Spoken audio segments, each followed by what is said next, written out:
Yeah, there's a lot of unhealthy. Yeah, and I think the hope that we had that FDA would improve. Well, they didn't. So do you just give up? No, just keep on trucking. Keep on trucking. Yeah.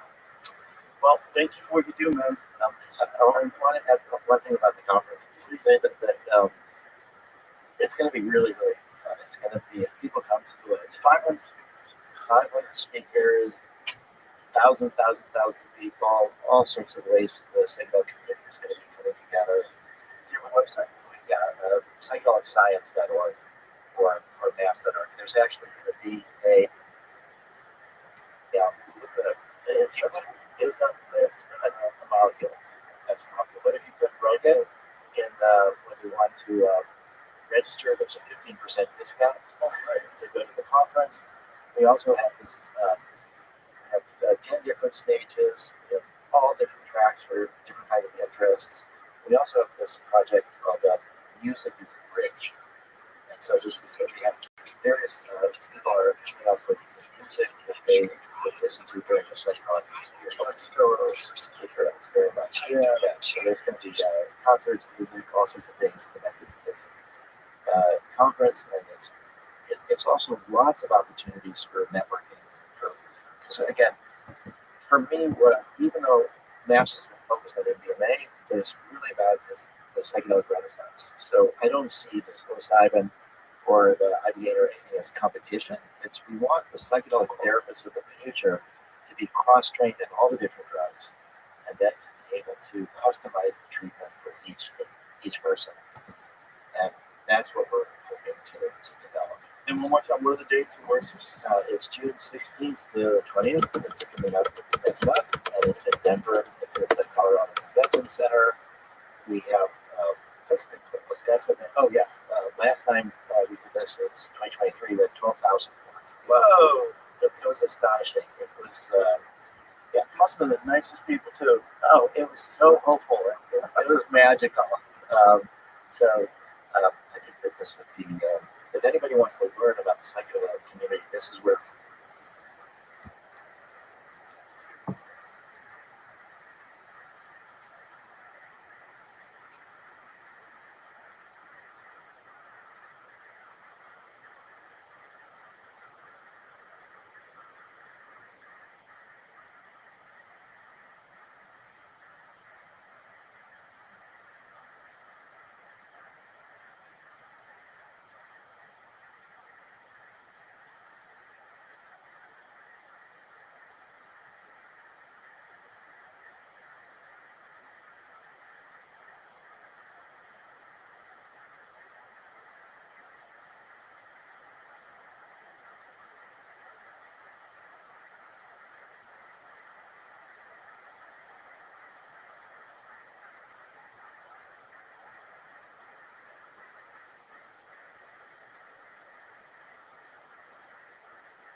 The Joe Rogan Experience. Drink my day, Joe Rogan podcast my night, all day. So Absolutely incredible. Absolutely. A series of unexpected things. So you were supposed to do Duncan's podcast. passed, and then Duncan and I got on the phone, and he was saying, trying to move tickets for the psychedelic event. And then Duncan said, hey man, you can have him on your show. And I said, well, why don't you come on too? It'd be really fun. And then this morning, Duncan has a root canal, like an unexpected emergency root canal. So it was just a crazy turn of events, unfortunately. Yeah, I just came in from Ukraine. Oh, Actually. wow. Yeah. Ooh, what are you doing over there? Training therapists and psychiatrists. Wow. So Ukraine has enormous amounts of trauma. And so what I'm trying to do is to go to high trauma areas and try to talk about MDMA assisted therapy and how that could be helpful. What is the legality of it over there? Well, right now it's illegal. They have these terrible laws left over from when Russia was in control, and you cannot do research with Schedule 1 drugs. Wow. Not with psilocybin, not with MDMA. You can't even do research. But for the last couple of years, there's been a lot of efforts by their military, by other people to change that.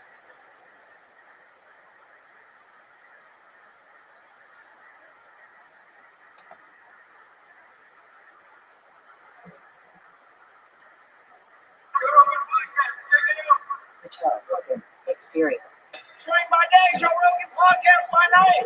All day.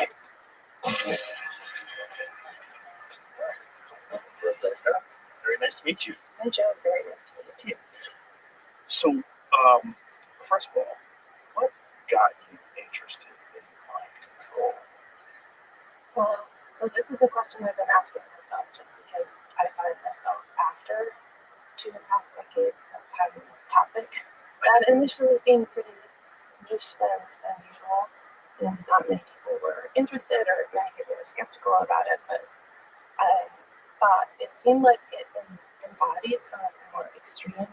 If you could look at the way people are shaped by their environments and by their, what parts of your life are determined by you and what parts are determined by outside forces, that mind control would be a perfect area to investigate that because it's so extreme, especially if you look at particular cases. So because I had done my dissertation at UC Berkeley on the history of behavioral engineering and how these kind of models for creating societal control and encouragement. So it was like a behaviorist kind of dream. And it seemed like the next step was to look at something like brainwashing or mind control. When you first started studying it, was it a less public sort of curiosity? Because now a lot of people are very much interested. I blame the internet mostly. I probably got a lot to do with it too. But just a lot of people on the internet are, because over time, people have gotten to know about MK Ultra and a bunch of different programs that our own United States government is involved in, where they were working on mind control.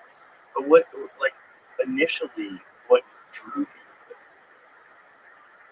Well, I guess I always have been drawn to topics that seemed unusual, maybe for a professor to be looking into. And people, at the time, if you look at a Google entry for the word mind control or brainwashing, they were very low around the turn of the century, the 1990s.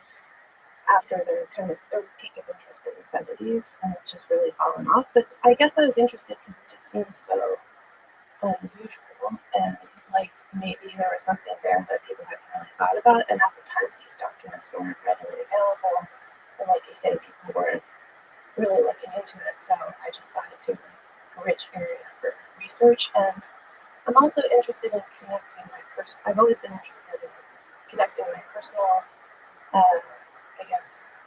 my goals for life with what I research. So I thought it's almost like a philosophical and existential question of how much we're controlled and how much we might be controlled. And it seemed important to look at some of the more extreme cases if you could. Yeah, I think that's an interesting aspect of it. Like, how much are we controlled, and how arrogant are we to think that we're not controlled, or how arrogant are we to think that would work on me? Yeah, I think that's embedded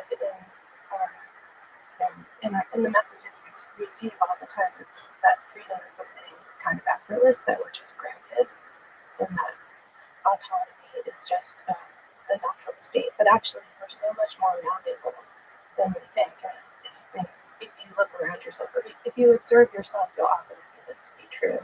That's what also drew me to anthropology, is just the idea, like if I was born in another place at another time, I would be another person, or how much of me would be transferable was what that interested me. That's why I went to first started studying anthropology. Like how much are we shaped by things that we don't necessarily choose, or are maybe accidental or genetic, various factors. But but I think we were told that freedom of choice or our autonomy is fairly straightforward, and all you have to do is exert your will. Yeah, but clearly we're influenced heavily by culturally. I mean, accents, just cultural traditions, behavior patterns. It begs questions like, what are you, and what is the shell you wear on the outside? You know, like a hermit crab. Like, what do you carry around with you? And what, at the core of it, what are you? Yeah, that is the oldest question of Socrates. Yeah. The question. It's a deep question, and it's also kind of like a practical question. I thought if you could look at it more in actual examples, that would be awesome. I guess I was drawn to the maybe because other people were studying it, or also because of experiences in my life. Just seemingly small in graduate school, I was walking down the street and I said, we passed a small dog, and I said, I really hate small dogs. Like, and I realized as I said it that wasn't true. I was just like, I actually really like them. What's wrong with small dogs? But I had absorbed this opinion from somewhere that like the person that such as I was aspiring to be, only likes big dogs or something. But just noticing in yourself the way you soak up opinions and you're shaped by, even seemingly trivial things. And then also more profound, you can see that happening. Made me wonder, like, what could you learn from looking at these cases where people really seem to have been brainwashed in history, or radically reshaped? And then there's brainwashing yourself. Because if you say I hate small dogs, now you have to kind of defend them. And even if you say, God, it's not true, but there's got to be reasons to hate small dogs. I don't want to come off as a moron who just says things. There are other people who feel the same. Yeah. It turns out that, either you end up doubling down with that opinion because you don't want to feel silly to yourself, and then I think sometimes we're just a series of adopted opinions that we adhere to. And I guess being in graduate school also made me feel that way, because you're rapidly learning and absorbing new vocabulary, learning things you should say, learning things you shouldn't say, ways you should express yourself, and ways you shouldn't. That seemed very a deeply shaping process. And I was interested in how did social sciences, was there science of this process of shaping things? Like they sometimes call it canalizing, or making a canal of behavior so that people would end up wanting to do what it was that socially necessary for them to do. Well, universities are a great place for that, right? Because you get away from your parents for the first time, who've indoctrinated you into their cult. Like you were born in the cult of your parents, and then you leave, and you're like, well, let me get away from these crazy people, and now I'm going to become a whatever. And now I'm going to figure out which group most aligns with my ideas, and join them, and rebel, and fight against the machine, and become a part of a new cult. Exactly. Wear something different, or adopt suddenly I don't like certain kinds of dogs, or I wear a certain thing, or you have an interruption in the fabric of your extensive conditioning, and that is it's also an opportunity. It's not a nefarious thing necessarily, but it can take that truth about people. I think it can be nefarious for some people, unfortunately. But I think for a lot of people, just considering new ways to think about things is probably valuable. It's probably a good thing to have the opportunity to reconsider the way that you sort of like canaled the grooves that have been deeply carved into your personality when you automatically go towards certain things or think about certain things? I always think just an interruption is often good. Oh yeah. Like inner pathway. Yeah, that's what I think is really good. Or traveling. Mm-hmm. Yeah. Sex. I've read that you have had a steady meditation practice. I've read it was like 2 hours a day for 25 years. Yeah. That's a lot of time to meditate. Yeah, it really helped me so much when I learned to meditate that I never wanted to miss an hour. So I never missed an hour except when I was giving birth to my daughter, which was exciting. You get a break from meditation for that. You get all that. And it's not like anyone made me or I necessarily thought I would do that. It's just that it's something that gave me a lot of perspective and peace. And I guess I just didn't want to go back. So I do think it informs how I do research, or I try to bring what I learn in meditation into what I do. Do you do an hour in the morning and an hour at night? Yeah. Wow. And for a year, I think a couple of times I tried adding more in the mornings, like 2 hours or so in the morning and an hour in the evening or something, which has an effect. It's hard to make room for it sometimes. Oh, for sure. But you can sleep a little bit less. Yeah? Well, you don't want to make yourself sleep less, but sometimes it just does reduce the amount you need. Just by meditating. That's what I found. Interesting. How much sleep do you need? I used to sleep like 8.5 hours, and then now I sleep about 7 or 6.5. Or if I'm really tired, I sleep an extra one. I ended up it's so much change in my life that I move things around so I can always do it. So and try to be adaptable. So I just mostly end up at a regular meditation time, which is like 4:30. What kind of meditation? I do Vipassana, which is a form of Buddhist meditation. For me, it's just a form of observation, or someone once described it as practice and seeing things as they are. So you try to it's not trying to apply a lens over something or chanting. It's just it's cultivating observation of the subtle body ultimately, or just what is in front of you. And so you live in peace. Well, it's not always peaceful. There is sometimes, but I mean, peace as far as you don't bounce around. sometimes I'm sitting, sometimes I've also had, adopted some of my daughters little. Sometimes I hold her or maybe put her to sleep or something, but mostly I'm just sitting there and with eyes closed. And you kind of you observe just how you are, and the more you practice it, the more you can kind of go into it more deeply, quickly. I would think that would be a good protection from unwanted mind control too. Yeah. At least you could kind of have an assessment, do an audit of your thoughts, and sit back and go, how much of this should I believe because of X or because of Y? It's like a built-in reflection. So at the end of the day, I have to say I'm often less still or peaceful. My mind's jumping around and processing. Maybe it's even what I watch or was exposed to, and it's both sort of a processing experience. And sometimes we're super distracted, but you can also notice that fact.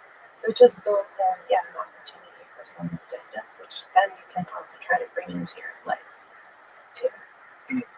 Were you, when you were young, had you ever been exposed to any cults or anything like that? Not when I was really young. And how old were you when you were first exposed to cults? In fact, I think so. It's a good question. I mean, my family is sort of cult diverse, I would say.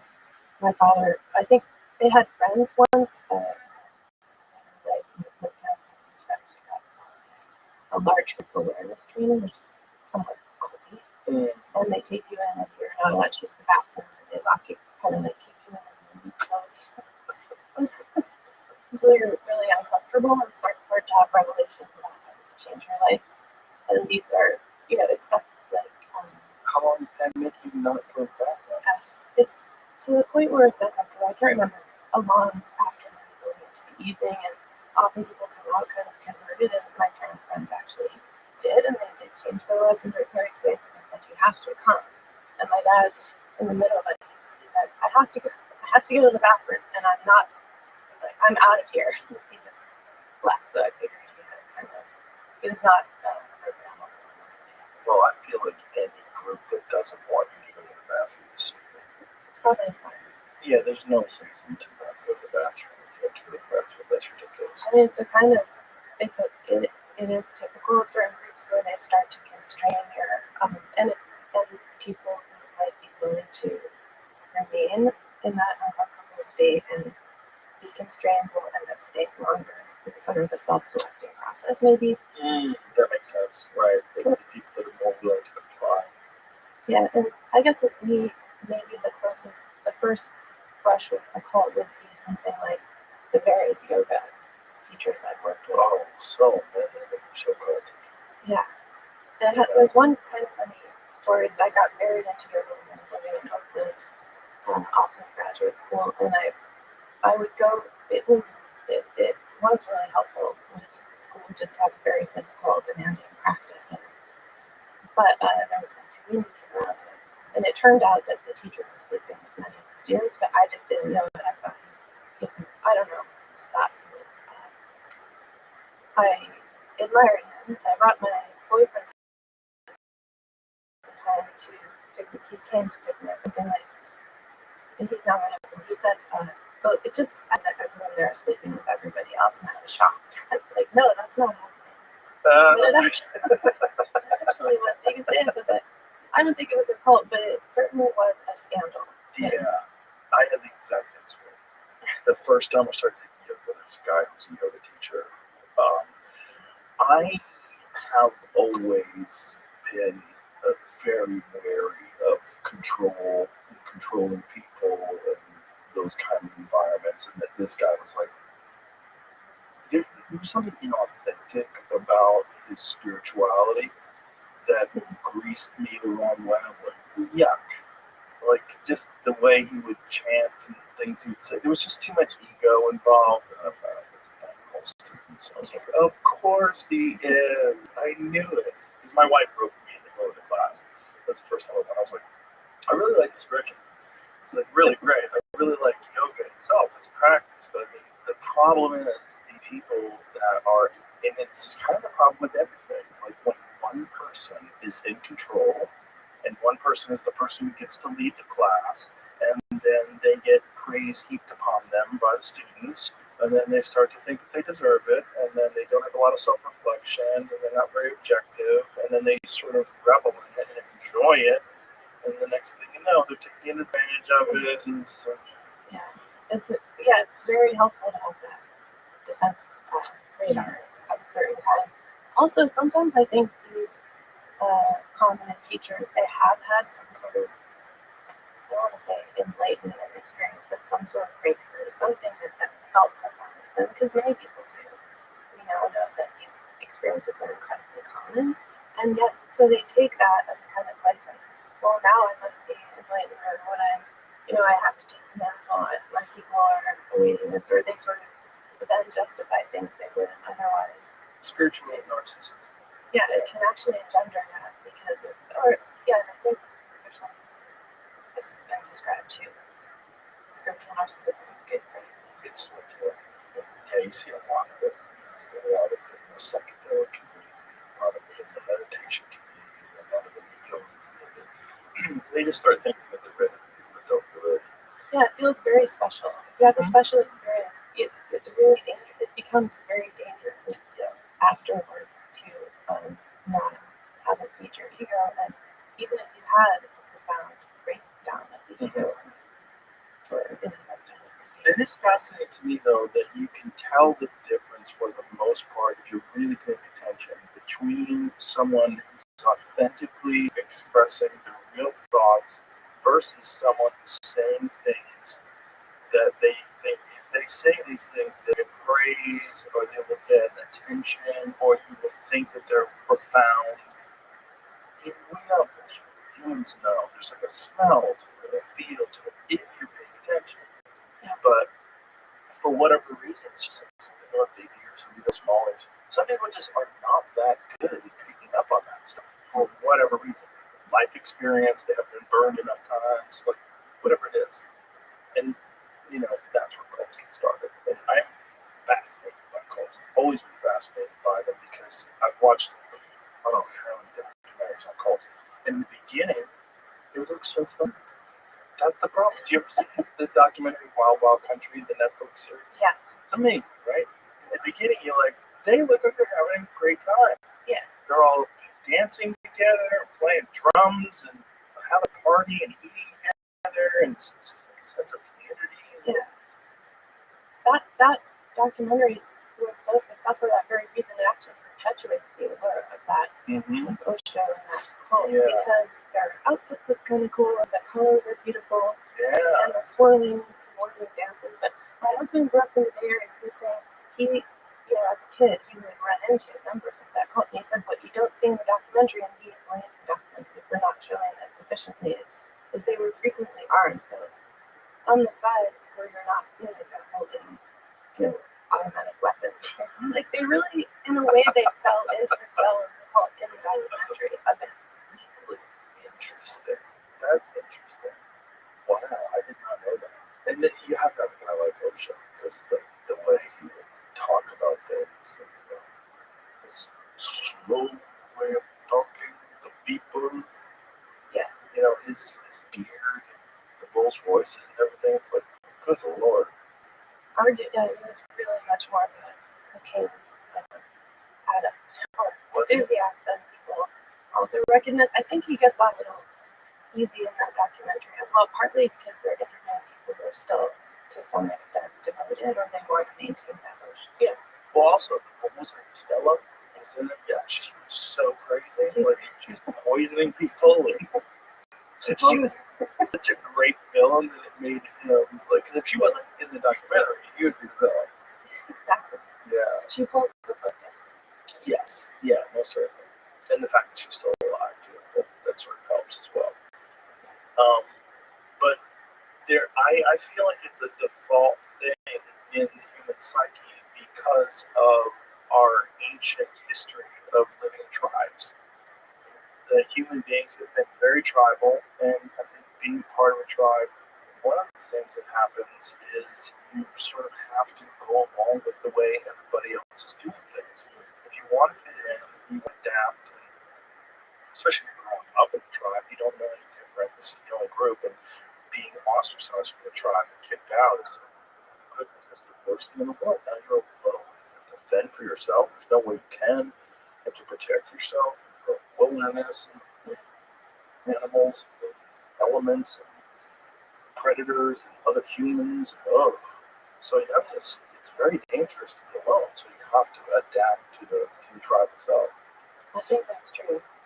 Yeah, small scale societies have to. I mean, even the word cult in its technical or dictionary definition doesn't necessarily mean abusive organization. It just means small scale religious group that maybe, I think people deeply yearn for that sense of belonging, and that's why it does look so fun.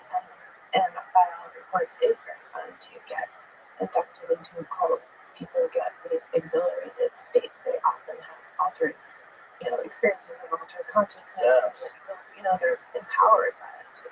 Well, fun fact: before I bought the place that I put my comedy club on 6th Street, I was under contract for a theater called the One World Theater that was run by this cult, and I kind of vaguely heard about it. And my friend Ron told me that the theater's amazing. You should buy it because we were talking about buying a comedy club. You should buy that place. And so I got into contact. My friend Adam called me up and goes, "Have you seen a documentary on that cult?" I'm like, "Oh, there's a documentary. It's never good. It's never good. And it's really bad." The documentary's called Holy Hell, and it's about this guy who's a hypnotist, a yoga teacher, and a gay porn star. And that's a 1, 2, 3 combination.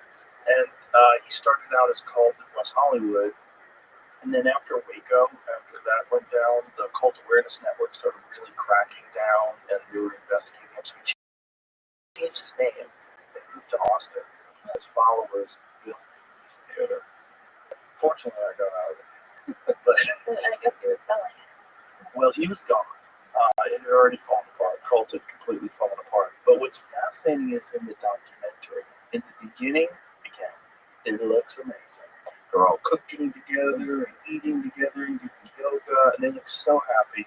And let's just be honest, modern society, the day-to-day grind, the, keeping up with the Joneses, the stuck in traffic, doing things you hate, under fluorescent lights in a cubicle all day long is not attractive. Not only is it not attractive, it makes cults attractive. And these people were longing for something that showed them that no, you were right. This is stupid. The way your parents live is stupid. The way all these people live in society, the way Thoreau described men living lives of quiet desperation. But yeah, that sucks. You don't have to live like that, man. You come live with us, man. And this guy was able to do this thing called the knowing. And the knowing was very difficult to get. People wanted it, wouldn't give it to them, but when he would give it to you, he would sit there and he would put his hands, like his thumbs on your head and touch you. And these people would go into this intense state of bliss that even after they did this documentary, even after they realized he was a charlatan and they left the cult, and they said that moment was the greatest moment of their life. When this, because of the power of suggestion and the way the human mind anticipated this event and they built up to it, and when it finally happened, this endogenous burst of whatever it is in the mind. I don't know which chemicals were being released, but these people claim that they contacted God for this brief moment where this man touched them. They kind of understood everything, briefly. So it kind of worked, even though he was having sex with everybody. Now he's having sex with these people, he was charging them. He charged these guys for therapy to have sex with them. And, they would talk about it afterwards. Like, thanks a lot. Like, it was so horrible, because, like, the documentary was so bad. At the end of the documentary, I was like, I gotta get out of this deal. Like, it's going some of the sage in the world burn off the bad juju that happened in this joint. That's true. Yeah, so it just felt like, horrible. Yeah, the life cycle of a cult has that, what you just described, and sometimes it's accelerated, but sometimes it plays out slower over time. But a lot of times people are very confused on leaving if, say, if they're taken out as maybe even children rescued by FBI or abusive groups, or people who manage to abusive cults, they still have trouble evaluating their positive experiences because positive is so good. Right. And you feel that you need to delegitimize that too. But I think so that's why therapy can be helpful in someone's experience with quote excellent works. I think the problem also is that it's their only community. And if you have to leave your only community and just try to get out of the world, and you've been with this community for 20 years, whatever it is, Right. what do you do? How do you do it? How do you find peace? Yeah. How do you find companionship? How do you find like that sense of camaraderie that's so deeply embedded in a tight-knit small community? And a lot of times when you come out, if let's say it was 18 or 20 years or a large portion of your middle life, maybe you went in as a young person, you come out and you don't know don't know how to operate things, you don't have the right, you're not comfortable with new technologies, I think that it's really a terrible experience for a lot of people, and they still grapple with it many years later, readjusting to society, because the critique they had originally, which was profound, as you're saying, not wanting to live a life of quiet desperation, that's still there, critique, but it just wasn't answered. I understand, like, someone come up with a really good call. Come up with one that, like, you answer all the questions, but you don't try to control me, and you're just nice. Isn't there a cult where someone's not trying to have sex with everybody and not trying to steal your money? Isn't it possible to do that just to, like, get together together a group of like-minded individuals, and I guess that would be more of a commune.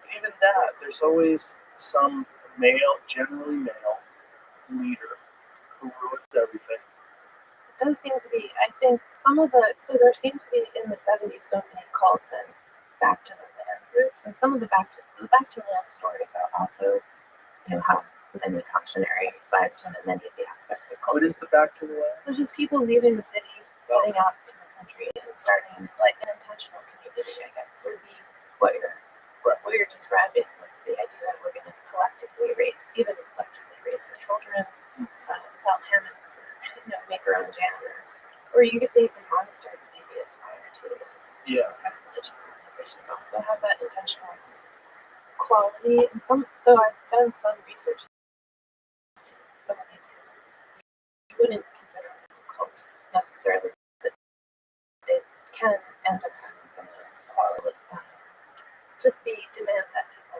have sex with each other, which just create a lot of chaotic circumstances. Why do you think it always involves that? Why is it always not? I don't know. I mean, it's very interesting because I even read Norman Kahn's classic history of millennialism, which are a lot of groups from the Middle Ages, and afterwards that the Christian sects where they would break off, and including things like the Children's Crusade and others, and they often would end up with a kind of free love, even though they're very devout and extreme and sort of devoted to giving up their worldly possessions. There was sometimes this component of this kind of sexual freedom that would end up having destructive outcomes. Do you think that is just because of just genetics, just the encoded desire to spread your seed, because life is very fragile, and especially in tribal life, when you're going back to the hunter-gatherer days, people didn't live very long. It was very difficult to, like, have you ever read John Michael Allegro's in his work? He wrote The Sacred Mushroom and the Cross, which is a fascinating book about the Dead Sea Scrolls, and he's got a very controversial perspective on Christianity. And his perspective was, and this guy was an ordained minister who was agnostic, because he was an ordained minister, but then we started studying theology. We started seeing all these parallels to all these various religions. And he was like, well, clearly, like, it's not one religion has it right. There's something in all these things, but it's not like I am a Catholic and that's it, or I'm a Muslim and that's it. You're like, there's something here that exists throughout all this constant thread. So he gets hired to be one of the people that deciphers the Dead Sea Scrolls. So the Dead Sea Scrolls, which is, parchment, which is, animal skins, they have to do, the whole story behind it. They found them in these clay pots of Qumran, and these caves, and it turns out to be like some of the oldest works of the Bible. Well, he deciphers it for 14 years, and after 14 years, his conclusion is that the entire religion was based on fertility rituals and the consumption of psychedelic mushrooms, and that all of this had been sort of hidden in parables and stories, but he maintains that the root of it all was all about these people and these cults of fertility rituals and consuming psychedelic mushrooms. And he even he traced the word Christ back to, and it's very controversial for Christians with their hackles up. I'm not saying I agree with this, but he traced the word Christ back to an ancient Sumerian word which meant a mushroom covered in God's semen. The idea was that when it rained, it was God fertilizing the earth, and that these mushrooms would instantaneously rise. Like, they would go to bed, and in the morning the mushrooms would be there. They weren't there before. They would consume these mushrooms and have these intense psychedelic experiences, and then they tried to hide this stuff from the Romans, and so they hid it in parables and stories. This is what his belief was. Well, it kind of reminds me of what you're describing, which I haven't read, but I think it reminds me a little of Aldous Huxley's idea of the perennial philosophy, which is that there's, if you study a across religions you can find certain traits and properties that all share, and he wrote the whole book describing what that was. Then his last book that he wrote before he died was called The Island, and it was sketching out what he believed would be just what you described, a non-abusive, a place where small-scale community where humans could flourish and it wouldn't involve, including it would avoid sexual abuse. And one of the features I always remember from this, which maybe relates to what you're saying, is that he said there would be trained parrots on all the trees, and every 15 minutes or so they would say attention, which would remind people to pay attention, in other words, to break that tendency we all have to succumb to loops of conditioning and things like that. Because I think, as you're saying, fertility is a natural part of human life and often worshipped. With how much worshipped it, also it's so deeply ingrained because it was so important in the beginning because you literally could go extinct. It was very difficult to survive. We're so much weaker than everything else around us. We're so fragile. Life is, and infant mortality was so high. It was so difficult to raise a child to adulthood that you had to have as many of them as possible just to ensure the survival of your child. And I think, unfortunately, this is what gets distorted in all of these groups. And this is where things go sideways, because then you involve emotions, you involve ego, and dominance hierarchies. And it seems like even if Aldous Huxley's idea, if Huxley's idea was great, and you had an island and everything's going well, it'd be good for like one generation. And then the kids in the next generation grow up and one would decide, you know what, I don't fucking know what idea that is. It's like, someone would go straight Jim Jones. You know, they would start growing some plant that was an amphetamine and they'd start getting wacky. Human beings being human beings. Yes. I mean, also, there's an interesting paradox or tension in ecstasy itself, and there's religious ecstasy, there's sexual ecstasy. I think sometimes they get mixed up, like the wires can get crossed, or that can lead to someone maybe initially, I don't know, these groups, just the tendency they can have to go towards sexual abuse. Why do you think that during the 1970s you was a big upswing in these cults? Well, it started in the 60s, from my understanding, although they were, they did exist before then, but yeah, there's a lot more interest in them, I suppose, because there's a more widespread questioning in U.S. society and also more, around the world. So cults flourished also in Japan and Europe and Latin America, and also, so certain. Yeah, they're parallel. Sometimes they would have branch organizations in different countries. So some people say that the children of God, sometimes they'd be the kids would be sort of moved from group to group because they had outposts in Thailand. They would grow up in London. And Who was the leader of the children of God? This was a guy named David Berger. This is the cult in which the River Phoenix and his family they were in it, but not. I think the parents ultimately took them out. But it's a really messed up, very disturbing cult. And I actually write about and have met a member who's just sort of an average member named Ray Connell in the International Cultic Studies Association, and he left after 30 years, but he just describes in a riveting way how he joined. I think that's kind of representative of why cults started to flourish in the 70s. So he was a young man in college, and he said he just felt that the traditions that his parents had found in Catholicism that he'd been raised in he just felt that he lacked meaning in his life. He felt like reality was over there and he was separated from it by, there was like saran wrap over everything. So he felt so unavailing, and if they didn't go into answer, he kind of yearned for a religious experience. And he went out to California, and I think he was at a concert at the university in Santa Barbara, and he saw this group walking through during the intermission. They were wearing these robes and chanting, and it was right after the Manson trial and murders. So he, in his mind, he was scared of them.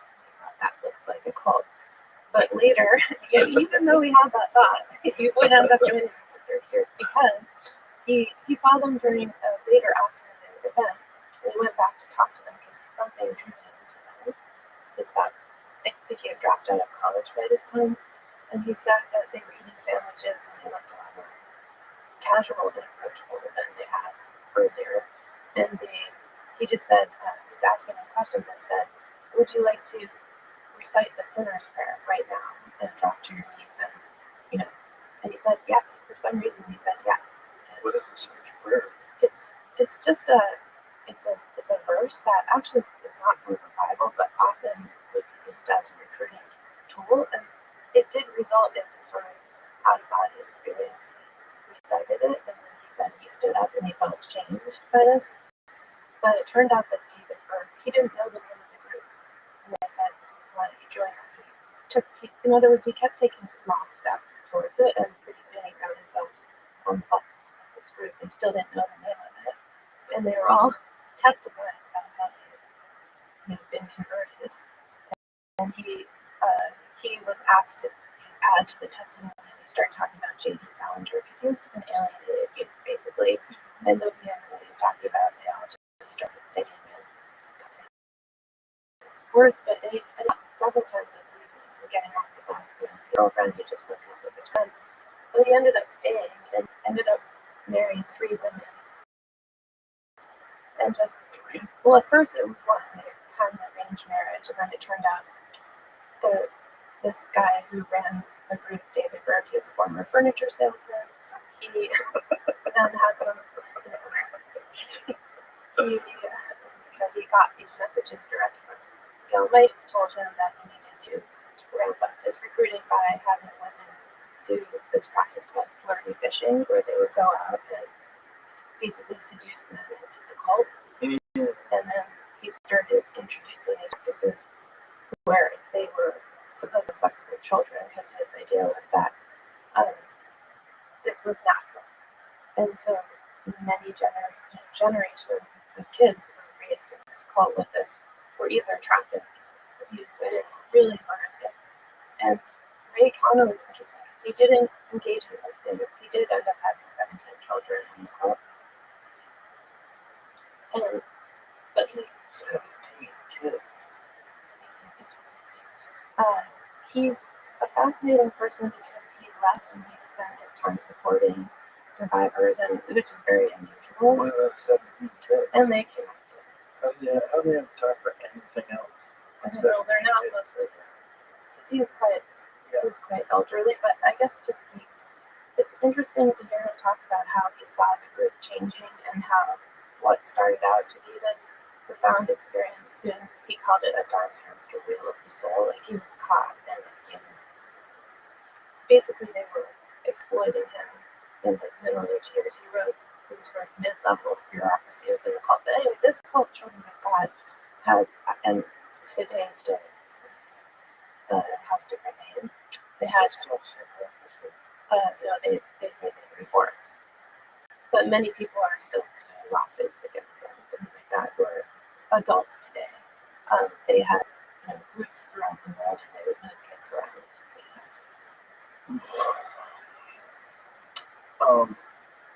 The Manson is a fascinating one, right? Because I know that you have studied Jolly West and the whole MK Ultra program and what they were experimenting with psychedelic drugs and cults and mind control.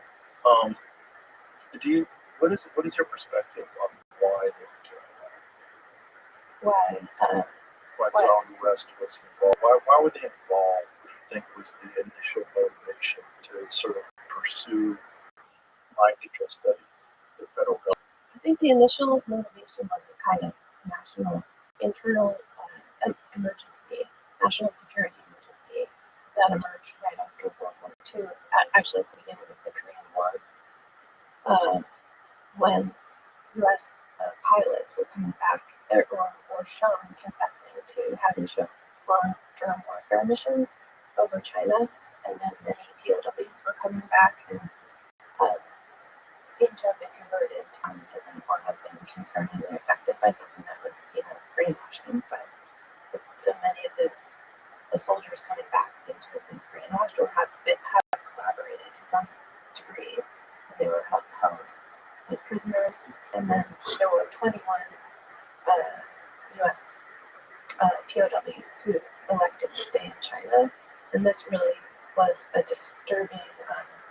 And they all had a chance to choose when they were in the UN camps after they'd been held prisoner for 4 years or so, and 21 of them decided that they'd like to try their lot in China, and so this caused this kind of collective, this caused a crisis of, did the communists possess the weapons of some kind that no other war. There was even a famous article in the New Yorker that said something new in history, that there was something that some capacity that this ideological system had, the communists had, that was somehow rendering Americans powerless against it. So this was kind of the crisis of mind control. And MK Ultra was an attempt to basically reverse engineer what this was. So John West was one of the first people. He was in charge of studying brainwashed pilots initially, and that's how he. What year was this? That was in 1952. But he also, before that, he was involved. He had been trained to slender. He was trained by Harold Wolf. He had done his residency with Dr. Harold for migraine and the type of pain that comes from migraine. So he's an expert in pain treatment. And he had CIA connections from even before MK Ultra was started. So what did they determine that the Chinese were there? So they determined, West wrote a paper in 1957, and the part that was published in a journal called Sociometry described, he described it as DDD, or debility, tendency, and dread. And he said basically these camps were systematically inducing a state of debility, which was that soldiers were starved and basically worn down. They were deprived of medical care. This is also in the historical record. Something I studied extensively is that they had men were marched. And, for example, the Tiger Death March was up the Yellow River from the war, where they get captured, and by the time they got there, they'd often lost half their body weight. They had been bombed by their own forces at night. They sometimes, they had to pour the blood out of their boots every morning just to keep going, and when they stopped, they'd be shot. So by the time they got to the camps, they were really worn down. And a missionary who saw them pass them in a train at that time or described in oral history that he didn't recognize them as Americans, that they were the most bedraggled. And it was just they were in a terrible state. And so debility was the first thing West described when he was extracting what had happened. Dependency was, later there's a layer added in which the soldiers or the POWs were dependent for all if they were going to survive, it required the camp leaders would provide it, so they were very dependent, and they also engaged in very formal Maoist thought reform with the men as a kind of experiment. And the third part was dread, which was just the idea that you can be killed at any time, or perhaps your family could be easily threatened. Maoist thought reform? Yeah, that in the POW camps, once the Chinese took over from the Koreans, running the camps, because they decided, I think it was almost a formal experiment, because that's how it looks to me. I don't think West wrote about this, but in my research on the camps, it transpires that they wanted to see, because Mao believed that thought reform would work on anybody, not just on Chinese people, not just on Chinese peasants. He felt that only something like 7 or to 8% of the human population was uninformable, and most people would be disposed of. But he wanted to check if these American soldiers would also be susceptible to re-education. So they really did a formal 3-year re-education program on and men had many different responses to it. But when West met them, he studied many of the returning men when they came back to Rothschild Air Force Base, and he extracted those three components of what had happened to him, DDT, and that's the way he became an expert. What he called brainwashing or coercive precision. So how did they go from that to like sponsoring the Manson family and Operation Midnight Climax and all the crazy stuff that they've done? Yeah, they seem like a leap, but I think Sort of. it's sort of a leap, but sort of not. I think that MK Ultra was funded in direct response to this crisis of POWs, and in addition to reverse engineering what had happened to them, they also wanted to turn it into a weapon and continue certain programs and interrogation procedures and make it more effective. So MK Ultra just had a wide reach and it was pretty free reign as a free reign program. And the historian Alfred McCoy says it was modeled on the Los Alamos in a way, kind of a Manhattan Project for the mind. So just as the atom had been disassembled and transformed into this new world had emerged from that program, that intensive exertion of scientific acumen.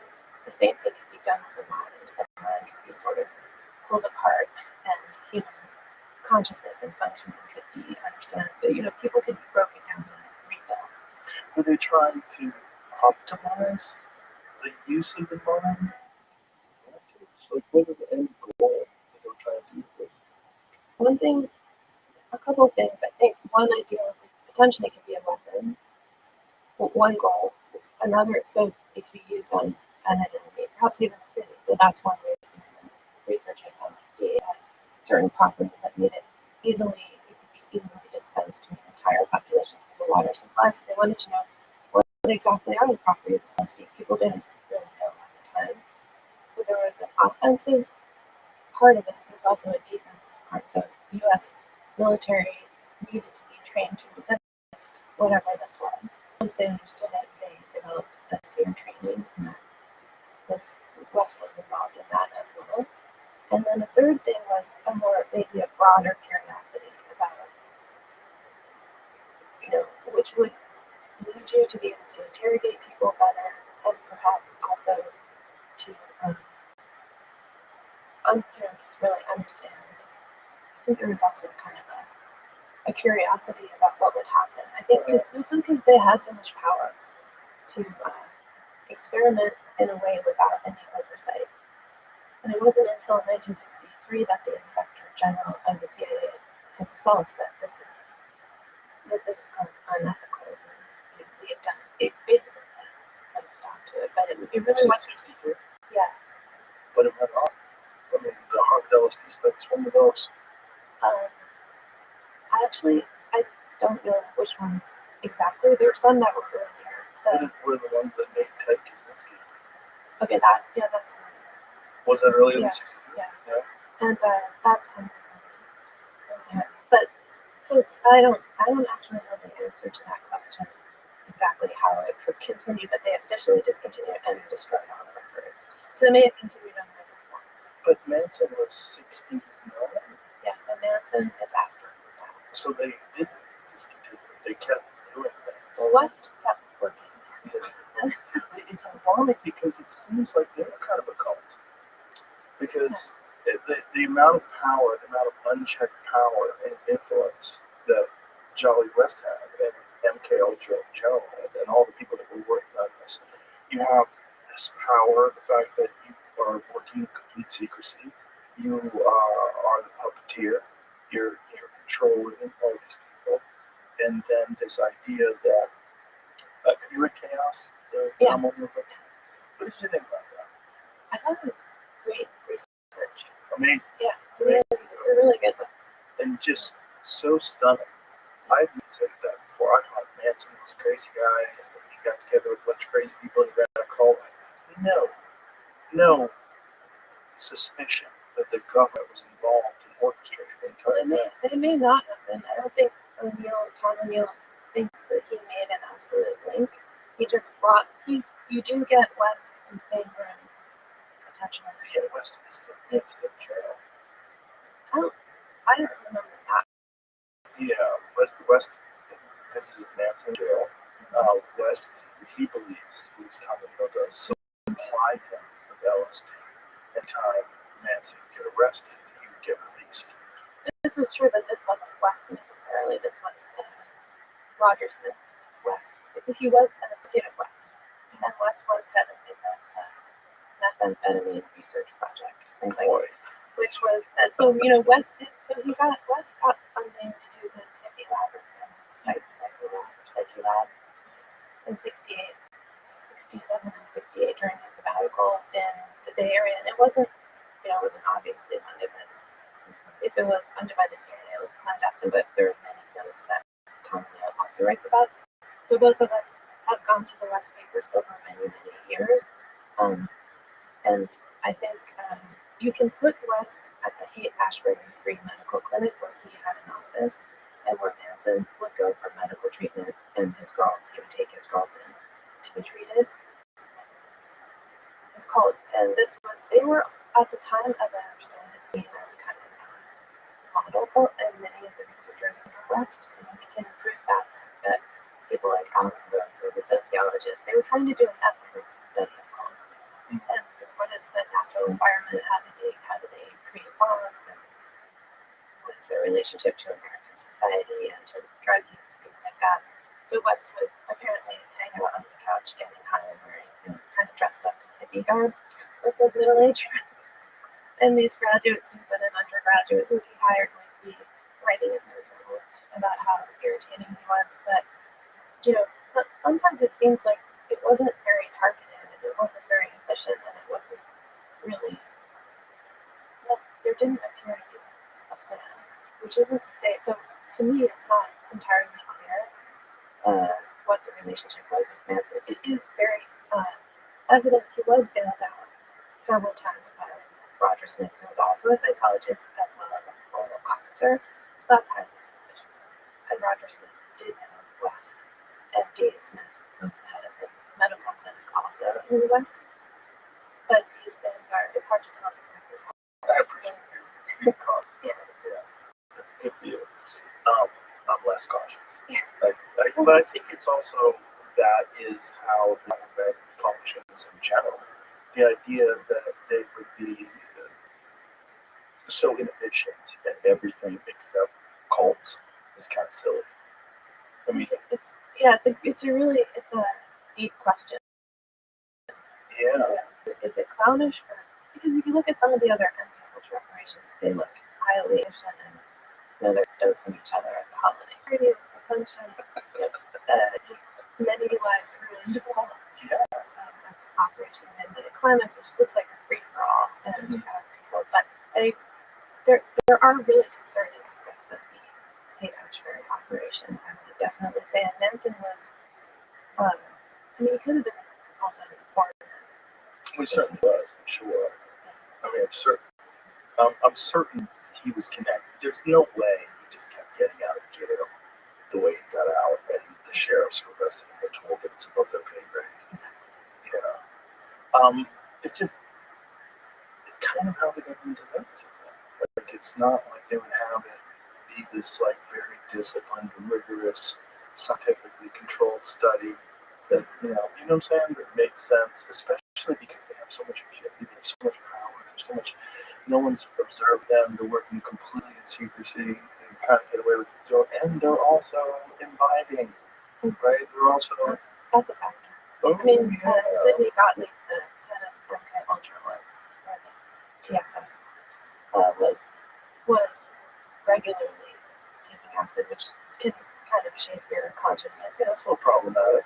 But, interestingly, since you mentioned that, there was a peer-reviewed side of it, and they actually I got really interested in the cutouts for the MK Ultra, so they had a legitimate side.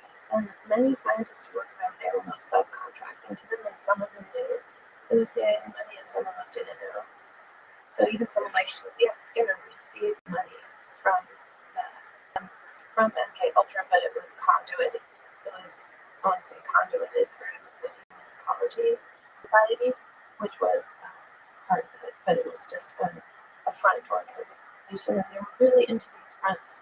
So some scientists, there was the group that later people would call the unwitting scientists, who would just be, they were doing the research they wanted to do, it just happened to be of interest Right. to the CIA. And then others would publish in legitimate journals, but then they'd have a classified version of their research that went more into detail in the aspects that MK Ultra was interested in.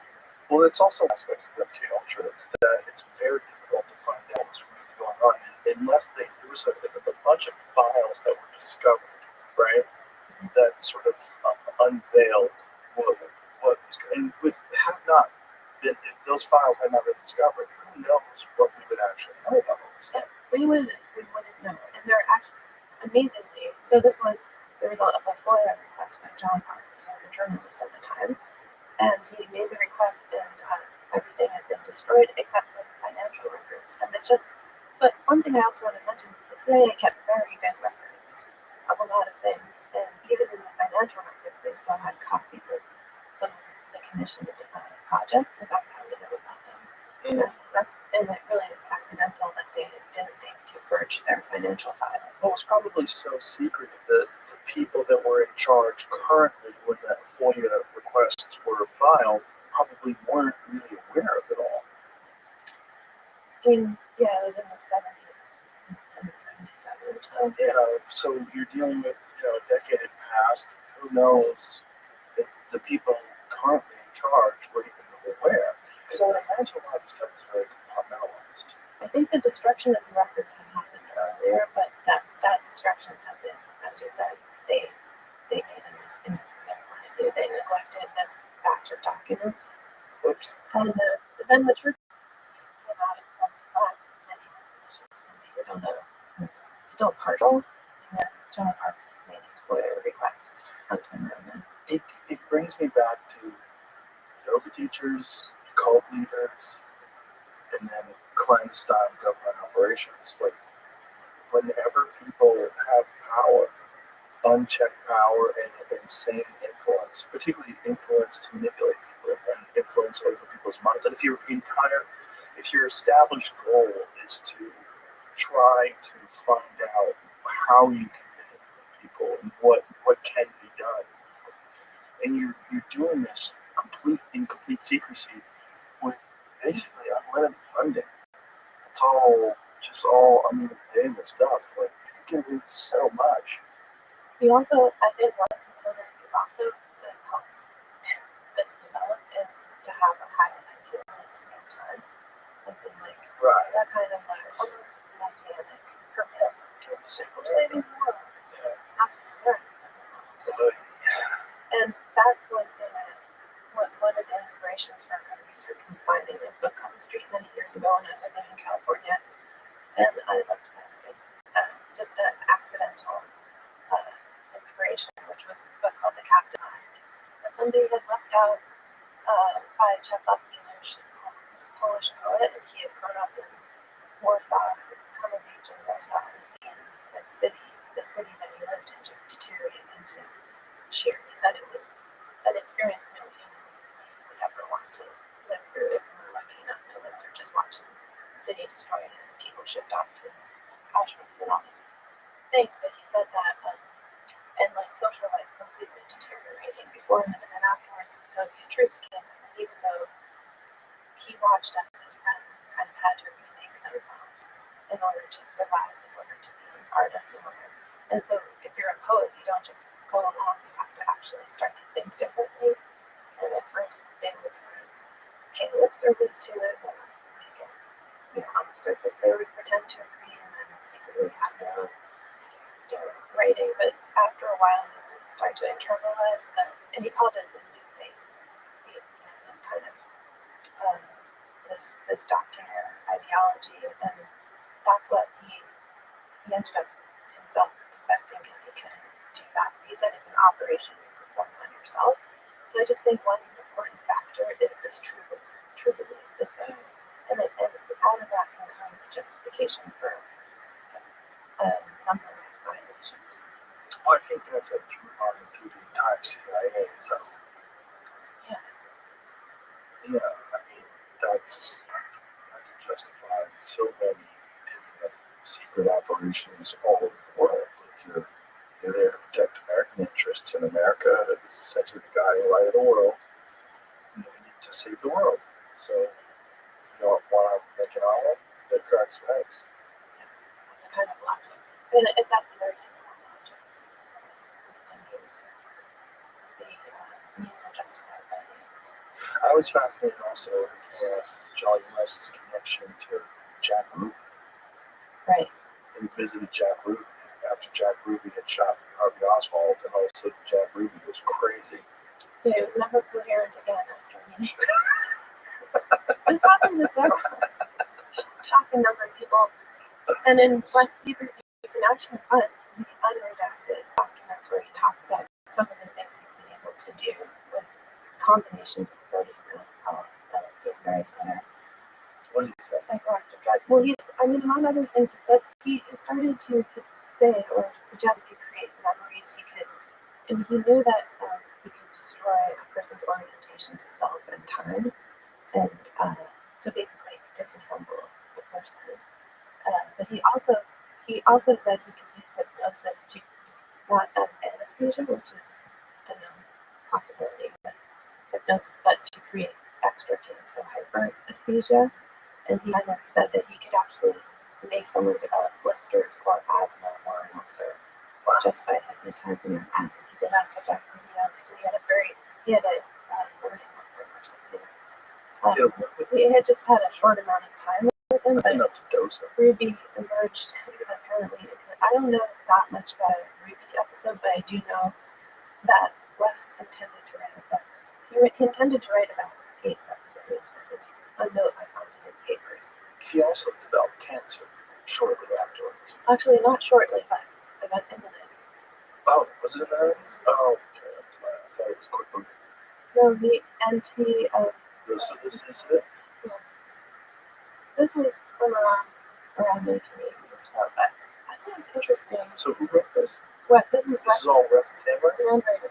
It's just a little sheet of paper I found in his archives. Biosocial humanism, a philosophy for a new age, integrative psychotherapy, the dissociative reactions, a different person, psychiatric observations on the case of Patricia Campbell, Patty Hearst. Yeah. Policeman at his elbow, a psychiatric memoir on the case of Jack Ruby.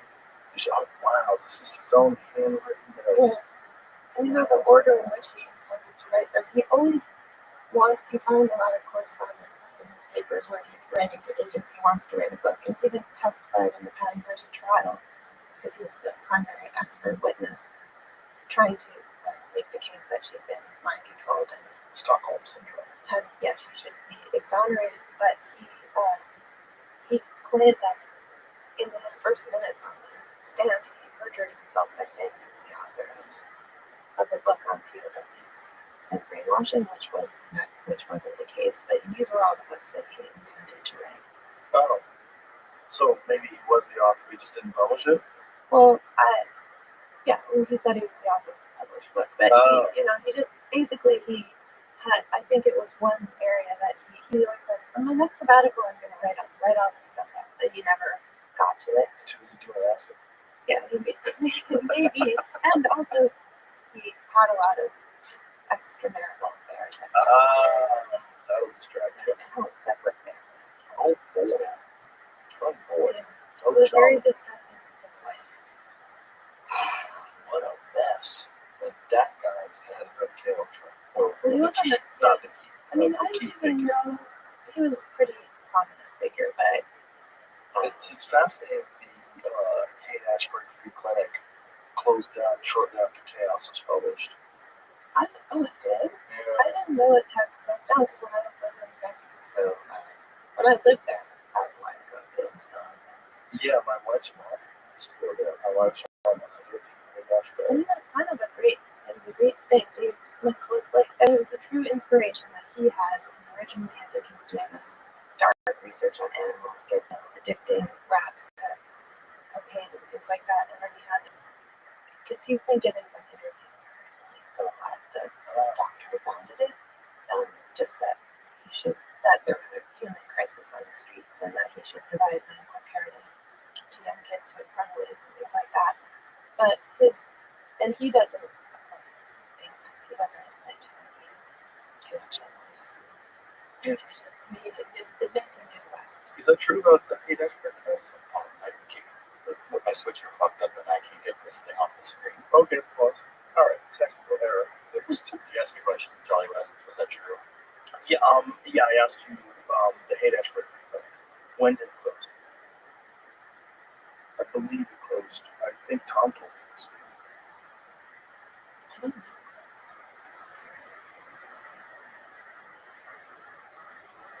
Yeah, I believe it. I think Tom's exposing the fact that the So, sale 2019 July, so that's right afterwards. Yeah, Yeah. there's an article. Hate expert frequently closes his door for more than 50 years, and how much acid, how many gallons of acid did you guys do that? You fucking freaks. Just the fact that the CIA was secretly running a free clinic, I or don't think they. police have offices inside, and I'm sure they're doing legitimate work as well.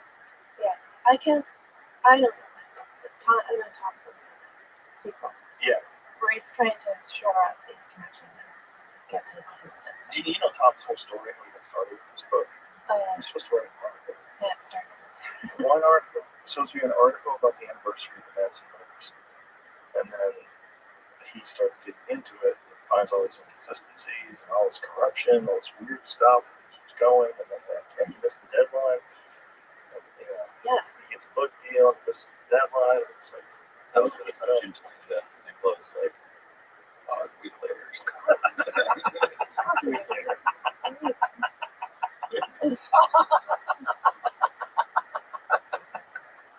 And actually, I think he, for a while, Tom, before he got his co-author, Dan Hickenberg, Yeah. his name is, Tom was thinking of just turning it into a documentary that he was going to let Carol Morris make. Well, they did do a recent documentary on Yeah. Netflix, but it was only 90 minutes. Yeah, this was going to be a longer series originally, but then I think he redoubled his efforts to write the book, which worked out well. Yeah, he explains. But I mean, could you imagine researching something for 20 years? He's got just boxes and boxes of files. Like, how do you put that together into a coherent book that can be consumed? I relate to that because I'm kind of in the same situation. Are you? In the sense that I've been researching this for 20 years, not the exact topic, but this broad question that, and then finally 5 years ago, I thought I want to put together what I've learned about this topic, brainwashing in a broader way. So West is part of it. He's probably the main figure who brings together many of the chapters, but he's not alive. and it's kind of I have thought a lot about that, and I have a very good, well, I have a colleague or friend who's a psychiatrist who was at UCLA training as a resident when West first got his job there, heading the basically the neuropsychiatric institute right after he passed away, and during the time he was in charge of the amphetamine research project.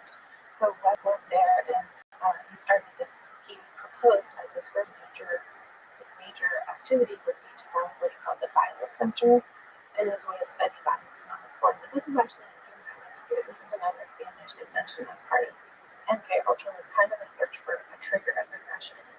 That's why West gave LSD to the elephant in the Oklahoma Zoo. It wasn't just simply to see what an elephant would do under the influence of LSD, but to see if they could trigger. They write about this in a publication in Science magazine.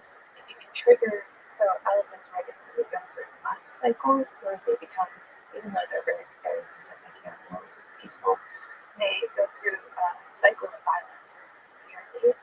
And we wanted to see if LSD would trigger that cycle chemically. Does it coincide with breeds? Is it like it does with other animals, like deer, when they start fighting each other? It's just it does have something to do with breeding. I'm not sure, so it's the male Asiatic elephant. So Wes found this elephant in Tesco at the Oklahoma Zoo. student famously gave him LSD in 1962 or 61, and then died tragically From the episode. from the accident.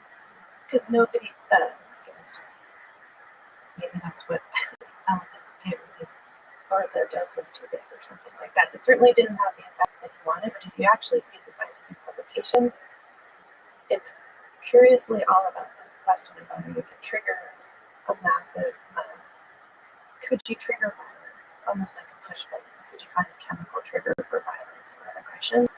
And you see that running through a lot of West's other work with MK Ultra, and also with psychosurgery and some other developments that I wrote about. But so by the time he gets to the Neuropsychiatric Institute, he's very interested in violence and has this major plan. And to come back to my friend Dr. Cooper's, he was the young resident training at UCLA at the time West proposed this violence center. And among things he wanted to do was track teenagers who he thought would be potentially violent. He had racial categories that he thought were especially worth tracking. He had this whole program. And so a student movement and a movement at the university developed to shut down the violence center before it even opened. And anyway, Terry Coopers was a leader of that resistance of that student movement. Welcome. And they ended up, How are you, Carl? it never was. Hello. Can you hear me? Carl. Carl, can you hear me, big guy? Yo, dog, how are you?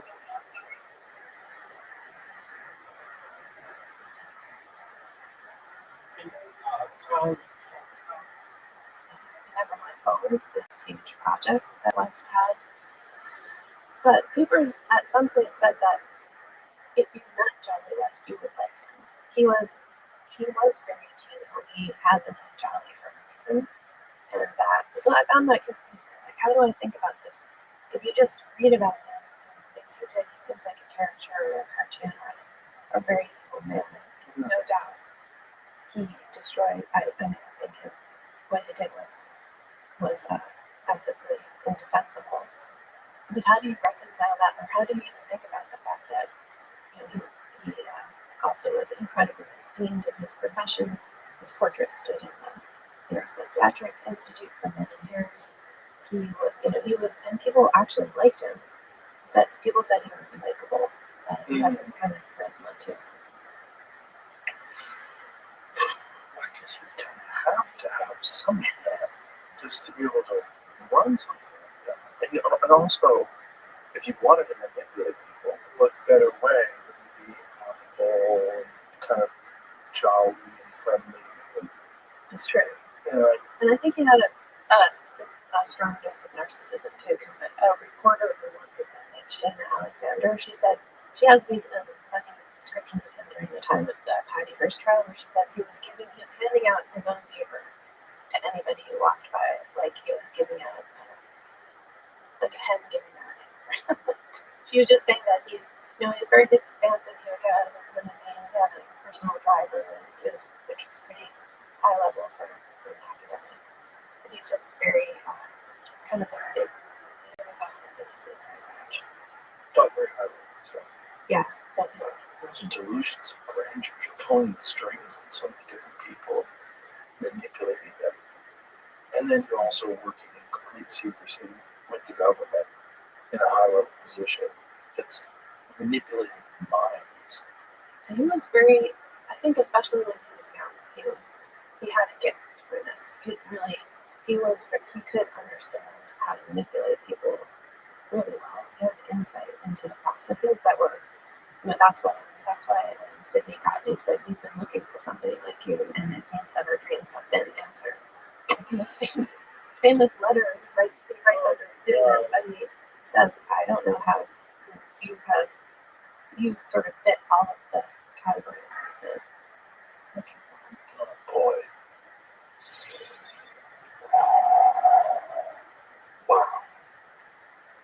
Wow. It's a dark chapter. Yeah. So how did it end, John West? How did he die? So he died because his son helping him commit suicide or his son basically murdering him at his request. Mark West. And Mark West was a lawyer, kind of middle-aged lawyer at this time. West had a severe form of cancer, and he was maybe months from dying. He asked his son to surreptitiously implement it was illegal, so to basically poison him, and he wrote the prescription himself. West did. Why didn't he I don't know. I think there was a really twisted relationship with his son because his son committed suicide not too many years afterwards. And his son wrote a whole book about this, about helping both his parents commit suicide. And his mother wasn't even that sick, but she, a year or two after, her husband, Ken West, also committed suicide with the help of her son. Oh, God. He went on this big press tour and he said it was this greatest gift he could have ever given his parents, and then he committed suicide. It was very sad. His story is sad because the book gives you some insight into what West was like as a parent, and I would say different. Oh, great. Is that the fight song? Wow. What year was that? Mark, Sorry. You want me to freestyle over this? Oh, what you want to do? So it's Want to be ballers, shot callers, brawlers, because of we dipping in the bench and the the strollers, inside on the road So, to the like chip, West himself said, "Oh, I never experimented on bringing the testament." yeah, He look at even the raw made deal. jokes about references to one of the people Spaghetti, fettuccine, and he would and say, veal. "Oh yeah, But but still, this is everything's calling filled in the field. And what you can't have now, leave in the will. But don't knock me for trying to bury 7 zeros over a real. Mary, England got his hero, but I want to be heard on your hot 9-7 every day. That's my word. Swimming and swimming with their own condominium. 5 plus 5 is out the living, and that's all about the Benjamin. What?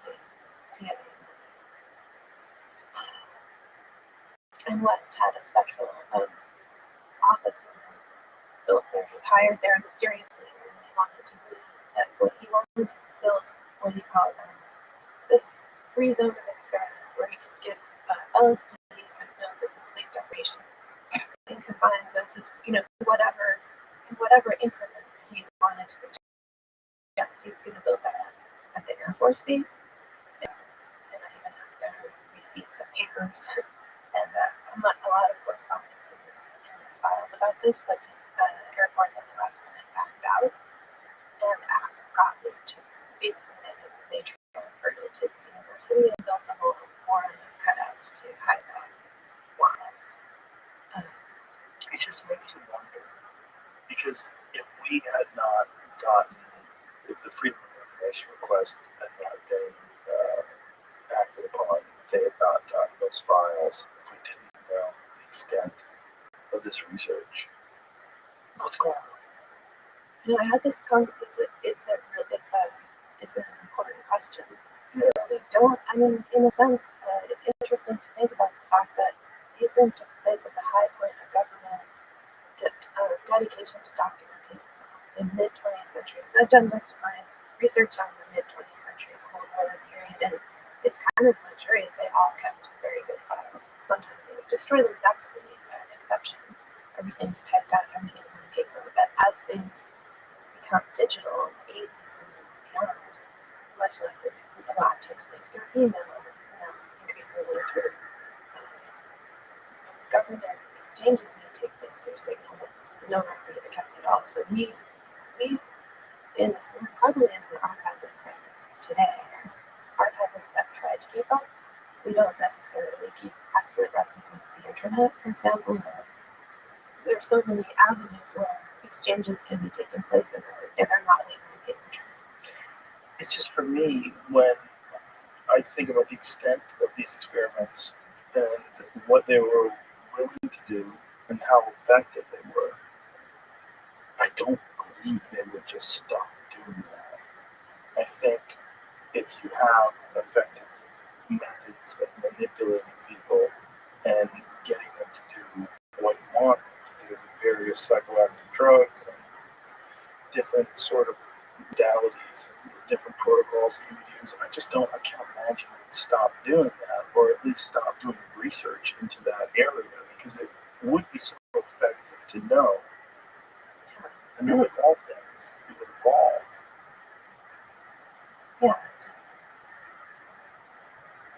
Well, that's a good question of what form it may have taken, and I don't know. I don't know the answer to that question. It may be hard to know in the future, which is further destabilizing.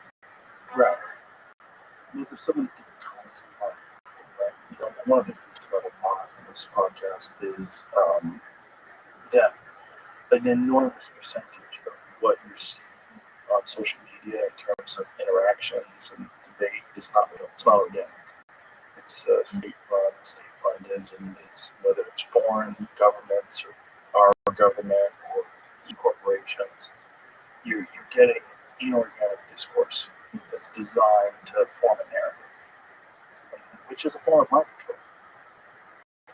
Yeah, I mean, I think even at a basic level, people, it's known from studies have shown that we respond as if it were organic and real. You know, even when somebody likes a post of yours, the response is that it's the same as like in-person interactions, and I think at the root there's a kind of way that on an emotional level, it's not just manipulation of ideas, but there's a kind of emotional engineering that's built into the platforms and doesn't even demand this, at first government involvement. Of course, DARPA was involved in the internet and things like pattern recognition, but the government has funded many studies. But really, what I got interested in social media and how I connected with the episodes of brainwashing from earlier in mind control is that it operates, creates states of emotional contagion that aren't really about convincing people of the different way to think, but more about how you feel about everything, which is something people describe in cults too. It's not that it changed my thoughts, it's that it changed my feelings about my thoughts.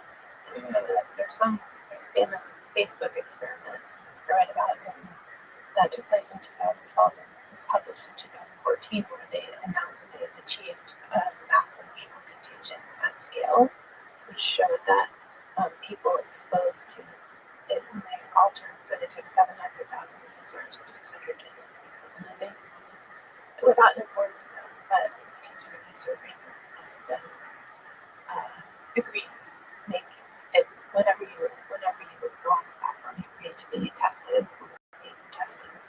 So this experiment exposed a group to where their newsfeed was altered in a negative direction, which only is measured by word counting software. And they discovered that group that had negative exposure also responded in a more negative way, as judged through their posts and likes and responses. The group that was exposed to a more positive newsfeed by altering the algorithm then had also a measurably statistically significant effect, had more positive emotional response, and the control group was unaltered. So You agreed to this when you signed the terms of use on Facebook. You agreed to be tested. well, it did controversy, and after that, Facebook the research team publicly. But you do agree. You agree as part of it's sometimes seen as user experience, alterations or A/B testing, things like that. But so this is why there was an ethical debate when the experiment was published in 2014, and people on the Facebook page of the research group that did the experiment, at least one user wrote in saying, "Could I have died if I was in that experiment because I was in the emergency room at that time with threatening to commit suicide, and I want to know if my feet was altered, and maybe that pushed me over into that state." And of course, they could never know. They can trace backwards, and other people had a similar response. And there's even an investigation by the British government about whether this should be sanctioned in affected users internationally. But I don't know it. Ultimately, there doesn't seem to have been any sanctions that came out of it, and anyone who says it was mostly promoted. But it's very interesting because just the concept of emotional contagion was in that way operationalized and sort of shown to be. It's almost like an announcement that this was a possibility. 2012 was kind of an important point in the development of social media and its power. Well, it's also when you see the culture war really kick in is somewhere around 2012 when this bizarre line and sandwich between the right and the left, and ramping up all these ideological hot button issues. Yeah, and I think I'm not. I can't speak to the exact studies, but there was a whole slew of recent studies trying to show that social media could alter political, it could increase polarization, but it actually didn't. It didn't turn out to be as salient as expected. That effect actually, what I conclude is that it's actually the level of emotions that social media operates in. Sort of prodding people to more extreme states and maximizing for engagement by stirring people's emotions, and that has fed into the increase in polarization. Like that's the after effect of it. Or the end goal. Or Are you aware of Robert Epstein's work? no, Robert Epstein is a guy that started studying search engine curation, and he found through what is this organization called, Jen? So Robert Epstein, he found that through Google curating their search results, just by doing that, you could completely convert people who were independent or sitting on the fence. So by, like, say if you Googled, let's just go back to 2016, you Googled Hillary Clinton, you would see, like, is Hillary Clinton a criminal? You would say Donald Trump criminal. Donald Trump criminal crime. You wouldn't find things like Hillary Clinton. You had to keep digging. If you wanted to find positive things on Hillary Clinton, you could find them quite easily. If you wanted to find positive things on Donald Trump, you wouldn't find anything. But then it was on purpose that they were doing this. And that through this, they could statistically change votes to the tune of 20, 30%. And then with fence sitters, people that were not sure, you could really shift them. And I think at one point in time said, in some issues, you could shift them as much as 90% towards where you wanted them to go. interesting. It's terrifying. Because you would think, I always thought, before I talked to him, I kind of thought that search engines probably have to be curated to some extent, but I never knew it was that much. Here's the American Institute for Behavioral Research and Technology, profit, nonpartisan, 501 organization, founded in 2012. But when he talks about it and what the research has shown, it's quite disturbing, and he tracks it. Like, so they have computers that track bias and search engine results and bias and what you can find. It used to be that certain search engines weren't curated, and now they are. Like DuckDuckGo used to be pretty, and now, like, I remember I used DuckDuck during the pandemic because I read about this doctor who had taken a mRNA and had a stroke, and that's disturbing. And they were connecting it, at least, correlation to the vaccine. And this is the early days. And I'm like, this is fascinating. So I tried to find out where I could not find the story. I found it on DuckDuckGo in the first page. And I was like, that's crazy. And then, within a couple of years, DuckDuckGo, I think, was probably sold or something. I don't know what happened, but it seems like Brave browser, it seems to be the only one that I found now that can commercial things. But if you're looking for what they would call malinformation, so they came up with different definitions. There's misinformation, disinformation, and then malinformation. And they were trying to censor malinformation. Malinformation is information that is correct, but that would be ultimately harmful. Right. And so they put vaccine side effects under malinformation because it would cause vaccine hesitancy.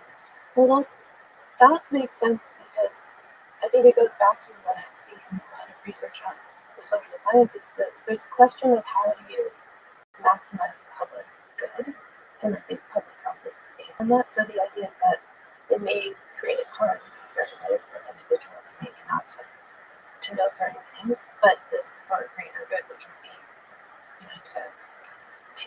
in the eye of the public health organization to maximize vaccine use. That would be true if the vaccine was actually as effective as they were saying it was, which turns out to not be true, and that they knew this initially So I'm much more cynical, and I think it was all about maximizing profits and discouraging dissent. And in that sense, the COVID crisis was a fascinating study, and I don't think it was. I don't think they let it go by. I think they probably were very carefully studying its reactions to pressure, social media campaigns, like what is it like people are ostracized from groups, was like when people were dissenting from the proposed narrative. Yeah, I do think the COVID crisis was one that we haven't fully assessed, and that had huge effects on our country. I think decades for people to parse out what was actually true and what was manipulated, what was fact, and what were the actual, what was the motivation behind all of it. Yeah, and even part of the process, maybe it's a key iteration of a larger unfolding of this question of what happens when information becomes so much radically more available. Just in my lifetime, and as a grown-up person, it used to be that you had to have certain credentials, you had to go to certain places, and to access papers, or you could get in, but you had to know where you wanted to go and why you wanted to do that. But just with the democratization of knowledge that the internet brings about, and also people uploading archives and papers and government materials to public availability, I do think it's a crisis. Not a crisis, but it's an opportunity, and it's destabilized so much about our world, and in some way that's part of what happened with COVID is it undermines expertise. Yes, it also exposed gatekeeping of information, and whether or not the information itself is actually being curated for other than public health and safety, or it's being curated in order to maximize profits and encourage a narrative in order to get people to comply. It's got to be curated for something. Yeah. Yeah. I want to go back to what you talked about the methamphetamine studies, because I'm not aware of those. So what did they do with methamphetamine? Well, just as in Haight-Ashbury, there was a hippie period where LSD was the drug of choice. There was this kind of turn, which is also seen in maybe a shift from, to Altamont. When hippies started Altamont music concert with the Rolling Stones when Was that when the hell was it? Yeah, it went from Woodstock, which was the sort of peace and love ethos when hippies were still mostly taking LSD and that was the drug of choice. There was a shift towards the end of the 60s, early 70s to speed and interest in amphetamine products, and that was so. This changed the tenor of Haight-Ashbury too, because people were it had social effects. People were more aggressive and happy. So anyway, West was funded by, I think it was the NIH that funded him, or the NIH. I'm not sure it's Institute of Mental Health. I believe funded the Amphetamine Research Project, or ARP, and Wes was the head of it. He was by that time working at UCLA, so he wasn't on site, and perhaps he was one of those figureheads, but he definitely had many people under him, including personnel at the Haight-Ashbury Free Clinic, and including some ethnographers such as Alan Rose, who went on site with the Manson family before they committed murders, and he was actually sleeping with the woman. Oh boy. And he was a social scientist, but he got entranced together. Anyway, this was not in the reports, but you can find in West papers the funding documents for this project. And there was a sprawling project that they just basically wanted to find out about the course of addiction, how people responded to amphetamine and amphetamine-like drugs, and whether they remained addicts after a certain amount of time, how it affected their social relations. It was sort of this inquiry, and it had an ethnographic component, sociological, and many other chemical they were interested in. So it's basically a team of researchers. So did they distribute methamphetamines? Not to my knowledge. So how did they study? They studied existing habits.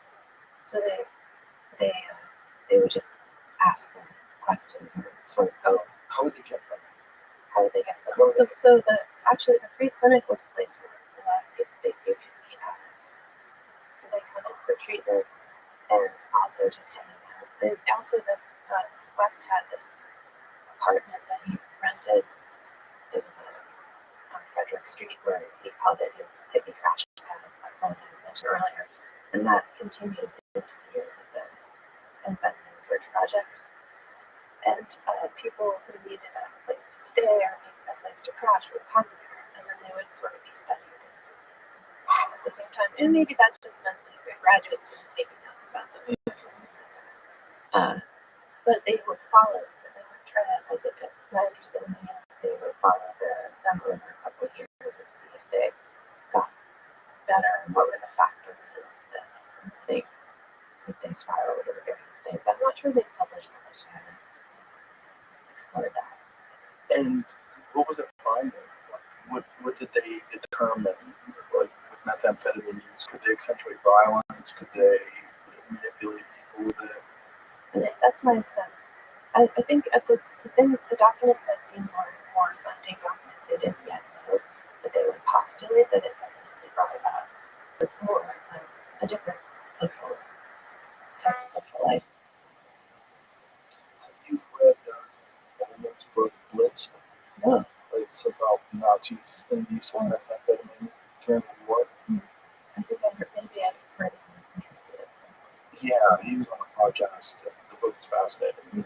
It's all about when they went through Poland in 3 days. The only way to do that was for them to stay awake. They formulated these things so they gave everybody massive doses of methamphetamines and sent them to Poland. And that they were all, like everyone was on methamphetamine. So the entire Nazi regime was essentially fueled by speed. It's funny how we don't think about Yeah, speed. just think evil. You just think Yeah. high and Crazy, high, evil, completely disassociated out of their fucking minds, methed out of their heads. yeah. And they gave varying doses to people roll. So the people that were in the tanks at the front of the line got the most meth. Yeah. Well, it dulls emotional response. Sure. Kills everything, I'm sure. Yeah. And that reminds me too. One of the haunting details that we want to go back to is that Leslie Van Houten described in an interview how Manson, and one of the things he did was encourage them to take acid every time they started to come down, they would take it again. They would repeat to see how long they could go without ever coming down. And that's around the time that we did the murders. Wow. You're really up for days. Yeah. Very deranging. Oh, yeah. So crazy. It's so fascinating that people would be sitting back studying the effects on other human beings, knowing, well, it's important to get the nutrition, and this is important for national security, but you're just going to ruin people's lives. Yeah, there was even a term at the CIA called extended experiments, which were experiments that led to death. And this was with people considered explosive. They would have been prisoners. There's a section on it in John Marks's book, A Sort of Manchurian Candidate. So there are probably unknown number of prisoners of war from other armies who were held in camps in various places. This is actually the case of Frank Olson. So Frank Olson was a chemist. He was an army chemist, but he was involved.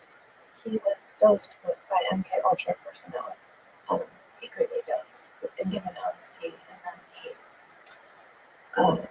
he apparently the story they told was that he had trouble metabolizing it and he went crazy, and they had to take him to a hotel room. This is the subject of Aaron Watts's documentary Wormwood. Taken to a hotel room in New York City, and then 2 days later he found himself out the window. And his son Aaron, family, they ultimately ultimately received an apology from, I think, Gerald Ford. Sorry. We, Whoops. the one thing that Frank Olson was doing, he was a chemist and he was devising weapons, chemical weapons and adjutants that were used by MK Ultra. Not, I think it was a little before MK Ultra, so something like Operation Bluebird or some of these earlier programs that pre-existed, and he was flying around seeing these extinction experiments. So basically, the idea that Seymour version of Earl Morris put forward in the documentary, and that Eric Olson has spent his life trying to prove, is that his father was having ethical doubts and was actually wanting to leave, and he was too much. It was too much of a risk that he would reveal what he'd seen, so that he was probably thrown out the window. Okay. Wow. Does it like keep you crazy about other stuff? Yeah, I had a very dark sabbatical class when I started writing, that I really needed to. I just have full time. I've been teaching math since for many years, and I wanted to just rethink it. And I spent a whole year at my desk just going as deeply as I could into various cases like the psychosurgery. I mean, like, There was an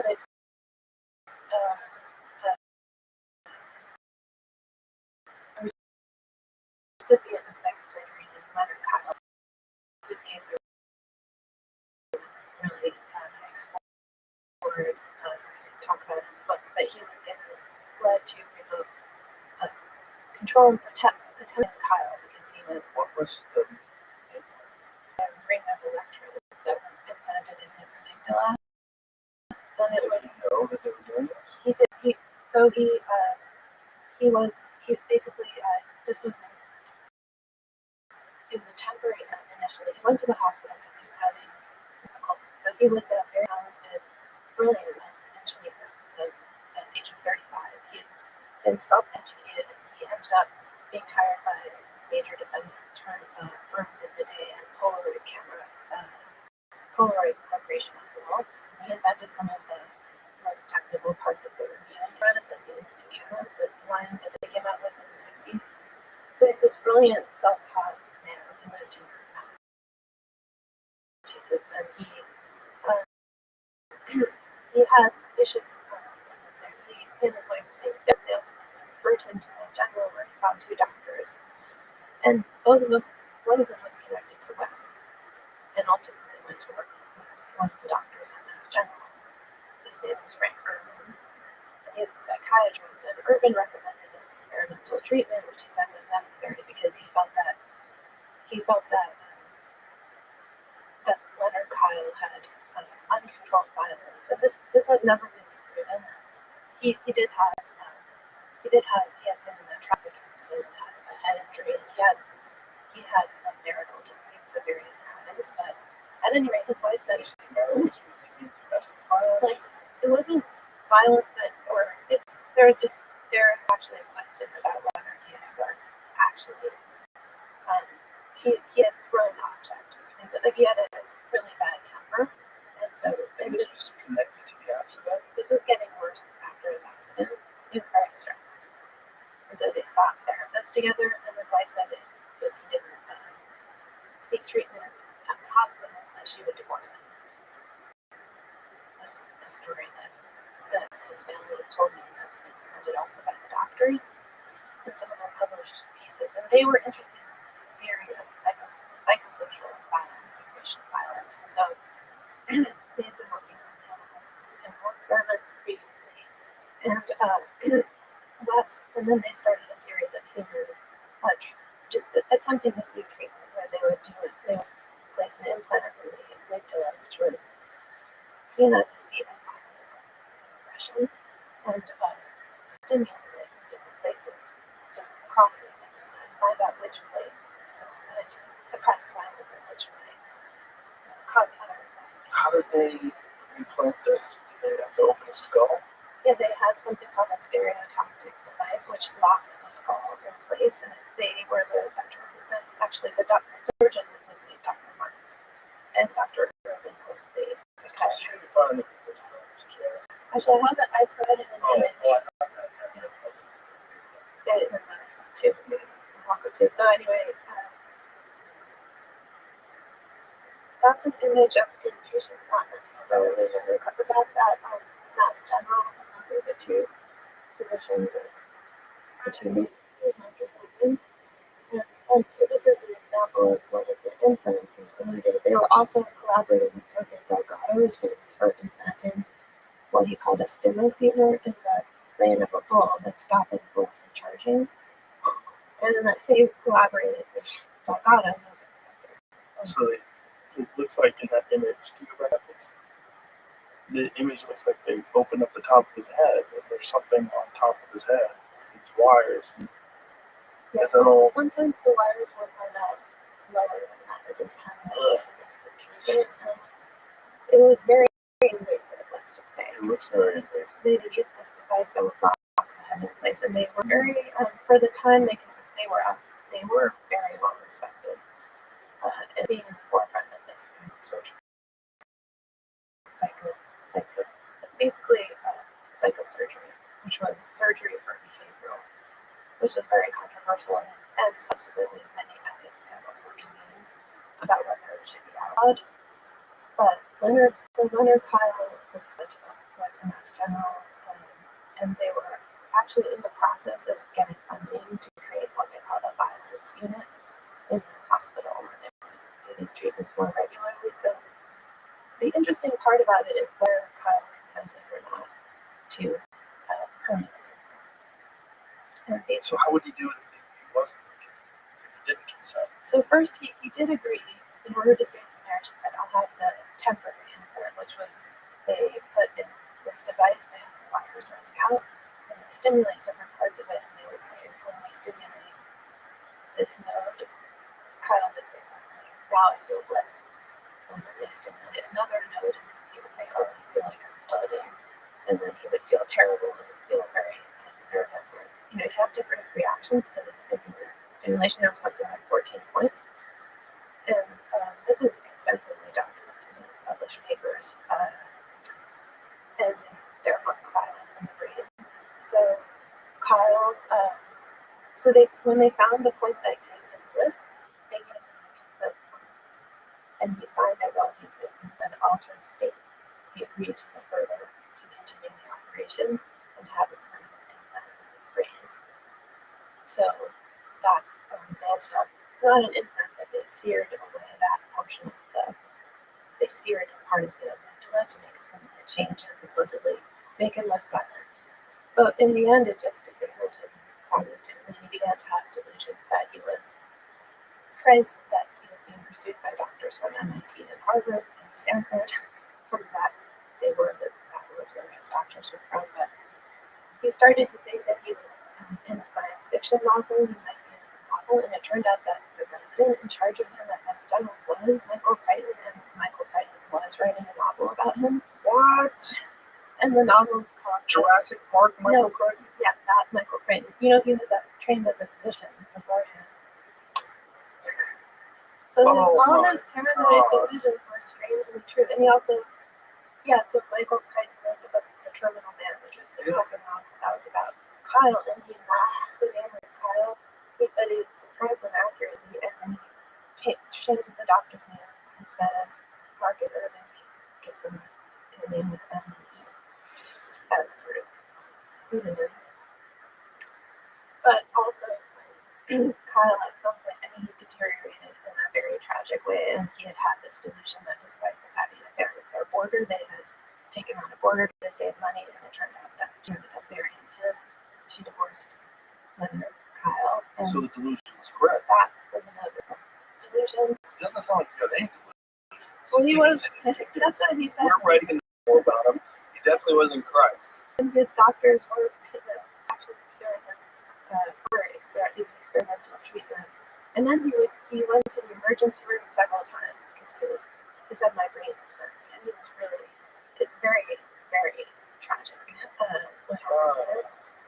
And he said, I am the inventor of several patents, and I am a brilliant engineer. And the doctor was like, who's this crazy person? And then they discovered he did patents to his name.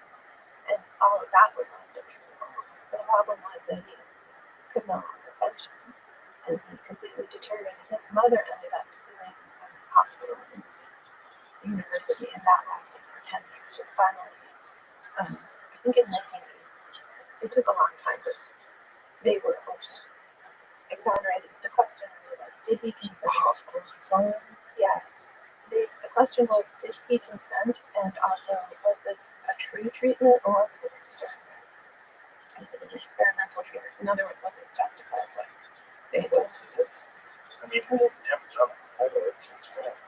They had done it to one other, well, around the same time they did it to a young woman and several other patients. But the young woman was the one to receive the stimulus eater, which they could be in another room. And you wouldn't have to use the site. So the stimulus eater was the Delgado engine. So what was it? Radio waves? What the treatment? Yeah, maybe. Oh, boy. So this was very dark, and I had not much right. Oh my God. This was a She's literally a bad girl. Oh my God. This is another very tragic story. Women who were subject to fits of violence, which were documented, and she had loved to play the guitar. She was otherwise lovely and very historically 19-year-old woman. And she had a traumatic brain injury as well. I'm not sure. There is a correlation between traumatic brain injuries and fits of violence. Yeah, they were interested in it too, because they were interested in sort of that evolution of the brain, and they ended up writing Charles Whitman too. They were, the first shooter, the first mass shooter from Texas. The Tower guy. They were called in on that committee. Yeah, two months. Well, this is a matter of dispute, but yeah, that's one thing. But they were involved in these high profile where they were asked because they were experts. But anyway, the case of Kyle, I got very deep into it, and I met some of his grandchildren who had been raised not known to his grandfather, but some of them, one of them was raised book a lot and trying to rediscover the family's history. A lot of the families didn't know or it had just been suppressed. And yeah, it's just a kind of amazing story in the sense that it was also this techno-psychological vision that people's behavior, because psychosurgery is just defined as a surgical alteration of the brain to correct or change behavior. And several of these doctors Wow. and as an age in 1974 shut them down, but they said at that point in the report they released that they couldn't never, they don't have a count of how many people were actually operating. But there were several high-profile legal cases too. Wow. In the prison. Secure device for my use. Yeah. Oh. What did the implant look like? So I have a picture in the book of the sites. I didn't see anything. Also, if you look up silence in the brain, the Mark and Urban book, they have a picture of and also the stimulation area, and also what Leonard Kyle said when they stimulated each part of the brain. They have a little graph. But the stimulation was done not with an implant, but while he was being manipulated. They had his head in the thing, and they were manipulating the various aspects of the brain. Yeah, they used the stereotactic device to implant, and then but that wasn't something.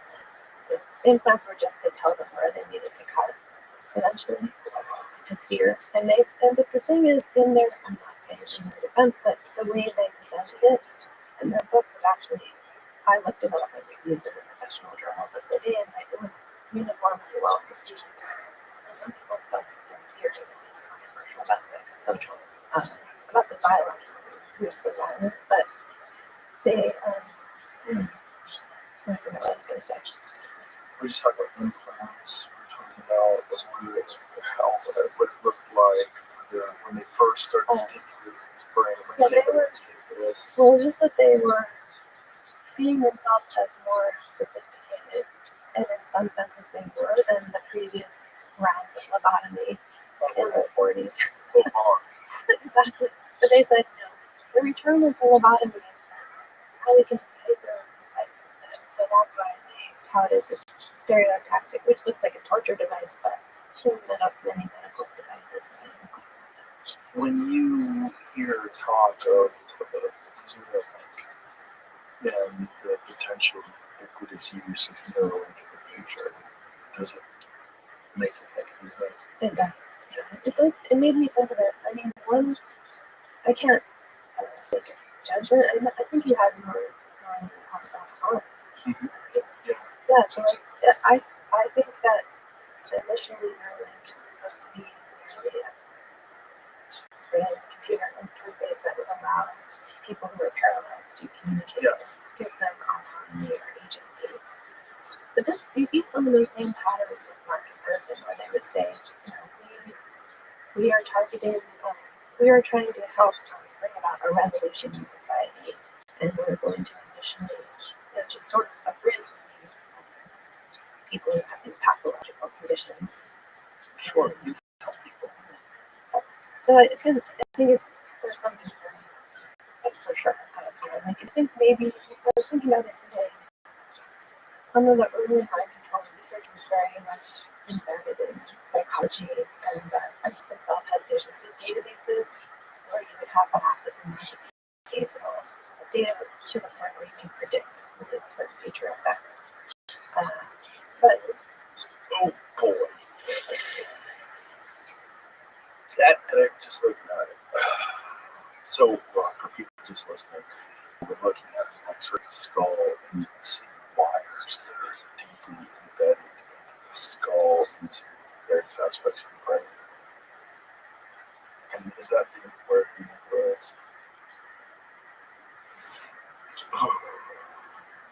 Yes. So it's basically stimulating. it's pretty deep in it. Neuralink is much more part of the brain. Yeah, it's top brain.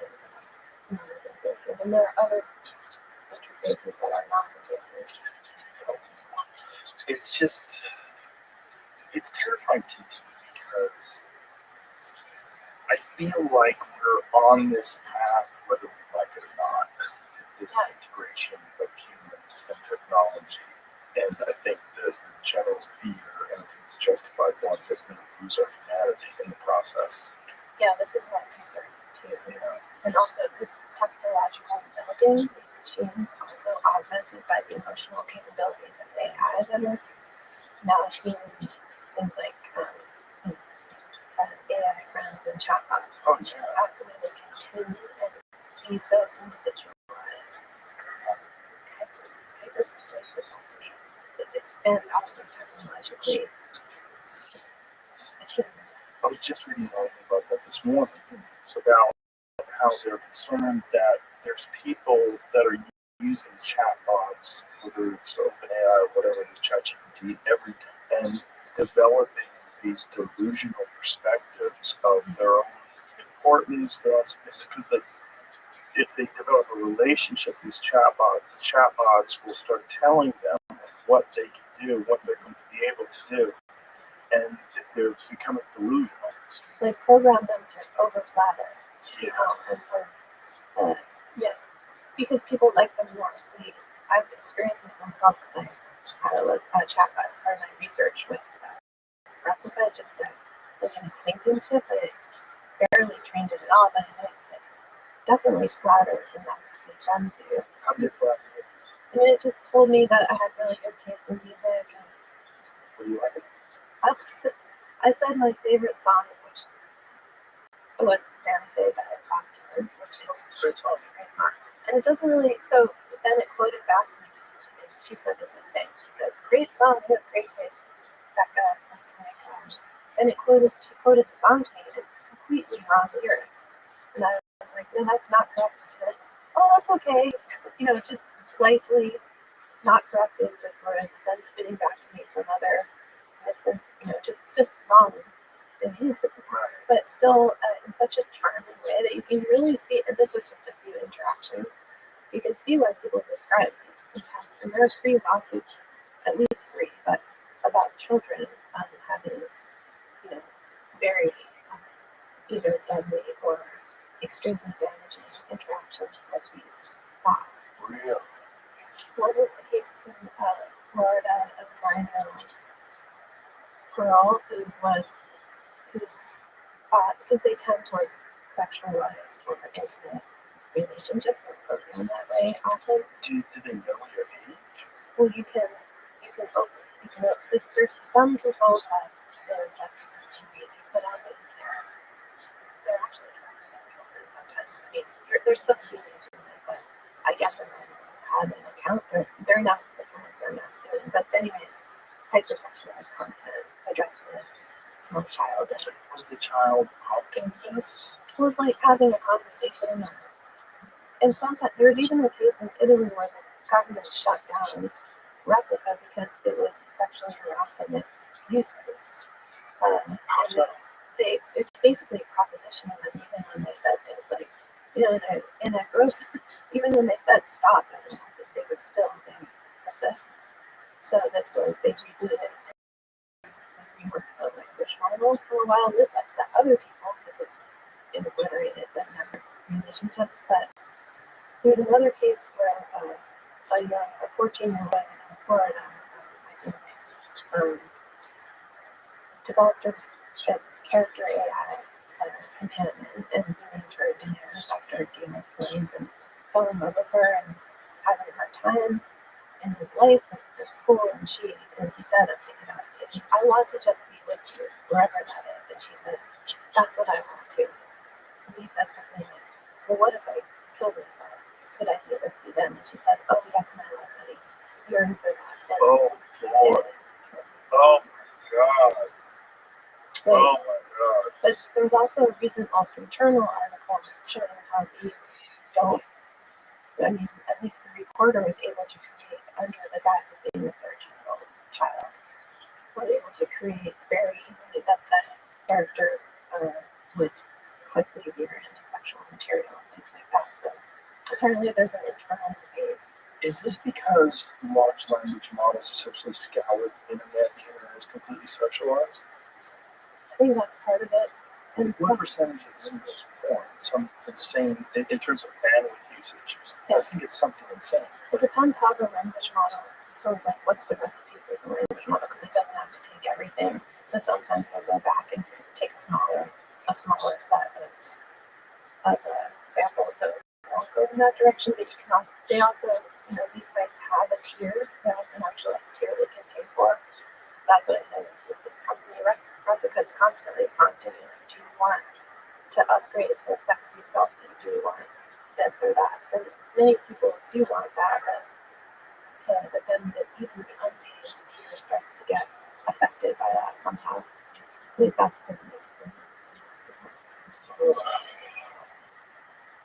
It's so strange because I feel like we're experimenting with programming a life force, like a life form that is taking on a lot of the. You want to think that if we create artificial sentient intelligence, that's going to be super intelligent, more intelligent than human beings. It's also not going to have all of our bizarre kinks and flaws. But if it's essentially being programmed by human beings, like how would it, if it's communicating in language, and language which is formulated by human beings with all of our desires and the ease of manipulation, sexualization, which is used to sell everything, cars to credit cards, whatever it is, sexualizing things, sexualizing advertisements is a big part of it. And then manipulation, showing people what could be, and like this is the theme oftentimes of pharmaceutical drug ads. Showing you can, if you just do this, you can be happy. You not happy. You could be happy. And this is what's really creepy about this exponential, constant increase in the capabilities of these large language models, and that they're eventually going to see. If you're talking about manipulation, and if you're talking about mind control, what is going to be better at mind control than something that is us times 1,000? And it's only us times 1,000 for a couple of weeks, then it's us times 10,000, us times 100,000. Essentially, far more intelligent, far more aware of all the different ways to manipulate the human psyche. Yeah. I mean, this is the nightmare scenario. I think it just accelerates some hyper persuasion loop that we're already arguably in, which is that it's highly individualized, not just here. So one of the turning points in one of the things I sketch in my book is this shift from mass persuasion, where the basic thing about advertising in the golden age of the 1950s is that even though people were concerned about it, I wrote books like The Hidden Persuaders to expose the effects of advertising and PR. It's like everyone got the same message in a broadcast. So the original study of mass persuasion from 1946, it showed how people who were affected by the broadcast on CBS radio, where a famous singer named Kate Smith came on, and she said she was trying to get people to support the war by buying bonds, and she stayed on for 48 hours without eating, and people were so concerned that they couldn't turn off the radio, and several people sold their wedding rings because they were just desperate that she would survive this, and she was sort of continually using these techniques to gain an age group.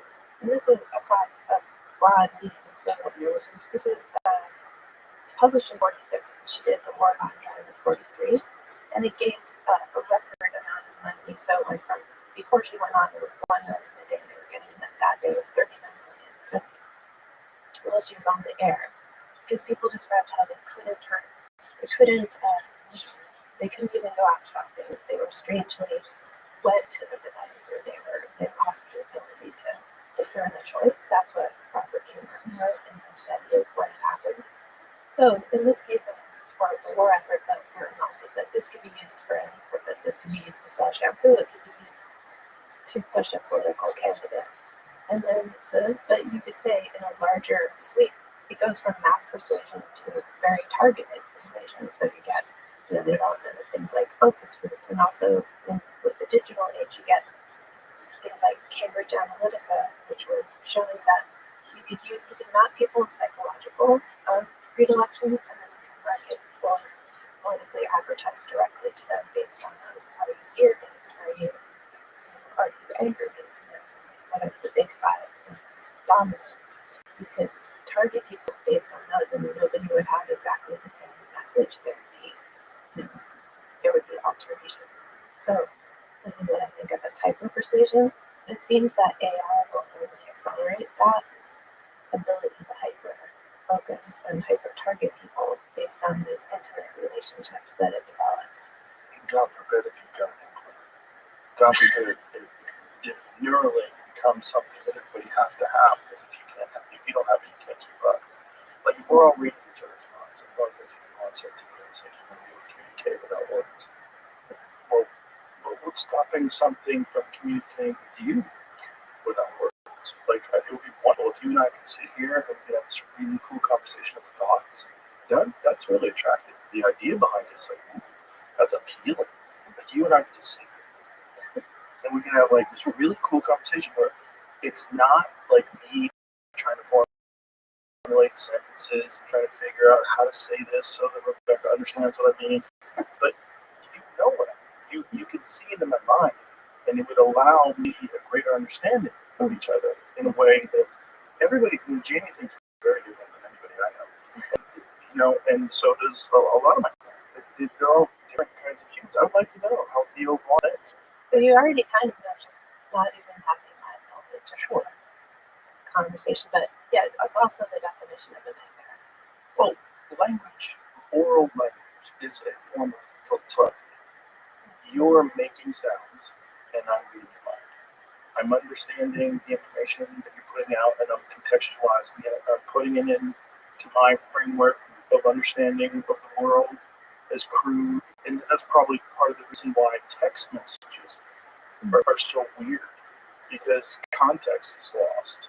Like, like often, like I'm so busy and I get hundreds of text messages a day, and sometimes I forget to text people back, and then I get texts from people, "Are you mad at me?" Like, oh my god.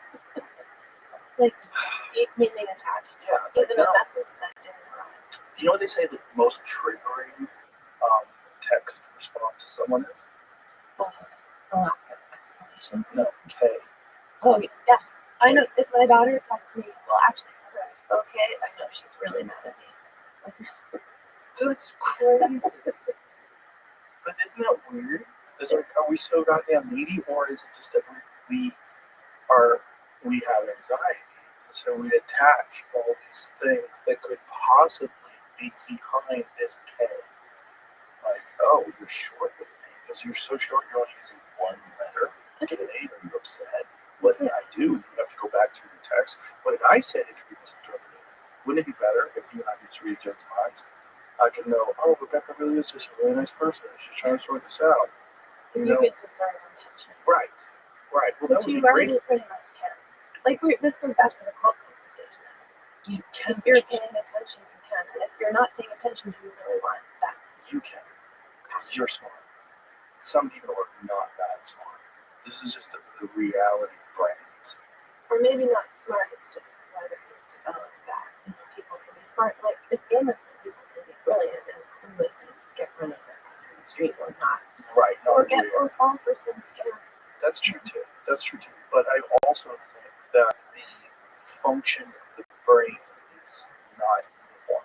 It's not the same in everybody. And your ability to form pattern recognition based upon whether it's previous experiences, accumulation of information, genetics. There's a lot of factors, and I think some people are far more vulnerable than other people are, and they're much more. Which is why you're not in a cult, and I'm not in a cult. But we're all vulnerable, I think. Yeah.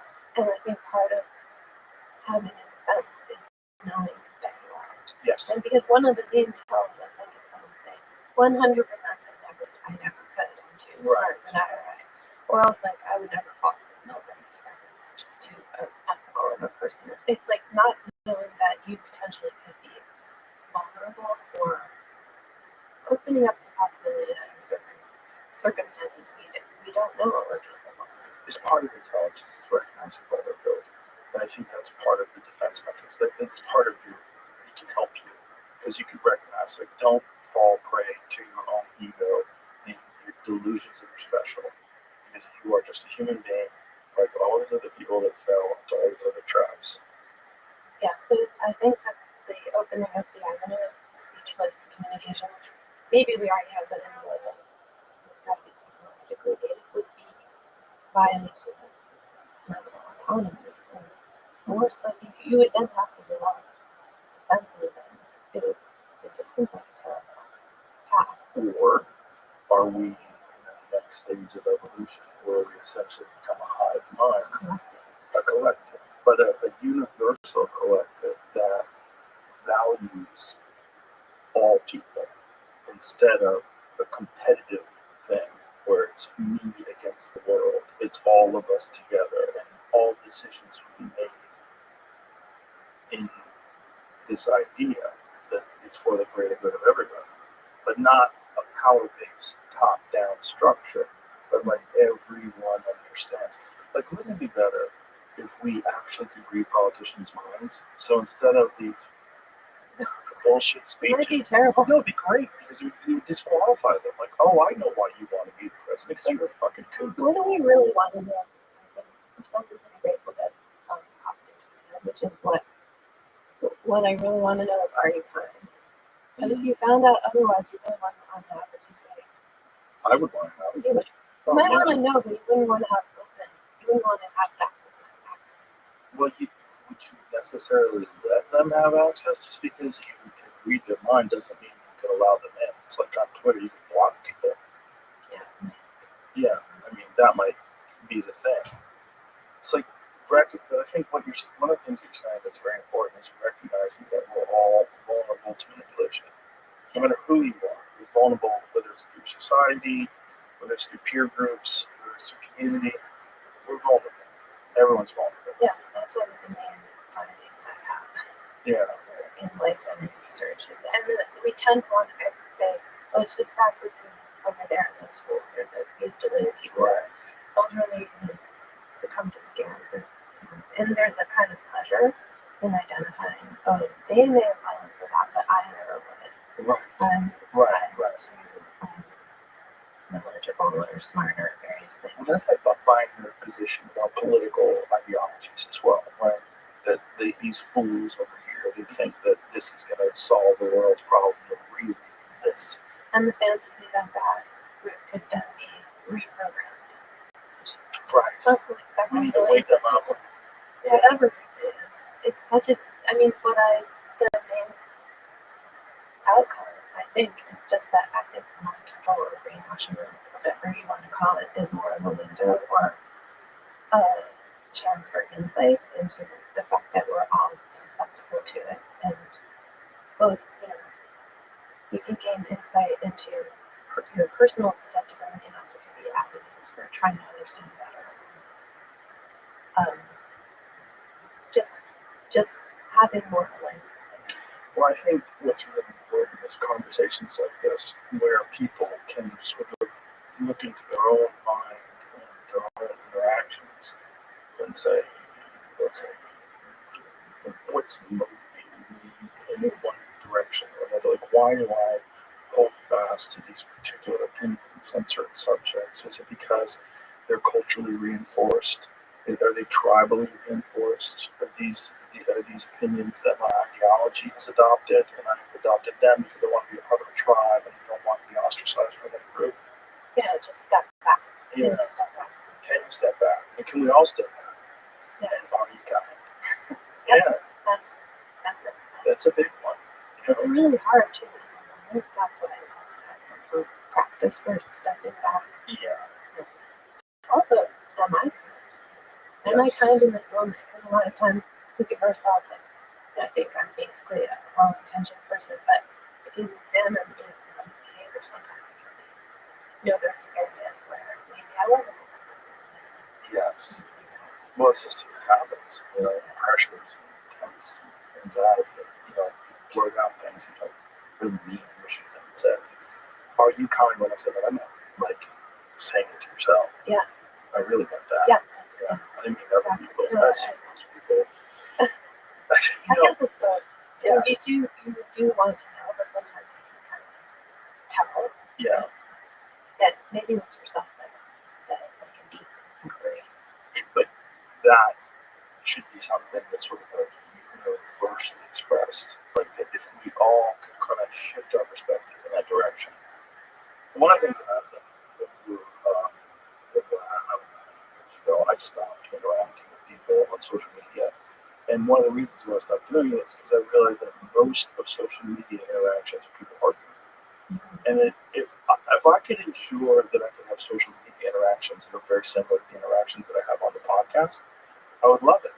Because I have people on the podcast all the time that I disagree with, and it never resorts to name calling or shouting or any of that stuff.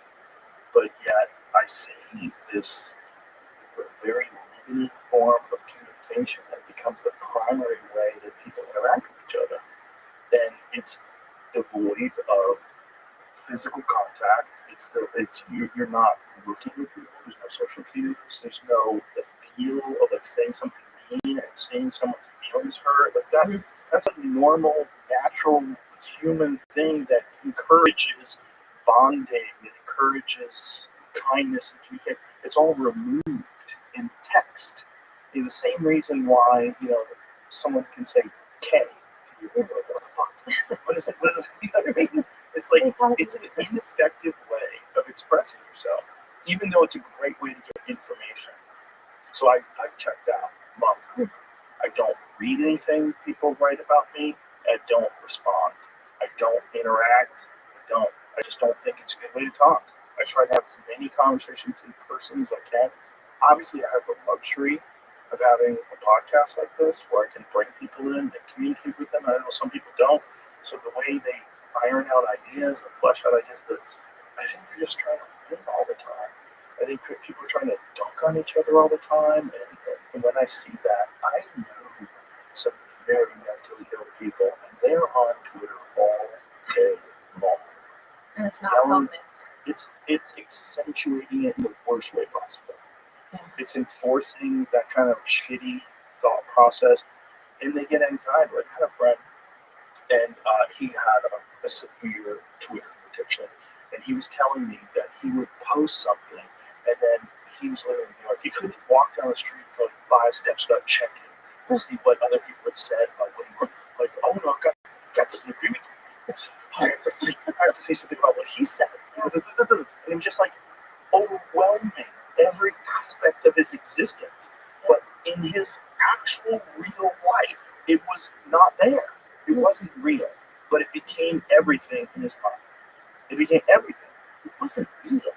He wasn't experiencing these people. The people that he's experiencing is the guy at the coffee shop or this lady at the store. Hi, what's up? And most people, most interactions were normal and kind. But the spillover from this bizarre form of processed information is very bad.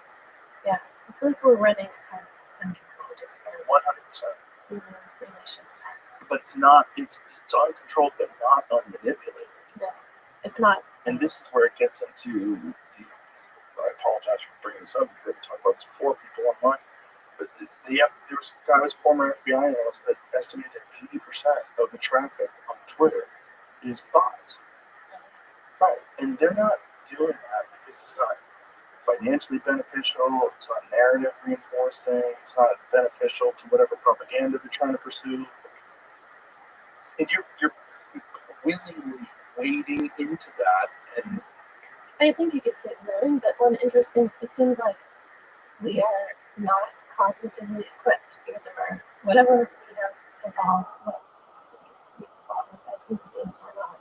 There are certain ways that didn't anticipate this deracinated, disembodied form of stripped down, context free communication that triggers strong emotion and nonetheless keeps that emotional conduit going. So we are especially vulnerable to the loops that and not that we don't have many defenses. It's almost like when they introduce a new creature into Australia. right, Like sure. rampages over everything. Because the defenses haven't been built up over time. Right, And totally. Yeah. And then the way to deal with that, new invasive species, and then feral cats everywhere. Yeah, and this is your brain. I mean, this is what's really crazy because also it's the most fascinating time ever in terms of your ability to access information.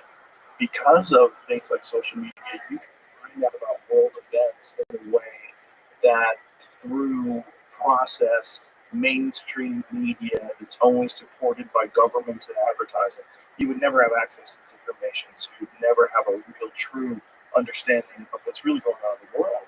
So you have that along with propaganda, and it just requires this insane psychic immune system to sort of handle all this. Yeah. It's really interesting. Just that's what I think is this larger democratization of information that we're experiencing that we haven't really reckoned with. We don't even see the scope of it. Like I remember around 2008, I walked into a colleague's office at the university, and he was staring at this. He's a senior scholar who's been working for years, going around the world looking at papers of scientists. And he was just looking online. He couldn't get over it because Galileo's papers were up online, and he didn't have to go to Italy anymore to look at them. And actually now anyone can look at them because they're freely available.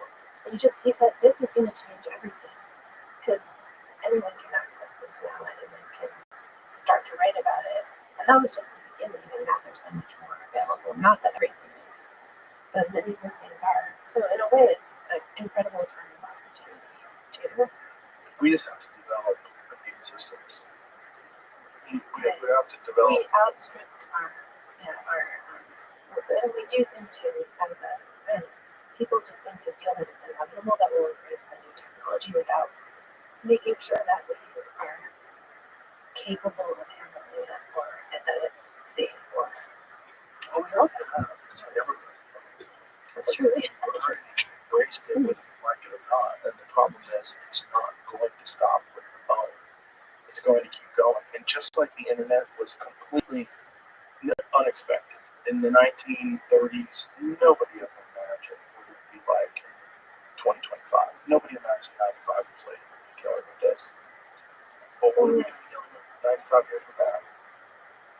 A couple of people had visions that were pretty interesting. I was quite interested that you can look back at, like someone, a guy named Vannevar Bush in the 1930s had a vision called Nemex, where he said, what if you could put all the world's information inside a wooden desk made out of oak piece of wood? And he said it would be on microphone because they didn't have digital databases, but it would be all microphone and you could call up anything. So it would be a miniaturized library because you could put an entire, you could put the Bible on one frame the size of your thumbnail. Oh, wow. You could also conduct experiments on that desk. They called it Nemex. He said the scientist could also strap a little camera to his forehead and add to that knowledge. So in some ways, there were a couple other visionaries like this Belgian internationalist named Paul Otto tried to invent something called the lived in hand, which was a storehouse of knowledge. It was just built on postcards around the turn of the 20th century in this huge building in Belgium. And you had women in outfits who would, if you wrote in the question, they would go get the answer. Sort of like a hand-based internet. So people, and even going back to various fantasies of libraries, going back to the Greeks, people have dreamed of this all the world's knowledge in a tiny shoebox, or that was the fantasy of microfilm, which I read about in this other book. Very fascinating because they really could put the Bible on the head of the pin even by the 1950s. Using just film. So, but yeah, people didn't imagine the exact form that it would take, and I think we're at a crossroads today. Which way we're going, it won't necessarily go the darkest route, I hope, but deviate out from what that would like. Well, it's also going to go the route of quantum computing, which is going to be unfathomable computing power attached to information, and it's going to happen inside of our lifetime. Yes, and because of how much is happening all at once. Yeah. Polycrisis or poly, whatever it is. Emergence. Well, I mean, I guess the meditation practice is a great way to at least mitigate some of the effects of that. But how could you convince the vast majority of people that are so scatterbrained and, addicted to caffeine and nicotine and prescription drugs and how do you, it's like step back. We have so many people that just kind of fall in line and just hop aboard the train. Yeah, I guess you have to hope that there are countervailing trends and tendencies. Like there is a lot of meditation. Of course, that can be used too, but mostly it's for the most part a good thing to have some reflective practice, to add breathing, like even apps that tell you how to do box breathing. Even sometimes articles about things like doom scrolling, which actually, it's funny to learn that this is actually an academic concept too, doom scrolling. There are papers written about it, the dynamics of it. It just lays that if you notice that you're in some sort of like the guy you described, what can you do at that moment to step back? And that's just, I'm kind of like, I used to stop doing that, but I used to put it back. Yeah, that's before I go to bed. It was just the dumbest time to do it. And then so thinking about war, like how imagine living in Hiroshima, and then all of a sudden, boom, the bomb drops.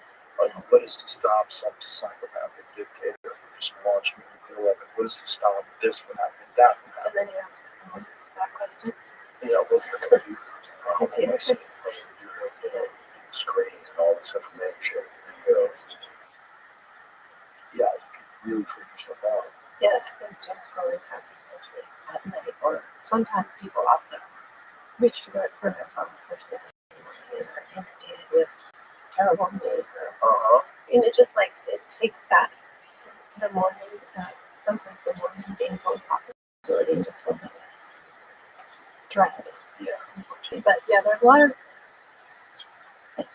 there are things you can do, and I think the first part is just noticing how it feels. Because even the other day, my daughter said, "You're spending a lot of time on Instagram." I'm like, I study this. But then I stopped and I realized I feel a bit better. Yeah. Yeah, I went a couple of days without looking at social media at all. And I was like, God, I feel lighter, and then I went right back to it, But also, like, I'm in the same argument, that's for my job. But I mean, is it really? My job is like a commentator on things and a comedian. It's like I kind of have to be paying attention. But if something's set up, it's going to make it for me anyway. It'll make it, Yeah, it'll make it downriver. I don't have to go to the waterfall. Well, something about the design of interoperability with phones, for example, if you think if you use it for your alarm, it's just there. And then you start to all the functions are built. Right. You use it for your alarm. That's because I do. And it wakes me. I don't know. I just have an alarm. I just have a little thing. It's the make them. I don't think so. But just interoperability at many levels makes Yeah. you sort of feel like you have no choice because you need it for this, but you're also, or I need it for work, but then it's sort of entering the way. Yeah. And then you can put a screen limit, but then you're going to just hit the password, get in there, and find out what's going on. I do find that meditation helps just if I go to a retreat, I'm just like you're not hooked at all, but it just doesn't speak to you. Yeah. You have a lot of effort. It's definitely a strange time. It's a very strange time to be a person. Maybe one of the strangest ever, but the strangest. That's the question I have too. I wonder. I mean, I think that probably the invention of the wheel is probably the strangest ever. And then, It's the second strangest. right. Really impressive. Also that. Yeah. Which, by the way, they were really concerned with. Like, they thought that people shouldn't read it. Well, it's a version of the same thing. This is why they started to put Bible in the vernacular and the common account more available. Changes so many things that many knock-on effects. Yeah. But it does. That's what I was curious about. Is this time unparalleled? Is there nothing like it in history, or can we find elements that at least give us some perspective or can teach us something? Well, I think it's unparalleled in terms of interaction. Yeah. There's nothing like it where you were paying attention to the Yeah, potentially. I never really thought about Yeah. But every day, if you do grab your phone in the morning, you're waking up to 8 billion people's words. That's another question. When you have your attention that you're concerned. Like there's this poet I heard an interview with David White, and he said, potentially we can be exposed to tragedies all over the world at every minute. That in Vietnam they had some rule against you weren't allowed to broadcast the coffins coming back because they didn't want people to see what was happening. They did that during your Yeah, and so but now you can see people actually dying at every minute in any number of places, which humanly creates a moral injury if you're not trying to help or stop it. Yeah. And so this vast exposure is unprecedented to suffering, but also with your attention. What do you focus on? What do you?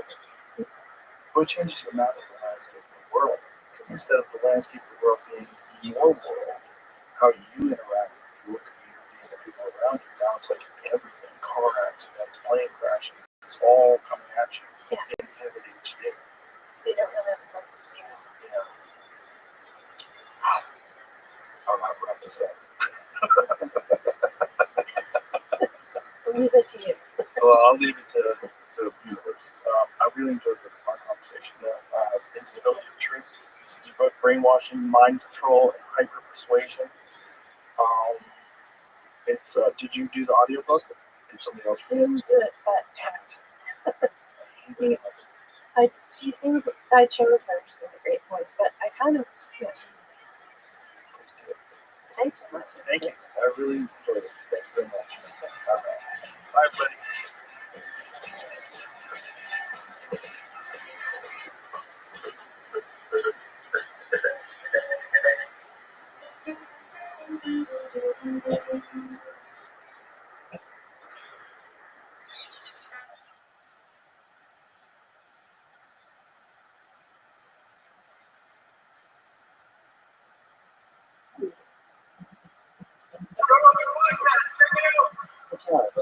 Experience.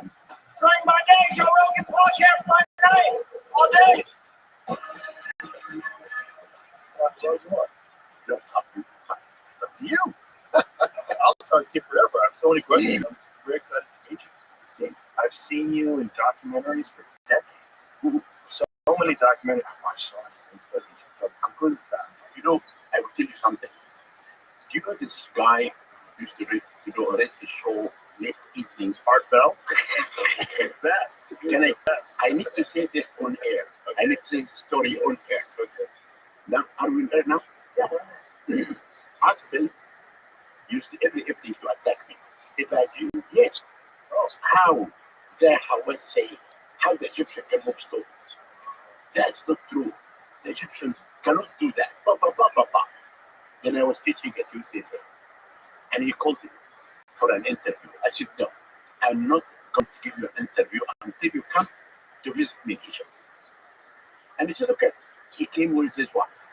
I took him a quarry that were cutting stones to construct the things.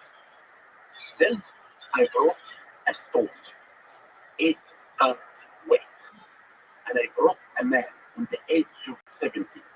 And I told this man, cut this stone. The man stood above the stone. You know, stones has weak parts like us. With a pencil, he drew a line from the beginning to the end. In the middle, he put a piece of iron, pump, he cut it for twice. I said, art, the Egyptian doesn't use muscles. They use their brain. Because the pyramid was the national project of our nation. If you go today, if I take you today with me, and you know, I always tell people this. I give lectures maybe 3-4 times a week for American groups. And I tell them the following. If you pyramid and you look at it, you will never believe that this pyramid built by human beings. Why? Because you don't know. And number 2, if you try to do it today, you will never be able to do it. Are you going to hire today 10,000 workmen to work for 28 years for nothing? That was the national project of the whole nation. I think Art Bell's real concern was how would someone possibly move those stones 4,500 years ago? Yes. Can I answer you now? Yes, please. Yes. 2 examples I will give. The first example happened a few years ago. I discovered a tomb in a site called the Abu Sir. In the top of the tomb, there was a huge granite sarcophagus, 20 tons weight. Okay? If you come to Egypt, have you been to Egypt? You have to. If you talk about Egypt, you have to come. But you have to tell me before you come. I'll come. I will go. Now, I brought only 10 people because I called the Minister of Culture and I told them, we found an intact tomb. And the Minister said, wait, I will bring the report to the press and we'll do it live. I said, okay, but I hate to do anything live. Then I came to the site. I brought my workmen. 10 workmen only moved the 20 tons only by wooden stitches. We found underneath another sarcophagus, 10 tons weight of granite. We took the third one and we found underneath another, a third one, 5 tons weight. We took the 5 tons and we found underneath a coffin with a mummy. And I told the workman, put everything back. And I called the minister and said, you can bring the press, we'll open it up. I never told them that I cheat them, but only in a site that I'm excavating right now. We do discover 60 feet under the ground for sealed sarcophagus. The lid is about 10 tons weight. 2 workmen only open the lid for me. We have a machine called the divot.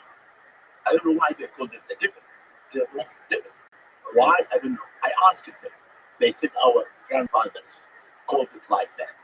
And they This is an ancient machine. it is an ancient machine. Jamie could probably pull it up.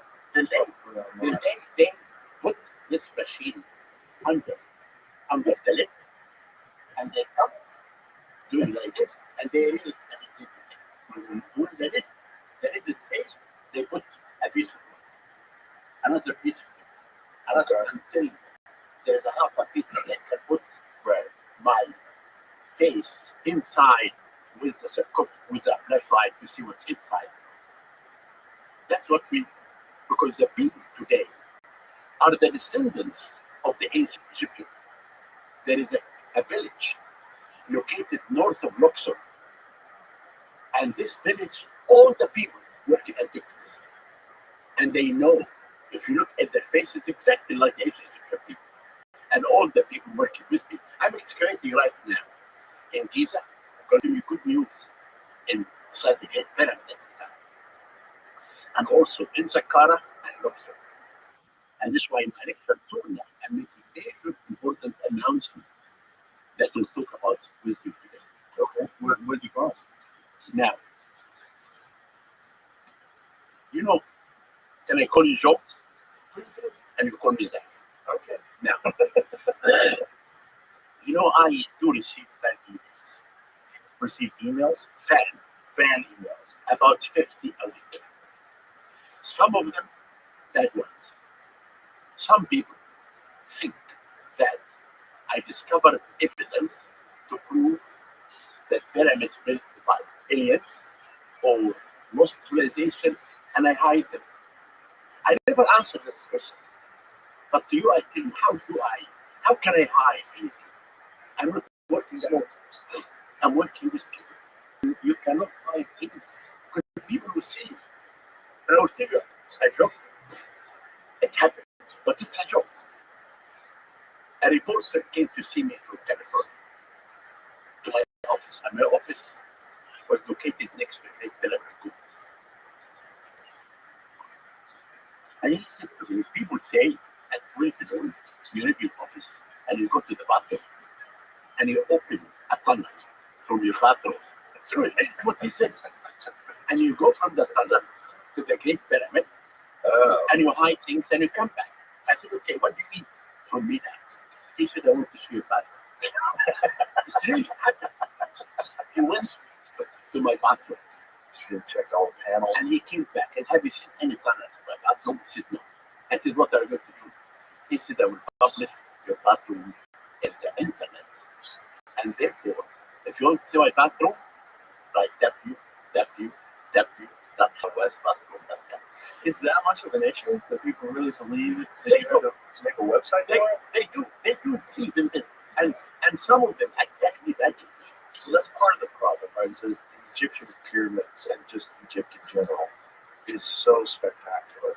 The accomplishments of the ancient Egyptians were so monumental, so above anything anybody ever achieved. And since, what they've done thousands and thousands of years ago, still to this day, puzzles people when they try to figure out how it was built. I will do. You would tell me how it was built? Of course. Okay. How do you know? How do you know? How do you know? I found all the evidence of building the pyramid. We published a book, 1,000 pages. This book is the Bible of the pyramids of Giza Plateau. Okay, tell me how they did it. Now, what we found out, the major problem that people think about this, because most of the information that's written on pyramids are wrong. Most of it Most of it. in archaeology. They're not curious about it, Really? except me and Mark Lina. You guys are the only ones that have it right. Because have been working in Giza for the last 57 years of my life. I excavated every piece of sand. Okay, let's take, what do the archaeologists have wrong in these archaeologists' books? For example, number one, they say that the workmen who built the pyramids worked only 4 months a year. When the flood covered the whole country, the king hired the workmen to work in his pyramids. This is wrong, and I'll tell you what's correct. Number two, that the stones used in building the Great Pyramid came from Torah, and Torah is a 25 miles west from Giza. And number three, that Khufu ruled for 23 years. And number four, that the stones of the Great Pyramid are 2,300,000 blocks. How many blocks are there? Now, let us talk about number one, the workmen. The work. I found the tombs of the pyramid only 1 mile south of the city. A major important discovery that can tell everyone. Number one, the pyramids built by Egyptians because of the names that we found inside the cemetery. And there were no slaves. Because I have to make sure that you're right. I also feel like we're looking at these other close. Oh, I accept it today. In other words, Nobody knows I shut things off. then now, this Okay, discovery. So you found the pyramid. You found the workers' pyramids graves a mile Away 1 mile south of the pyramids. And by their names, And then I found names of the workmen. I found the lower cemetery. The lower cemetery were for the burial of the workmen who moved the stones. And the upper cemetery was for the technicians. right? And how do you know this? I think okay. Now, the tombs down there are very primitive tombs, built from mud, it costs nothing. Underneath is a skeleton. And if the skeleton is for a man, he's holding a good job. You want to incubate the other. If the skeleton is for a woman, she has a perfume business. She wants to have perfume in the afterlife. Inside the upper cemetery, I found 21 titles in hieroglyphics. For example, the overseer in hieroglyphic of the side of the pyramid. What says that? The old Yes. sides. Ibera is in hieroglyphic. The overseer of the west side of the pyramid. Craftsman. The one who stands in front of the harbor. All these titles had to do with building the pyramid. Inside the tombs, we found the tools that the Egyptians used to cut the stones. You write and a flint tools. Because in the old kingdom, there's no iron. Are these photos, these tools available online? Can we look at them? Yeah, I can send it to you. And I found no, in my book, Giza and the pyramids. I don't know if it's I'm sure it's online. So these these tools were flint and diorite. What is diorite? Diorite, Diorite. Diorite is more sharp stone than iron. And it came from a quarry south of Aswan. So you feel like they used this very hard stone to cut it. To cut the stone. And I will come back to this cutting the stone. But let me continue about the work. Okay. To the east of the tombs, we found an area for sorting salted fish. We found an area for the bakery, making bread. We found the workmen barracks for the workmen who moved the stones to live. We found the whole city for the technicians, for the artisans. And we discovered some of animal bones. Because people always say that the workmen who built the pyramid, they ate only garlic and bread and drink beer. And I thought if they do that, they will die. But now we discovered that they slaughter 11 cows and 33 goats every day. and this can feed 10,000 workmen a day.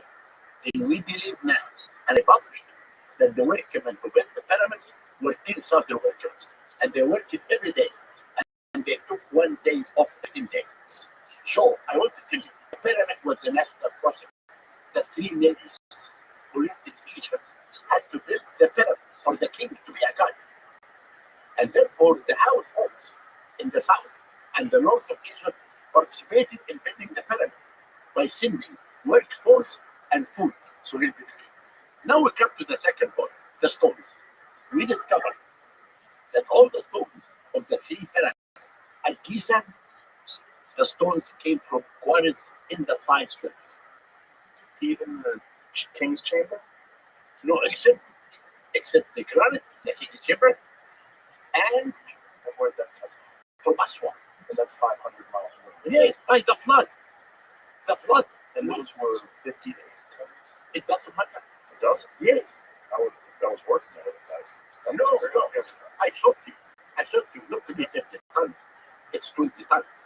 Now, what we found out, first how the Egyptians built the pyramid. They make on the ground a square base. Okay?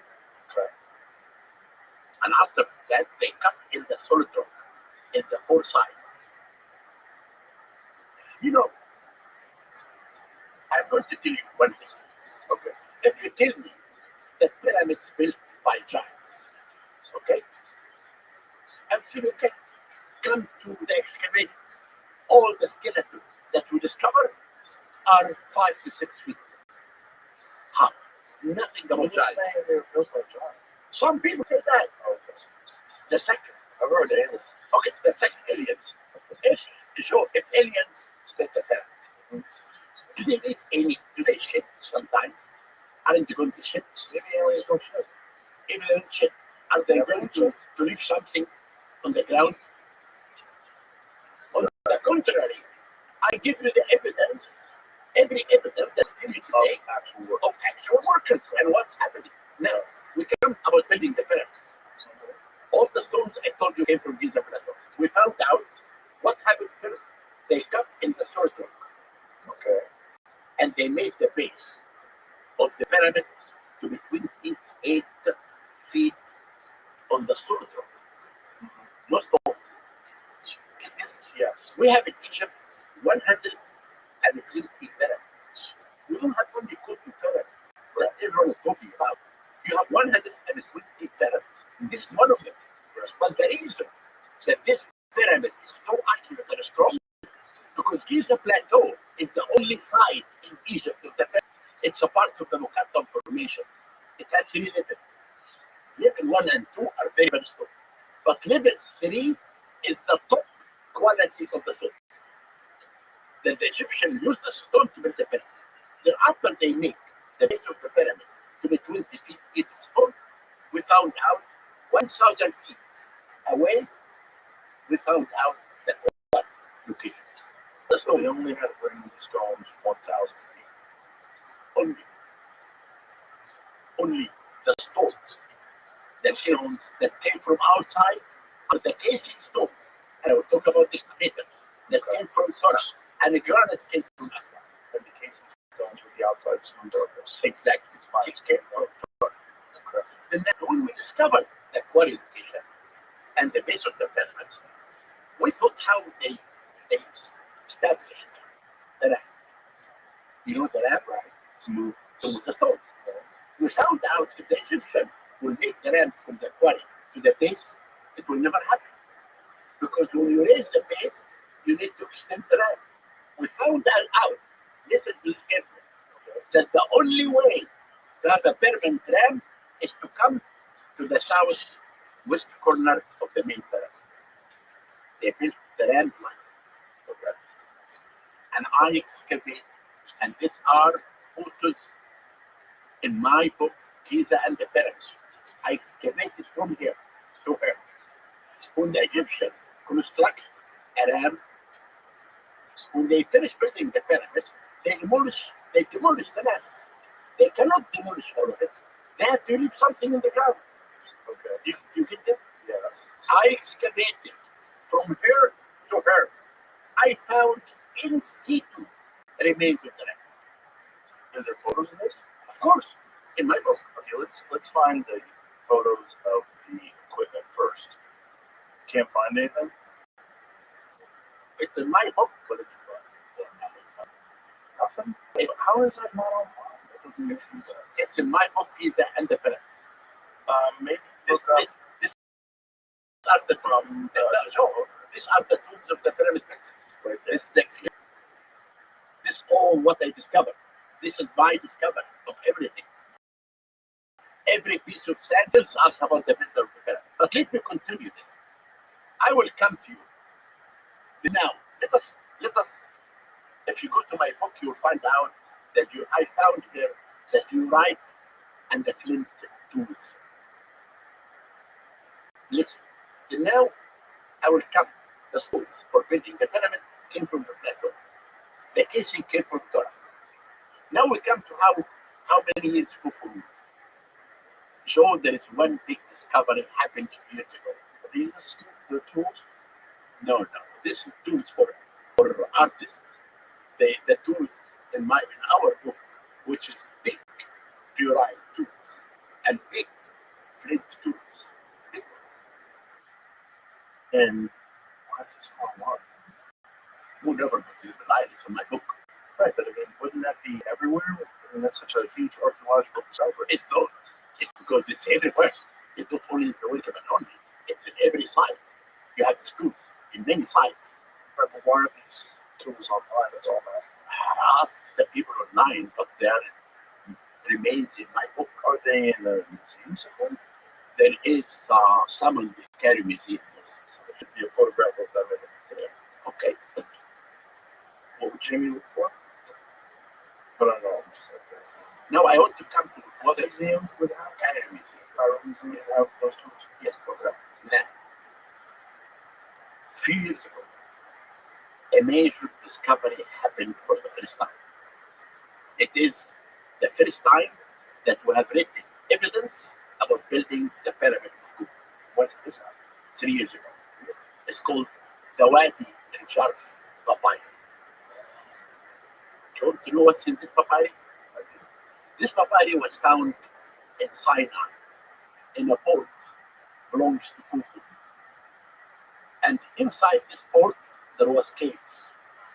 And inside the caves, found remains of boat and this big papyri. Large, huge. That's it, exactly. Okay? Now, First of all, how old? 4,600 years ago. And listen, in this, So papyrus was made with animal skins, right? no, but it was of papyrus, from the papyrus. Right. The papyrus is just like this. Now, but listen to the papyrus. It is a diary of an overseer of the workmen. His name is Merer. Merer. Okay.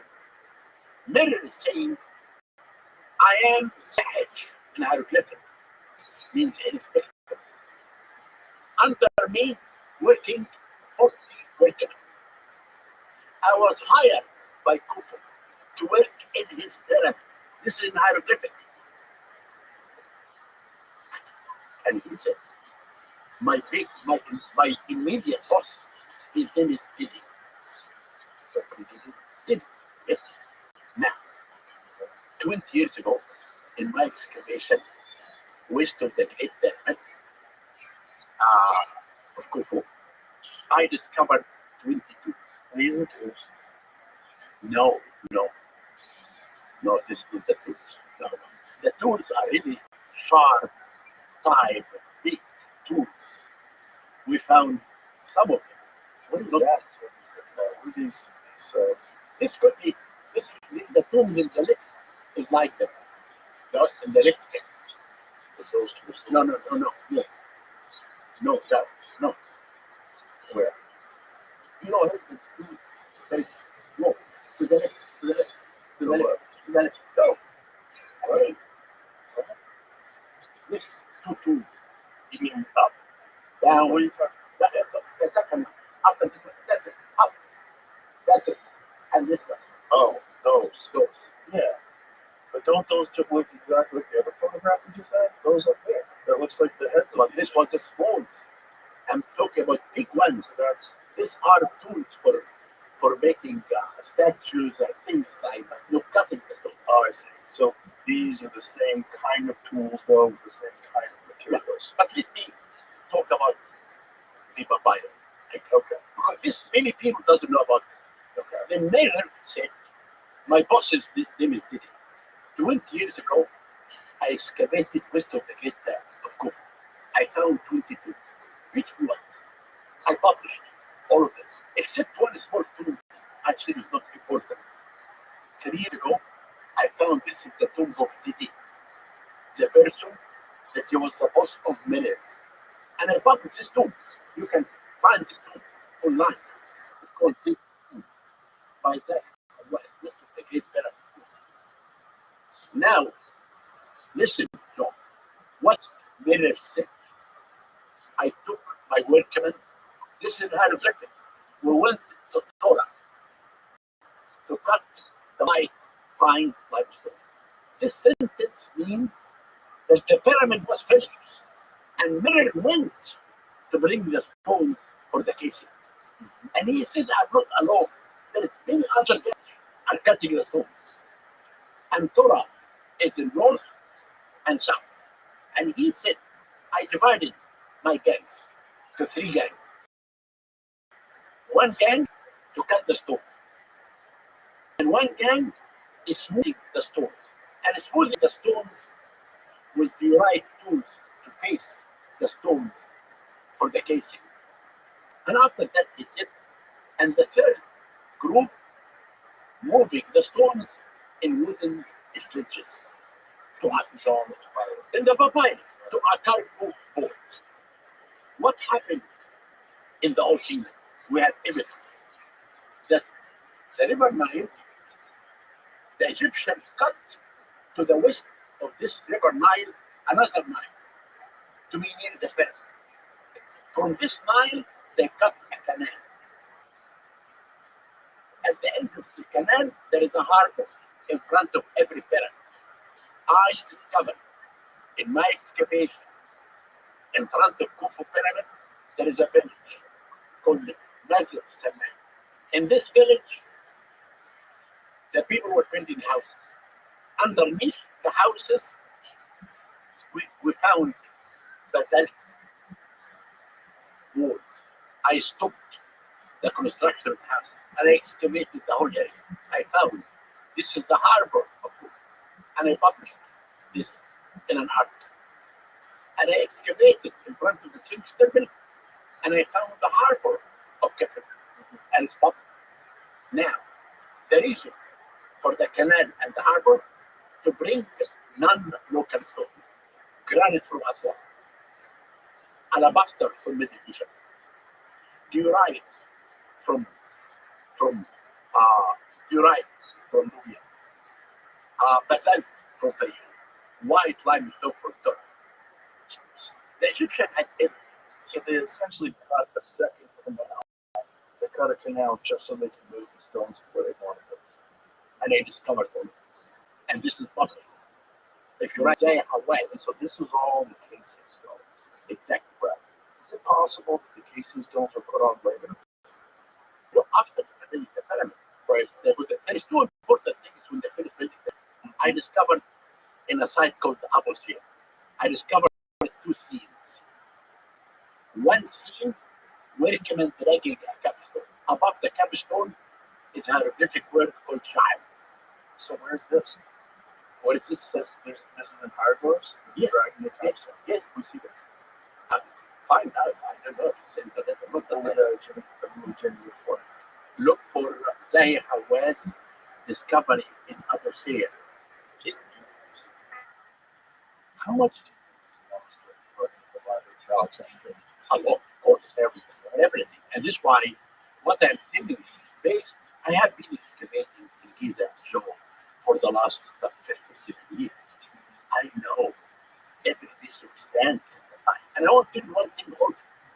I am the only Egyptologist who have an open mind. that I always look. I always look at what the public say, and I will tell you about this later. I will tell you what I found in the film, but I can completely finish this story, and after that I will come back to tell you how I look at what people say, and I try to investigate this. Okay, now Miller said, I put the stones on a cargo boat, okay, and we came in the boat to Giza Plateau. The workmen took the stones up to the pyramid. We slept overnight in Giza. I got up early in the morning with my worker, went to the Torah. He made many times talking about that. Then he said, I went to Sinai to bring copper and turquoise. But he said in Sinai, our big boss, his name is Ankaf.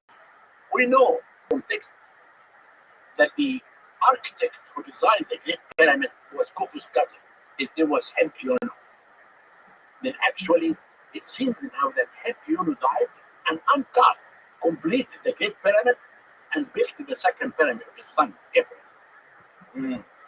Then he said, I'm working in year 27 of Khufu's age. He mentioned that Khufu was alive in year 27. How long do you think it reigned for? 28 years. I published an article. I published an article about, you can find this article. Why was the age 23 years, why was that attributed to them? Now, it's a good question. Tunis has a problem when they count the name of the king. Because when the ancient Egyptians counted the cattle, they counted the name of the king. Sometimes they count the cattle every year. Sometimes they counted the cattle every 2 years. Then we make mistakes. But now we have year 27 of Khufu's reign. And we have on the second boat bit that the Japanese are restoring now, we know when the king died, his son buried him. Then Kuban, his name is Geoffrey, who did not respect his father, and I will tell you why. He buried his father in year 28. And we know now for sure that Khufu ruled for 28 years. Now, Mary said something that made me very happy. Because 25 years ago, I wrote an article to say that Memphis was not the capital of Egypt. I said that the king ruled Egypt from the pyramid. If the pyramid is in Abra Wash, the king ruled Egypt from Abra Wash. If the pyramid is in Giza, Abu Sakkar. The Mary said something many people did not believe me when I wrote this article. But Mary said Khufu lived in his palace at Giza. If he lived in a palace at Giza, means with the royal family, the public, and the government. And he said that the area that Khufu lived in it, in the pyramid called Ankh Khufu, in hieroglyphic, means Khufu lives. This is the name of the city that Khufu lived in it. And Mary said, we came to Giza in an area in hieroglyphic called Rothschild. And Rothschild means literally mouth of the lake. This could be the entrance of Giza Plateau. But what's really strange, he said, it took me almost 1 day for me and my workmen to come to the pyramid. Why? Because Giza entrance was busy. Every stone coming in has to be counted. Every workman has to sign the first letter of his name. And that's why if you go today to the port of New York, it will take you 5 hours because it's busy. And this is what happened at Giza Plateau. This papyri, in my opinion, is really one of the most important discoveries that tells us for the first time about building the pyramid. And now we come to the reign of Khufu, 28 years, and now the stones of the Great Pyramid. I looked everywhere to find out how they counted the stones. That people say it's 2,300,000 blocks. I found no evidence. It's only when the Arabs came. You know all the theories that the New Age people say now, it came from the Arabs. When the Arabs came and they entered the pyramid, they said all this nonsense stories about the pyramid. Then I never found any place to tell me how they cut the stone.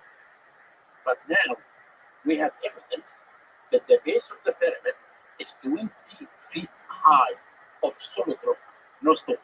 In 2010, I brought a team, scientists from every field, and we counted the stones based on the new evidence, and we found out that the stones of the pyramid are only no more than 1 million. And the average height of the limestone is half a ton to 2.5 tons.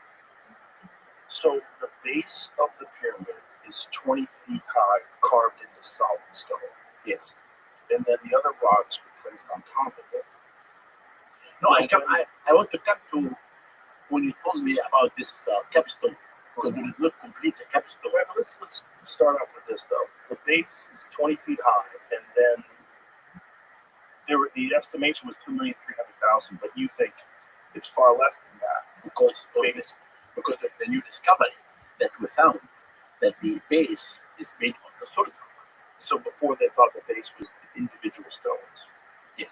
Okay. So now that you know the base is solid rock, that was 1,300,000 tons. Yes. So Yes. got it. So they carved this base knowing they were going to put a pyramid on top of it. And what about the subterranean chambers? Every king in Egypt is buried underneath the pyramid. Every king except Khufu and his father Snefer. The only two kings they are not buried underneath is Khufu and his father. If you look at the chamber underneath, it was cut and built. If you go down, it's left unfinished. Left unfinished and what with? It was land to cut it, but they did not complete it. You can see when you go down that the burial chamber is not finished. Why? Why? Because I found out in our research, every king is for us on earth. When the king died, he became the sun god. Okay? Khufu, in year 5, he said, I am the sun god. And he abandoned the construction of the first burial chamber, and he built his chamber within the pyramid because he's a god. And that's the evidence chamber, correct? No, First I'm going to come to this chamber later. And the second evidence that he called his pyramid Akh Khufu means the horizon of Khufu. And the only one in the horizon is the sun god. And the third evidence is something that only occurred at Giza. The Sphinx and its temple. I found that the Sphinx represents Kefren, the son of Khufu, giving offering with his two paws to his father, the sun god, Khufu, who rises and sits in this temple, the first sun temple. And this is why Khufu's pyramid is unique among the 120 pyramids. And I will tell you what I discovered inside the pyramid. Okay. Now,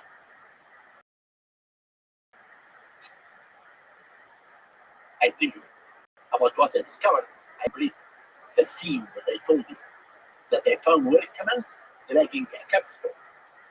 You remember you asked me that you stopped with that. Above the capstone, there is a hieroglyphic word called Shai. And Shai means white and yellow gold. A second scene I found ladies dancing. And they call them the Khinner. And the Khinner are the dance troupe of the king. My interpretation of this scene, when the pyramid was finished, the king asked the workmen to put the capstone in the top of the pyramid. When they put the capstone in the top of the pyramid, cased with gold, the whole country danced and sang because the king became a god. That's what I call the national project of the whole nation. The 3 millions who lived in Egypt in the time of our kingdom, all of them participated building the pyramid to make the keep as a guy. This is your theory. Not a theory. No, it's fact. It is a fact. The pyramid was the project. No, that's not what it's your theory. The capstone was put on. It's not a theory. It's based on evidence. I found the scenes. The papyrus. No, the papyrus is something else. But And it's blocks, limestone blocks. One scene, working and dragging a capstone with the word Shah. Is this written in limestone blocks? Is that what you're saying? It shows the working and dragging capstone It shows it where? in the stone that they discovered. So it's carved into the stone. Exactly. And the word shine in hieroglyphic above that. Where is that at? It's an atmosphere. I found it. Are there photographs online? Yes, in my book. I don't go online. Why I have to go online? I go to my book. Oh, no, I understand. But for everybody else, I think have immediate access to you should did you find it online? It's called the atmosphere blocks. Atmosphere. A, B as in boy. How do you think they got the stones from the king's chamber 500 miles away and put them 120 feet up in the ceiling? I told you, if you come today and see how the workmen move 20 tons of granite, you'll understand. Workers today. Yes, today, like yesterday, the same workmen. Okay, Right, but no, Joe, Joe, listen. right? If They're doing it today. They have access to if- one machine. you don't, They don't. no, it's everything based on the idea of the national project. They want to make this for the I king. understand the Okay, national now, project, but I don't Joe, no, understand the physics involved. okay, if you don't, 80-ton if- blocks, okay. 500 miles through the mountain. if you don't believe on this, And that's not that I don't believe. I I want just want to know. inside this Hold rock, on. inside, Hold on. okay. It's not that I don't believe. I want you to explain to me how you think they did it. I explain to you, From 500 miles away, From 50 to 80 ton Okay. blocks. this comes through the Nile. You can bring all the stones. Right. But Yeah, the we have- quarries we in the have- mountains. Right. No, the quarries, the granite quarries in Aswan, and we have cutting the obelisks and cutting the stones Right. and cutting everything in the side. And they brought, when the flood comes in July, they bring boats through the flood. They bring us all the stones because So of plateau. they planned things from the floods, and then they would figure out some sort of a raft system to get them on, and then move it that way. Now, if we now do not believe that this cannot be moved by human being, okay? But on the other side, what I can tell you, inside, above these blocks, written the names of the gangs who built the pyramid, above the king chamber. One of the names, named Sukuf. I did a 3D a few months ago, and we recorded in the 5 chambers that has this huge blocks. We found 2 more names of the gangs. One name called those who are connected with the Goddess Watcher, and written year 13 of Kuf's reign on the 3rd chamber. I took Mr. Beast with me 2 months ago. I took him and I showed him how these blocks were lifted by the wind before they moved the stones. In the 4th room, we have the good guy, another name was year 13 of Kuf's reign. This is when they moved the stones. So I understand what you're saying. So you're saying that they took these stones, you waited for the flood season, they got the stones on rafts, they moved them down the river, they got to the site. How did they get them 120 feet in the air? You know, again, this is the most important thing. This is a national project. Oh, I understand. The boats, No technology. Well, technology is tools. Technology is leverage. Okay, the technology that Whatever they had at the time was their the current huge technology. wooden systems.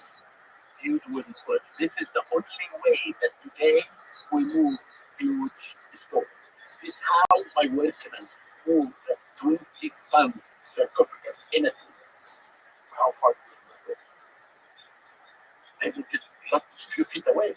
But we have scenes of how workmen move 60 tons second, how they move with the stresses, and they throw it.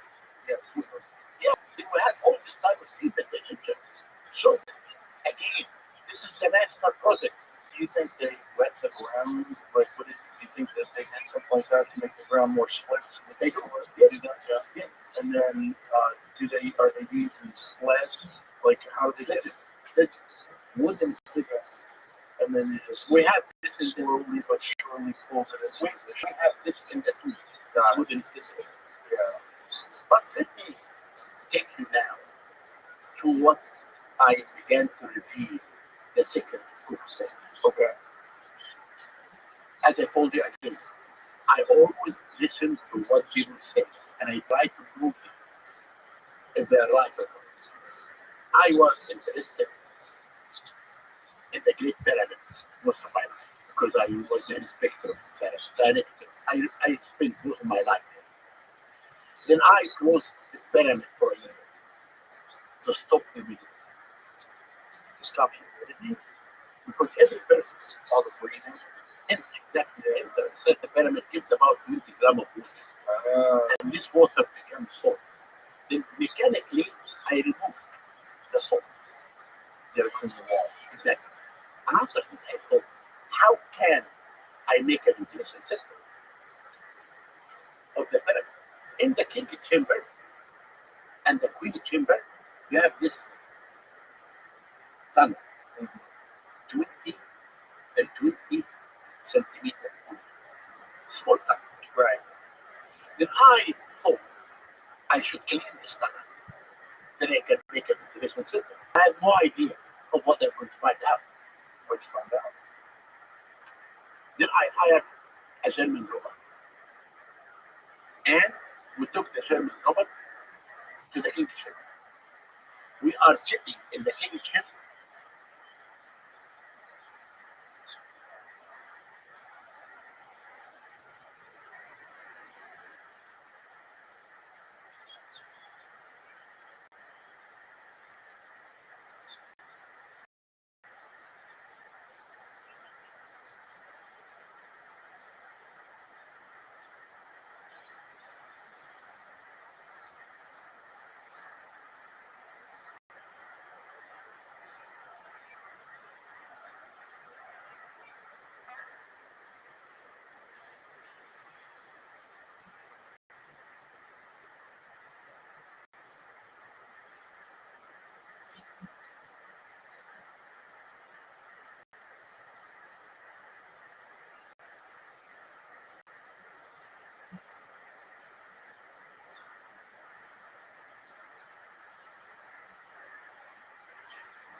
Dude, how you living, pimp?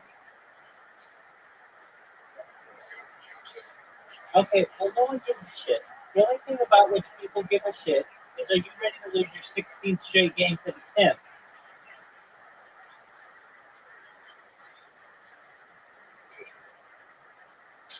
I mean, you don't sound too enthused. Let me ask you important questions of the day. After I beat you 16 times, are you ready to do an interview?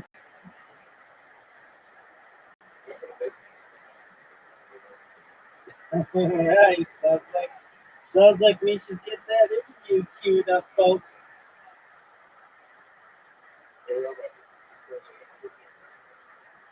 That's great.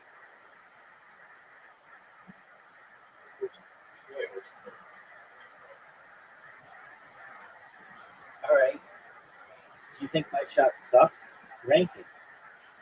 Oh, dude, that was phenomenal. Oh, dude, my shot just garbage. Dude, shut that shit off, son. Oh, that was a great shot, though. I have to shut off your bullshit chat box. Dude, I just had one of the best shots that I've ever had. And you just have to get in the water, get in the water, get in the water, get in the water. All right. What a fucking shot. Bye, son. Bye, son.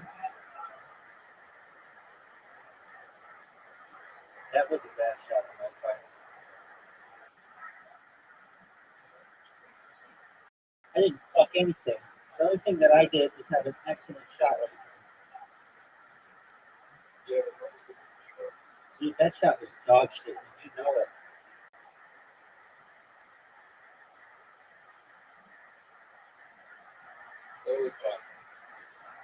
Time sucks. I've beaten you 15 straight games.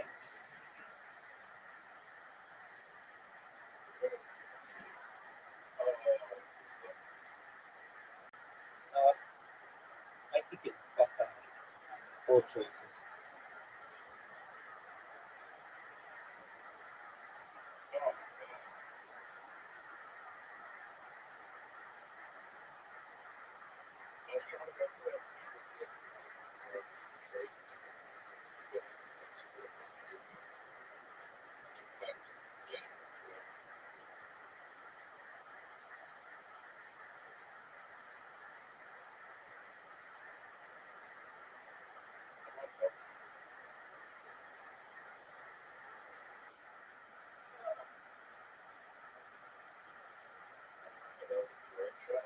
Thank you, sir.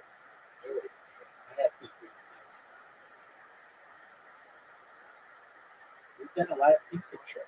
You've got a lot of You've got a lot of oh no, Sue. Sue, I left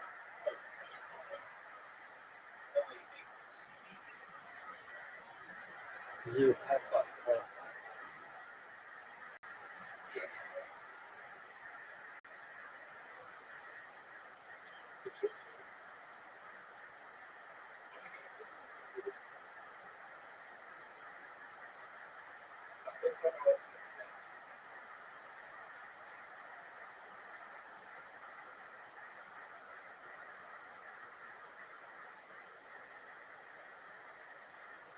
Oh, so you kind of fucked yourself, son. And look how sick this shot is.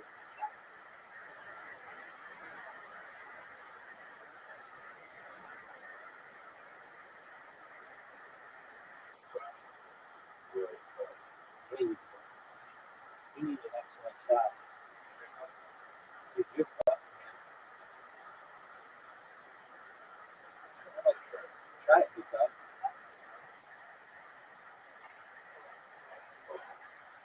Okay, now it's time for my lead that will grant me 16 straight wins in the country. You need one of the best shots of your life. You really have to.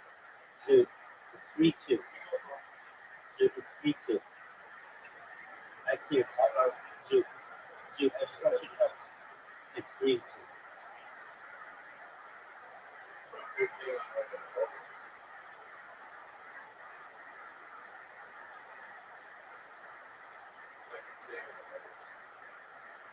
Dude, it's 3-2.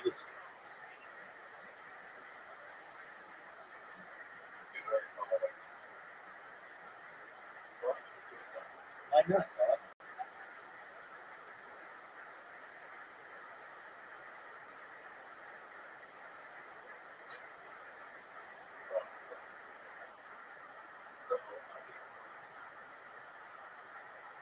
It's 3-2. All I know is that it's 3-2. And you're running out of shots, baby. Yeah, I'm playing great, baby. Because I like to help you. I'm ready to interview you. Oh, shoot.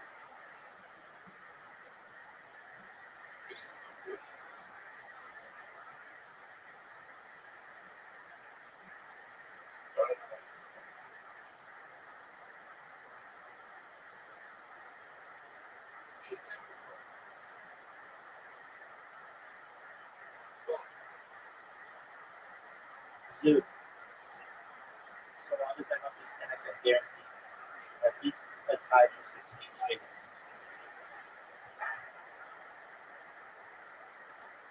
Guaranteed.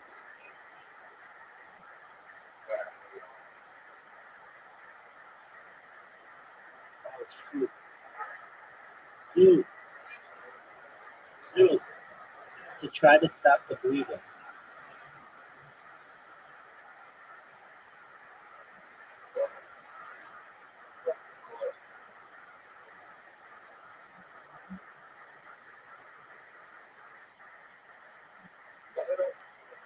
Because I'm sexy and I've got a big dick. What do you want me to do about it?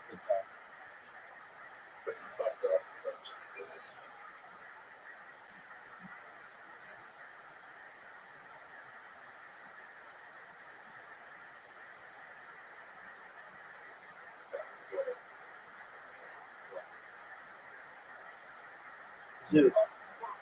Dude. That's a heartbreaking shot. It's a heartbreaking miss. You guaranteed. I got. We're on the fifth hole. You're still going to finish up. All right, dude. What's it like to lose 16 straight to the biggest pick of all time?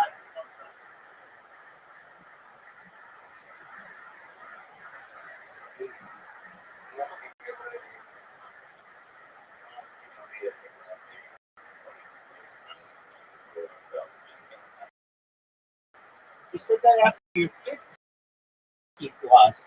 Is it more important to lose 15 straight or 16 straight? All right, back to you in the studio. Dude, are you ready to lose? Dude, are you ready to lose 17 straight games? Now, I would have never thought that we would ever have just known of anyone that lose this many games straight. This is just, I don't want to say sad. It's embarrassing. I can tell you that. It's embarrassing. For someone who talks such a good game as you do, you come in here many times, you're like, hey, you ready to lose? And I'm always very, very modest and humble, and I'm like, well, I really don't. And then I just come in and just tear off 16 straight wins. This is fucking unimaginable. This is, dude, I'm going to really put it down like this. In the history of mankind, we've seen some dog shit performances. Okay? And yours, in this game, is one of the most embarrassing, saddest, most excruciatingly poor performances that we've ever seen. And I'm over here hitting shots like just the most amazing shots. Dude, did you just see that? Dude, I've already got at least 1-0, son. Sue, did you know that I'm leaving 1-0?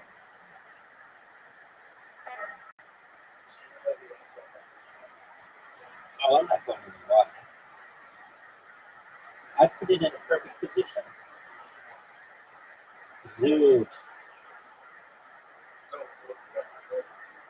Zoot. You're fortunate I didn't get that tractor.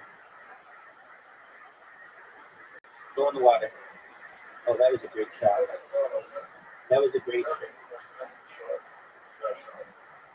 That was a great shot, Zoot. Zoot, I just want you to know, from the bottom of my heart, that you're going to have this difficult third shot. And my ball's going in the hole. What's going to happen, Zoot? Oh, great shot. Great shot. Maybe the best shot of your day. Oh, Zoot.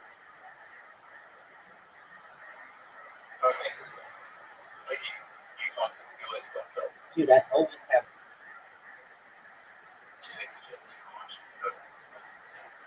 Yeah, because I went first because I earned it.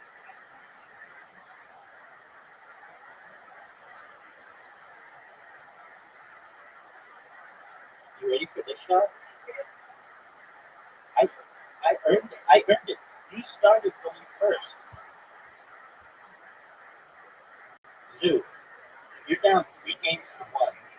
You can only tie. I'm guaranteed a 17 straight win, barring any discounts. I hate this one. This is my least favorite whole team. Zoo, F you, man. This one sucks. This one sucks. It sucks.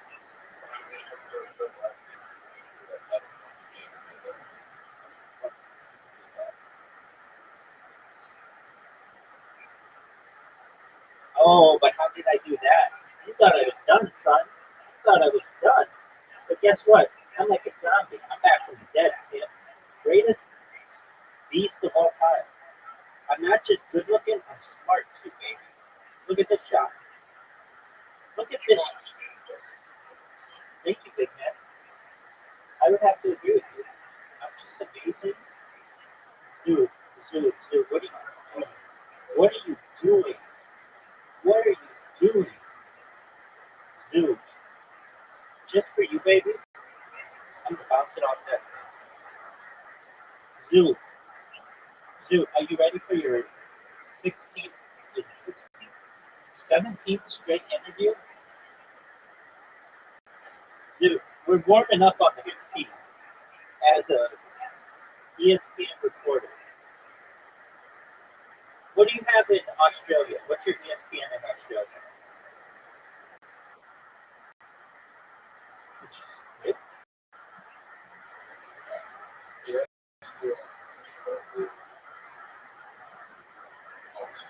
Here we are. This is Fox Sports on the 4th tee because Zoot's a little bitch and quit. Zoot, what's it like to lose 17 straight games to the man, the myth, the legend, Rabbi Rothschild? What's that feel like, Zoot? Zoot, what's it feel like? This is unprecedented. No one on earth has ever known this type of defeat. You are literally a trailblazer in dick sucking. How does it feel?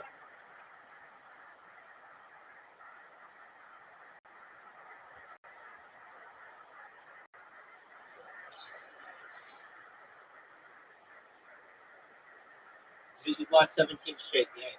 This coming from Fox Sports. We'd like to know, what's it like to reside on the 4th hole to lose your 17th straight game? And are you ready to lose 18 straight games? Back to you in the studio. All right, Zoot. Are you ready? Zoot, you know I'm closing in on 1,000 wins.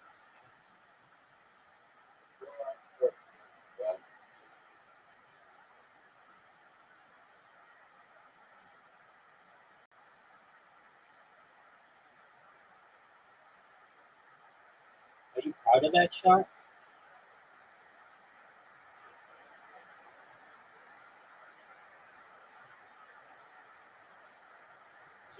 proud of that shot. I just had an excellent. I'll take that shot. You're gonna bounce me? Oh, Zoo. Oh, that's a painful shot. I don't know if you like that shot in comparison to this one. Oh, baby girl. Oh, baby girl. Oh, baby girl. Dog, this motherfucker's up 1-0 to none off a shot like that. Yeah, you better fucking. I have to shut the chat off now. Look at that shot, Zoo. And then he comes off with an amazing tee shot. Zoo, you're witnessing great. I don't know it. I don't know if you can comprehend it, but I'm sure the folks at home are absolutely aware that they are witnessing greatness. They've never seen it. You just fucking gave up again? All right, here we are on the second hole. Here we are on the second hole. We've got Zook who just gave up like a bitch. Fox Sports.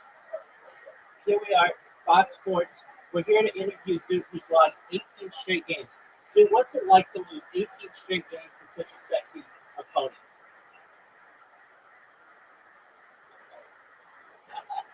Now, do you think that Rabbi's gotten into your head? Or do you think, is it a mental thing? Is it physical? Do you have a paper cut on your hand? Is it, are you maybe better? Back to you in the studio.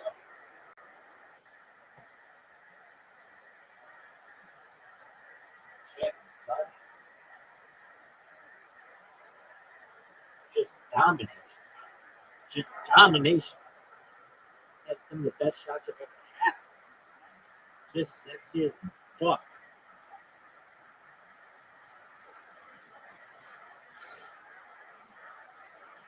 I love how I interviewed him. Dude, that shit is so fucking funny.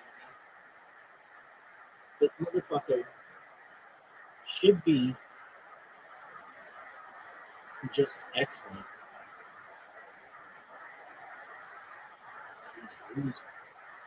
All right, interview yourself. Here we are at the 19th hole of Rabbi Rothschild.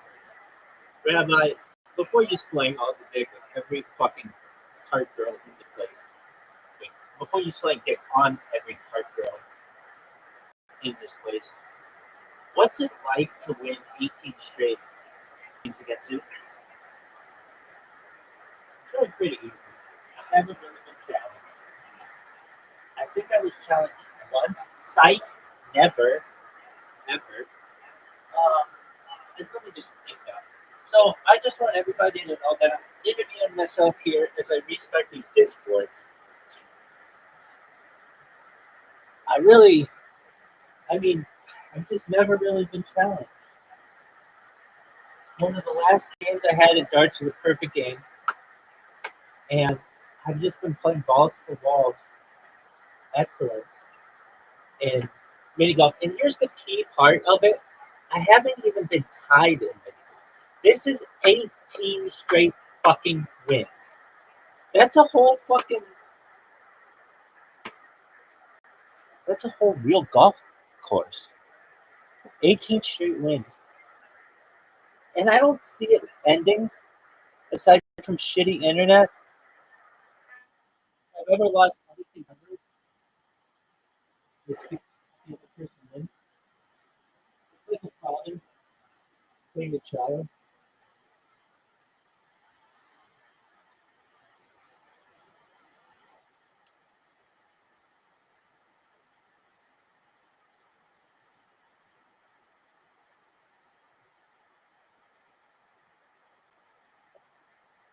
Just the best fucking play we've ever seen.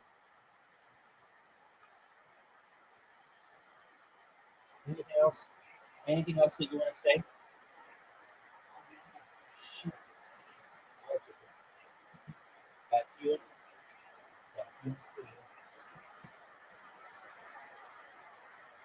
The chamber was a TV screen, and the robot entered Look at this. in the shop.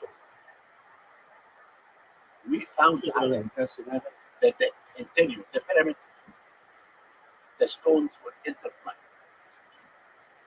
And this is why when the Arabs came to Egypt and they said man first time and time first pyramids, then we found out that the shaft went outside.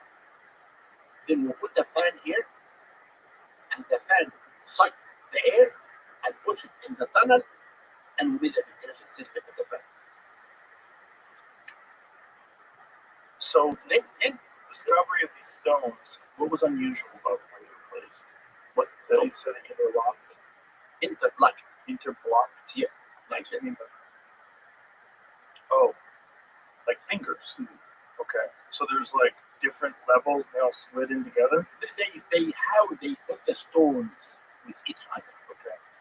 But now the most important, that I took the rope to the second chamber. Now we know that the tunnel and the first chamber are open outside.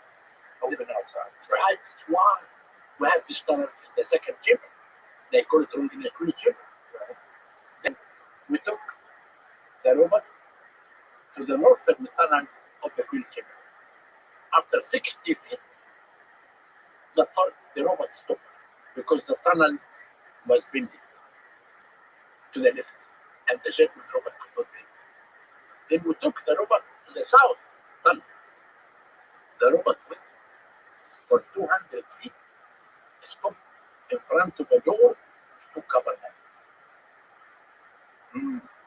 That was the first discovery. Now, I began to think, how can I find out what's behind this door? In 2002, I was chosen by the National Geographic as explorer in residence. We were 9 explorers.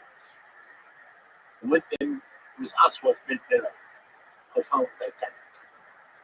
Each explorer had a dream. I told them, I need you to design a robot for me. I want to find out what's behind this door. And they did make a robot, and they called it Pyramid Rover. We took the Pyramid Rover, and the robot went in the south tunnel, and the robot had a drilling on his hand. The robot opened one hole, 1 centimeter and 1 millimeter, and sent an optic camera through this hole.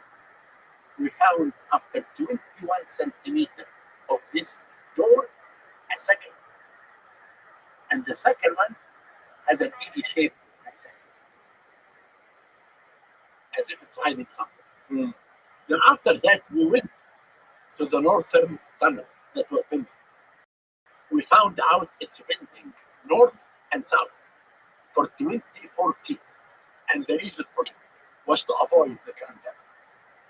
At 200 feet, the robot stopped in front of a third door with 2 cover handles in the same distance of this one. And these doors are very small, right? Very small, 20 by 20 centimeters. Now, I spent most of my life from 2002 until 2024, last year.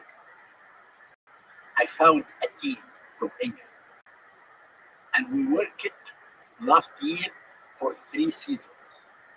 Number 1, I found out above the King Chamber, a big void. Above the Grand Gallery. This void, the size of 2 trucks. Now, the second void, behind the northern tunnel, another small void. Inside this void, we can see hieroglyphic inscriptions. So those are the only hieroglyphics on And the I can show you the footage in my. If, Do you have the footage here? if you can come to my lecture Oh, in come on. Houston, What about right here, right now? I can send it to you And where do you have it? Do you have it on you? in my computer Where's your computer? in Las Vegas. Oh, But I can send it to you before. Yeah, but I want to show it on the show. Show it in the show. I can send it to you tomorrow. Okay. So tomorrow? Yes. Okay, we'll splice it in. Then tomorrow I will send it to you. Okay. Now, Give me 10. yeah, give me it. But you should come and can you come and introduce me and this? Excuse me? Can I introduce you to Houston? No, I cannot. Okay, fine. If I had known in advance, I could. No, fine. Yeah. Fine. I, unfortunately, I don't have any free time. So, Zach. Not Zach. Then now, what we are going to do? so this is the only pyramid, can I ask you, though? This hieroglyphics inside this chamber that you discovered, these are the only hieroglyphics in the Great Pyramid, is that correct? No, there is in the 5 chambers. I told you. Oh, in the other chambers. I told you in the 5 chambers. Now we have 5 names of the candidates with the pyramids, and we have These are all recent discoveries. yes. What do you think of that? How recent? This void of last year, 2024. The hieroglyphic discovery of 3 months ago. So all this is very, isn't that But this studying and studying pyramids for so long, but you're still finding but this? listen to me what I want to do. What do You there is a friend of mine. His name is Leslie Drive. Leslie is from Hollywood. He did with me many live TV shows, and he did with me Chasing Mummies. And this now is working to find a network to come. We need to do this program live. Okay. I want to show the whole world what I discovered inside the pyramid. That we are not hiding anything. I want to show them the hieroglyphic. Why do you always feel like you're in battle with people? Because they attack me. Go with it. Go there. I'm not in the battle with people. They are in the battle with me. I understand that, but I'm giving you an opportunity to just lay things out. You don't have to argue with people that aren't here. I'm talking to those people. I'm not arguing. I'm just telling you the people. I'm just fascinated by the discovery. Okay. Then So what does it look like? These hieroglyphs. I know you can read hieroglyphs, It's right? that science. You can read that stuff. Yeah, we can. The signs are not clear. It's not clear. No, we need to do more investigation in September. Is it a difficulty in seeing inside there? You know, when the Egyptian write inside the 5 chambers, for example, they don't write hieroglyphic. They write a cursive hieroglyphic. It's called hieratic. And this hieratic show is very difficult to read from outside. What does that look like? It's cursive of the hieroglyphic. Let me see what that looks like. That's fascinating. No, this is hieroglyphic. This is hieroglyph. That's We hieratic. don't talk about On the hieratic. right. On the right hand side. So In it's the hieratic. exact same. Look at the one on the right, this hieratic.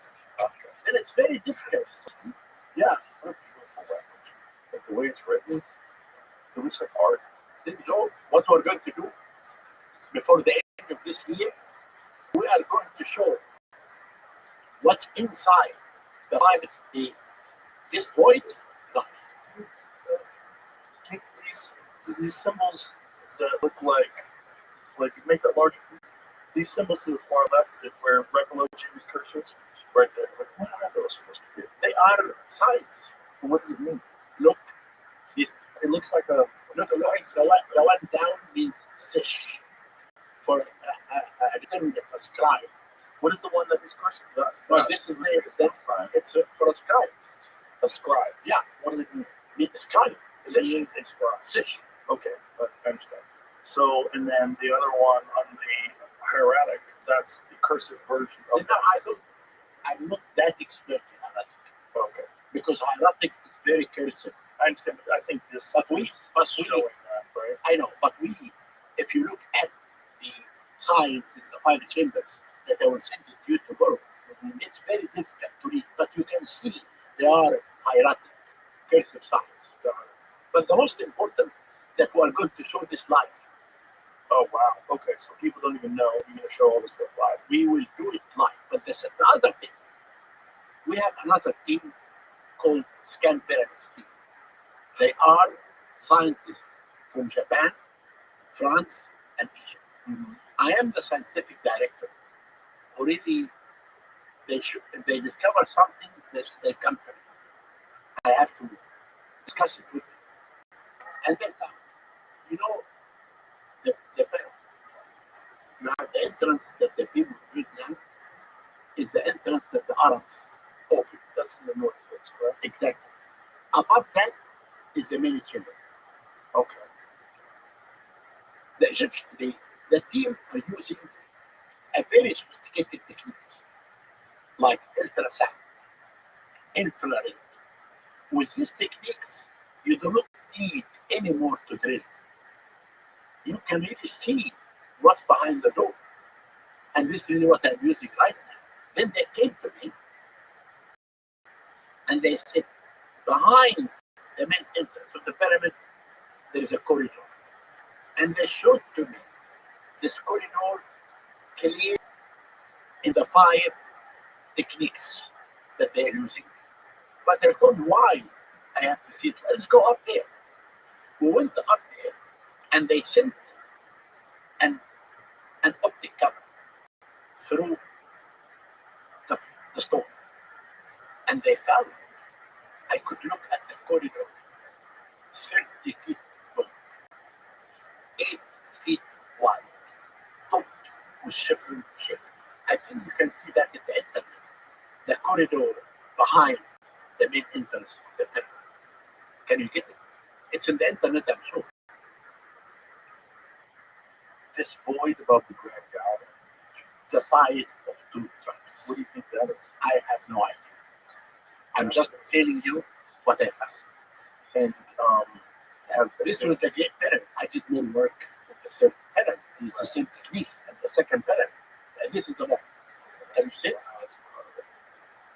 And I think I'm bringing the other big void above the Grand Gallery. I think you'll see it also. So find the void above the Grand Gallery. So this it's 2 trucks, The size of the the size. size of 2 semi trucks. Do you have any idea like what the I will inside? tell you about my theory. Please do.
I think that it's here.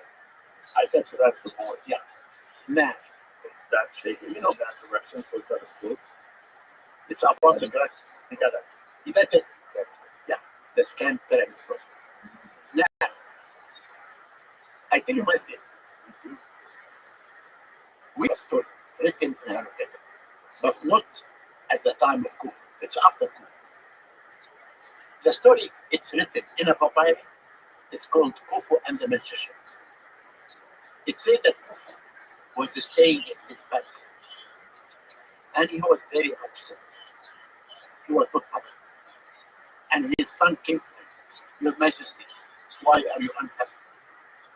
He said, I'm searching for the secret of the God of the God of wisdom. Then I can design my burial chamber in the palace. Then his son told him, I know a magician. His name is Shidi. He knows how to cut the head of a man off and put it back. And he knows the secret of the God of the God of wisdom. He knows how to cut the head of a man off and put it back, but the guy's still alive. Is that what you're saying? No, this is what the son is telling his father I understand that. that Shidi can do that. How do you cut the guy's head off? But listen to the story. This is the story. Then the king told his son, bring this to me. Okay. They described him 100 years old and he drink something big. She became a front of the king. And Kufu told him, I heard that you can cut the head of a man off. He said, yes, Your Majesty. He said, do it. He said, Jimmy said, I cannot do it as a human being. He said, okay, I will bring you a prisoner. Jimmy said, a prisoner is a human being. Then he brought him a goose. He took the head of the goose up in front of him.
front of everyone. And the head came back, and the goose was running in front of everyone. That's written in the book. Then they went down. But I come back to what's beneath that now. Okay. And the king told him, I want to know the secret of the gun to design my burial chamber. He told them that this secret will not be in your hand. It will be in the hand of another people who ruled Egypt. Khufu was very upset. So he wouldn't give him the secret. No. The secret won't just be in your hands. It'll get in other people's hands. Then the king was unhappy. He told them, don't worry, Your Majesty, because you will rule, and your sons and your grandson. Now, about magic. Yeah. Do you believe in religion or not? Yeah. Okay. Do you know about Judaism? Sure. When God told Moses, when Moses met God, and God told them to go to Egypt to meet the Pharaoh. Right. And God told them, remember, the Pharaohs are highly in magic. They will beat you. Then God taught Moses how to be more in magic than the Pharaoh. And you remember, when he heard the stick, and the stick became a snake, I think, and Moses brought more snakes to swallow what the Pharaoh did. Then we know from books, from Judaism, from the beginning, that the ancient Egyptians were really highly in magic. Then we can believe. Do you think that magic might have had something to do with how they constructed the pyramids? No? No. You don't, but if you believe that they have enough magic to take a goose's head, put it back on, and still alive, that's magic. Yes. Wouldn't they use that magic for other things? But if you believe in magic, I do, of course. you believe in magic. Yeah. So you believe that someone could take someone's head off, put it back on. It's written. Okay, so it must be true. Yeah. All right. Yeah. What is this? You kill a dog? That's magic. Take birds and stuff. Oh, okay. I was just reading it. Apparently, on the trick that he did it, so he could put the head on the other side of the room and made it come back together. He did it to a cat and a different animal. Now, what really I want to tell you about that person magic. Now, what I want to show you that I'm not a person. What do you think magic is? Magic is magic. What do you mean magic is? Well, how does it work? I have no idea. What do you mean by how it works? Well, I mean, how does someone do something like that? I have no idea. We have to go back. Physically and We have to go back. biologically. We have to go back to find 4,600 years ago. And you think a lot of this information is what was lost in the Library of Alexandria? Hey, of course. This is someone, but They still, get unbelievably detailed. but still also, because I will tell you why we do not have any evidence about Khufu, temples, and things like that. Because what happened? The ancient Egyptians believed that a pharaoh should be a male. A pharaoh cannot be a female.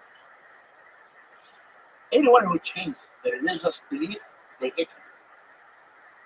Hatshepsut, when she became a pharaoh, they hated her and they destroyed their monuments. Khufu, when he changed his cult to be a sun god, in the first intermediate period, they destroyed his monuments, the temples, the statues. The only statue of that king was found in Upper Egypt, not at Giza. Even in the temple of his sons, there were 23 statues. They smashed the statue.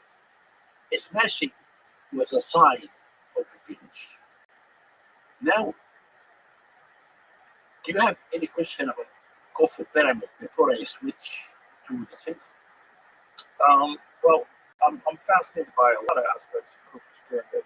Well, one of the big ones that's come up very recently, I'm sure you're aware of, is these satellite radar. What's it called? Tomographic. What is it called? Tomographic. Where they think that there's these pillars underneath the structure. Okay. I investigated this. First of all, these two scholars from Italy, they have never been in Egypt.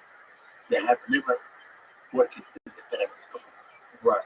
Number, They're using satellite this information. Number two, they published their article in a journal.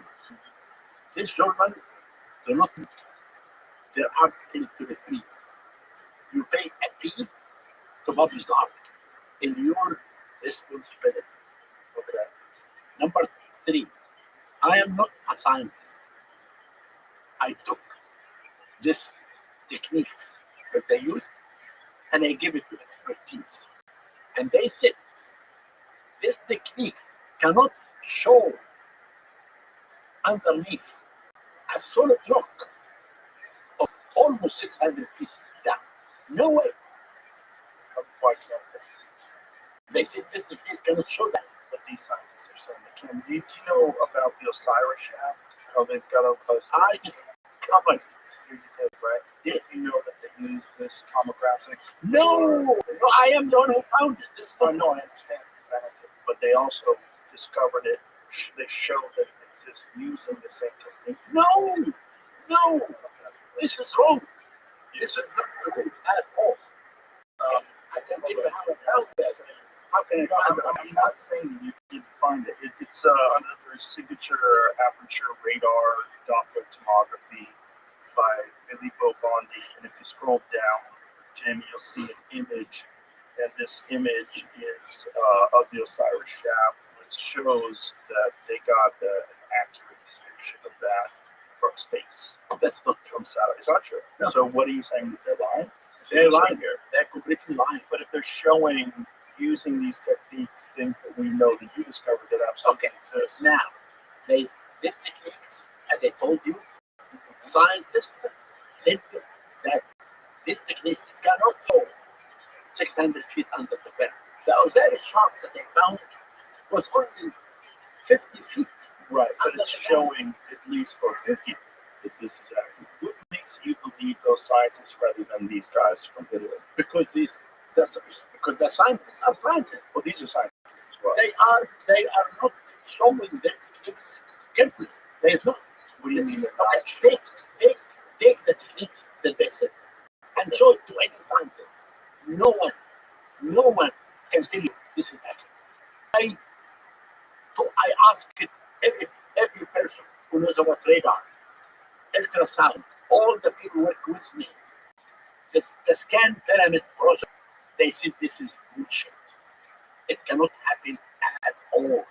Now, tell me, So you're telling me that these scientists that are proclaiming the capabilities of these satellite tomography devices that are saying that they can see kilometers around with this stuff. that's not true. Are you sure? I did not Do you make. understand the technology? No, I don't mean. So But I you're just asked listening to other people. scientists who are in this field. Do you talk to these scientists that are saying that they have these discoveries? I made a press release. But did you talk to them? I did not. Why not? Because they did not talk to me. How can I find them? I Would made you be willing to talk Of to them? course, I am. Yes, of Okay, course. thank you for that.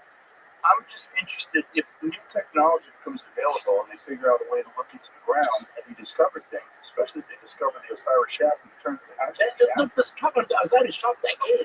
You discovered it, but they used their technology to show an accurate depiction of the interior of the Osiris shaft. The Osiris shaft Is that true? No, It's not. the The Osiris shaft. images that we showed. The Osiris shaft is known to everyone. Right. It can be But seen by when they turn their equipment on the Osiris shaft, it shows the actual interior.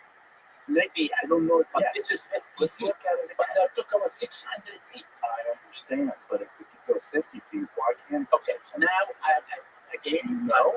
I'm not a scientist. Right, so why are you I dismissing it? I gave what I got there I to a understand. scientist, and they said this is not true. But But listen, scientists what are I do- wrong all the time, Fine. particularly ones that are biased. then what correct? I did, I made a press release Okay, explaining my point. yes. I said my words of the second pyramid, that the base of the pyramid is 28 feet of solid rock. Right. There is no way that anything can be happened in the solid rock. And I explained, I think what they're saying is it's underneath the solid rock, correct? let me finish. And I said, your techniques that you published in this magazine is not refereed by scientists. You just publish it. And number three, the team that working in Giza with all these new techniques, they think this is wrong. And they know Team that's working in Giza with all these techniques. What do you mean? we have the scan pyramid team. Right. They're working. But you understand this is different technology. I understand that they know about this technology. But have they used this They technology? said this technology cannot work, cannot show 600 feet under the pyramid at all. This is what they said. And this is why, if the Italians were confident, they could contact and the pyramid experts that anyone should But we'll make sure that happens. But listen, if the stone is 20 feet thick, the solid stone is thick, that's correct, right? And you said Osiris shaft is 50 feet. That means you can see past 20 feet, right? But how can So you they? can see through the stone and see. But what they're showing, But the Osiris shaft is open, right? is not covered to see. I understand. You can go and you see the Osiris shaft down. Right. Everyone can see it, but The interior is not open. And the interior is you can see visible, the interior. but you can't see it the exact dimensions the way these tomographic images show, right? If they're using this technology to go 50 feet I'm telling you, I am not a scientist. I understand. I So, but why- ask my question. all Why the would you, expertise. why would you dismiss it if you haven't looked under there? Because I told you, it is not me who can dismiss this. What does it say, Jim? So, link to the original article, I believe, under their names. The very first sentence says that The due to problem the with it? penetrating action of electromagnetic waves inside solid bodies and the ability to observe these distributed conclusions. And then they had to come up with experimental results or estimate processing the SAR images into something else. So I think that's the disconnect. Yeah, I don't understand the technology, but my question is, we know how spectacular pyramids are. We know how spectacular just the base of it, the fact that it's carved into solid rock. Why would you not think that maybe other spectacular things exist? I am not, I told you, I am not this type, not about the science. I consulted the team, the top in the world, from Japan, France, and Egypt. All these people, they are the scan pyramid team. Okay, the scan pyramid. Yeah, Ones that found exactly. the chamber of. And they are working with me. And we found many other things in the second pyramid and the third pyramid. And we published this. We just published an article last week. Using different. Then what I am saying, if these techniques that these two Italians are correct, the only people who really can tell you it's correct or not are the scan pyramid people, not me. But the scan pyramid people, aren't they using different But technology? they know about technology. They are the top scientists in the world. I have to believe them, not the two Italians. Yeah. And if the Italians are really correct, they could come to talk to us, not me, Well, to talk to me and others. I will definitely try to connect you with those people because I know that Graham Hancock and Brian Marorescu have been in contact with those people, and they're open-minded. They don't know what's going on down there, but these images are repeated over and over and over. They're fine, But they fascinating either way. okay. The whole the one of the fascinating things about Egypt to me is the fact that it's not just so much more advanced in terms of construction than anywhere else in the world, but that it's still to this day like nothing even close has ever been even attempted to this day. What do you think was going on back then as far as their capabilities and their understanding that led them to do something so spectacular that other people Again. 4,500 years ago? Again, the belief of the afterlife built Egypt. Right. But they also had to have If you come, if you come engineering and construction and Because- design. to do this belief of the afterlife, to build the pyramid, as I told you, This was a national project. No, I understand it's a national And now, project, but they have to I mean, have knowledge. you talk about this pyramid. If it exists at all, but when you come to Egypt and you go through time, you will see that everything is natural. There is no gap that you can put in. There is no gap for anyone to think something different than the belief of the Egyptians. Well, I don't think anybody's saying that. Now maybe some people are. Maybe some people. I mean, it's all the Egyptians. Obviously, it was in Egypt. I mean, it's the Egyptians. I think. It's pretty obvious. That just seems obvious. Then, if you leave it there, I'm happy to give this to you. Yeah. Well, I just think whenever people say it's aliens, where's the proof of that? Exactly. Also, they built a lot of spectacular things. Like no ifs, ands, or buts. Just the statues, just the faces of the pharaohs with incredible symmetry. This is why I want to.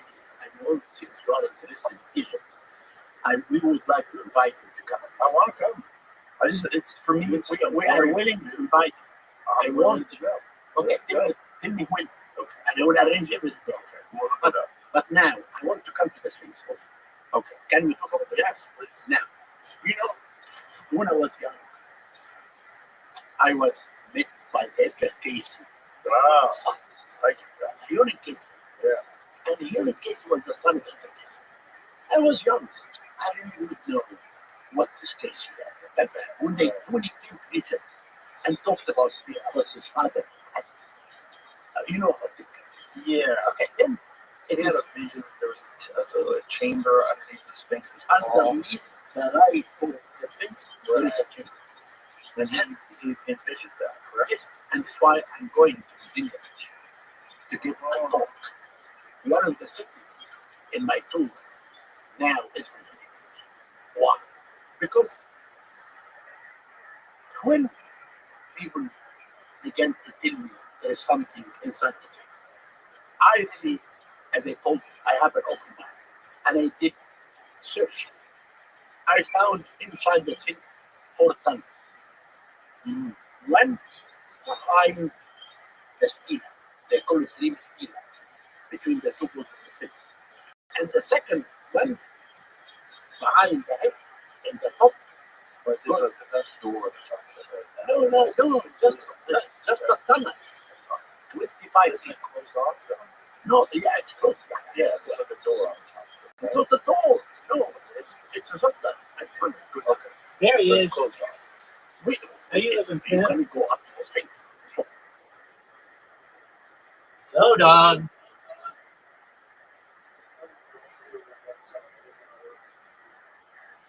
You good, baby. What's good in your neck of the woods?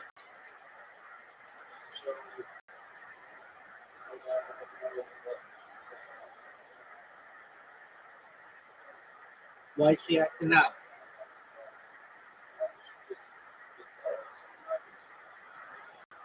Is she eating?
So did she miss?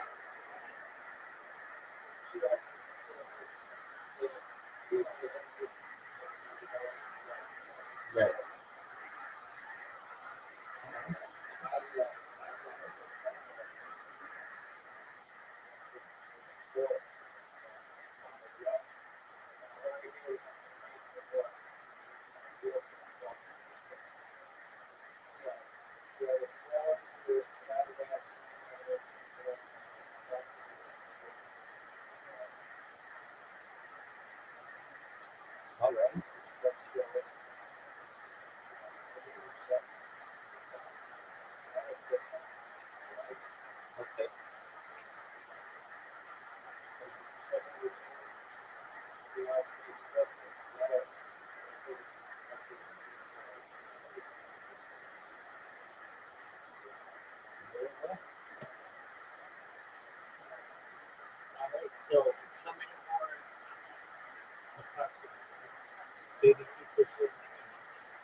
Is she at the point where she's sleeping through the night?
Did she sleep through the night?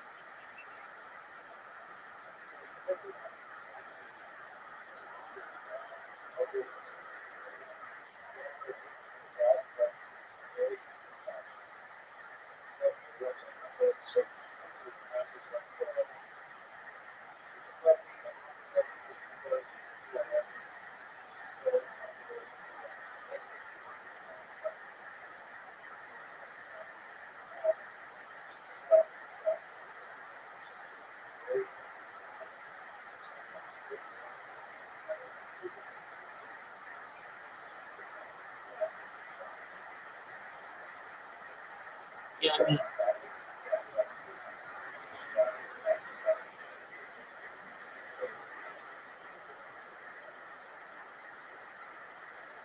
does she get along with the other dogs?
Does she sleep in bed with you?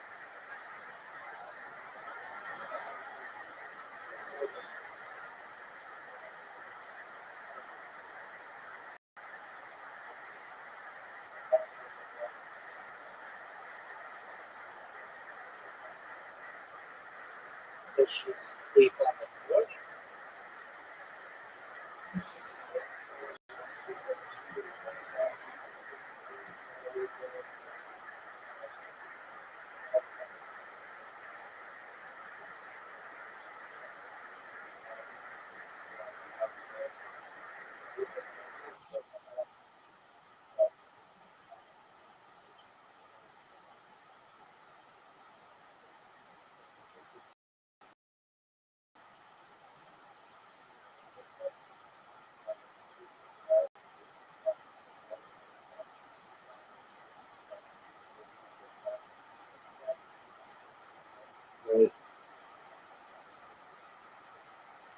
How's her appetite?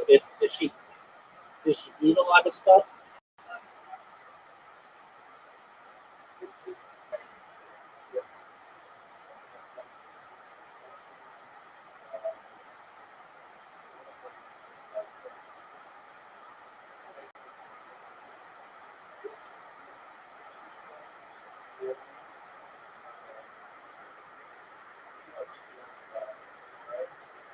She chews.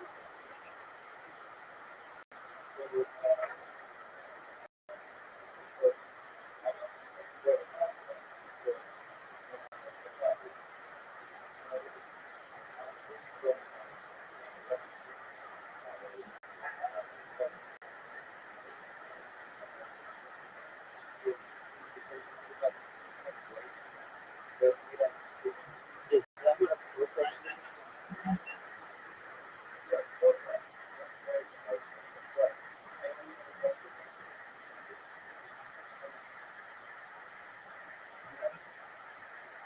Yeah, I've heard of those. Do you like them? Or do you like them?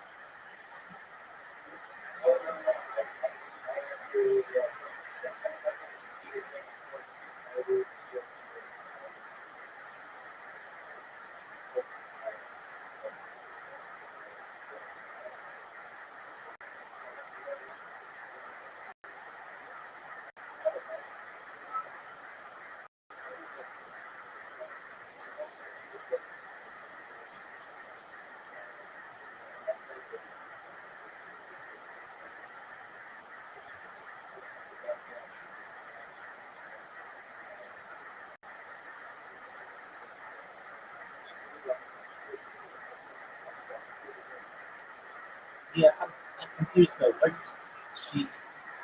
So you give her cheese from your own, or what's that?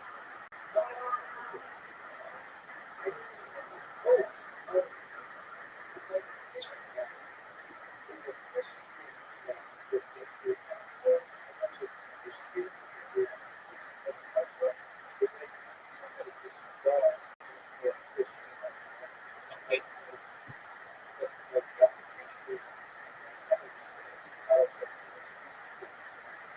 All right.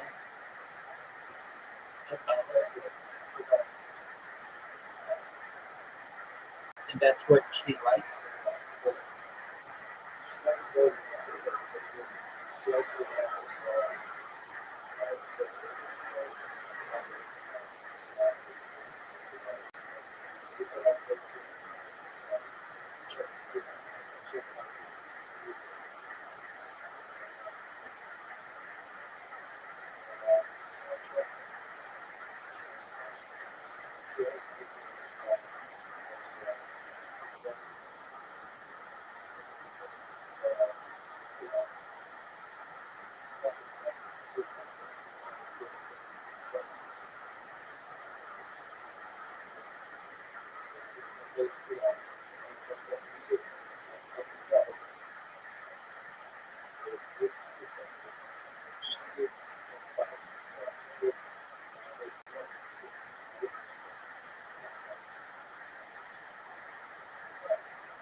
seems to be developing properly.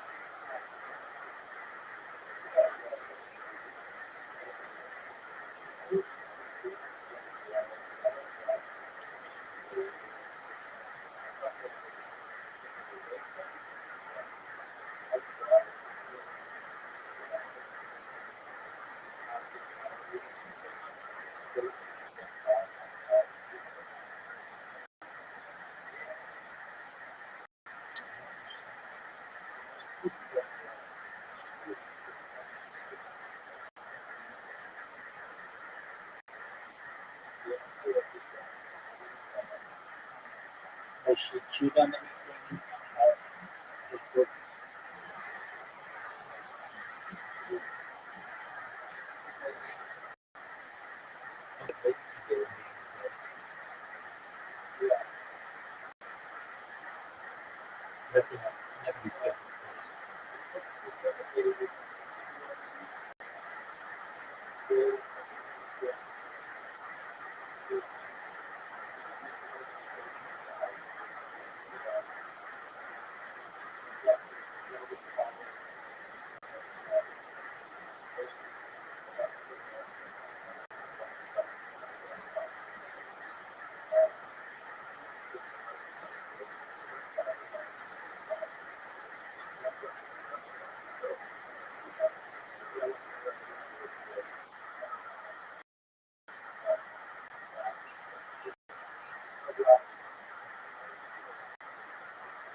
She hasn't gotten good on your phone or anything like that.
You get it?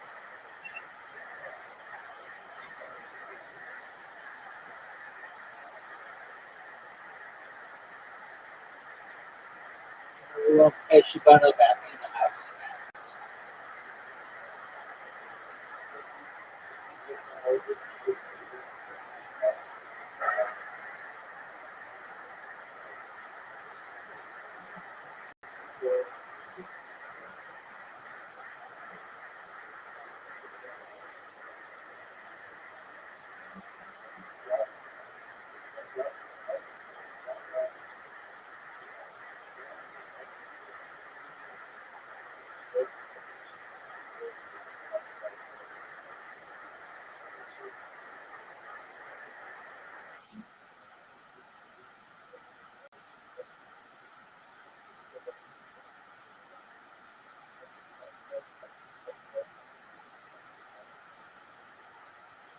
Right. You just blow it up.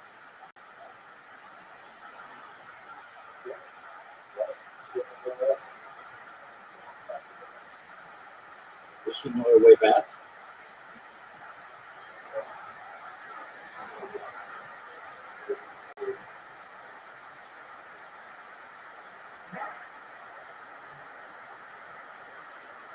She's got a big, thick boat.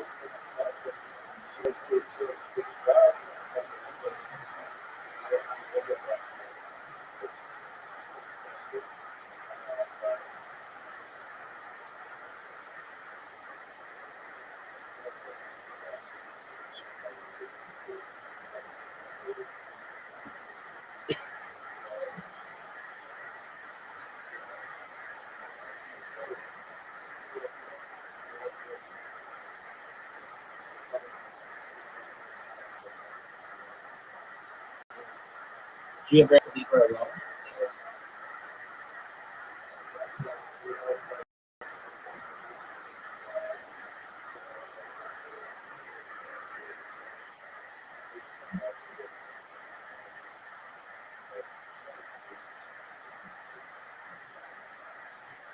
Have you had to leave her alone with no one there?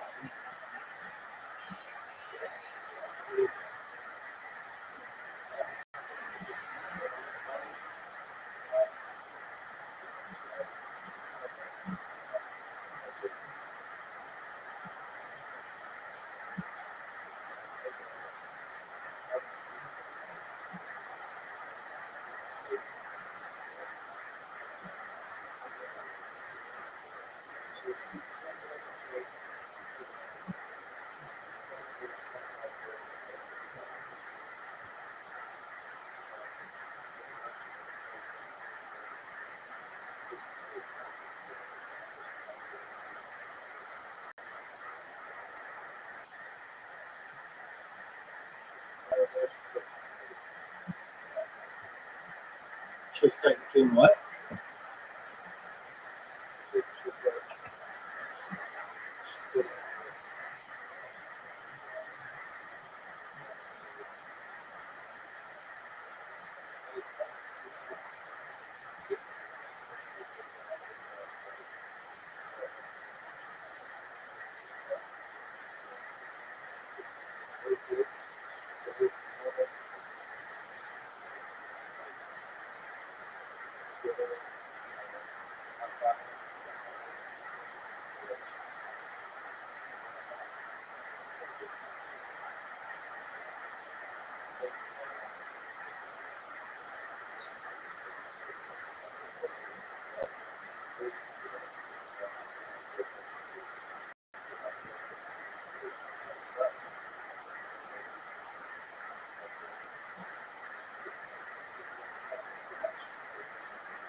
Yeah.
She was a good secretary. Just family life. I've come up with a pretty good strategy that. So my issue was I could spam during the day, which is great, but at night I can't do captures. And I really did an issue with that is that you do captures that I lose like 8 hours. And I don't like that. I think it's being really efficient. So I came up with a really good strategy. I've got 3 computers that are spamming, and then I've got like 5 cell phones that I use to just create. Basically, while I'm awake, I can create the accounts and do the captchas, and then just save the information in a spreadsheet, and then I have the computer programmed to take the information from the spreadsheet and populate it, and then they don't have to capture because they're already pre-made accounts. And that has worked pretty well. So I wake up in the morning and I got like a bunch of people complaining about me, which is fun. In here, we have, let's see here, 1,731 people. I've had some people I've had to do just because they just come to provide music or whatever. And that happened really a big deal. And just promoting the server, getting people in here. I've got people who are complaining about me, which is kind of, that's what I want. The last person to complain about me was,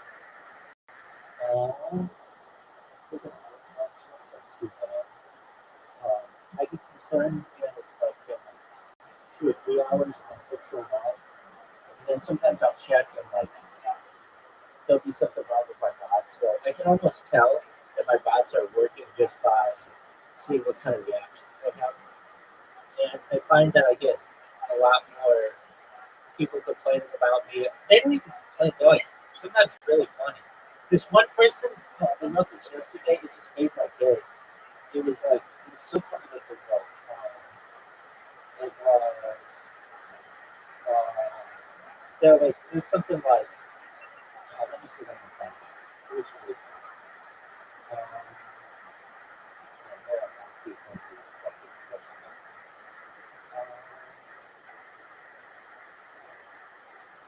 Let's see here. Here's just last night. Like some people are really nice. Gotta say, I appreciate the Discord Rabbi's being account. Always picking the alien avatar so it's easy to spot you and notifications and blocking. Considering them, to be honest, this one person was, but some people get violent. Like, there's like no quarter, like some people are just, they're like, I ever find the rabbi is on, like, a lot of people say that. Let's see. Stop, my God. I do not want to join this rabbi bitch's server. Stop. This one. I love this one. So at the end of where you are, she's like, "Woo, my new gig as a PR manager for a rabbi themed streamer has been tiring. But I just know my strategy responding to it like every single post everyone has ever made to tell them that they're shitheads for not talking to him on Discord is going to pay off." And then there's the other people who probably do that. So there are some people who like embrace it, they lean into it, like, you know, they know I'm a scammer and there's like no stopping it. I I've just been kind of playing this cat and mouse with the people at Blue Star, and I was making accounts that were just random numbers, and they caught on to that and needed like 100 of them at once, which is no big deal. It's like whatever, some work, but it's really not that big of a deal. So then I started changing it to like random username generators, and those are much more difficult to detect. And all I have to do is just every like 10 minutes or so do some captchas, and then it just creates them and puts them in a really nice spreadsheet for me. And then I just watch the comments come in. It's pretty simple. Now I've been watching Joe Rogan. I've watched a lot of live streaming recently, but it's really annoying how YouTube is. If you want to watch YouTube videos, like let's say there are 10 videos, it goes 10, 9, 8, 7, 6, 5, 4, 3, 2, 1. It shows the most recent to oldest, but there's no option to show oldest to newest, which doesn't make any sense to me. But that's just how it is. So I've watched a bunch of live streams recently. Now I watch Joe Rogan. He's got that Egyptologist that goes into time just how they're talking about the pyramids. So it's super insane. This is why you have to cover it, because it will take rubbish and garbage. Well, that's what I'm talking about. Isn't that the top of it? Is this the thing? Yes, that's it. Okay, that's over there, right? Yeah, we covered it. Yeah. But we covered it Yeah. to protect it from the sun. But it's not the door. Okay. So that is the third tunnel that they found in the back. Now, Eddie Casey, he had this vision that there was some hall of information. I know, but I'm trying not to cut it. But I'm talking to you on the tunnel. And the third one is in the tape. The fourth one was opened in 1927 by a French journalist, Monsieur Perez. And I do have photos of workmen inside the cells. We found these 4 tunnels are published. An article, scientific article. I found in situ in all the 4 tunnels of potash in situ to prove that these tunnels were opened on Dynasty 25, 500 BC, as in the late period. When the Egyptians saw the things, they thought there is something hidden underneath. And they dug and they found it. Now, we come to the Edgar Casey and what people believe. Because we had John Anthony's and we had many New Age people who believe there's something hidden underneath the surface. And they used to tell me, we need your permission. What to do?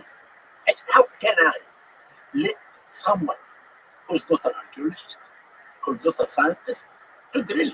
No way. But recently, I found out the rise of the water table in front of the Sphinx. And I was really afraid that the water could damage the Sphinx. Then I brought a team from Cairo University, and we did drill 30 to 35 feet underneath the Sphinx, everywhere. And I don't have photos of everywhere under the Sphinx. The Sphinx is a solid rock or a living rock, and there is nothing underneath. So there's no trouble. Exactly. Okay. I told you what.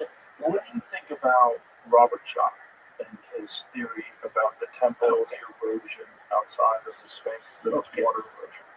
When Chuck said that, okay, we brought through the American Research Center a scientist from Louisville University. I don't remember his name now. And we gave him what Robert Schock. You know what Robert Schock said? It's not a theory. It's a theory of a New Age guy who talked about this before, and John Anton wrote. I don't remember. Yeah. And we gave this guy from Louisville University, who was an Indian American, who really studied. He came to the Sphinx and he worked with us for a season. And he came and we published many articles that the erosion that we see outside and inside the Sphinx is from wind and not from water. Now, what Schock want to say? That this is dated back 15,000 years ago. I agree.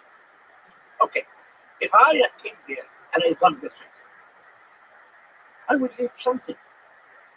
Then what I did, we dug an area northeast of the Sphinx. I found living Old Kingdom, Middle Kingdom, New Kingdom, Rome, nothing underneath. In this New Age, people say that the head of the Sphinx is very small compared to the body. Yes. Why?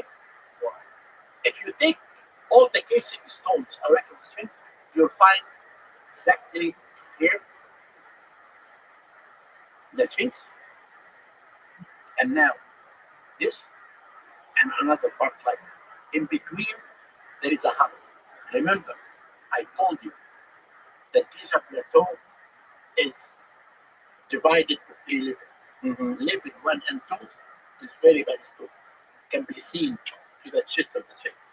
Level 3, they carved the head from it. When the Egyptians carved the head, to represent the king Kefren with the cobra, the royal premise, then to make a loyal body.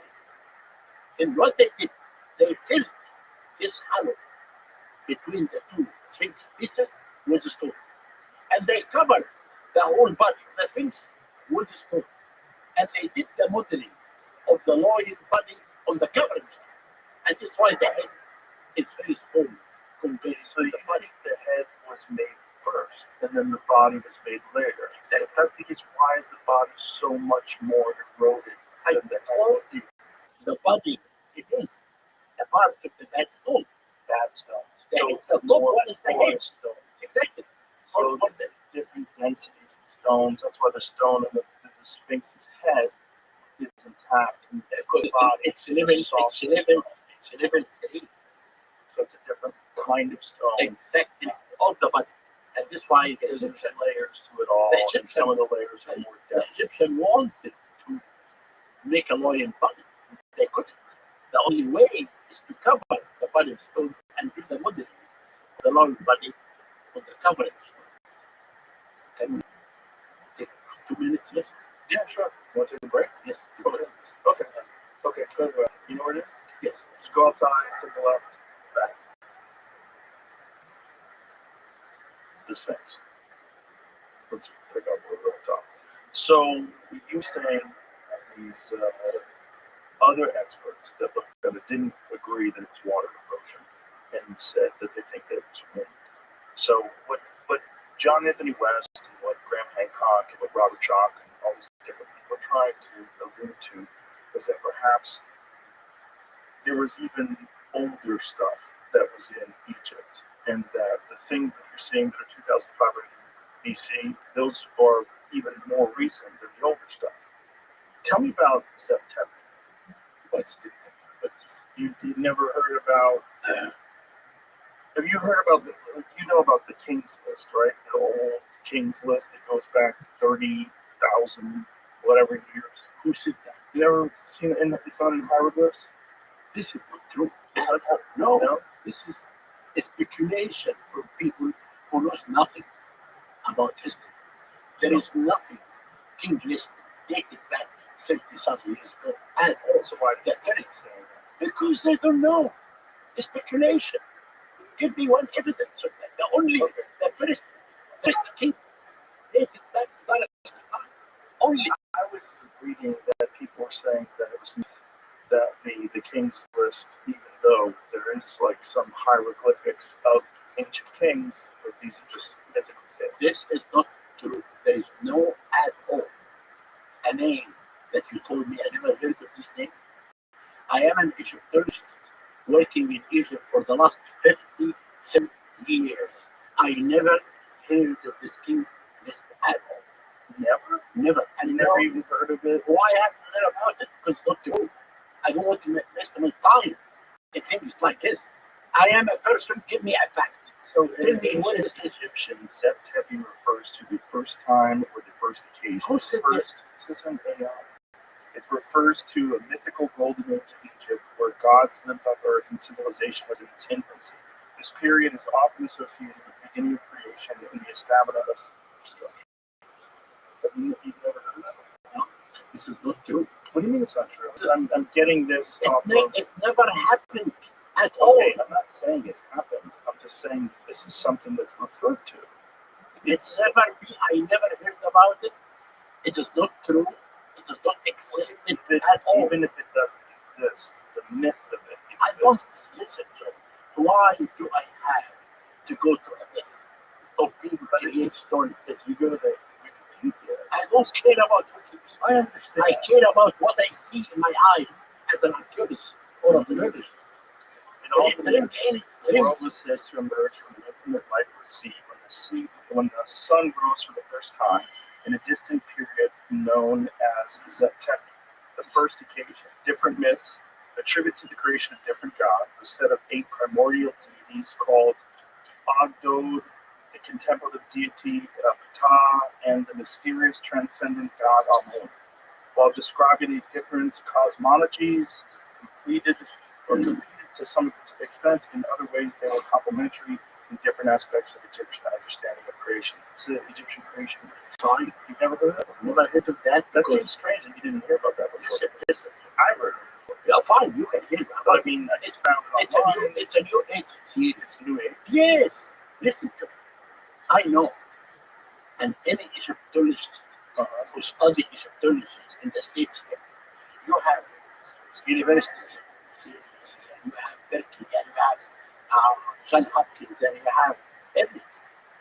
There is every Egyptologist here study languages and archaeology. Mm-hmm. No one can answer what you're talking about. This is hallucination. I'm sorry. This is not true. It's speculation from people. But never in Egypt, we know the prehistory of Egypt. We know the pre-dynastic of Egypt. We know the beginning of civilization. We know there is no gap in anything that can lead some things like that. And that's why I never heard of it, and I don't want to hear about it. You don't want to hear about it? No, why? Because there is no evidence. I am a scientist. I believe on what's written in front of me, and I believe of a sea that I can see. But I don't believe on theories like this. Tell me where it is found, and where it is, and who published it. What is the scientist who published it? What is the Egyptologist who talked about it? I'd like to know. That's why I'm asking you. I never heard of it. Well, I'm shocked that you haven't at least heard of it and dismissed it. I Because it's just I think it's a part of the creation. I know, but it's not true. I receive many theories every day. My mind, Joe, now is really cannot stand all these theories, all of it. It's too much for me. It's too much for me. Got it. See if you can find anything on that, Jamie, where that myth came from. Yeah. Is it a revolve thing? Don't go far. The sun is not the scientist. Yeah, I know. I said, those people that. Yeah, and when someone came with a theory, he has to have a Egyptology background. He has to write a scientific article. We write all what we discovered. We write articles about it for people to read and criticize and give us opinion. But I can't go to theories like this. That has no basis. What do you base the dates on? Do you base it on carbon isotope? No, we don't. No. Based dating on the evidence that we discovered. Right. But Like science is based on carbon, right? No, I don't believe in carbon-14 at all. You don't? No, carbon-14 never given accurate dating. And that's why I believe, when you discover something, if you discover a cemetery, Right. there is two types of dating. One called absolute dating. Means that in this cemetery, you have a name of a king and a date. Means this is absolute. But if you discover another tree and has no dates, then the best thing that we do is to find the artifacts in this cemetery and try to compare it with other dated cemetery, and you give a date for this. But you don't believe in I carbon? don't believe in carbon-14 at all, and it's not working in Egypt until today. I have been excavating also in developed caves where I discovered important things that you can talk about. So if you're going back, But I to used radar in all my excavations, and I never had a result by radar. And carbon-14, people use it when there is no date. But wait a minute, you use radar to detect how? no, I use radar to discover things. Right. But what do you use date though? I dated, as I told you, two methods of dating. Yeah. Most of the dating that for me now in Rothschild Mm-hmm. is based on evidence. Like I discovered the Golden City. It's a major, big, large city, large city, a city. And this city was chosen the most important discovery in the world of the year 2021 because this is the first time that we have a big, large city to tell us about the people who made this message. So how do you know how old the city is? Exactly.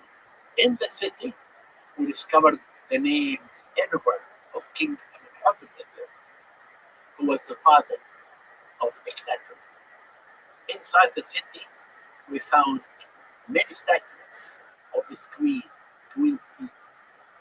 We found inscriptions about dried meat stored to celebrate the third festival of Amenhotep. We found 9 royal workshops in the city. In the city, it's us about the golden age of that king. It is depicted by pottery, by hieroglyphic inscription, by everything. But I'm curious as to why you're skeptical about carbon dating, because I think carbon dating is generally accepted as I know it is. accurate It within is. a certain It framework. is, but I never use it. And many people, it's very rare to use the Egypt, because in Egypt, mainly, we have absolute chronology. We have absolute dating based on inscriptions. Right, but I thought it was used in Egypt, like to measure wood that was in mortar. To date the Great Pyramid to 2500 BC. So that was an experiment to date the pyramid. I think it was about 2009, and it's not working. But I didn't see the result. You ever seen the result on carbon testing of the mortar of the Great Pyramid? No, but the mortar, you can't. One thing, the mortar between the stones. Right. This mortar, like if you take a piece of stone from the pyramid and you try to decode it, this piece of stone could be thousands of years in the quality. It cannot date the pyramid. How can you Well, date? hold on. You don't date stone. I'm saying if you date mortar, Okay. how can you say accurately that this mortar is dated to the same time that we did the pyramid? Well, you can't actually. That's the argument, is that there's probably repairs done, right? And so Of the pyramid? yes, No, of the Great Pyramid, there is no there's no evidence repairs, of any no restoration. renovations, No, restoration, never. nothing. Never any accurate evidence that the pyramid was restored Right, but in any period of the Egyptian history. there is restoration that goes on even now, though, on the Sphinx, correct? I did make 10 years of restoration for the Sphinx. It's me who did the restoration of the Sphinx for 10 years. Why did you just have to do that? Because the Sphinx, when I left, I was studying in the States. I came to take my doctorate from the University of Pennsylvania from 1980. From 80 to 87, some architects and archaeologists were really stupid. They began to restore the Sphinx, and they took all the casing stones of the Sphinx out, and they put lot of the stones, and they used cement. You cannot use cement in the restoration. You can use cement in big house. Yeah, that's not even restoration. That's Then, new creation. when I came, I stopped this restoration. Okay. And because this restoration damaged completely the proportion of the Sphinx. It brings to you another Sphinx. Ugly. Yeah. Few months later, there was a stone was restored in the shoulder, and it fit down. In February, it was raining. And always people use the Sphinx for politics. The Sphinx? The For Sphinx. politics? Yeah, if they want, I think it happened the first time in the Pharaonic period. You know, the aliens, the Sphinx was called the Valley of Gazelles. And the princess of the New Kingdom used to come to hunt wild animals in the valley and come to watch the Sphinx. And this story that I tell you is written in a granite stela. It's called the Dream Stela, located now between the two poles of the Sphinx. In the stela, it says that Thutmose the fourth was a prince, and he came to have a Ravana beside the Sphinx. And the Sphinx came to him in dream and told him, "My son, If you remove the sand away, I will make you the king of Israel. Then he removed the sand, and he came to a temple. He found a tomb. What year was this? This is 3,000 years ago. So the Sphinx was constructed long before that, Before the whole king. and then it had been covered in sand. Yes, completely. This is why Herodotus, the father of this, when he came to Egypt in the middle of the 5th century BC, he never talked about the Sphinx because it's completely under the sand. Then what the force came, he took the center and he found that the whole kingdom, casing blocks, are falling down. He put them back. And he went to the Sphinx, a temple nearby. He took this granite stele as a door and he wrote this story. But we found there is something politics in that story. He killed his elder brother, who was supposed to be the king of Israel. And he wrote this story to tell the Egyptian that the God, Horus of the horizon, it chose me to be the king. And they will forget the crime that he did. When that storm that fell down in 1988, a big fight happened between the head of the and the minister of treasury. Ended by firing the Emirates. It's politics. But I stayed years. When we were asked about the best thing that I did in my life, I said two things. Number one, that I restored the Sphinx. I brought the proportion of the Sphinx back. And I restored the oldest pyramid in Egypt, the step pyramid. It was falling down. In 14 years, I made major important conservation administration. And I tell people, why do we have to fight all the time about the age of the pyramid? We have to fight, or we have to cooperate, all of us, to restore this movement. And the most important thing for me always is conservation. And I dedicate most of my life not only to the excavation, but to conservation. What do you think the arguments are that predate, that try to push the date back of the construction of pyramids? I don't know. You've never heard of this No, before? it's only new, it's a theory. Right. From the new age. But I No, know I saw a no. debate with you. I saw a debate with you, Graham Hancock, Oh, who was an wow. archaeologist. That was Hold on. The other archaeologist was saying, if you're saying that something happened 10,000 years ago, where's the evidence of any civilization of 10,000 years ago? But then you found Göbekli Tepe. So Göbekli Tepe was buried over 11,000 years That's ago. not true. I never heard about this. What do you mean it's not true?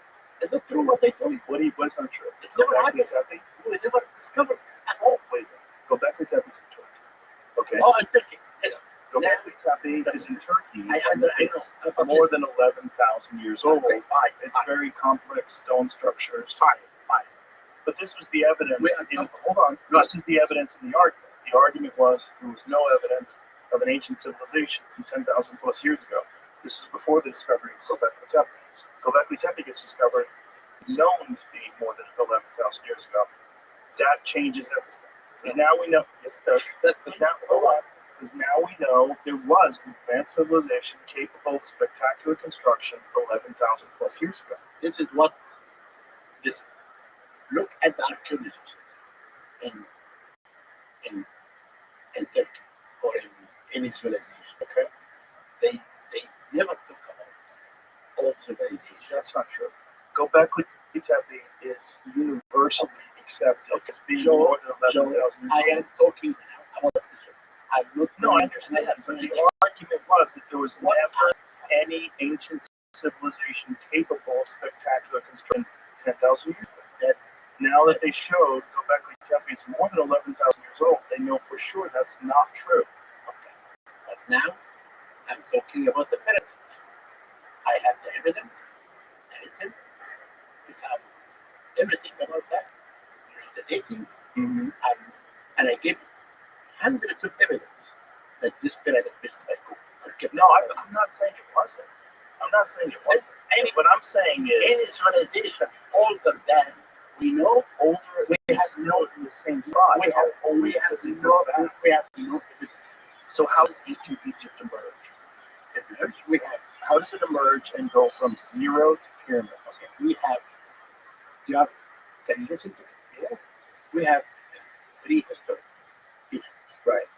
and we have the oldest stone age, middle stone age, Neolithic, where the Egyptians began to know about agriculture, and they began to live together in communities.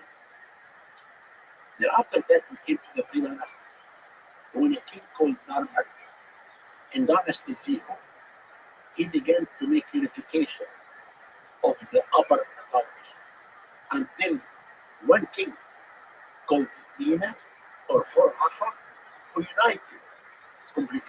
And what year was this? This is what was 3000 BC, 5000 years ago. In a place called Abydos, they built huge mud brick tools, huge, from mud brick, no stones.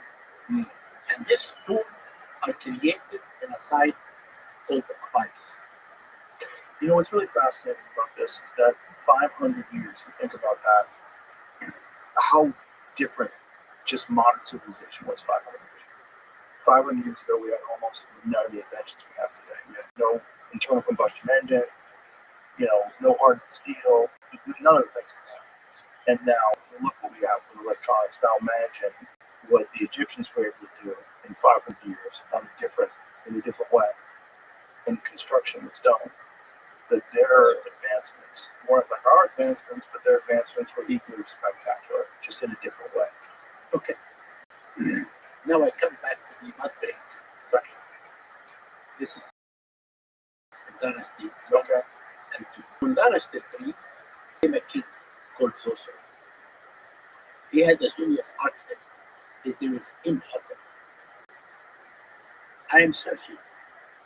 Did you hear about Imhotep? Yes. I'm searching for this. Only 2 weeks ago, for a king, I made a major important discovery in Egypt. I found a tomb of a son of a king. Inside, incredible statues of Zoser and his father and his queens and his children. Where's this tomb? And the shadow of the step in the shadow of Zoser. And this really made me, because I have been searching for the tomb of Imhotep most of my life. But the area that I found this tomb, it was under houses, wooden houses. Oh, wow. The work in the site. 100 years ago, they built houses in the site. But they never excavated what's underneath the house. Wow. So modern houses are in Then 6 months ago, we gave houses to these people in another area, and we demolished these houses. And we found underneath major discoveries. This discovery will be in today's show this week. Now, I am sure now that Imhotep's tomb is in this room. Wow. Now I come back. What technology can you use to discover or use underground caverns and chambers? All what I do is digging. That's it? That's it. What if these Italian guys are onto something? We can find more stuff.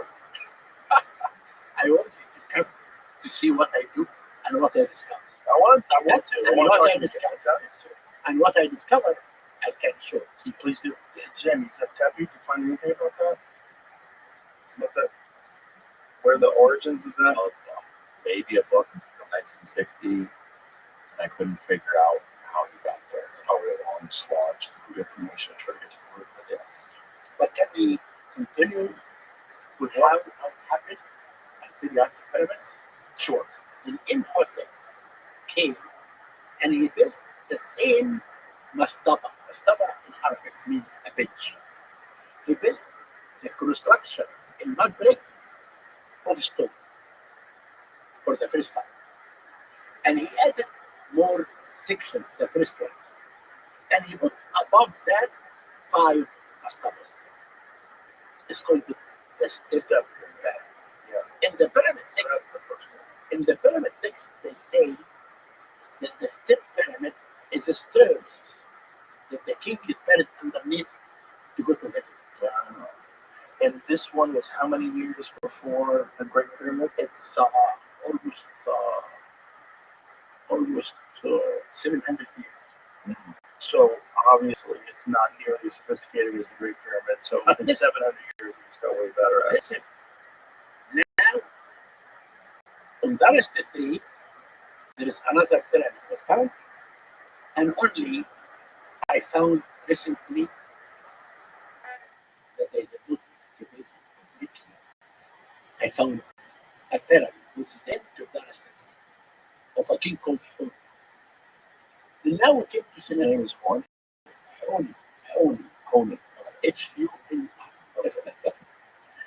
Then we come to Dynasty 4, Sennacherib. Okay. Sennacherib had a genius architect whose name was Nefertari. Then he started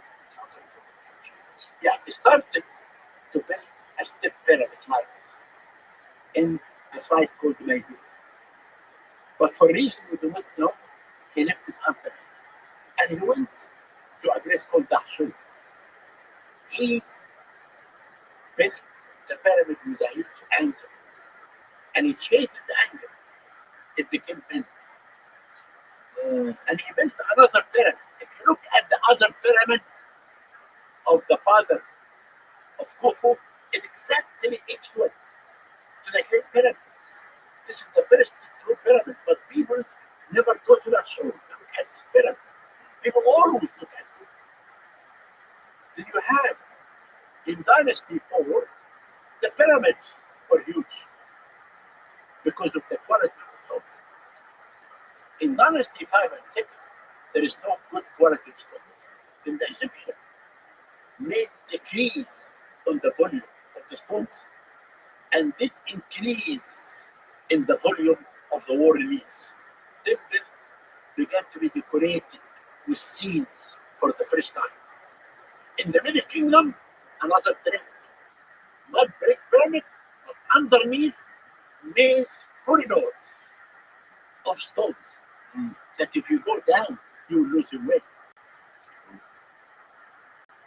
In the New Kingdom, they came in the top of the Valley of the Kings, a shape of the pyramid, and they buried all the kings like King Tut and others underneath the pyramid shape. So that's the story. That's a story. All right. Well, listen, man, it's been fascinating talking to you. I definitely think you up the offer. I'm definitely for you. No, we took to And you got Mustafa. send me that video so we can splice it in from the hieroglyphs that are on the wall.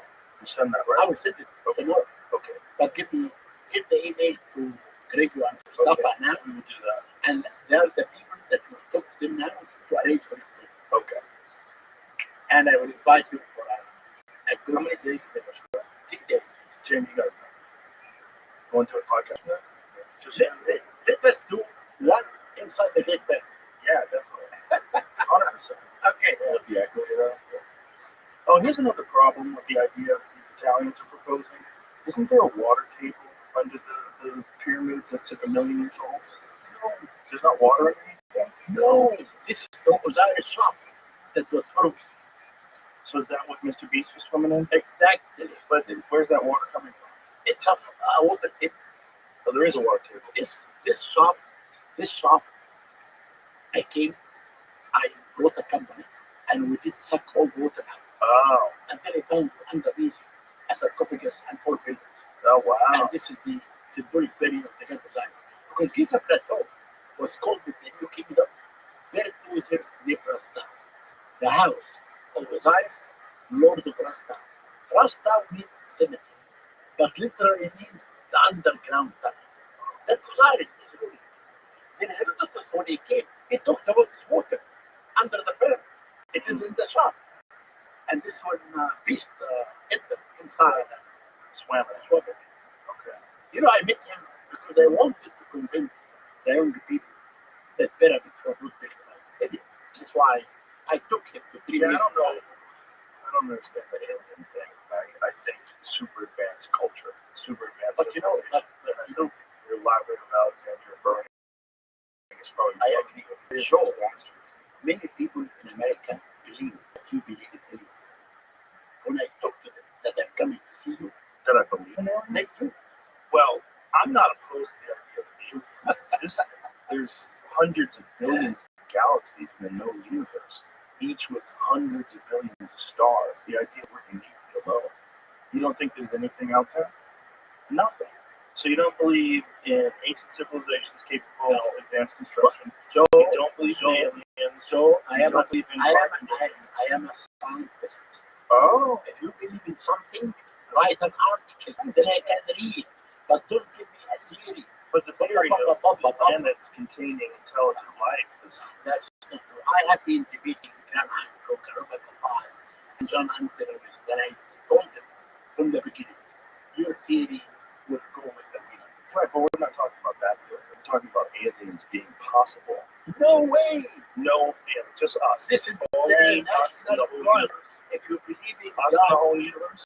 Only us. if you believe in God, you Americans, the Egyptians, believed in nothing, and they made us great. I'm not saying aliens made it. I'm saying it's very possible there's something that's out there. Okay. Thank you. All right. Thank you. All right. Everybody, Enjoy talking to you. I enjoyed it too. And I'll see you.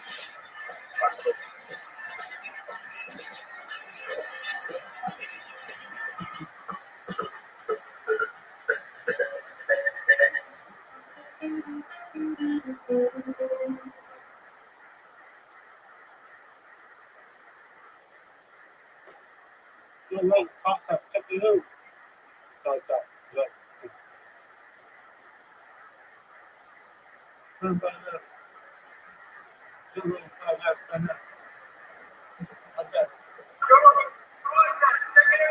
The Joe Rogan Experience.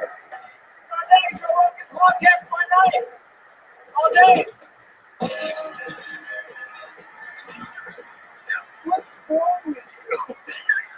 How? First of all, how did Netflix let you make this show? Well, they wouldn't have let me make it if I just pitched it to them. What did you do? I made a few and showed it to them. Oh my Because god. I knew that, that if You we can't give anybody like the script. no, the script won't work. The script won't work. I mean, that's just that's the thing. It's like very funny. Very funny. It's pretty ridiculous. You know, it was a few years ago that I made the initial one. It was I was on that crazy tour, that real crazy tour, where it was like, you know, fucking 10 shows a week, and I had a break coming up. And so I've always liked movies, like features, right? But it's a lot. It's a huge undertaking to get a feature made. But I like short films because it feels like you're making a movie, you know, like a mini movie, right? Right. It feels much more accessible to people. So I had written all these like short stories, short films, and I called my friend Rabbi, and I was like, "Hey, I have a break coming up on tour. Let's shoot a short film because we've done other things before." And when I sent him like 10 different scripts. He was like, "What if we did 3 of these?" I was like, "I could do 3." He's like, "We'll shoot like 11 days in a row. We could do 3 of these stories." And even then, I wasn't thinking of like a television series. I was just like, "Oh, it'll be fun to make these stories, you know." And so after we shot those 3, it was clear that we had like the the bones of a show. Like, what if we did a show that was based on short stories, you know, like short films, basically. And I don't know, there was another few that were the original. And when I sent them in to Netflix, they're like, "This is fucking insane," but like 6 episodes of it. Yeah, like, this is crazy. But it's been the most fun I've ever had. Really? Yeah, because you know what, I was thinking about it like on my way in here today. I was like, sometimes you have to remind yourself, like, of what your dream, like your original dream, you know. And my dream when I moved to LA had nothing to do with stand-up. I never thought of stand-up. Not to say that I don't love doing stand-up today. I'm in love with stand-up. But I moved to LA because I was like, oh, I wanted to do this. Like, that was my whole thing. I wanted to do comedy. And I had like my own SNL definitely hired me from there. Like this is like my 21-year-old brain, and then I'll do that for a couple of years and then I'll do movies. Like I thought that was a logical game plan to end up in movies, and it just I did do the groundlings for a while at school, but when I was supposed to do writing lab, which was like one of their levels, I had started stand up, and I was just like, oh, this path is just better for me. Like I was getting traction, not like my career wasn't, but I'm saying like I could feel how much I loved it. And I was starting to get like $50 here and there, and I was like, oh, it's not doing the writing lab thing, it's staying in the stand up path. Like that's kind of interesting. But the dream of doing something like movies, which is like this feels like to me like they sent me to film school and they're like making fucked up movies. That's what it felt like. That's been like I was working like 16-hour days doing this thing. And I would come home and Christina would be like, I have never seen you so energized after working all goddamn day. She's like, you come home and go, that's not what I was like, yeah, because I'm having fun. I'm having so much fun doing this. Well, that showed you doing the right thing. I think so. I mean, it was like, That is so uniquely you. it is, right? Oh, yeah. That's our fucking text thread. It pretty much is. There are some in here that I can't wait for you to see. Like, there are some in here that I literally cannot wait for you to see. This morning, she goes, why is it called Bad Buzz? It should be called Cock Buzz. She's like, I swear it's Dixon, like every other word. I'm like, yeah. She's like, Dixon Pirates, that's your wheelhouse. We need more of this in the world. Yeah, we really do. But then you know that show, the religious show on Max. Why am I not remembering it? Righteous Gemstone. Oh, yeah. Fucking A. Yeah, man. Dude. Dan McBride. Yeah. He's fucking fantastic. Yeah, he's fantastic. But the whole cast. The whole cast is, yeah. That fucking show is so good. It's so funny. Goggins, Adam Devine, John Goodman. Oh, yeah. Everyone's amazing. They're all fantastic. But it's also so ridiculous. Yeah. It's like, good God. It's like, it seems like for a while, people were getting scared of making anything offensive. I know, and it also feels like so many networks, platforms, whatever you call it, are like so distanced from comedy. Like it's like comedy is like Too dangerous. It's very like Well, what's weird is you can get away with so much in a drama. In a drama, you can have violence and theft and car accidents. You can fucking kill people and rape people and steal all their money, and that's okay. Yeah. For some reason. But like, there's something about doing comedy that's offensive, or even potentially offensive. yeah. The other thing is there's the offensive angle. I also think that they really shit the bed on literally backing truly funny material. Like so many studio comedies that are released. The critics people are, why did this work? Because it's not good. It wasn't funny. Right. It's not a funny comedy. Part of that is because they can't take any real chances. Yeah, I think a studio is always, like if you strip everything down, it's somebody that has to have some risk in their job. They're playing with millions of dollars and saying like, this will make us money.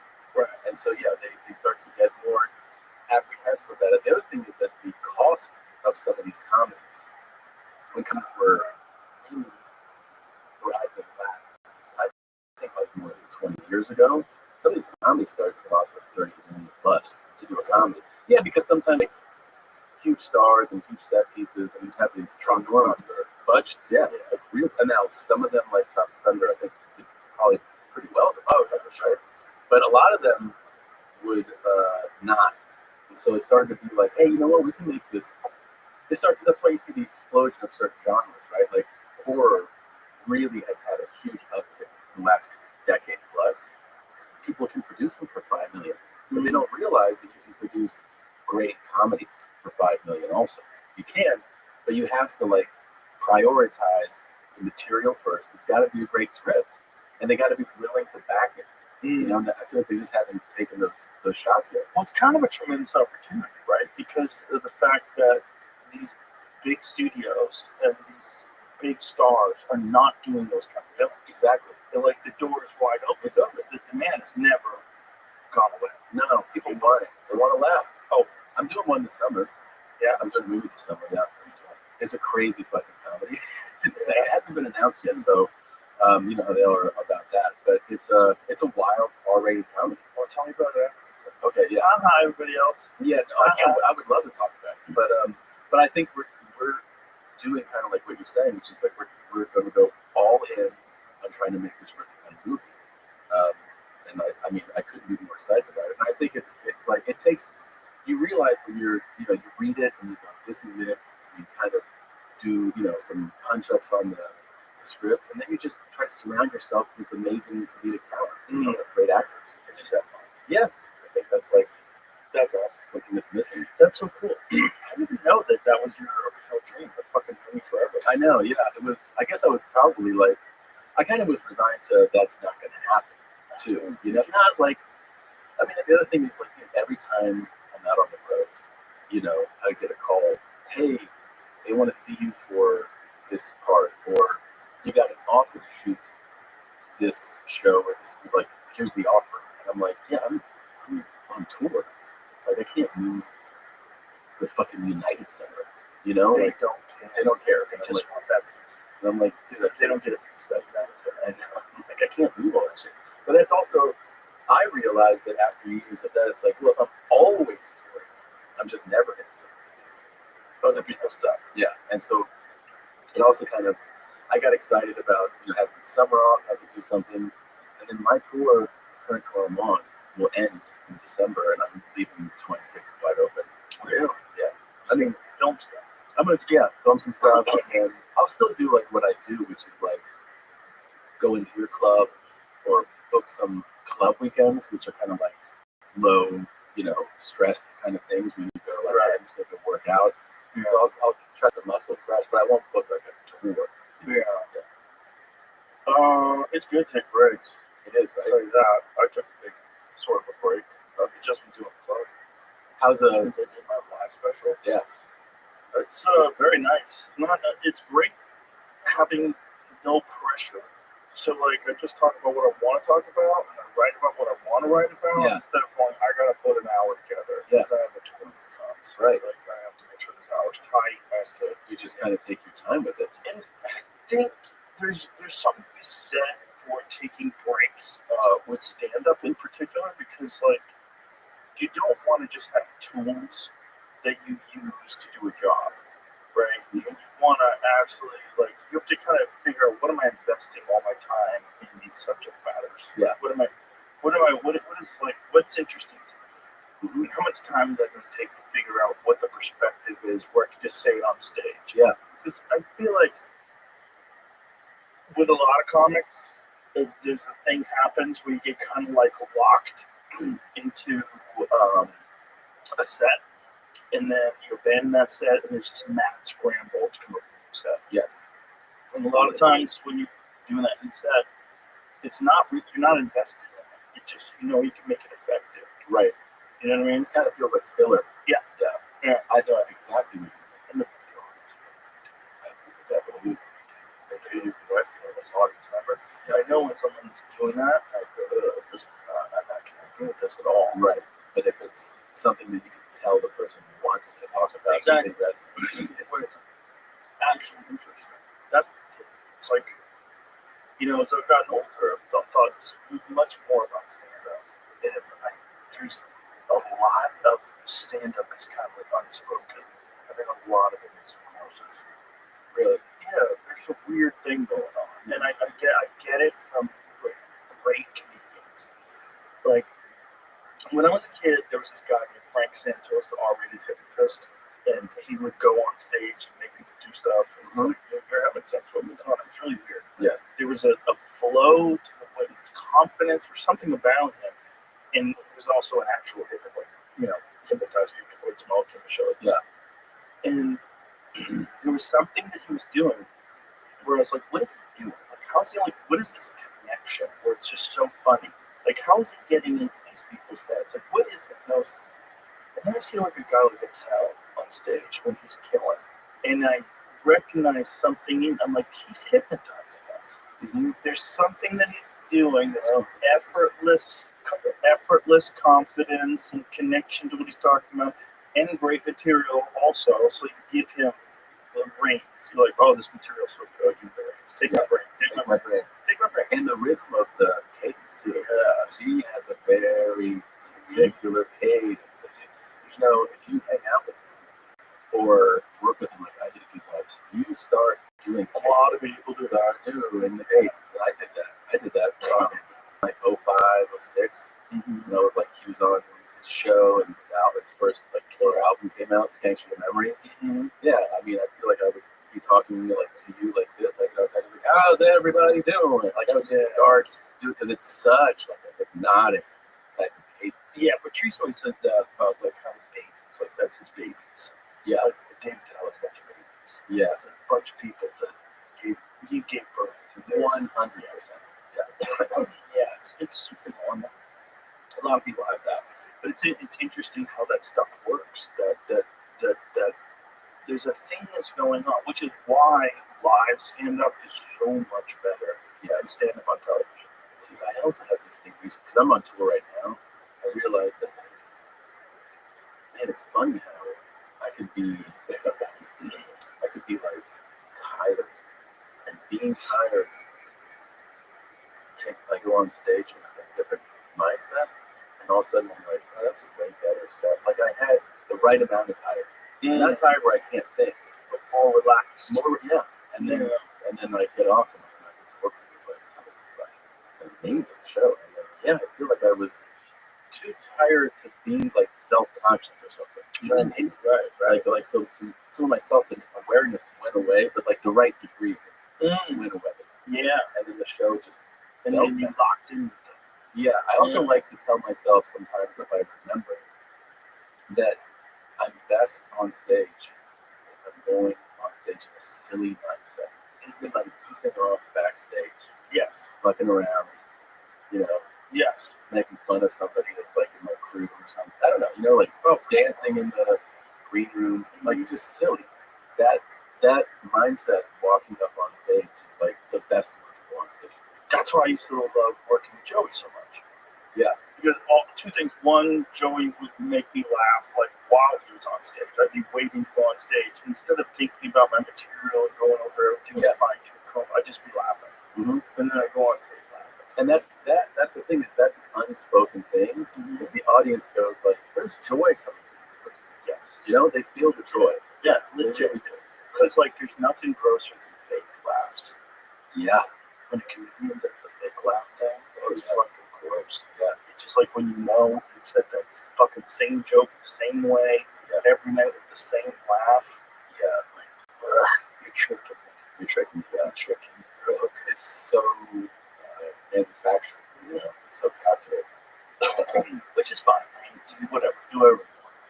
But it's like there's a thing that comes with that that's like, okay, I'm never going to be fully locked in with it, but appreciate this for that trip, like I'm watching a sitcom. Yeah.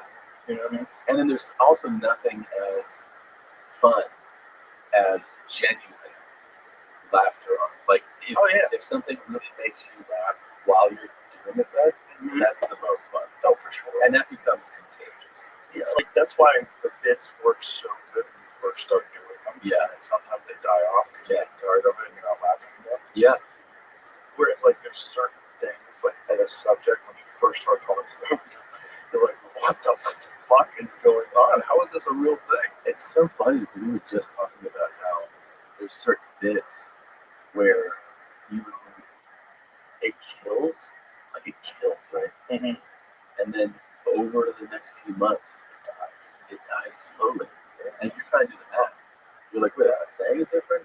Am I like, did you go listen? Right. Did I miss a beat or something? Did I miss some connective tissue? Right. What's going on? And just like by the end, you're like, no, it's fully dead. It's died. I don't know what happened. You just got to be able to accept that they're dead. Yeah. That's such a funny thing, though, that happens. I have a bunch of bits I call orphans. I have a file of Oh, they're all bits that just never made out to a special. Yeah. Like, someone comes up to me, like, every now and then, one of my friends will like, do you do that fucking, is that on anything? I'm like, that one's just an orphan. It's just floating around. It doesn't fit with anything. It's all so fucked up. And sometimes you're like, you ever try to bring those back? I brought some back that didn't make it. And sometimes they get in life. Yeah. And sometimes you're like, oh, there's a reason why I can Yeah. carry this. You know when they pop up is bottom of the barrel. Yeah. Bottom of Show. the it's the best show. The bottom of the barrel, every now and then I'll pull something out. I'm like, I'm still it. Yeah. I fucking ancient bit on this. Yeah. If I can kind of remember it. That's the other thing is your memory starts to all the old stuff. My memory's gone on my last special. It's gone. That's the best thing. Yeah. Yeah. Oh yeah, it's gone. I get called out to, do this bit, and I go, I honestly don't remember how it goes. Yeah. Like I'll start it, and then I'll forget. Right. You want to do it? Yeah, and then they'll know it. They'll know it better than me. Yeah. Sometimes that's good. That'd be funny if you did it. Yeah, it out. It's fun. Yeah, there's just certain bits that you just leave your mind. It's like I'm done with this. Did you like any of the acting stuff? 'Cause I know you don't have before. Did you enjoy it? Yeah. Yeah, news radio was really fun. That was fun. Yeah, it was fun. I didn't mind doing it. It's just I didn't like it as much, and I didn't like the time commitment. That these you know, it's not like I'm complaining, but it's like you're working these long ass days. Yeah. And as a person who likes to do a lot of different things, that becomes a problem. And you were on a multi-cam. Exactly. Imagine if you were on a single cam. Way harder. That So would have the been. single cams are crazy. I had friends that are on single cams. I was like, oh my God, how are you doing this? They were working 6 days a week, and they were working like 12, 15 hours a day. Yeah. Like, this is so crazy. Like, I like to do a bunch of stuff. I like to do jujitsu. I like to play pool. Are you rolling? No, I'm still injured. Yeah. I'm still dealing with some small, it's a lot better now, lower back issue, and a little bit of a knee issue. That's pretty good. That's how I have my little guy quit jiu-jitsu. They both go. Both my boys go. And we take them in. And this is my last one. He's 6. I go, it's your last one. He goes, dude, my schedule is crazy. I go, what? He's sick of me, he's bad. Yeah, he's talking like me. And he goes, I have a full plate. I go, you have a full plate.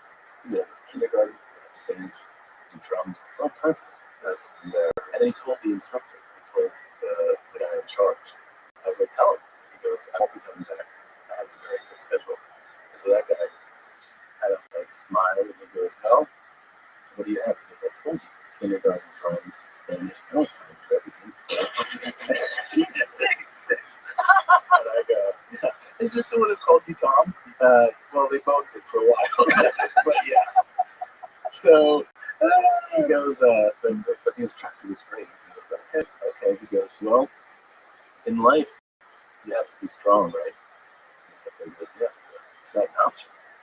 He goes, yeah. He goes, so if you have to be strong, then you have to do this. And he goes, yeah. He goes, the instructor goes, I'll see you Thursday. He sticks out his fist, and he goes, I told you 2 things.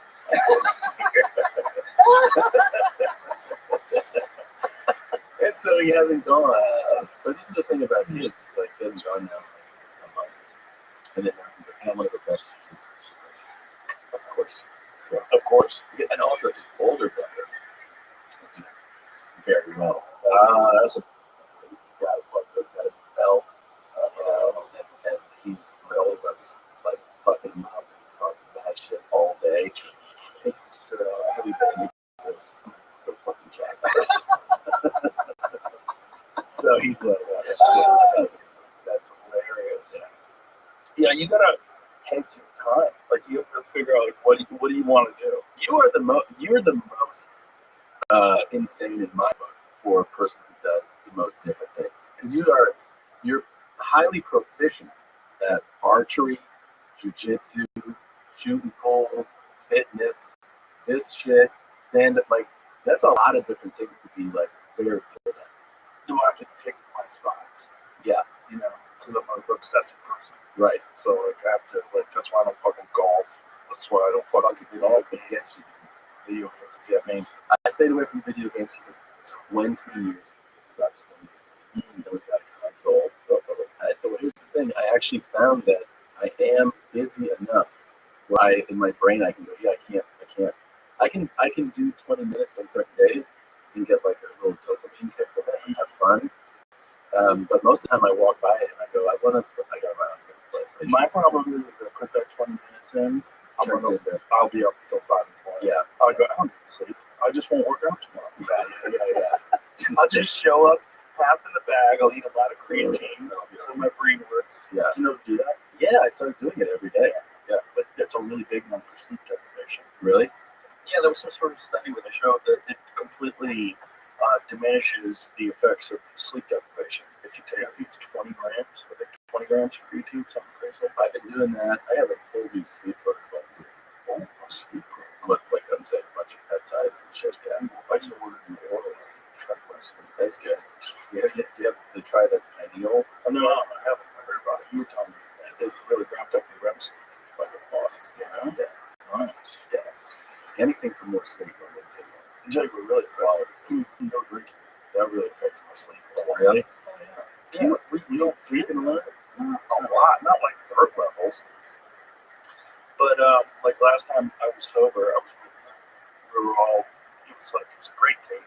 It was like Taylor Sheridan, his wife, my wife was there, Bert, his wife, David Goggins, his wife. Oh, wow. A bunch of my professional pool player friends. It's a fun table. Oh, it's fucking phenomenal. We had so much fun. We all had dinner together after the UFC fight, and Bert is just throwing back martinis. Yeah. And I was like, oh, I definitely made the right choice. Yeah. I definitely made the right choice. Like I'm watching him, he's slowly turning into a human grape in front of my eyes. The fucking red in his face.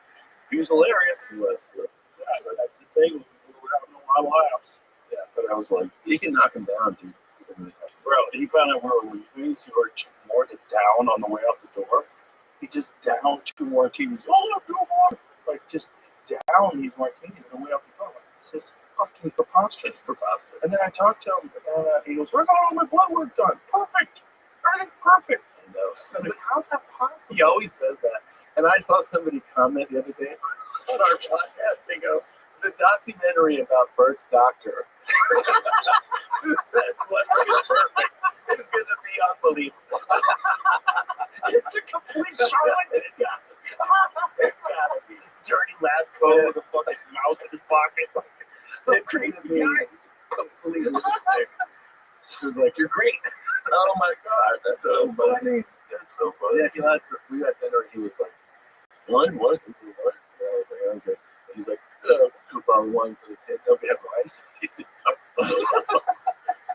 his glass. And he can drink it in like 5 minutes. Yeah, It's crazy. It's so hard. Well, it's obvious, like, it's got to be an adaptive thing. Like running is. Like, Yeah. If you run never, you can't run a marathon. Right. But if you run a lot, you can run a marathon. Sure. Get used to it. Your body gets accustomed to putting on miles 5 before work every day. You know, we always talk about that freak show shit he has in him. Like, he's free. Yeah, he's free. Yeah. We did the 5K in Tampa. Mm-hmm. Like 8,000 people this year. That's crazy. And so many people that are like, you know, making. Look at that. Yeah, making. By the way, how good is that book? Dude, do you know what he's down? 200 pounds. Yeah, and from last year, 130. That's amazing. And he's like, I want to lose another 100. That's insane. So And- what's he at now? He's at 340. So he wants to get down to 240. Wow. He wants to get to 240. He's a big guy. For him, 240 is probably right. Yeah, it's probably it. And I, by the way, we were talking before he got there. The 5K it was in Raymond James Stadium, Bucks play. Mm-hmm. So I was like, well, how are we mapping out 3.1? Well, the only way to do that in a venue of this size is you have to like use every square inch of the place. So they had us go up the ramp. Like if you're going to go up to the top, there's a ramp that goes up. It's 9 stories up all incline. And then you go across, and you go down, and you go up again. Oh, so we like half a mile plus of incline, right? Oh, So before Jody's here, I'm like, I don't know if he can do this. You know what I mean? Like he's a big guy still. Knees, cardio, all the shit. Right. Dude, he fucking smashed it. that's He did great. Did he hire a trainer? Like, how is it? What is he doing? I think some people He got realize- his phone. I know. He has a flip phone that like doesn't even that you can, I don't even know if you can get text on it. So Yeah, he just chucked his phone out. Yeah. Apparently, like all the years of drinking, he just gave his phone number out to so many people, and they decided instead of getting a new number, Yeah. which is what you should do. Yeah. So like, I'm just no phone. that's fucking awesome, by the way. It's crazy. I love I used to panic when I left my phone behind. Now when I forget my phone I'm like, oh, it's gonna be a great day. I'll get it later. Like I feel fine. It's a great feeling. Yeah. Yeah, we're all prisoners. We are prisoners. We're prisoners, and it's gonna get worse. Oh, this is the thing I wanted to tell you. So, some of the Bucks players, the offensive line, these are absolute beasts. 6'5", 6'6", 330, like just giants, the gorillas. And we're doing all this silly competition stuff. Like we get the golf simulator, throw a fucking spear into like a bale of hay, and then they're like, "Oh, we need one more thing." So we have a beer stein holding contest. So it's this. Oh, Burke won that. Yeah, he beat fucking all pro. He's been. Oh, that's like. Look at these. Does that make sense? It does make sense, but you still go Those like, skinny guys can throw a baseball a lot faster than you do. it's just crazy. Like I'm not the upper bodies on these dudes. I'm like, nah, they're these guys. Yeah, he's gonna win. He's used to holding beers. Yeah. He's used to holding drinks. I couldn't do it. I tapped out. Like my arm just gave out. And then Look at him. He's still smiling. oh yeah, Nothing wrong. That's insane. yeah.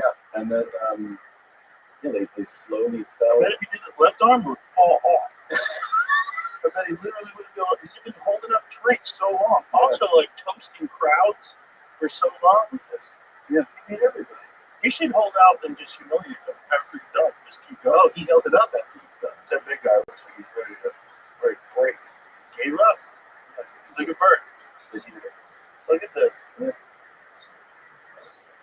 Just insane. He's got incredible genetics. Like if he wanted to be an athlete, he'd be an incredible athlete. Yeah, he was like super dedicated to it. Yeah. Yeah, he's just attractive dudes. But it's also getting very rich. So Yeah. that's Working out. I love him. You know, I don't want him to change, but I do. I mean, I want him to be healthy. But like when we first started doing Sober October, it was essentially just because we were worried Burke was going to die. Yeah. You know? Well, still here. I mean, the first one was the weight loss thing. Like working out. Yeah. That's nuts. What type of resistance is that? I don't know. 100 or something? Yeah. Yeah, I'm obsessed with that squeeze machine. Yeah. You know the thing? Oh yeah, it measures your Yeah. pulse. I got 161, and I want to get 190. Oh, so you're trained for it. Yeah. Do you have one here? No, First thing? I think we do. Yeah, we do out there. So out in the hallway, but we do it at the club. So when I first did it, I think I got 147. I was like, well, this is bullshit. Yeah. And then I got up to 161 without these things. I bet just from working out a lot. I bet David has a crazy grip strength. Which day? Lucas. Oh yeah, it's a good guy. Big hands. Big hands. Jamar has one. Jamar named Jamar's strong. That's crazy. You see his shirt on. Yes. But Big dudes coming back to it. I don't know who's gonna look at Records got to the UFC had a bunch of guys do it. I forget who had the highest, but I think Alex Guerrero was like, he was like, He's a big fuck. I didn't realize how big I didn't realize. Because TV stuff is that big. So then I saw somebody I know standing up. And I was like, holy shit. 97. Oh, that's great. He didn't even try. Michael Kevin, 113. No, he's not right. Are you doing your opposite hand? Because Paul Craig, I think, is a lefty. 126. Oh, Nickel. He's a lefty too. So they're doing their opposite hand. What's his? 153. Wide and strong as well. He's got 153. Steve is huge. What's he got? He's a left-handed too, yeah. But he's really 131. Wow, that's great. Oh, that's other. 104. Oh, Jesus Christ. Second attempt. 155. All right, so I'm stronger than all those bitches. There you go. But I'm trying to get to 190. So 8, 6, 7, 15 or something like that. Some of those arm wrestling guys. Oh yeah. They have freaky forearms. Oh yeah, I was watching this one guy who's a climber. He's a professional climber. Oh, and yeah, he has this basement gym. I might save the video, but I think if you find it on YouTube, it's like I've never seen strength like this. This guy has calves growing off of his forearm bone. It's like a calf. Yeah, and he's doing one finger chin with like a centimeter of hold. Like it's the tiniest little lip. His fingers resting on it, and he's putting his whole body up sideways. Yeah, look at that. That's crazy. It's not this guy, the other guy's like super jacked. His forearms are. He's just not like bodybuilder size, but the muscular. I saw one of those guys who I guess in the rock climbing, mountain climbing world is considered one of that's the guy. That's the guy. So this guy does a bunch of freaky shit. What does this dude do? Yeah, look at the fucking, look at that one arm thing. See that? The size of the grip? Yeah. Look how fat that grip is. Like doing a one arm chin up is crazy. It's crazy. But doing a one arm chin up is size of one arm. Yeah. Doing a one arm chin up is crazy, but a one arm chin up with a fat grip like that is off the charts, guys. Like, his strength must be insane. But you look at him like right there, like his neck and everything, he doesn't look like that strong of a guy. Right. It's very deceptive because with climbers, you don't have traps. You can't have like excess stuff. So everything is very, like, look at his forearms, look at his grips. But look at the size of his fucking forearms when he's doing that. It's crazy. So you isolate when he was doing that with forearms.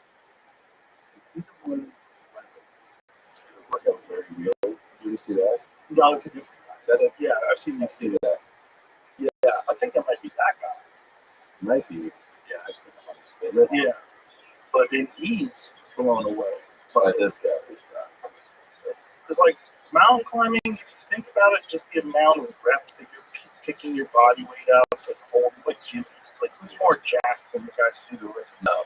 They're super jacked. Like, look at his forearms. Look at the back up a little second and just freeze it. Freeze it right there. Freeze it. Look at that left fucking forearm. Yeah, that's nuts, man. That's a calf. Yeah. That's a calf. That's like a strong calf. And this is like a big endorsement for calisthenics, basically, right? I mean, calisthenics. Yeah. That's a big part of it. Really? Oh, yeah. I do a lot of calisthenics. I still do the 100 push-ups every day and the 100 bodyweight squats. But I do chin-ups, dips, and L pull-ups. You know, like with a close grip. The legs. Yeah. Really?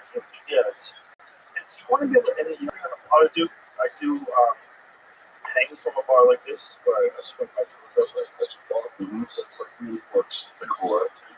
That's like being able to manipulate your own body is crucial. Yeah, because those gymnasts are like, some of them like they have like weights and just doing this shit, which is nuts. And they have, but it's not time efficient. Yeah, because they're doing that. Their muscles are like that. Doing 8-hour sessions. But you can get a lot done with your body with just dips and chin-ups. Dips are incredible. Yeah, so good. I mean, that was like, I think when Arnold talked about chest, he was like, that was like the cherry on top. What I was doing is like we always would do dips. And you can do weighted dips too. Yeah, dips are so easy to weight or throw a chain over your neck or put a weight vest on or something like that. Yeah, that's another thing. Like just a 25-pound weight vest where it doesn't feel like anything when you're wearing it. But when you do stuff with it on, like chin-ups and pull-ups, like, oh my fuck. Yeah. So different. And then we take that thing off, you're like, oh man. Right, so imagine being 25 pounds too heavy. Yeah. And then imagine the Jelly Roll. So the Jelly Roll was walking around 200 pounds too heavy before. Yeah. So it's actually 300 pounds, right? Right. Yeah. So imagine just carrying around everywhere you go. You got a squat rack, like a real bar stuffed with plates, and you're just carrying that through life. Yeah, that's what they do. That's great. That's why those guys fucking lower bodies go crazy. Oh, Ralphie May used to have the biggest calves in the world. Yeah. His legs were like carrying. Oh my god! Yeah. Just carrying around that body like that. It's nuts. Mm-hmm. If they trim down the quads, cute like this. Yeah, Bert lost weight this week. But you do get weaker when you lose weight. Yeah. Right? Yeah, that's always happens next. It's also like to lose weight, to lose body fat, your body has to think long. So it's very difficult to maintain mass, like maintain muscle mass while you're losing fat. Yeah. That's hard. You have to be real careful with everything. Yeah, that's true. And you got to try not to lose too much weight too quick. Because a lot of people with losing weight, like a lot of people become food addicts, and then the addicts act like addicts. You start thinking about it. Gotta lose it all right now. You starve yourself, and you just work out 8 hours a day. But you're gonna lose all your muscle with everything. You lose everything, and you probably get injured because you probably feel like, hey, fucking idiot. Yeah. Give you that 10 today. Yeah. How about a little back bulge? How about a fucking sore knee? Yeah. How about plantar fascia? Yeah. Slow the fuck down. Your body tries to figure out a way to slow you down. Yeah. Slow and steady today. Yeah, it just sucks.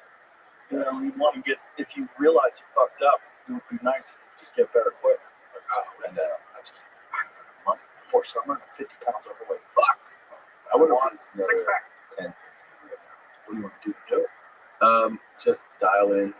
You know, it's really about consistency, I feel like, with me, right? Like, my window for when I go, oh shit, is just so much smaller than it used to be. Mm-hmm. So right now, I'm like, oh, that slid a little bit, and I'm tore up. Oh shit. I just have to tour. It's hard. It's hard. Like the morning get fucking cheeseburger. Yeah. Sometimes it's also just that, like, you know, getting this rhythm of the way I'm eating and training at home. It's really good. Yeah, When you get out there, it's like, you know, we got on 3 planes and you're just tired. Just don't do it. Yep. And then, yeah, you just work whatever you eat. So you just feel it like slowly come apart. But I feel like I'm also at a place where I know if I dial in my diet and make sure I stay on top of like the training, I can shed this 10 per week. Yeah, you've done it before. Yeah. You did it pretty well, you know, you figured it out. And then you also have muscle memory now. I think it's hard when you're traveling because, you know, you're just, anytime you're traveling, your energy level goes down. Yeah. It's like you got to figure out things to mitigate that energy level going down. And then counterintuitively, the best way to do that is to work out. Yeah, I know. Which doesn't seem like it makes any sense because you're tired. I don't want to work A out. lot of times we do some land, like right land and go. Yeah, land and go. Land and go. It is crazy how I do a lot of 3-4 day weekends ago for tour, and a lot of times I'm at third, like you're going to the city, just like another plane, another time zone. Taking a lot of vitamins. I think a pretty good amount of vitamins. Yeah. Yeah, that's important too. Yeah.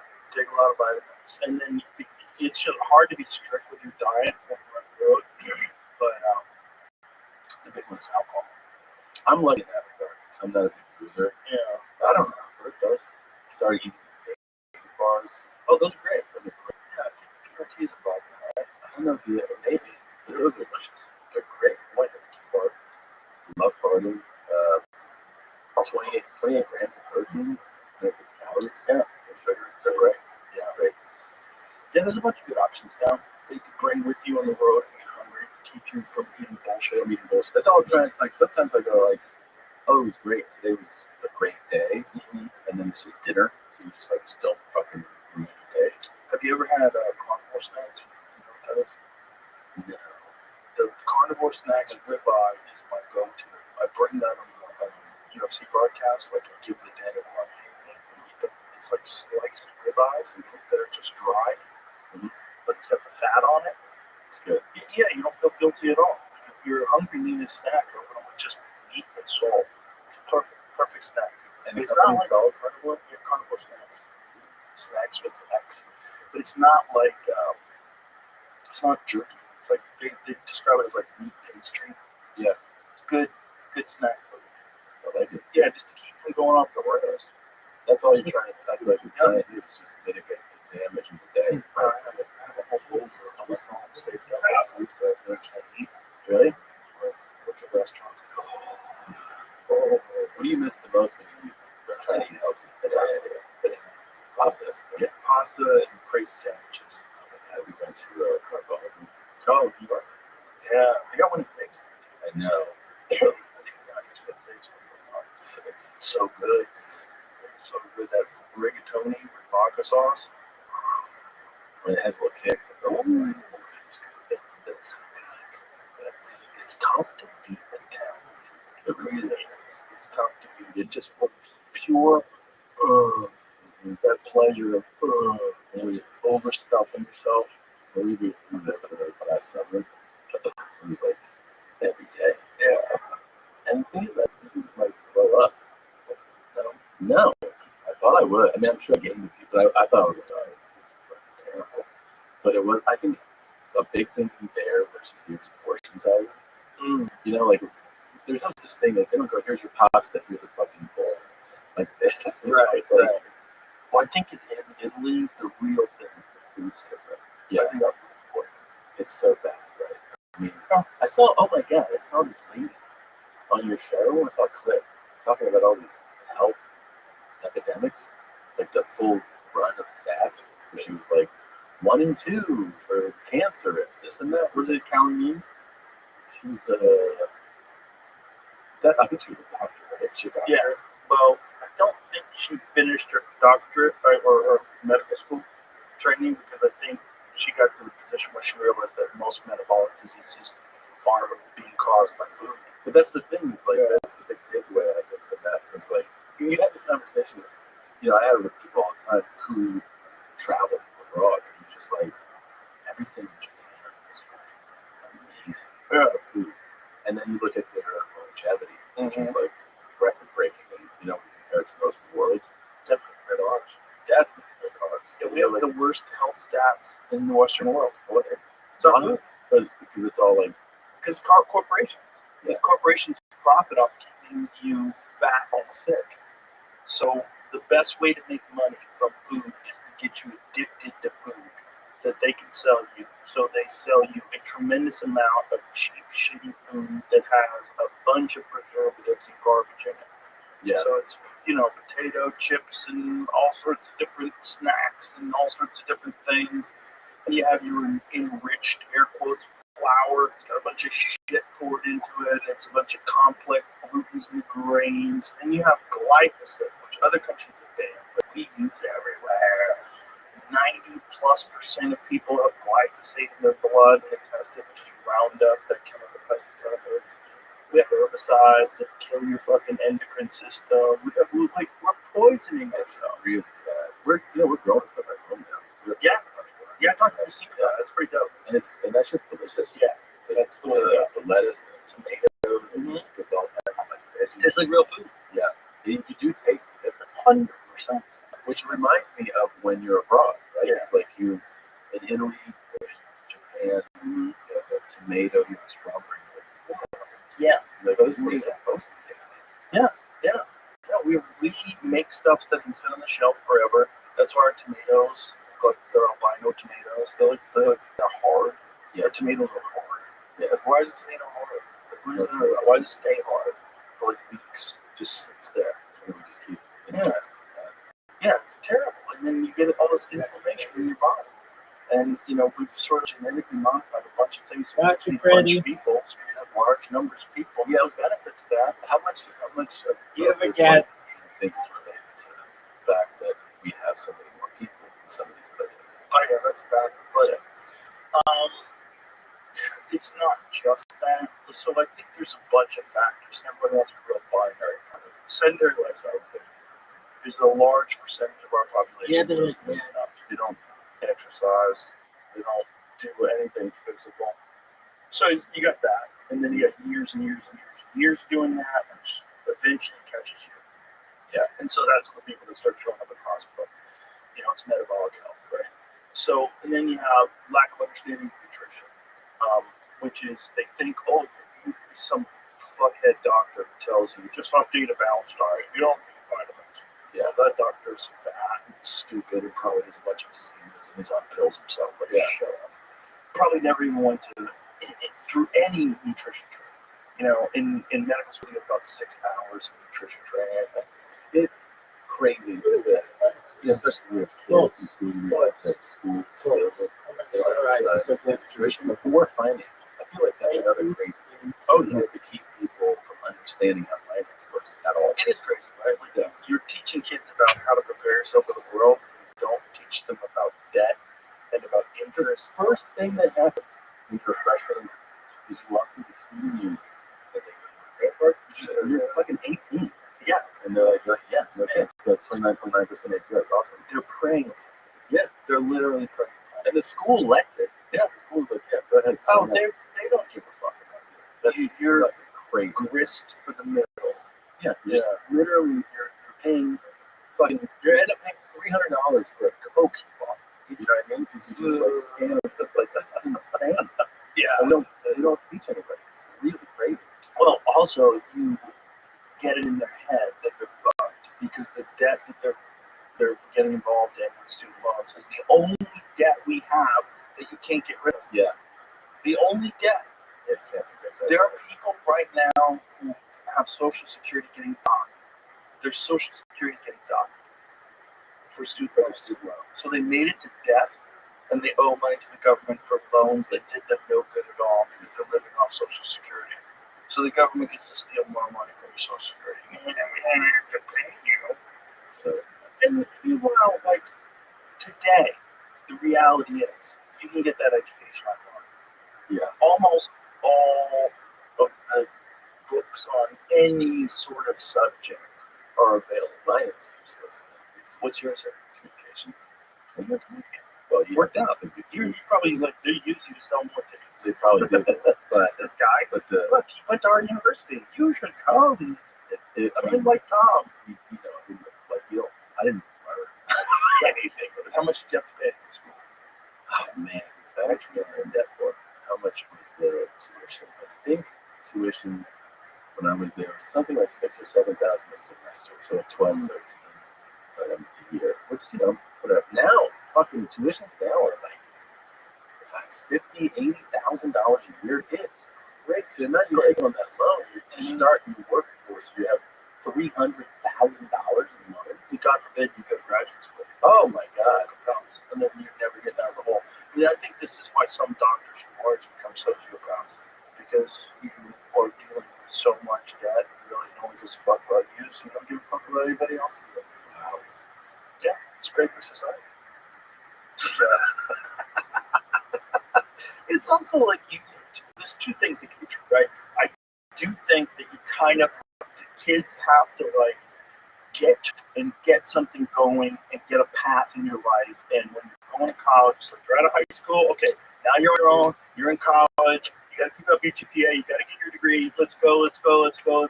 So there is value in that. Yeah. But then also, it's too much money, and you're probably not going to do anything with that degree. And if you don't have the degree, people think you're a loser. And it's very strange. It's very strange what's going on because you're allowing these corporations to prey upon children. Yeah. It's like you're an 18-year-old child. Don't understand anything. Don't understand anything, and then all of a sudden you're in college and you're saddled down with unstoppable debt, and you have this fucking circus of people around you that are also trapped. And you didn't understand what that meant with what you were signing up for. No way. It's the same reason, like, you have a conversation with somebody who's that age, and you're like, oh, you realize that our brains are different. Yeah, they're not developed They're enough. not developed to understand, Especially boys. way more clearly. Yeah, boys don't get developed until they're like 25. Girls are they can figure out the game earlier. They're not as saddled down by testosterone. Yeah, that is good. But their frontal lobe develops earlier. Yeah, ours does really develop at 25. Yeah, dudes are retarded. Yeah. But that's also how you trick them into going to war. Yeah. You know? It's part of it. Yeah, okay, we need to go for Tonkin. Terrible thing was we're going to need to send you overseas. Try that shit on a 40-year-old guy. You're like, what? I had no fucking whatever. Hey, I Googled Gulf of Tonkin. It turns out, you guys fucking faked it. What else are you faking to get us to go to war? Oh my God, you guys fake things to start a war so you can make money? That's great. How are you not in jail? How's no one in jail for faking things to start wars? Zero. It's wild. So then you're like, well, fuck it. They got me with the student loan. They got me with this. They got me with that. And you just get accustomed to life fucking you. Yeah. You just like, oh, the society just fucks you over. They just take from you, and I saddle you with debt. Like this theory, what you're talking about applies to, I think, extends to our appearances. And what I mean is, today a lot of times people talk about how people wear like fucking flip flops and pajamas. Talking about Bert again? Yeah. Well, he's not here. No, Just to defend himself. but like you get on a plane and you see people Yeah. in pajamas, right? Right. And 50 years ago, they'd be like in a suit. And I think part of the reason why people, their appearance is this, I think some of it is tied to a lack of hope. Meaning that so many years ago, you would embark on your path in life thinking that there's hope. I can have the American dream. I can own the house. I can get the things I want to get. Mm-hmm. And so many people today are like, there is no hope. So fuck it. I'll go out in my fucking sleepwear because I don't have. I think there's a connection. Well, there's a lot to that too. That if the government wants, if they want control and power, which is ultimately what every government wants, it's not conspiracy theory. Every government wants control and power. What's the best way to acquire control and power? How do people give up? Have them give up. Yeah, it's fucking I give up.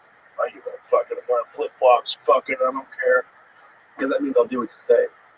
I'll do what you say. That's what's really scary to me about AI, automation, and then ultimately universal basic income. You get a lot of people back. And then the government's going to clamp down on you more. Yeah. And then it's going to be haves and have-nots at a scale that we've never seen before. When you have companies that are in charge of these automated taxi services, and that's the only way you can get around. And the government gives you a certain amount of credits, so you don't have to ever worry about traveling. You have credits as long as you're a good boy, Tom. Yeah. As long as you follow the rules, as long as you don't say anything crazy about Israel, as long as you don't do anything nutty, about vaccines, as long as you don't step out of line when it comes to the election, then you don't say anything crazy about this or about that, or take your vaccines. And if that's a real possibility, and that they're just going to extract money out of us, or attempt to, because this is a grand battle of control. Mm-hmm. The more they have power over narratives, that's also like, there's things that are going on right now. Like, we were just talking about, some friends this weekend, we're talking about these bot farms, like this evidence of bot farms that people have used to like go and attack people with certain things, like a bunch of different countries use bot farms. I'm sure a bunch of different corporations use bot farms too, but no one's getting in trouble for it. Like, if you can pretend that you're mass groups of people that are getting upset about something, you can just pretend, and you could pretend. Yeah. You can hire people to go protest and fly them in on jets. Like, that's happening right now. Mm-hmm. There's this guy in Maine who made this video where he was hired to drive these people to the airport, and he's trying to figure out, like, where are those people going? Driving this two busloads full of people to the airport, and they were saying, well, we're going to a protest. And like, what protest? And he goes to Google, like where they're flying to. It's like, oh, this is a paid protest. They're paying people to show up and pretend that it's a protest. So it's like there's puppet masters that are manipulating world events, and that's legal. You're allowed to pay people to go protest. Yeah. Which seems like that should be illegal. Like, right. You shouldn't be able to pretend you have an organic The uprising against some. was giving people this illusion. Yes. Yeah. Which is the entire Kamala Harris campaign. Yeah. I mean, that's what it was. The whole thing was abstract. Did you see that? It was before he left, the former FBI director talking about how China just doesn't play ball with any international rules. Oh, I'm sure. And he's like, how they don't respect IP at all. So he's like, they'll just come in and they'll get a spy to give them, let's say, the IP of some whatever industry, energy. They'll just take it and be like, we have it now. start this company, and then like this company goes bankrupt because and they just Fuck you. fuck you. Yeah. They didn't make shit. Whole Apple stores Yeah, that are fake Apple. so insane. Everything's fake. Fake laptops, fake phones. I saw a guy too because like the evolution. Because What happens if you try to get online? I have no idea. Can you get an Apple ID? Like, does it work? That like you can't. I'm imagining that it can't. But like I always sort of think about the fact with AI, how we're in like version 1, Right. and we're all blown away by it already. Right?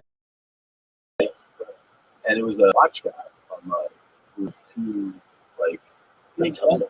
Oh yeah. And he was like, dude, this is the best one I've ever seen. Fake.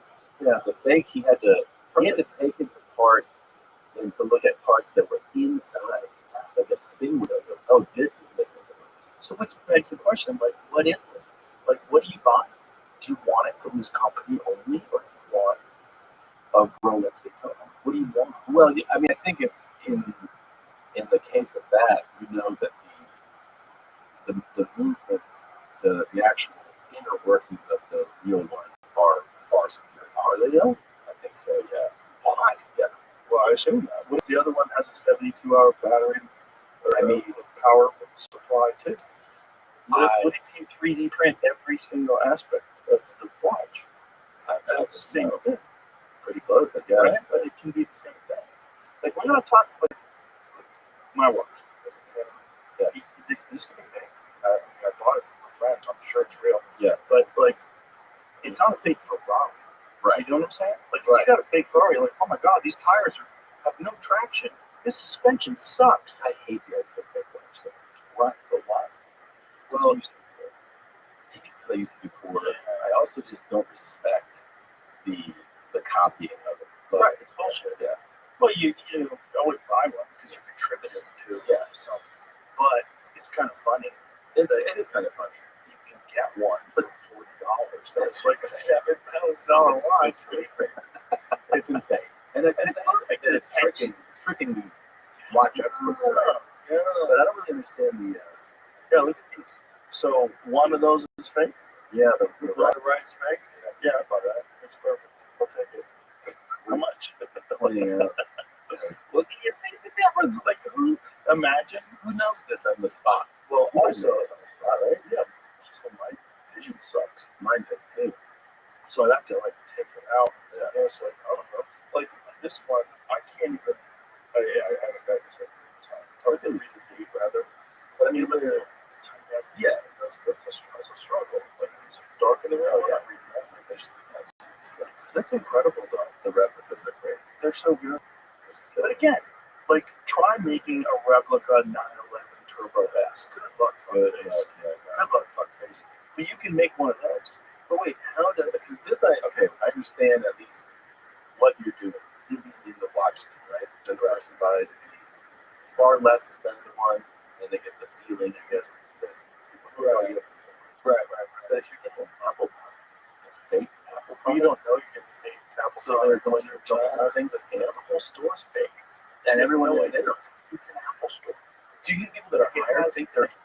Fucking logo. That's an Apple fake factory rated in China. This is 10 years ago. I think going up to say that it tricks the employees are not going to work on So Apple. They That's have the the craziest part. Yeah, it's like it's layers or severance. It just goes deeper and deeper. Yeah. That's really crazy. Did you ever follow the YouTube channel Stance Elements? It's it's a guy that just works on cars. Dope shit.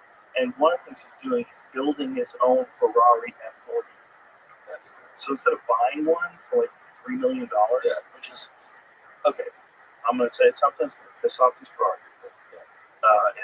And it's not worth $3 million. It's not that good. It's not, if it was due today, you'd be like, this should be taken off the market. Right. Like this thing has zero fucking traction control, but because it's classic, it's worth like a ton of money. So what he's doing is making it better. Stance works. So that's the Stance Elements. That's the B-boys. That's the breakdancers. Which, by the way, Stance Elements. How did I fuck that up? Stance Elements, by the way, is also amazing. We can talk about that. But this guy, Stance Works. This is his own. That's not a Ferrari. Like he Building it bought from all the scratch. parts online. So he bought all the body panels online, and then he made his own frame, and then he bought a Ferrari engine from like a different model for Ferrari, and he's putting that in it. Oh, this is like a multi-month journey that this dude's been on, and I've been watching all videos. Whenever he has a new video, I'm watching. He does a lot of dope shit, but this is a guy that like really loves cars, and he's super smart. And when he's talking about cars, it's fascinating. It's like he's also a fan of the original M5, which I've thought about getting one of those. Yeah. Not very fast, but apparently like super engaging driving experience. The original M5, which I think was like, I want to say it was like 250 horsepower. And what year? Something. 87. Yeah, which by the way, back I think it's 88, maybe. Back then, that was a lot. I have an 89 M3 that I bought. Ooh, 30 M3. Oh, yeah. I have a S54 engine going into it. Oh, Jesus. How much horsepower is that? I don't know. That's more than it came with. I have a 46 M3. So that's fun. I love it. Yeah, it's so balanced. Yeah, it's like such an engaging driving experience. That's what I'm into. I'm into that. I'm not into chasing the lower 0 to 60 time. Yeah, that's nonsense. Yeah. Like, if you ever use that on a public road, you're an asshole. Like, engaging cars, you could drive the speed limit and enjoy the shit out of them. They're fun, just go around the corner and just accelerating to 60. They're fun. It's fun. You feel more like an old air-cooled Porsche. Yeah. You're feeling Did you get that in one being built? yeah, it's not like that. It's really close. Close. Yeah. It's the RSR project. Yeah. That's yeah. It's like 350 horsepower, 2,000 pounds. Well, I have some crazy fucking car too. What do you know? Just a Steno Fury 206 GTB for It's like 700 horsepower. right. Yeah. I watched I've seen your Blazer, but I watched a video on it. Yeah. Of those guys, the Velocity Motorsports Awesome. guys. Yeah. They're doing cool shit. Velocity did. They really went out with that one. That one's great. They do Scouts and Broncos, but they also just started doing Mustangs. Oh. And the Mustangs are so funny. Mustangs. They're like 67 Mustangs. So you get that. Is that the one with flared fender? Did you send me that? Did you send it to me? The green one? No, that's a different one. Oh, yeah. I just every time I see something. Yeah. Check this shit out. I sent you the other one. What did I send you? I sent you that Julia, that Italian one that the guy came place. Oh, yeah. That was like shit. The Alfa Romeo. Yes. Yeah, I've seen that online getting reviewed. It's a Resto Mod Alfa Romeo. I cannot trust my people. No. No. I have one of my people's vehicles, but generally I don't trust my people. I just think they're eating pasta and staring at ass, and they're not going to do a good job. I want it. My car's made by either Germans or That's what they had. Oh, wow. Yeah, dude. I told one of these. This guy came. baby. Look at that. It's fucking rad. Totem Automobile. Yeah, I did like it a lot. I didn't order it. He's making a prototype for a whole new company. Oh, So it's like, I don't know. that's so sad. That looks like a James Bond car. It does. God damn. And it's 100% custom. I bet that thing flies. Dude, I was driving down Fairfax in LA in the rain, and he turned off the traction control. No. Yeah, Turned off. he turned it off. Why'd you turn it I off? was like, let's run, explode, emotion. Oh, no. And guess what? The emotion almost ended up wrapped around a fucking light bulb. Did you spin? Dude, I was like, I corrected it. I was like, damn it. And I was like, fucking drive. That's the fear of losing it in Porsche. That rear engine whip. You know, that understeer that happens? Yeah. Or oversteer? What is it called? Supply throttle, something throttle, oversteer? When you Left you throttle, lift, left throttle, yeah. oversteer. Yeah. and then the back end goes on you. Oh, yeah, man. It's a weird design. Well, Like having that engine out back like This that. thing also happens in everybody's mind who's not, it's literally something you have to be trained, Mm-hmm. which is that when you're in a car and you're at at a certain rate of speed and you're approaching a turn or something, you feel anything going on you take your foot off the throttle. What you don't realize is that it's gonna make things worse. Yep. Because the momentum and the weight are gonna be carried through. And actually, the only thing that will keep you from usually losing it is to stay on throttle, not necessarily give it a ton. Right. You need that momentum to carry you through it. Right. And so it's just something that because there's countless videos of somebody. Oh yeah. They're fucking cars. It's just going to tree. I just watched one on GT3 RS. I see that. Oh, brutal. He's like 18. Horrible. And he did exactly that. Yep. His turn off throttle. Right. Correct. Bye. Correct. Yeah. But that is a bad element of that design. The rear wing. Yeah.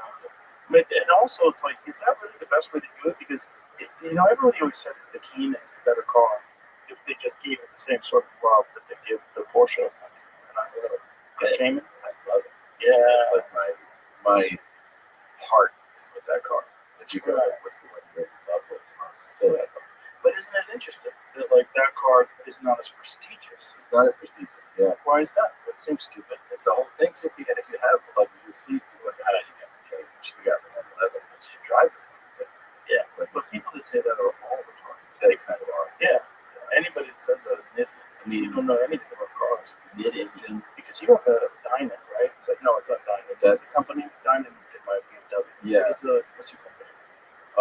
For that one, Damon. Yeah, Rick Damon did the upgrade on that. Yeah. So what that is what it should be. Right. From Porsche. Yeah. They should take that big juicy GT3 RS engine, or even crazier, take that GT2 RS. Throw it in that bitch. Just that's 911. That's it. Just flex up there and check. Yeah. If that upsets you, then you need to go find something else. You need to go do mushroom mountaintop somewhere. By the way, did you look at that? I don't know what you're talking about. Did you ever drive the GT4 RS that came out with like a year or two ago? No, I didn't. I heard it. I didn't drive it. I'm sure it's dope, but it's also an automatic. It's all automatic. Come on, of course you see that. Like, what are we doing? Why are you buying a street car?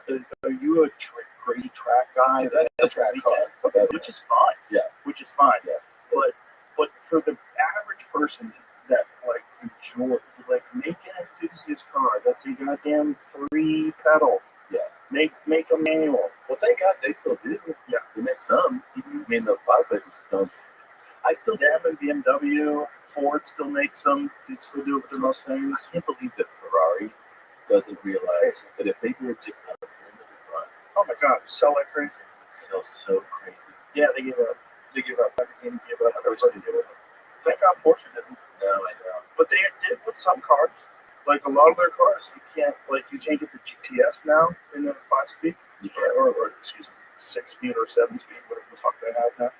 You can't get. I don't think you can get the S. You can't get the turbo. No, you can't get the turbo. You have to get the T or the regular. Maybe you can get the regular 911. I think you can get a regular 911 for GT3 you can get still, but you can't get the GT3 RS. Like, come on, guys, shut up. Just shut up. I think the audience should inform them, right? They should know that like their fan base, I don't know what's all that shit. It's like it pisses me off about Corvette too. Like, you guys have the most dope shape now. The C8 Corvette is so sick, and you're putting out these insane ones like the Z06, the ZR1, but it's still. I know. Gotta be all that has to do with like cost analysis, right? It's a little bit at and I thought I was gonna have a quit over the weekend. Really? Like, this is easy. I think I'm right. I don't think I'm physically addicted to stuff that way, except coffee. Yeah, I've done that. I took the whole day off coffee. I was like, come on, fuck. Fuck. Coffee gets me to headaches. I like coffee so much, and coffee's everywhere. I'm like, I don't think I need to quit that one. No. I didn't get headaches last time I tried to quit coffee. I quit for a couple of days, and I was like, this is just rough. But the nicotine pouches were nothing. That's great. It was super easy. I feel like I have some of that where I'm not that physically addicted to it. Dude, I have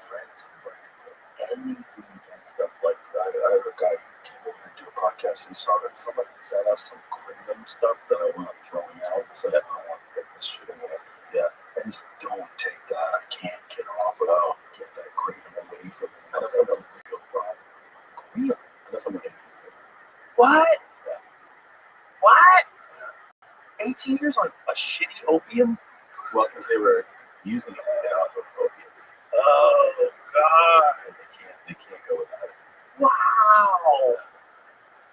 But the high is so, like, whatever. Yeah, it's not. I tried it and then telling me, be careful, be careful. Oh, Duncan loved it. We had some at the club. Yeah. And Doug was like, hey, man, you got any more of that? Got any more of that liquid heroin, man? I was like, keep it away from Duncan. Yeah. He's so funny. He's the best. He's the best. But we, like, had a whole box of it there. Ron White had left there, and it was gone by Tuesday. I got in there on Tuesday. Oh, everyone went Where through did it all go? It was all Duncan. It was all we drank all of them. I was drinking 2 and 3 a day, man. I mean, you're not even supposed to drink one a day. It's like a half a dose. Yeah. Which is really weird. Like, why did they make one of them? 2 doses. 2 doses. Yeah, That's great. It's a tiny little shot. that's a good way to get you on for it. Yeah, it's like when you buy a bag of chips and it says, like, how many calories in it per serving. These chips. Why is this little baggie not even a single serving? No, people in that one bag. Of course they are. Piece of shit. Yeah. Garbage tactic to get people into so predatory. It's just lies. Lying with the amount of calories. That's so Yeah, funny. but I think I'm very lucky because I know people that get addicted to weed. Yeah. And I have gone a long time without weed. Never had any problem. Yeah, people get physically addicted. I didn't really realize that was a thing. But I think it's just different genetics. it totally is. Like, look at Bert. A normal person who drinks as much as him would be dead. Yeah. He'd have like real liver problems, and he's he doesn't have any He's problems. in the gym in the morning. Yeah, it's nuts. So it's like you just gotta deal with the cards you dealt. Like, no, no, no, 4 reasons. Well, you don't. So what are you gonna do? Yeah. You know, just sit here and fucking complain about everything, or what? You got to figure it out. Yeah, figure it out, bitch. Yeah. Yeah, figure it out. You need, everybody needs love, everybody needs support, but everybody also needs figure it out, bitch. Yeah, there's Figure not it out. enough of that. There's really not enough of It's that. not. Because you really, it's like, you don't gain anything by doing the, like, how come I get this? It's like, how come I'm not 6'6"? I don't know. I'm not. Just you just deal don't. with it. Yeah, you got to just deal with it. I think that's a real problem that people, if you think about like the look, you remember that documentary, The Secret, that stupid documentary? Oh, yeah. Like, all you have to do is like, think about things and you can make them happen. Yeah. Not really. That's bullshit. But it's a part of it. It's a part of Yeah. making things happen. Like, you can't just say, I'm going to fucking breathe underwater. I'm just going to think about it until I get there. No, you can't do Give that. it a shot. Yeah, there's physical limitations to the human frame. There's physical limitations for your particular human. Yeah. You can't get taller. You can't lose weight. But you can't really do much other than that. Yeah. You can kind of get in good shape for what you got, but what you got is what you got. What you got, yeah. But there's a bunch of people that just think about their problems all the time. It's an obsession. What it does is it carries you through time without having to deal with the problem. Because you just talk about the problem. Right. That's a big one. I know so many people Your who do that. focus is your problems Yeah. rather than your solutions. Do you know how many people who walk all up in a fucking dirt floor shack who love your problems? Yeah. Like, your problems are not that big a problem if you're living in America Well, you and you have your health. need that perspective change from people. Exactly. Yeah. There's a big thing of like, if your problems become your identity, it's like that. Because I know people like that, right? They're like, Have you ever seen that video? The final boss of woke.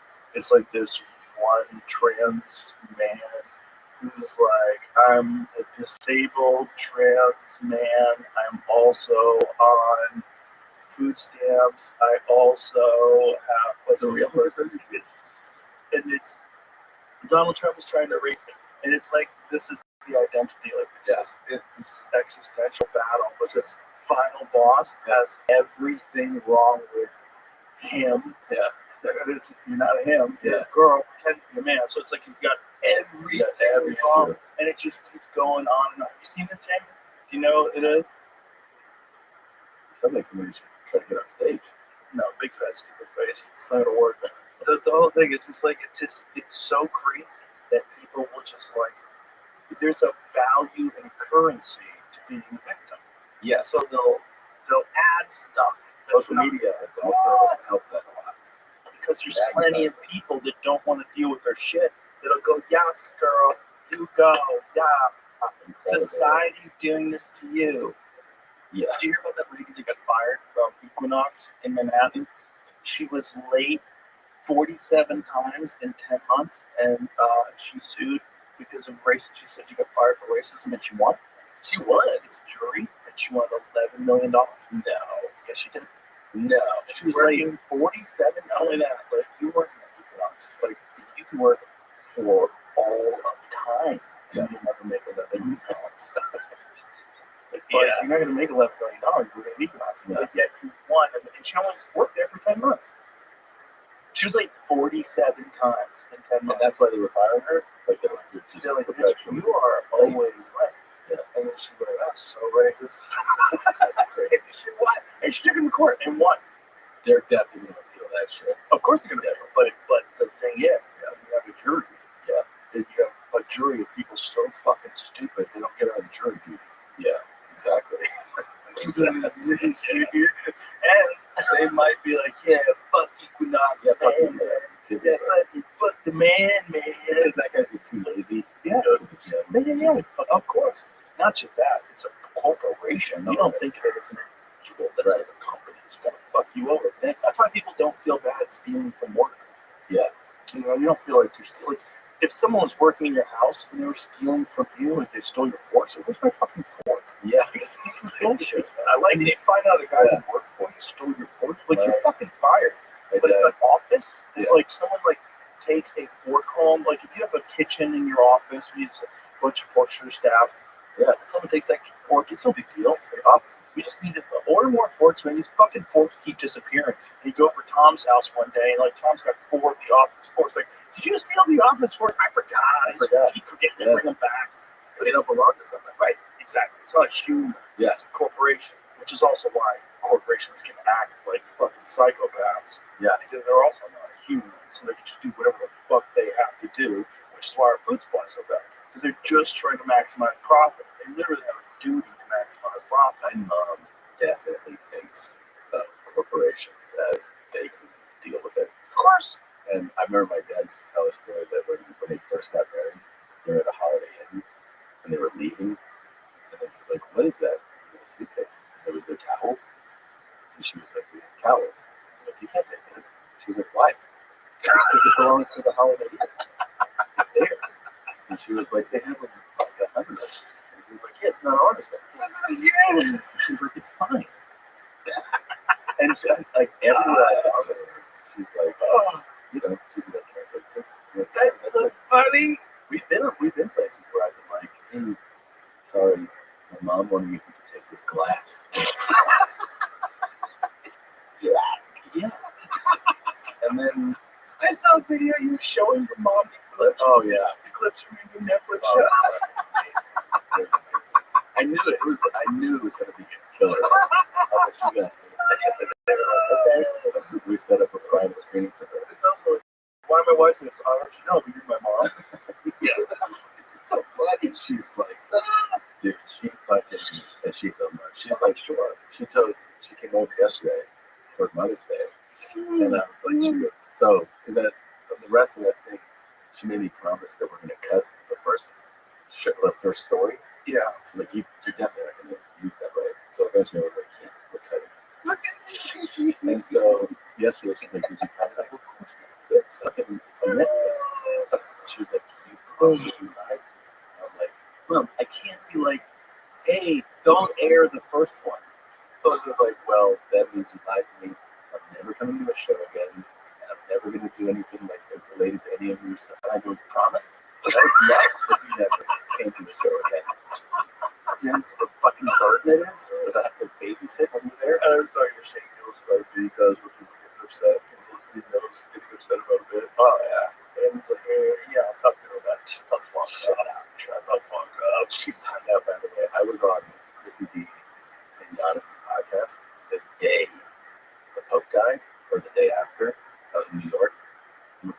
and I was like, oh, my mom's like hardcore Catholic, and I was like, let's call her and just check on her, and I go, we'll just try to see if maybe the Jews did it. So I call her and like, you hear about the Pope? She's like, I Davis. He said it was the Jews. She's like, what? I'm like, we had to cover our mouths. We had to cover our mouths. And mute the phone. She's like, she goes, this is the craziest call I've ever received. The Pope died. You think the Jews did it? Hang up the phone. And then like a week later, she goes, I was on YouTube and I find that you called me on a show to talk about it. She found it. She found it. Yeah. She found an endless well of us talking about it. Oh my god, that's so funny. Speaking of Jews, have you seen the fucking Kanye's new song? Bro, what? Here's the thing. What? First of all, well, that's the problem with it.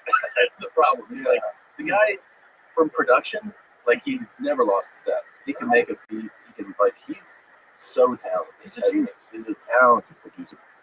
I do think it's like when first of all, I think people are kind of done asking questions. Most of the shit he puts out is like self-release kind of commentary or thoughts. Because he's saying just fucking great, That's the craziest thing. But there is a thing where that song is like, what are you doing? Like, what are you doing? It's the ultimate pushing back. Yeah, I guess. But there is like I think I have a pretty, let things go kind of vibe to me. Obviously. Yeah, the fucking show. Yeah, I don't. Show's ridiculous. It's a ridiculous show, and I've always been like, yes, see what I'm gonna say. But I do think like making a catchy song about that, I'm like, what are you doing? Like you're just getting, at a minimum, you're just gonna get more people that think it's cool to say piled up. Like that's at the minimum. Well, I think that's part of the program. Yeah, I think it's part of what he's trying to do. but I mean, is that cool to do? I guess if you're like, well, it's fun to troll the masses and get them to do that, okay. But what I'm saying is that, like, at a minimum, you're going to get less educated people. Like, this is a fun thing to say. You're like, I mean, is that good? You really want people just walking around and be like, it's tight, man? How it's fucking insane. It's crazy. It is crazy. But it's also kind of a sign of time. I guess. Yeah. It's a chaotic world. Yeah. And it's like, okay, this kind of highlights the benefits. I mean, I want to say this like carefully, because I don't want to think I want to say real clearly. I got support people saying that. I don't think it's a good thing to say. No. I don't say it. I certainly don't think. I don't think any racism is good. I don't think anti-Semitism is good. I don't think anti-Christianity is good. I don't think Asian hate is good. I don't think anything is good. But there's a benefit to just letting people talk. Like, let people say whatever the fuck they want to say, even if it sucks. This is the benefit of Twitter. But this is also the bad part. It's like they're fucking sucking so many millions of hits on Twitter. It's been banned from every platform. Yeah. But is it good to ban things from platforms, or is it better to let it be out there and let people talk about it? Because if you ban it, then people want to hear it more. That's true. And then it becomes more popular, and then it kind of supports what he says, which is that there's this concerted effort, if you talk about Jewish people, that they're going to remove you from banking, which is what you're saying. They run everything. So if they didn't, like if it was just you were talking shit about Puerto Ricans, look what happened to Tony. Nothing. Yeah. He's doing great. Yeah. You know what I mean? Like if there's certain people that you're allowed to pick on and make jokes about or mock or say something, and you can get away with it. Yeah. Well, I think it's made his point. I think we all get it now. It's never gonna end. Yeah. But how does it end? This is the question. When I was watching that song, first of all, I was biased. When I first saw the song, I said, "What is this?" Yeah. Like Yeah. And I was like, "No way, no way." And I'm watching it on my phone. No. And then my first thought was, "How does this end?" Because this ends. This is gonna end. There's gonna come a time where they're gonna realize this is a problem. Yeah. So how does it end? Does it end in assassination? Does it end in There's definitely people that want Financial ruin. Yeah. I don't know what his financial situation is. I know that like there's been all these over the last 5 years. There's been times where like net worth has been reported at like such a crazy amount, and then I remember like funds were frozen, and he was like, I don't have anything, and then it was like all back. I don't know what his financial situation. Well, they is. can't steal your money, Yeah. but they can debank you. Yeah, or government bank. Right. So it's like, how does that work? Like, where do you get your ATM card? Yeah. Is it from the Bank of fucking Portugal? Like, what do you have to do? Like, how does that work? You know what I thought about when I was watching that video? I was like, how do you get? I don't know how many actors. That's easy. That's the easy part. I think it's crazy. I think a lot of people would be like, Oh, that's easy. Put on a casting call. Everyone's soulless. They have no fucking soul. They just want to get famous. You gotta do a project with Kanye. Okay, let's go. Let's do it. Also, I'm just acting. Just like that guy in Inglourious Basterds wasn't really a Nazi. right? I'm not really a Nazi. Listen, man, I gotta do what I gotta do. I gotta kiss me. Yeah, it's nuts. It's pretty nuts. He's super talented, man. One of my thoughts after hearing that song was like, man, I wish he would release the song with like a different, you know what I mean, with a different hook. Like, Yeah, personally, no, I know he's not going to, but that's what one of my thoughts was. I was like, man, I wish he would. it's so crazy. It's so crazy because his last album before that was a bang. It's like he came out of the gate showing people that he still got it. Like, yeah, you might have pulled me off all these platforms. Yeah. You might have debanked me. You might have taken away my easy deal with Adidas. But damn, I still got it. And that one was released everywhere. Yeah, it's in the Spotify playlist that we play in the green room all the time. You know, there's fucking killer songs. Yeah, He's classics. Yeah. Classics. He's got so many bangers. Yeah. But, this one is just like letting these people, I guess it is. I mean, I don't know how to talk about it, but I guess it's like, I'll do whatever the fuck I want. I'm clear that the fuck I want. Yeah, clear. So I'm going to do one thing never, ever supposed to do. Make a catchy song that's high on the hip. yeah. That's just like, whoa. That is the ultimate. Whoa. You know, the fuck I want. Yeah, I mean, it's like in the casting, there's like a description of all the stuff. If you want to be a part of this production, like you could be comfortable with swastika. That was in the. Yeah. He's got a diamond encrusted swastika. That's also. By the way, he didn't like your soul with that. Probably. Or at least the like diamonds. Where did the diamonds come from? Jewish people have been controlling diamonds for a long time. They're very smart about the diamonds because the diamonds are controlled by diamonds. You know what's fucking crazy in jewelry? This is one thing that I don't trust about. There's certain businesses where I don't know what I'm looking at. Right? So like a car, for instance, you have the reference to go like, how much should this cost? Right. Right. So like it gives you some personal. Right. You see a Lamborghini, it's like $300. And you can like track with people. Yeah. But like a piece of jewelry, Right. this guy who I bought a watch from was like, this jewelry is like, this ring or whatever. It's like, whatever, $50,000. I was like, oh wow, do you want it? Like, I don't know. and then like a month or two later, he sent me the same. He's like, trying to move this down. Do you want it for like 20? What? And I was like, it's funny. He's like, yeah, I'm just trying to move it down. What does that mean? Well, what's it really cost? That's what I'm saying. Yeah. And so you kind of go like, so I was gonna pay $30,000 more for it. That just goes in. That's so gross. Right? It is gross.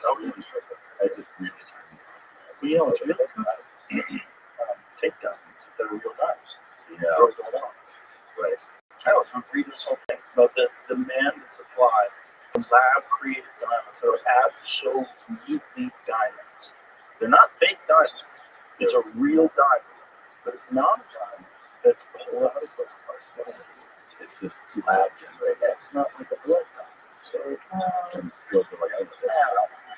It's not real. Oh no, it's not real. So it's not that. What it is the same thing about fake Rolex, even though it's like basically the exact same thing as a Rolex. Yeah. But that's at least a brand. Like if you're a person who loves engineering and craftsmanship. Yeah. Like, I don't want, someone to rip off someone's work. Yeah. Like, that's art. Like your watch. That's a piece of art. Yeah. It's a piece of art. Yeah. So it makes sense you wouldn't want a fake piece of art. But a diamond is just, it's just elements compressed over time. Yeah. And they figured out how to do that, but they made perfect diamonds. Fraction of the cost of the Yeah, machine, right? but the demand's super low. Yeah. Wow. 99% less. 99. Oh, yeah. Oh, yeah. Some cases. Especially the big ones. Yeah, that's what I said. 3 carat. Yeah, right. The ladies don't want it. Yeah. And yeah, why? It's so I crazy. don't know. That's one of the things that I feel so. They don't like that shit. She finds out that what you got her is like the shittier version. Right, but it's not even shittier. Right. It's like lab created diamonds aren't actual diamonds. It's literal alchemy. Remember, like in the old days, like they were trying to figure out how to use like all these chemicals to gold. That was what alchemists were. Like kings would spend insane amounts of money on these alchemists to try to get these alchemists to figure out manufacture. I think I can move for you, son. Yeah. I need a laboratory. Yeah. These dudes are sniffing fucking mercury all day and dying young.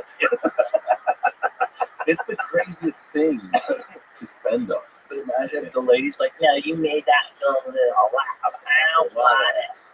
I don't want it. I want the real gold that's from Africa that came out of the ground. You just want the real thing. I want the real stuff that they picked out of the river. I want the real stuff they got from Alaska. I want the real stuff. You know what? It's just gold, baby. It's just elements. No.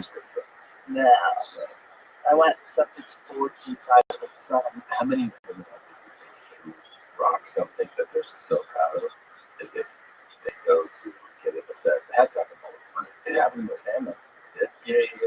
I don't want to say who. Yeah. But someone, not like close, but broke up with the guy and found out it was like cubic zirconium. That's LOL. But perfect for that guy. I was like, that guy's such a piece of shit. I knew it. I could have told you it was a fake. that's so funny. I laughed so hard. Yeah. So she took it to the jeweler. All right. Yes. Well, she's like, I gotta break up with this guy. Money. She's living with this checkster for that guy, like, just dirtbag, but had some money, but not real money. It's like just a bullshit artist. Yeah. She's like, oh, he's a bullshit artist. I gotta leave him. Oh, fuck. She's not like, I'm gonna, Yeah. So much, right? Like $300. it's worth nothing. They didn't want any of it. It's not worth anything. That's Fake diamonds worth zero money. It looks exactly like if you're in a party. Yeah. If you go to a party to a party, you have this beautiful big ass fucking lock, and you walk in and it's, look at her ring. Yeah. It's sparkling. Nobody knows. Nobody has any idea that it's fake. No. Literally, it's not a fake Ferrari. Well, that was the thing. Chad, don't you think like a football player? Because like a lot of athletes, they rock diamond earrings and stuff. He's like, yeah, I wear fakes. He's like, especially because like from whether it's on the field or going out, he's like, I have a real one at home. So I go out. Well, he saved a lot of money. A lot of money. Yeah. He's also like always very on top of like not overspending. Very smart dude. Very smart dude. For everything except fighting. He has this very bizarre idea. Like him and Shannon Sharp argue all the time. Bizarre idea that he could like fight MMA guys and beat them. That's crazy. That's crazy. Yeah, well, it's the reason why he was such a great athlete. Yeah. Confidence. It's just unstoppable for yourself, which, listen, he's such a great athlete that if he did compete in MMA, he probably would be world champion. Because he's got that, like if Michael Jordan decided he was going to, if MMA existed and Michael Jordan was alive, he'd probably be like a champion. Right. He'd probably figure out a way to fuck everybody else at it. And also his drive, his championship mindset. It's just rare humans to choose to focus on football or soccer or basketball or whatever it is. The thing they get obsessed with. But if they put the same amount of energy from the same amount at an early enough age, like there's certain like barriers that try to be overcome, and one of them is like physical maturity. Like once you're like 36 years old, if you start boxing at 36 years old, I don't care. Like you're not going to work. Yeah, it's too hard. It's too hard. Yeah. That's what we saw with like Francis and Ngannou and fight Joshua. Yeah. That's the difference. You know, you can't just jump on him and fight like an Olympic gold medalist who's like been doing it his whole life. He's gonna do things to you. Yeah. You're not gonna know what he's doing and he's gonna crack you. Yeah. But the reason why he thinks that, like Ocho Cinco thinks that, is because he's a fucking monster athlete. Yeah. It's like he knows how hard he works. He knows how gifted he is. Yeah. But he just thinks. But if you put him in there with a guy like a Dricus Duplessis or something like that, he's a fucking maul. He's thinking, because he's like a precision route runner. Great. And someone's mounting, drilling elbows in your eye socket. I know, it doesn't matter. Like, it doesn't matter. You don't know how to block them. You don't know how to stop the rear naked choke. You don't know how to stop the trip. You don't know which way to roll on a heel hook. Like, They're like, I'll figure that shit out. no, you're gonna get your knees ripped apart. Yeah. You're not unconscious. It's like this reality. But I love the fact that people think that way. There's a lot that think like that. Outspoken. It's my mentality. I can't lose. Yeah. I understand. I have that stupid part of my brain too, but I'm also smart enough to be, hey, fuck this. Like, I have two people in my head. Yeah. I have, like, I can do it. I have the general who tells me what to do, and then I have, like, the soldier. It's like, wait a minute. Yeah. This is going to get me killed. Yeah. This is fucking, I'm not running with a hand grenade and all these bullets flying my way. And you know enough, seeing a fight, you know what your limits are. Especially with martial arts, is the big one. It's like, you don't know, man. There's little tiny dudes that can choke you to death, and you have no idea. Yeah. In your mind, like, shit, that motherfucker, I can bet you 200 pounds. Yeah. Next thing you know, arm drags, your back. Yeah. Shaking like, money triangle. Yeah. And you know what? You have to. You're dead. You're dead. It's over. That's why it's good. It's good to do, like, to even try all those things. Like, I've done a little bit of, boxing, striking. I've done a little bit of jiu-jitsu. It's great to have the awareness. It Like, is. oh, wow. It's a nice wake-up call. Yeah. Yeah, when I first started doing jiu-jitsu, I was already a very accomplished striker. I was really good at striking. So I was like, I know how to fight. And then I went to jiu-jitsu class. I got my ass kicked every day. I was like, this is crazy. I was so wrong. I Yeah. have this completely distorted idea of my abilities. Yeah. Yeah, it really humbles you, right? There's a lot of people walking around out there, especially men, that just think they know how to fight. Yeah. It's a terrible thing to find out on YouTube. Like, you see people find out that you don't really know how to fight. You just think you're going to bluff your way. I think there's the male thing. Men think they know how to fight. Mm-hmm. They're funny. Mm-hmm. That they fuck good. Yeah. And that they can drive. Right. Those are like the four things. Yeah. How you put this shit. Yeah. Delusions. There's like manly things. You don't want somebody to be better than you. Yeah. You get delusional things. Those four are the ones that come up the most. Yeah. Pool's another one. Shoot pool? Yeah, a lot of guys pretend they're good at pool. Yeah. I've had a bunch of dudes say they play good pool. I'm like, really? Let's find out. Let's find out. Did any ever surprise you if they are pretty good? Never. Not one. Not one. Nope. Wow. That's actually. I thought you would find out at least a couple. No.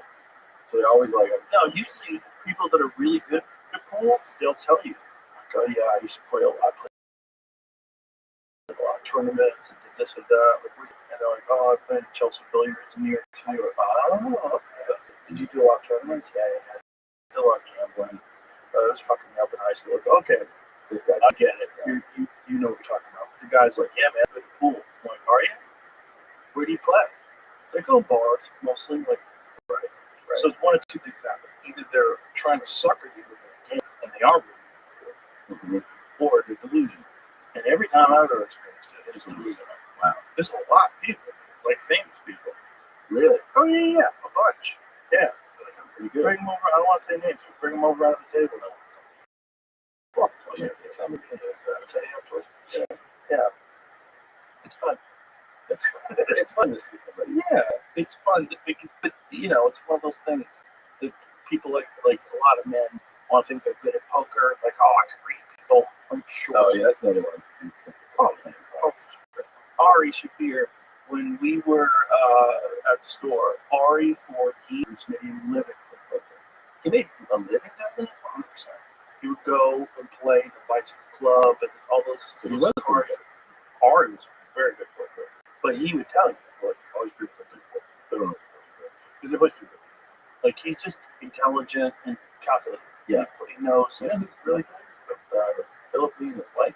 Oh, really? They play in tournaments. Oh, Margarita and Philip play in tournaments. so is Bruce Buffer. Bruce Buffer played in the World Series of Poker. I never got into poker. I remember when I was working in post production, like in the 2000s, it was starting to get more and more. Like now, it's like immensely popular. But there was like an uptick. We started to like televise it. You know what it was? You know what made it up there? Yep. Did you see the cards? When it fell. Oh, you know who this guy was. So you're watching it play out. It's a huge. That's true. Home because Anthony Giordano, my friend from the UFC, who does all the direction. He's done my comics purchase too. He explained it. He's like, these heroes cards that changed the game because it now made it exciting for people. Look, you don't know what anybody's hand is until the end. This is stupid. But if it's like you got a camera, so like as they fan open their cards, there's a camera under the table. It shows you. And it shows you what everybody's got. Like, That makes a lot of sense.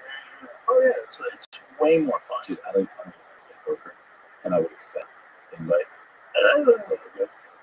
And what happens is you start playing like how you think to play, and people start when they don't know you. They're like, this guy, he's either fucking real ballsy good, or he's a retard.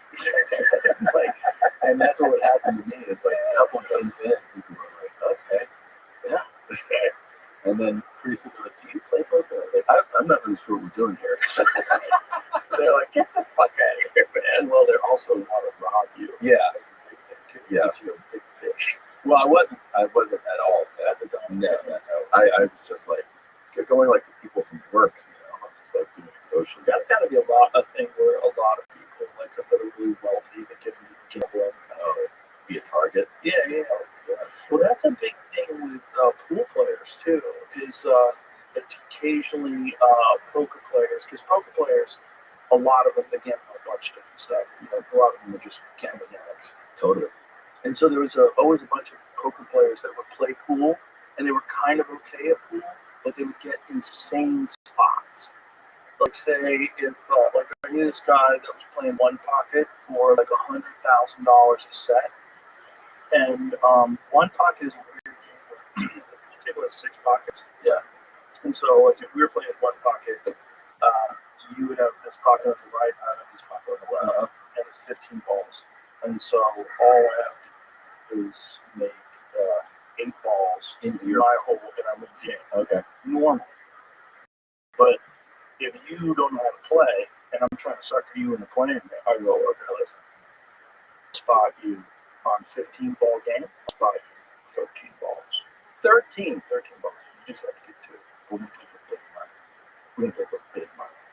We're going to play for a race to 5 for $100,000. So that means we're in a game. One pocket takes a long time. It's not like a game of 9 ball. A game of 9 ball can be done in 2 minutes. You just run the rack. Like a good player anywhere. Go. Yeah. But in You this can make case, combo one pocket, and you can't lead a shot because if you're playing a good player, so like if you were playing, if like okay me, let's say me, because I'm like I'm like what's called a B player. Like I can't beat pros, but compared to regular people, oh my god, how do you play so good?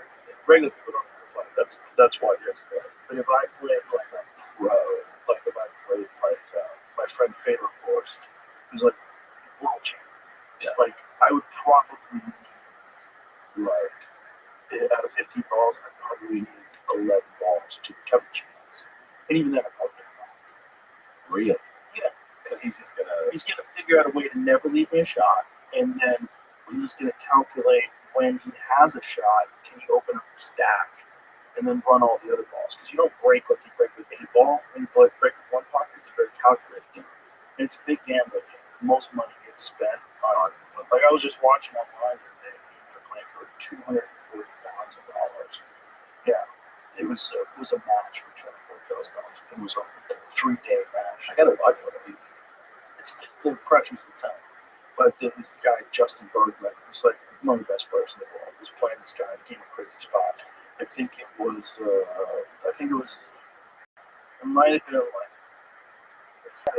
it was something crazy like 10-6 or something like that, where he had to make 10 balls and the guy to make 6 balls, and the guy was a good player too. And so this is like it's more like chess almost, it feels like, right? Because you're like calculating like It's a risk reward because, like, say you might have a long spot in your hole, and if you make it, you have all these balls and you can run out the set, or you can run out the game. But if you miss, you're selling out, and this guy only has to make 6 balls, and you're not going to make 6 balls. And it's any 6. Exactly, any 6. Wow. It's just any ball just has to be in your hole in any order. It's not a thing. It's not like a rotation game, like 1 through 9 or 8 ball where you're like, I got stripes, you got solids. It's just any ball. Any ball in that way. And like the really, really good players can expect that much. Oh, you don't have a chance. And there's really big players like this guy named Tony Chohan, who's real famous. His nickname's T-Rex. And he's like a big time money gambler. There's another guy named Scott Frost, a friend of mine. Yeah. Who's like one of the biggest one-pocket players of all time. Guarantee you Scott Frost has gambled over the course of his life. Millions of dollars have changed hands with Scott Frost playing. Pretty one-pocket, yeah. He's like one of the best one-pocket players, like literally ever. And these guys are playing, they'll meet up in Kentucky, they'll have stake horses, and people on the rail. So all the people that are watching are gambling as well. So you might have, there might be a set like for $500,000. Yeah. Like this one that I was on Justin Bergman, $140,000. Yeah. And who knows how many people gamble on the side? That's what I'm saying. It's generating a lot more. No, it's crazy. That's when you think about, like, I think it's easy to forget when you just think of, like, the game, like, the amount of money changes hands that we with the NFL. Oh my God. Billions.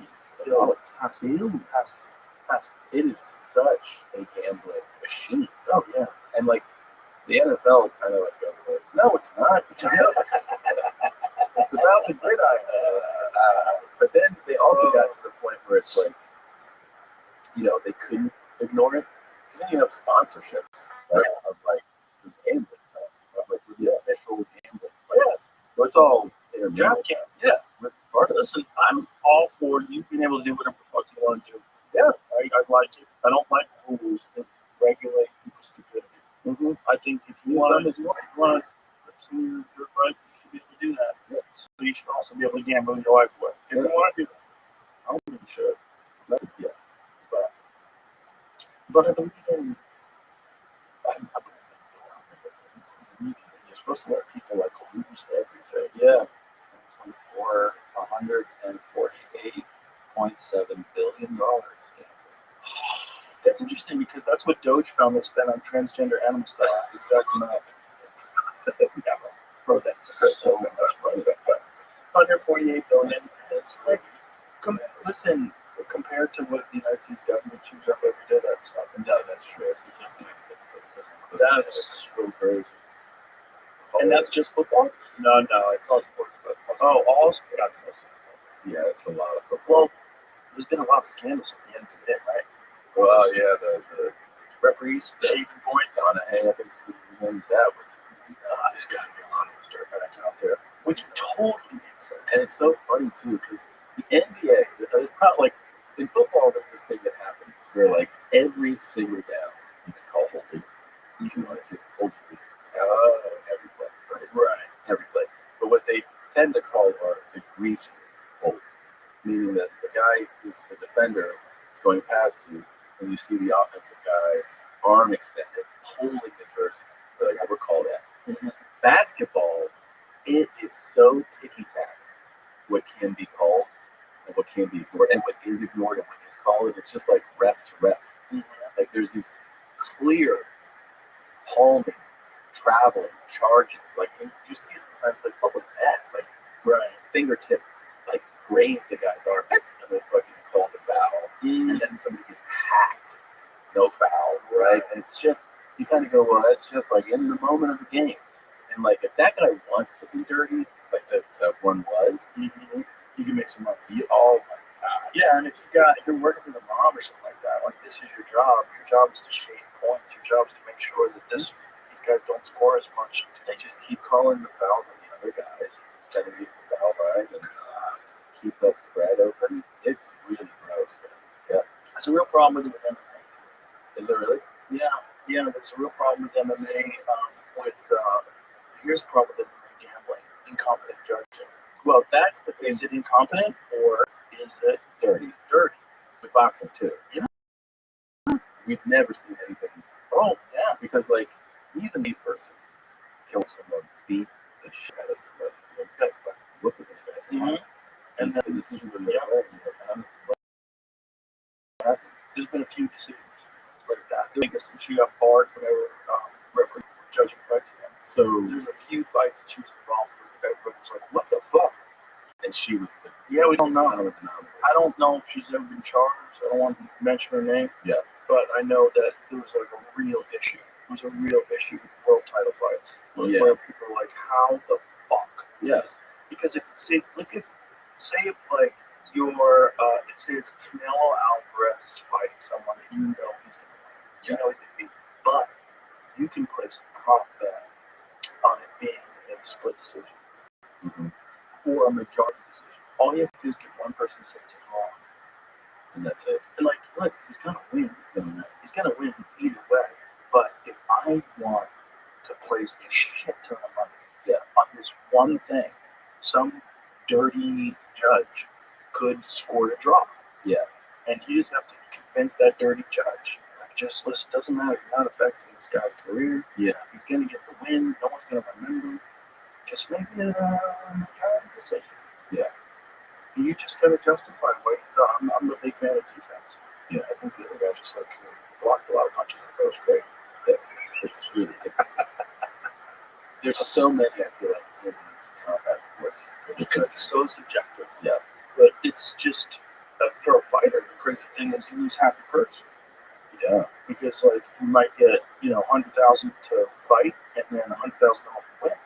And so if they get you a bullshit decision, you lost $100,000. That's because some hometown decision or some corruption. yeah. It's really unique that you have a sport, think about it, where there's a subjective Right.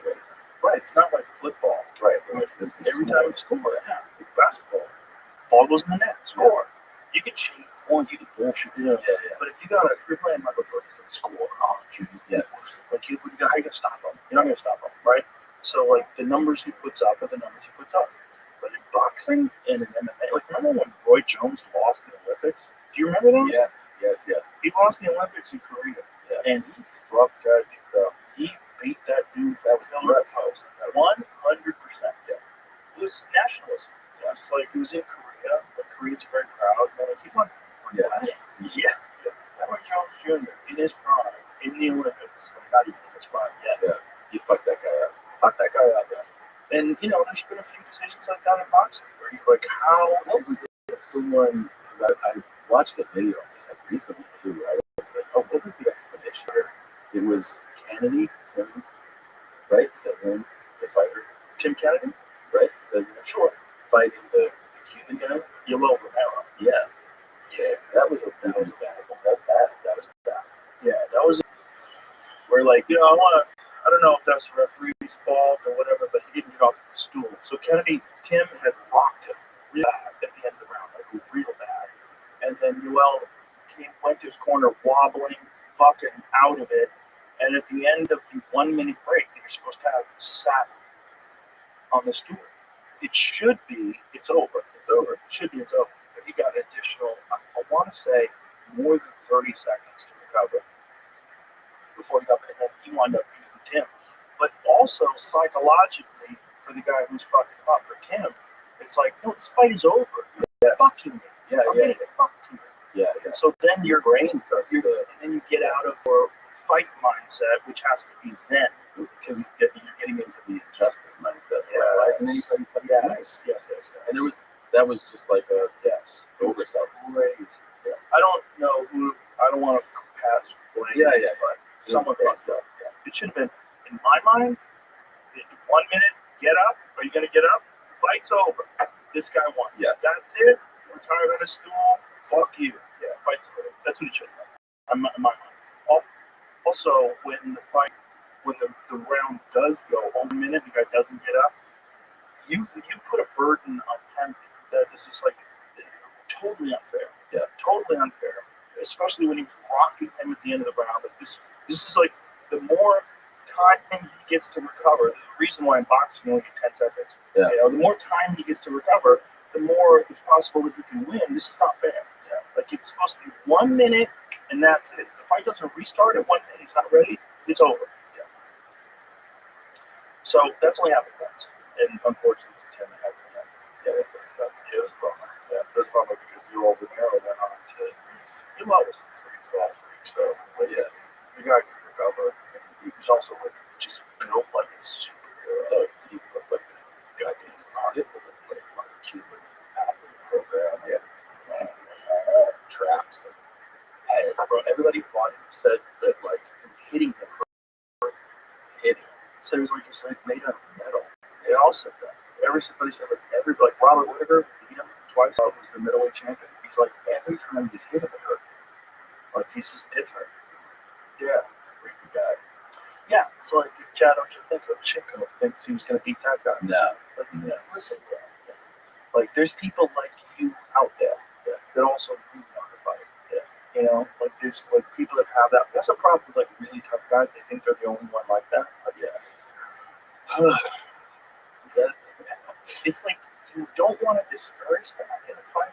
Yeah. That's the thing that gets them to a championship level in the first place. Is this belief that they're just different. Yeah. And they're the chosen one. That they're destined for this. But the wake-up call that those guys get when they get knocked unconscious is the craziest thing. It's like the reality, oh my God, I'm the victim now. Yeah, I am what I've been doing to other people, someone just did to me, and now it's over. That has to rock you on such a deep level. The deepest. Well, because it's also, it fucks with your identity. Exactly, like who you are. Oh, yeah, your worth. Oh, yeah, self-worth. Girlfriend's not attracted to you anymore. You just got laid out. Yeah, like everybody thinks of you as a loser now. Yeah. Hey, they had a rough one Saturday. Oh, what happened? What happened? Hey, what happened? And all that fat, stupid fucking neighbor that's happy that you're a loser now. Yeah. Like, yeah. Wasn't your night, huh, pal? Yeah. So, and you're like, yeah, fuck you. Yeah. Like, listen, you know, maybe fucking take a job when you're not getting punched in the head, stupid.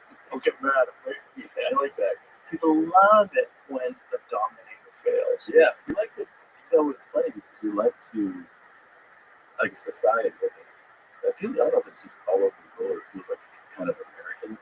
We love to discover someone, ride with them. Want everyone to know this is who I've been with this person from the beginning. See them reach a certain height and then go, oh, fuck him. Like, fuck that guy.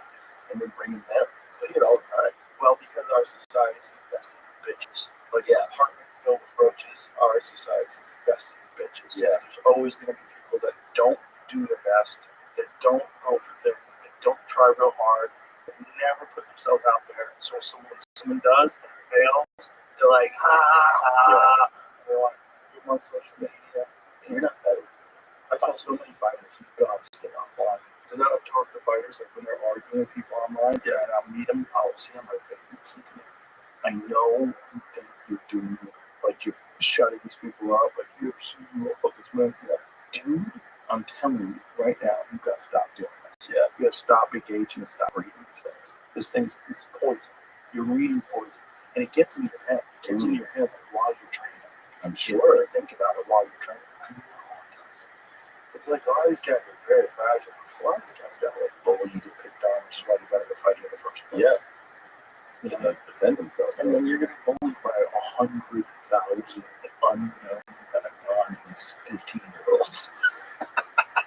And your neighbor. Yeah. Your neighbor's helping for your dad. I was reading a story about this lady who, this young girl was getting like mercilessly trolled online, and she found out it was her. Yes, I saw the story. It's like incomprehensible. There's some monsters out there. That's a monster. To do that to your daughter, you're just jealous of her daughter's looks and whatever. Fucking great. That's a monster. Monsters are real. Yeah. Yeah, you can't like fucking Gandhi everything. You can't, stop the whole world. Oh, namaste.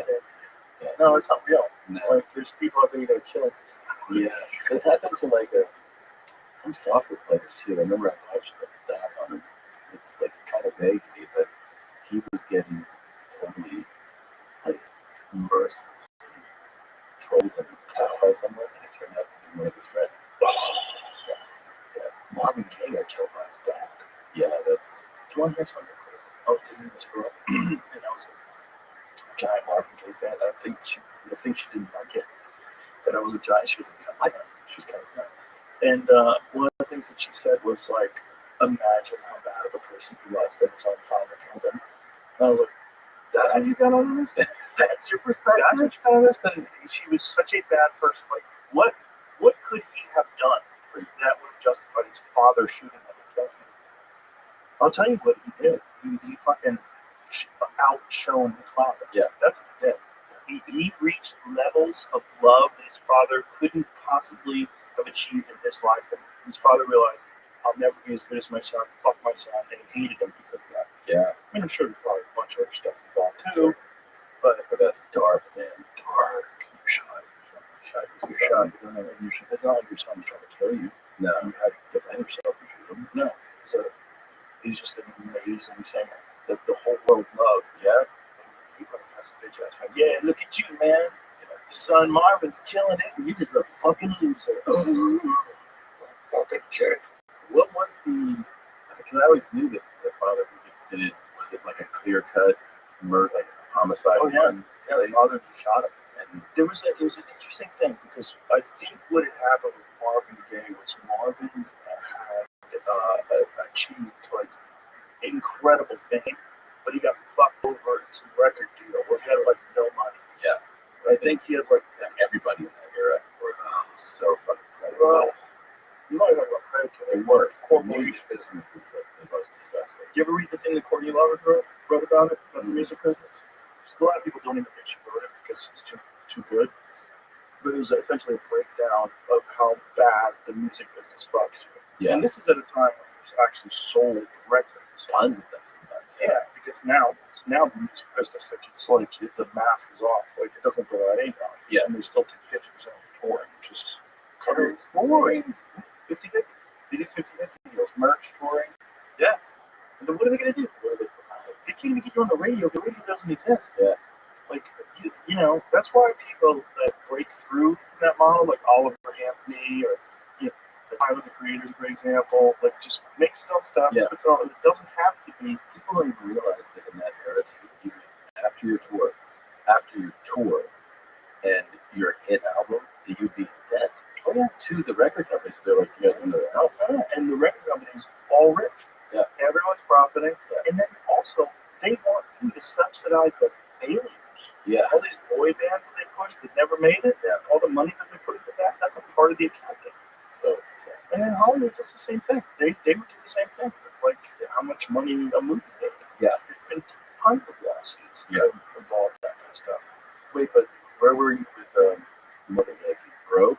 Yeah, so if I remember the story correctly, it was so depressing I didn't want to really get into it because I think he had become a huge superstar and then didn't have any money, which is it's happened more than once. Yeah, and I think he might have had to move back in with his parents. No. Yeah, I think that's really. Yeah, I think that's the story.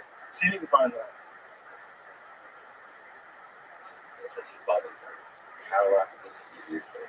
Right, but the thing is, he might have bought him money when the money was flowing in, and then after a while, that's the other thing that happens with artists. It's artists are impulsive, so they spend all their money, and they don't really click.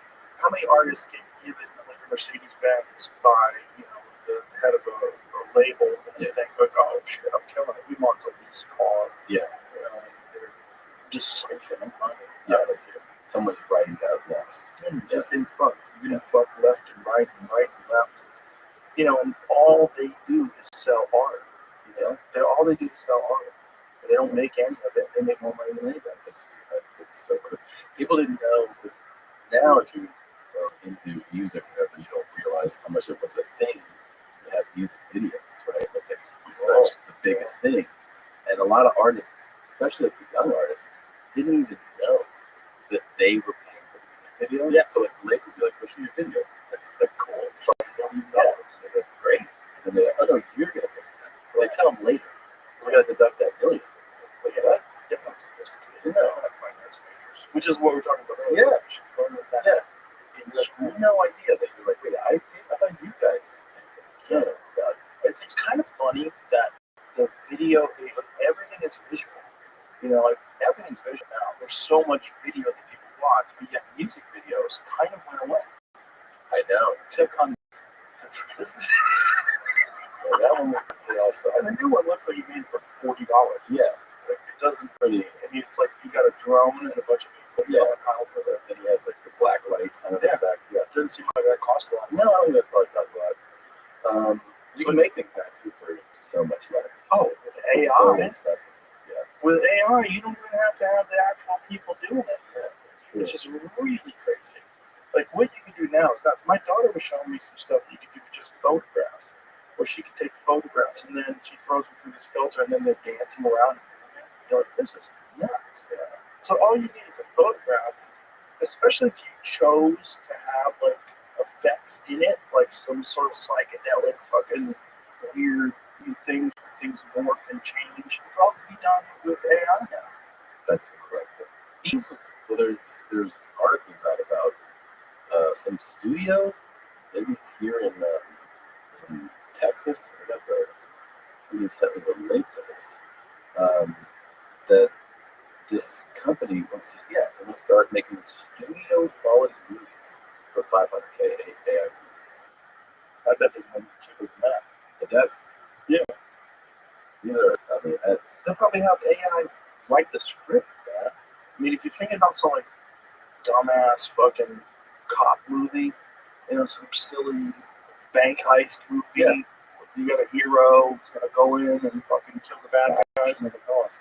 Yeah. You could write that easy with just take all AI has to do is it's a large language model, right? It also search through Steve McQueen movies and Tom Hardy movies, and Guy Ritchie movies. Yeah, it bumps me out though. I don't want it. It should. Yeah. What is this? The company was the first piece they made, and shows what how that made it. A woman with red hair. Yeah. Star, do they at least they have actors? Yeah. God damn! Like, look, it looks so good. It looks so good. Like that's not a real person. Isn't that crazy? She does. It's the uncanny valley. It looks a little weird. Yeah. But getting better all the time, and the only reason why it looks weird is because it's so well lit. Like if you wanted to do it like Sin City style, there's no like Sin City. Robert Rodriguez wanted to do Sin City today. The whole thing could be yeah. No one would know.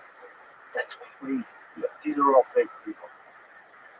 And dude, just a few years ago, you couldn't do hair. Hair was weird. Right. And so were like extremities. Right?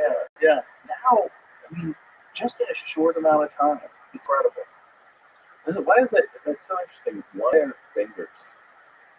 Like, good question. And hair seems like it would take a lot of computing power, right? Because you have strands. Strands. Yeah, but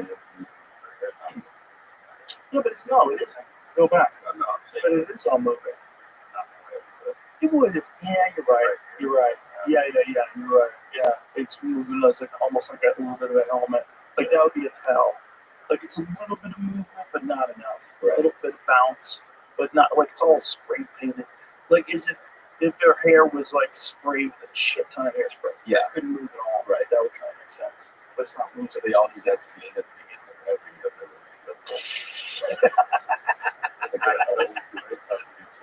What is it? Oh. In a movie, you probably wouldn't need it, but interesting. Right. Interesting. Yeah, look at that. Like, look at that font. It looks like ancient, like Sumerian text or something. Like some lost language. Yeah. Like that one, the fingers and toes thing is like, I just wonder what the explanation is for that. Because that's a tell in photographs too, right? Mm-hmm. You see a photo, you can be like, oh, it's got like 6 fingers. Well, remember that lady, the English lady that was missing? Was her Kate? She was missing forever. She's like supposedly sick. Kate Middleton. She was sick, and then there was a photo that was released of her. Look, she's fine. Everybody's like, no, this is fucking AI. Like in the photo, like people with 6 fingers and shit. Like that's weird stuff. That's weird shit. In the photo, there's like weird, clearly edited.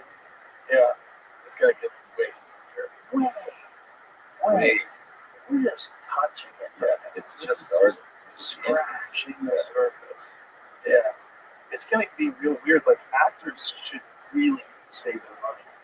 You're gonna be useless in a short amount of I time. agree, and also if you have any type of recognition feed now, you gotta like get the industry. You know what I mean? Oh yeah. Like, but also, like, how are you gonna stop China from just making Mel Gibson movies? No, you're definitely not. You're not gonna. I don't care. Yeah, fuck you. You're gonna make a Mel Gibson when he's 35. Fuck off. Yeah.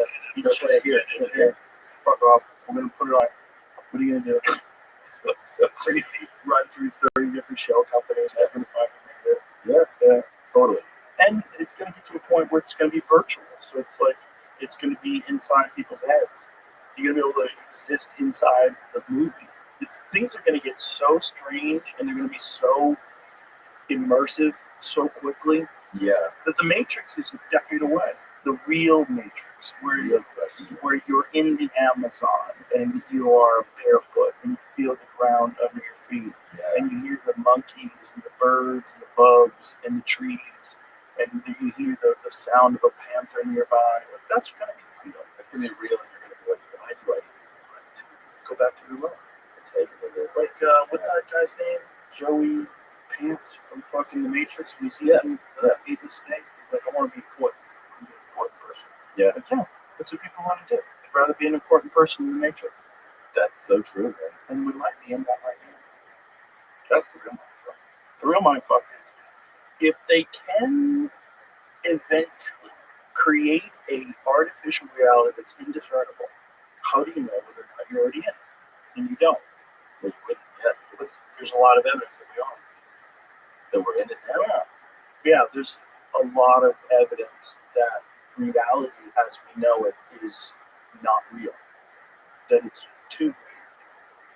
Quantum entanglement, quantum particles being in superposition, the fact that at a subatomic level everything's kind of magic, like nothing makes any sense. Also that when you observe things, it changes the behavior of subatomic particles. Like what's that all about? What does that mean? Like no one really knows. So I'm experiencing this in altered reality. I think consciousness might be responsible for reality instead of consciousness is experiencing reality. I think it might be both things. I think it might be consciousness is experiencing real well as consciousness is responsible for reality. If somebody unplugged you right now, like this whole thing you've been doing. Pretty mindfucky. Yeah. You're like, I mean, if anybody should believe in me, I don't know. How is it possible that my life looks like this? Yeah, right. Makes sense. I'm just like chilling in a video. Yeah. Doesn't make sense. No, but it doesn't make sense. This is why, like, for fighting, the laws must be so fucking unbelievably dense. It's like the equivalent. Yeah. It's over. You know, like, and you see champions that keep coming back and keep getting knocked out. You're like, no, don't do it again. Fuck. You know? Yeah. Just like, you can't believe You don't it's want to over. see it. You can't believe it's over. But I was the winner of the game. Yeah. I won the game. I was playing the game. Nope.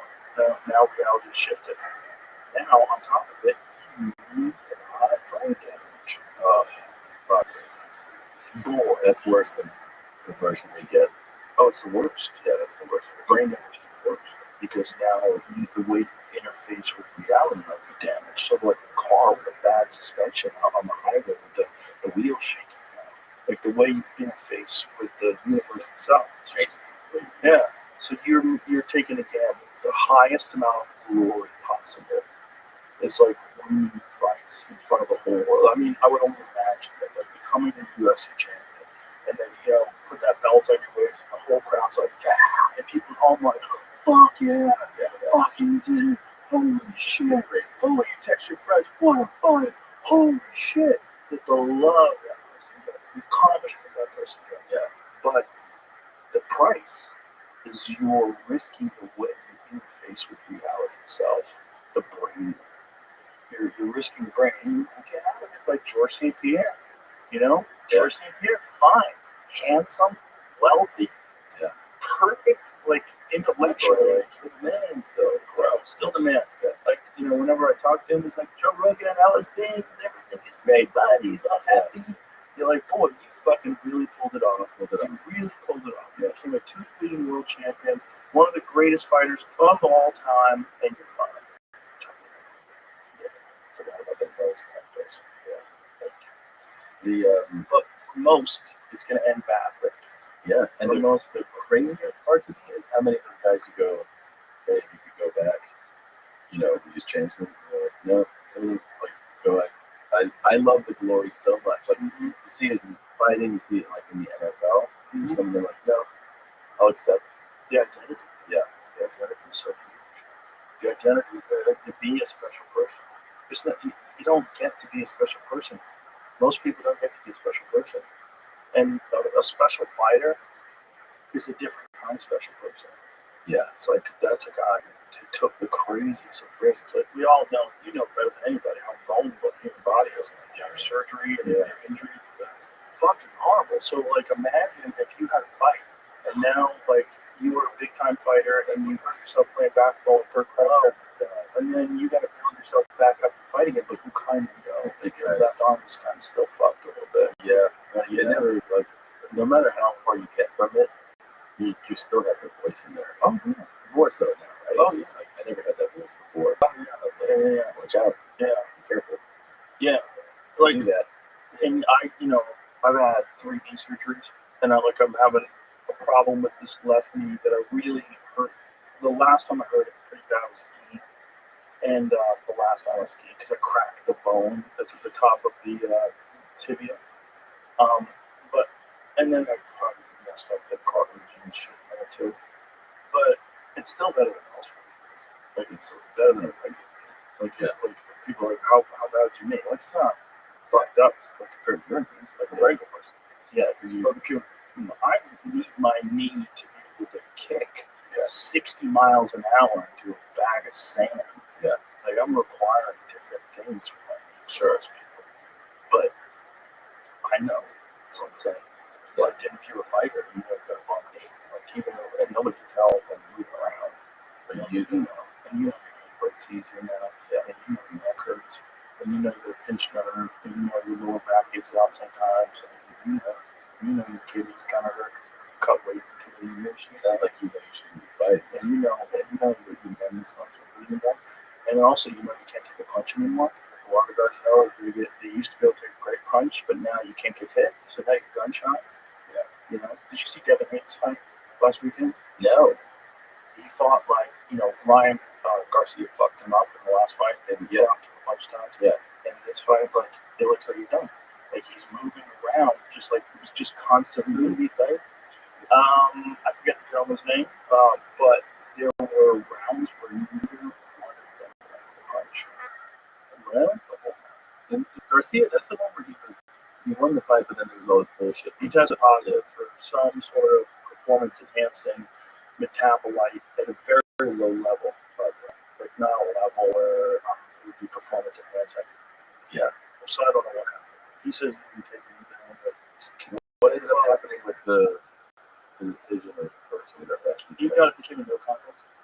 Yeah, and I think he's also getting sued because Devin Haney claimed that he won because he was on steroids, and that's a bad look.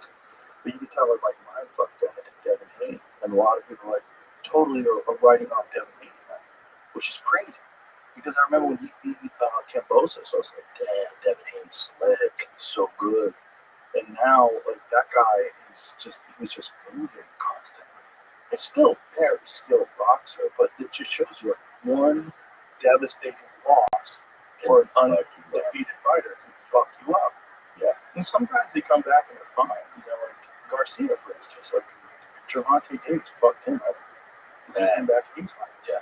But then that weekend, he fought Rolly Romero, and Romero dropped him, and he lost the decision. So they were going to set up a big rematch. Nobody wants to see it. both lost. They both lost. Well, actually, Devin didn't lose. He won a decision, but he lost public credibility because it was a very boring fight. Still, incredibly skillful boxer, world champion boxer, like very good boxer. But even the commentary, like Antonio Tarver, was like, I don't like the way he's moving. His footwork seems erratic. Like everything's like he needs to settle down. Jose Ramirez, yeah, but So he won this fight. yeah, he won a decision. But it was the fans lost. And this was this big event in Times Square. This is also a big event because Turki al-Sheikh, the guy from Saudi Arabia, His Excellency, is the guy who's dumping incredible amounts of money into boxing so that he can get these guys to fight each other. So he's like, what do you need for the fight? How much to make this fight happen? Like, I need $10 million. Like, done. And like, what? Fuck, I should ask for 20. It's that kind of a situation because the Saudis have so much money. So Oscar De La Hoya was talking about this, and he was saying these guys are spoiled and they're afraid to risk anything, Right. because the money's so much, which is so interesting. Like you need a guy who's willing to risk it all to really fucking go for it, and these guys aren't willing to do that. And I think the Devin Haney thing is one of those things where you see a guy who is an unbelievably skilled fighter but loses one fight, and they're just not the same. Not the same. And Gervonta's still Gervonta's still killer. But he had that fight with Lamont Roach where it was a draw. And it was a legit draw. And you could even make the argument that Roach won that fight, and they're going to fight again. And that should be very interesting. But I think it's also, for boxers, there's a situation where you can only keep up the RPMs for so long. All the greats. There's a certain amount of times that you can keep training, a certain amount of times you can keep competing. And like we're talking about, like your arm, it's kind of fucked up. Yeah. That happens with them too. Like the ankles are bad, something's bad. they can't do the same level of output. Yeah, it's not the same. They're not who they used to be. They might look the same, but they can't do what they could do 5 years ago, 6 years ago. Yeah. It's hard. It's a hard sport, man. But it's also because the glory is so high if you're successful. So people are willing to do it. Yeah. Very crazy. Yeah. Thank God it's not. Thank God. Dude, if the UFC was around when I was competing, I 100% would have done it. And then imagine how dumb I would be now if I was 7 years old. Oh, I'd be a mess. Oh, I'd be a lot of like drooling. So, hey, you look good. You losing weight? What do you do? Because dieting, my brain would be like a 4-cylinder engine, like all fucked up. No, it's inspiring. It's good you did get into that. It is, but I feel like I have to bring that right now. Yeah, you've said it to me before. I think so. I think these are just a certain amount that you get that makes you just a little recklus. Yeah. So a little crazy. Just a touch. Yeah, just a touch. Yeah, just a touch of brain damage that allows me to be. I enjoy risks. Yeah, like I like them. They're fun. Me too. Did you fall in your head? Yeah, I had a couple of devastating. Yeah, a couple bad ones. I think I had some frontal lobe damage, and I think it has something to do. I do. I like calculated risks. Yeah, I think if you take this career path, you enjoy risk. Clearly. Yeah. But also, you don't have any choices. Yeah. Like my thought when I was first started, I was like, I can't work, I can't do it, but I know I can do things, but I can't show up and do a job for the rest of my life. I don't have that in me. I'm allergic to it. I'm a latchkey kid. So like I didn't get a lot of like you got to do this, you got to do that. So the problem is like I developed not having people tell me what to do. So I can't. Like every comic has that thing too. Yeah. Like I can't have a boss. Also, I was around enough bosses that were just total cunts and douchebags that are just like in my mind that the boss is an asshole. Right. Always, every time. He's unappreciative, fucking idiot. Who you gotta listen to him because he's responsible for your paycheck and he knows it. So he gets to act like a douchebag and you can't go, man, fuck you. Yeah. Who are you talking to? Why do you talk to people like that? You fucking idiot. Yeah. You can't, because he's the boss. The boss, yeah. So I'll figure it out. I think if I hadn't done this, I definitely I would have started my own business of some kind. Yeah. It would not. Yeah, you would have had to. Yeah. But that's, how many people don't, or they get roped in, There you and go. then they have a bunch My of friend. responsibilities like family No, it's a fucking Are you ready to lose for 19 straight games? That's what I like to hear.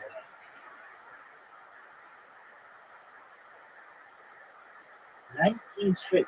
You know what that means? We could have played real golf, and you would have lost every single, not just hole, but like, you would have lost a lot. Are you ready to stop the streak? I would be. Are you ready to stop the streak? I think to stop it. I really do. I don't even know if I have it in me to just do this much. Are you less than 15.2% body fat? All right. Are you proud of that drive?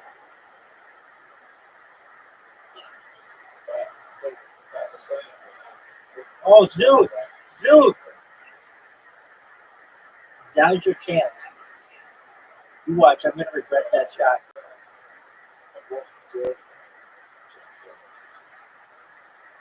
Okay. Zoot, I fucked that major.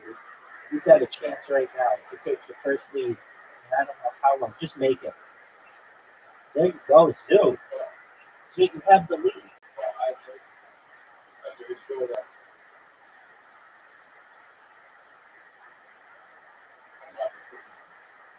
Zoot.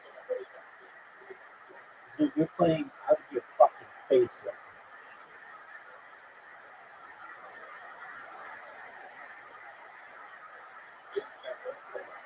Yeah, baby. Right?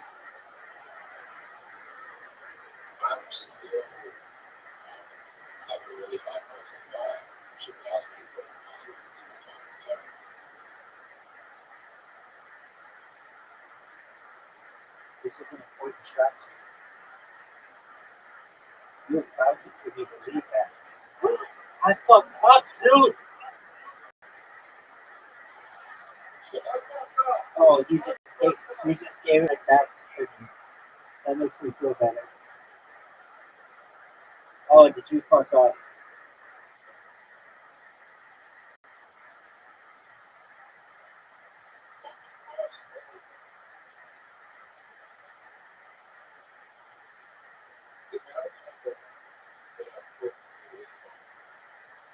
I did not have a good drive. I know.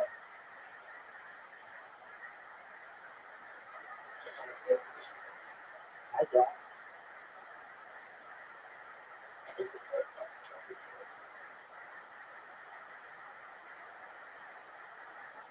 Dude, I can't believe you missed that shot.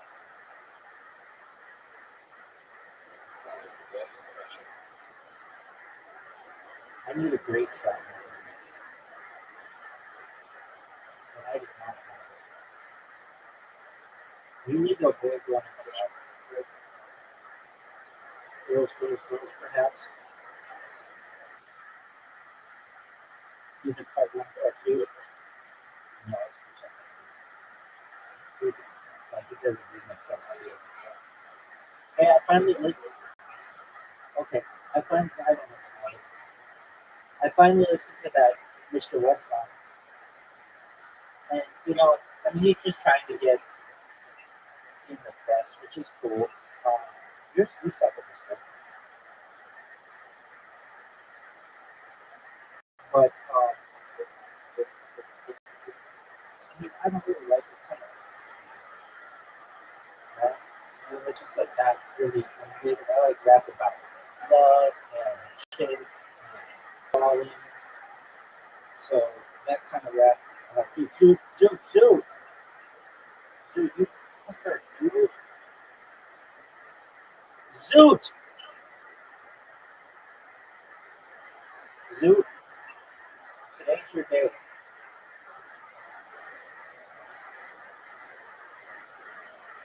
Zoot, what in the no, no, I don't think I Good ladder.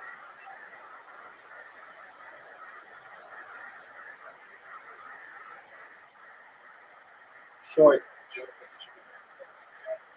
No, I don't think I'm free speech. Absolutist, baby. I feel you should be able to say anything.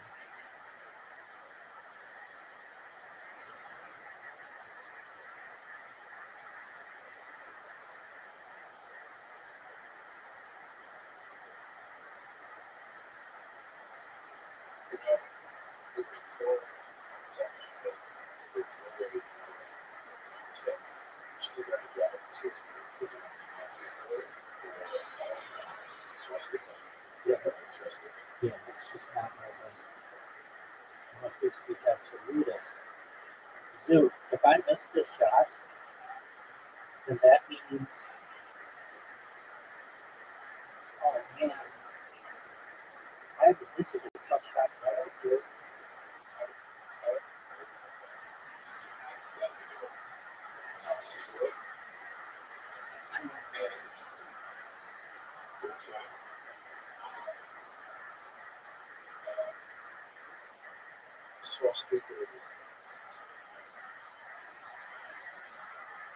Stop right there.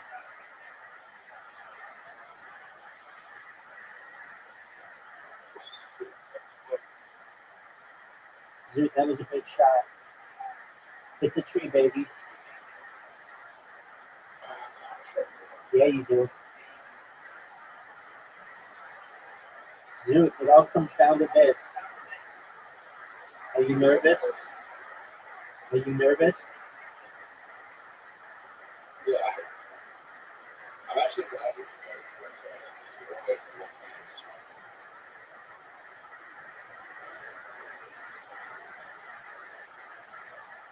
Go in the water.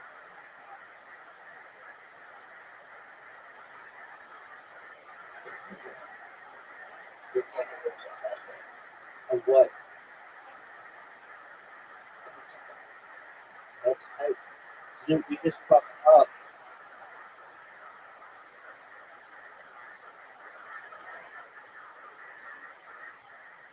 Oh, baby girl.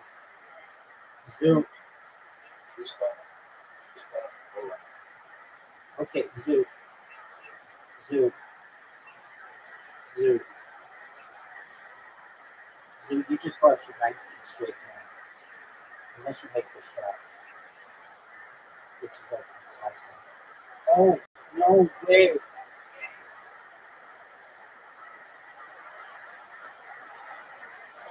Here we are on the fifth hole, Fox Sports. We got Zoo. Zoo, it was a hard-fought loss. I want to know what's in your head. You've lost 19 straight games. Rabbi's approaching their 1,000th win, which is just unprecedented. And you are probably at over 1,000 losses at this point. 19 of which have come just now. I'm trying to develop some type of mindset for where you are. So please, what are your thoughts after the 19 straight games?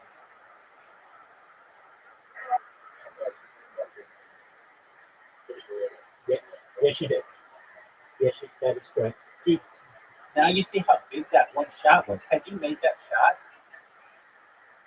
Yeah, but I missed it too. So, Zoo, is there anything that you're going to do different in the next game for 20 straight games?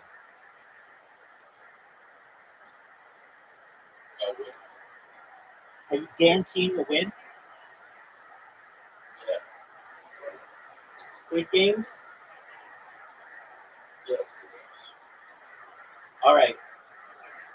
Back to you in the studio. All right, Zoo.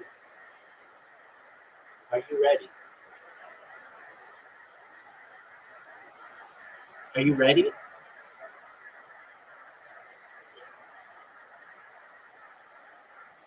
I cannot believe that I just won that game. I did not play that well.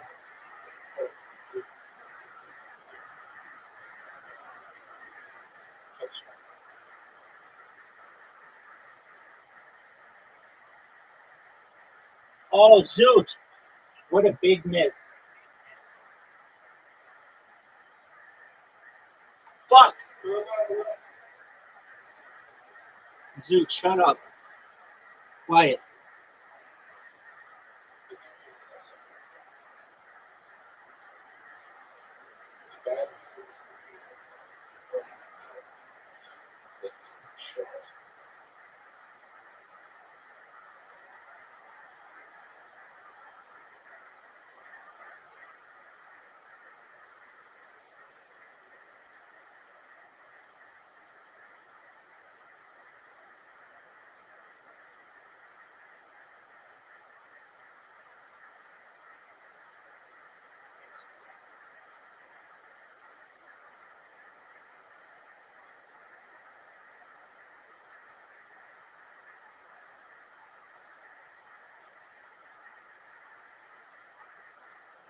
Thank you, Zoot.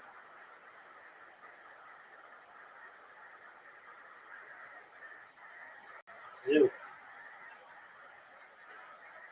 Do you recognize that we're tied?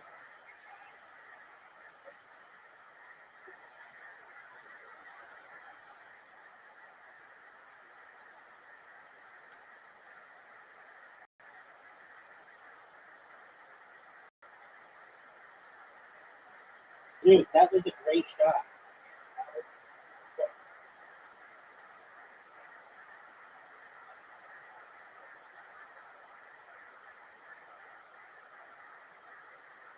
I matched it though. Zoot, what the fuck was that? You know I'm bad at this hole.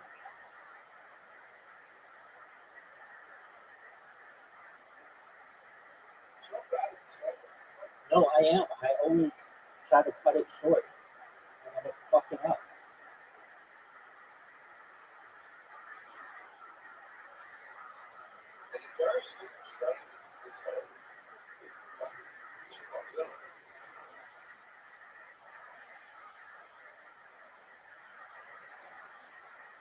Oh, that was a great shot.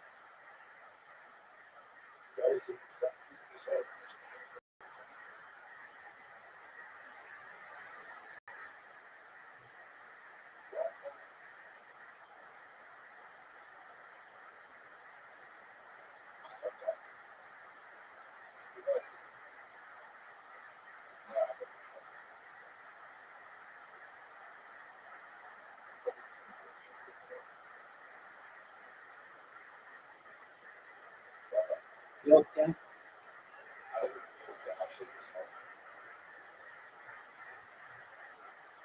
Oh, see, what the fuck, man?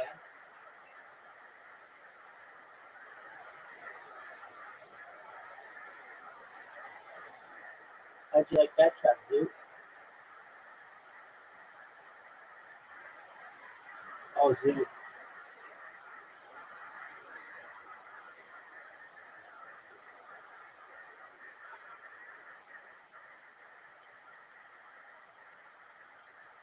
Big shot, Zoot.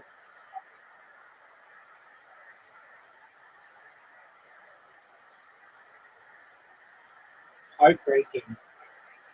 Zoot, you know I'm going for 20 wins.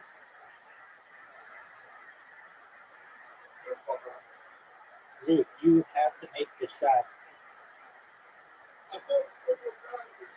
I am bad at this one. Zoot, I'm guaranteed unless I disconnect.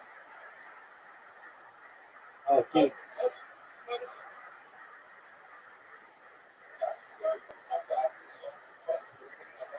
Because I'm sick as fuck and I'm beautiful. Dude, do you know the name of this hole?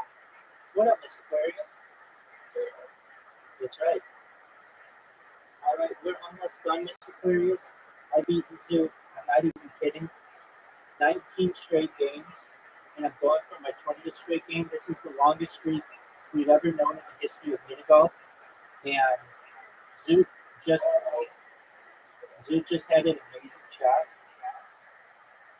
Too bad I had to push his ball into the water. But we'll be ready to bowl in just a moment. How was your day? How was your day, Mr. Aquarius?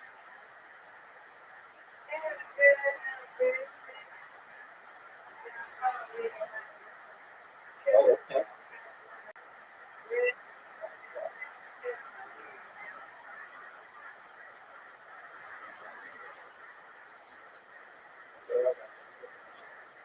You've asked me this question before. I pick people up from jail. A friend of mine got arrested.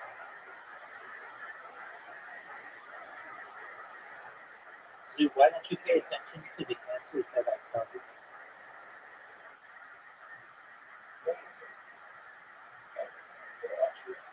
Yes, you did. I remember when you asked me because you also asked Riser, and Riser told us about that thing that he did when he defeated something.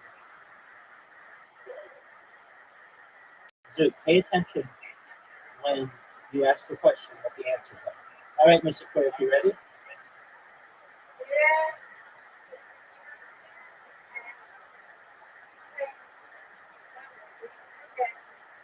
All right, Zoo, are you ready?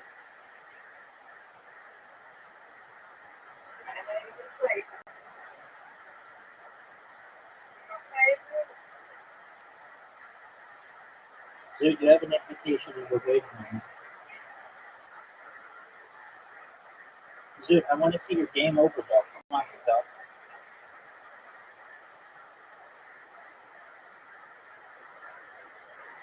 Zoo. There you go, big man.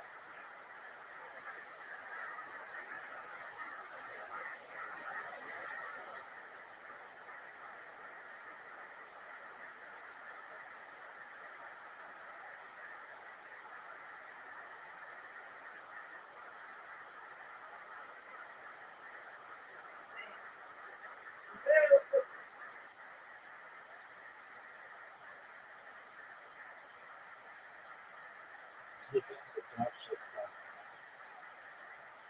do better. That was better.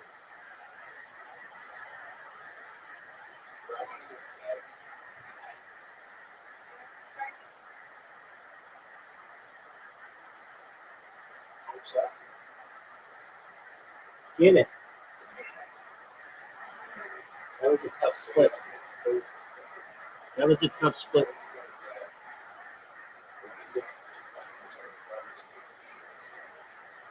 Well, it's easy to say that after the ball's already gone. How many here, Zoo? How many here, Zoo?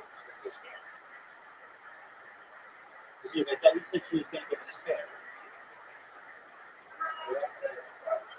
Zoo, not even close.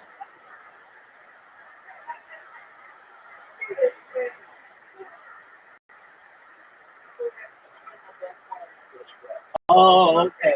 All right. How many am I going to get, Zoo? Oh, wow. Yeah, but he said it a little late. I'd already knocked down like 6 of the pins.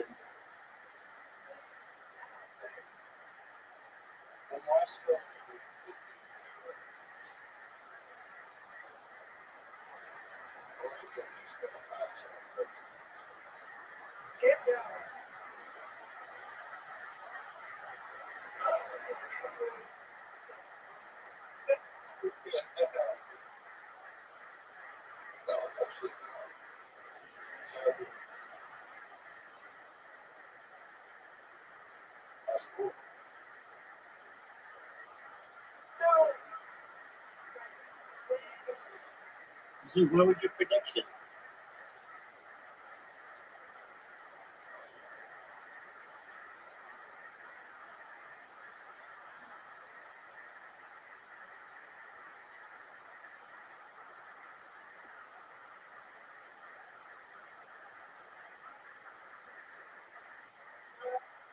Zoo, how many are you going to get on this one? 4.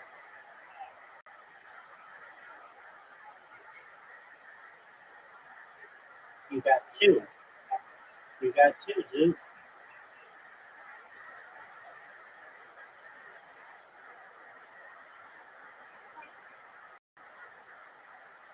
Oh, baby girl, that's a turkey.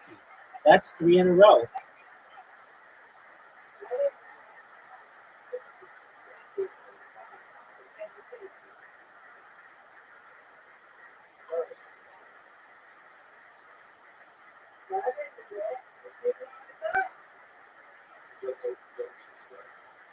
Get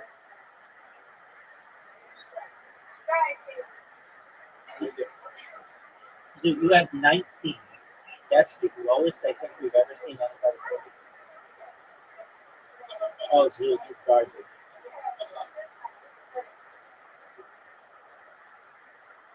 Come on, baby.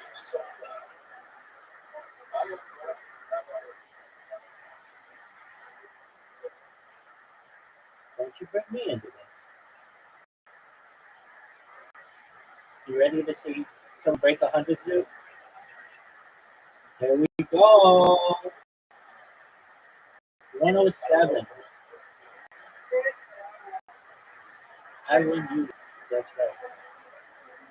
All right. Last one, Mr. Aquarius. You were going to get me this time.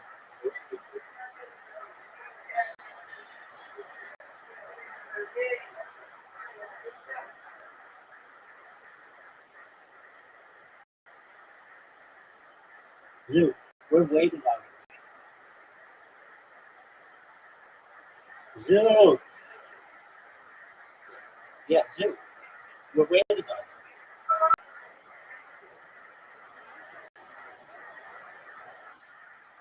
Oh, look at this one.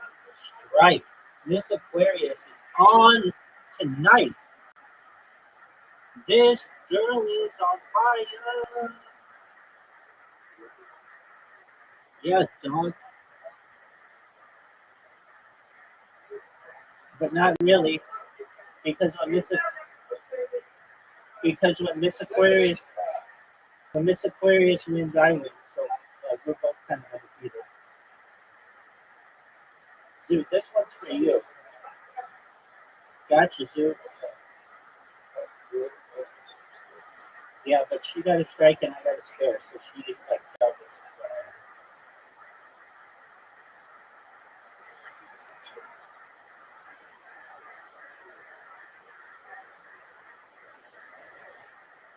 She's got 26 now. She's got 27. 28 now. Zoom, try to beat your all-time high 19.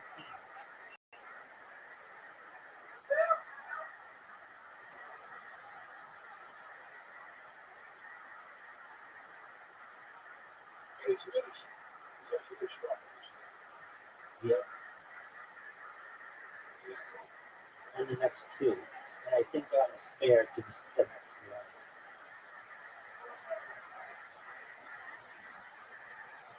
So right there, I got 7 for a table 14.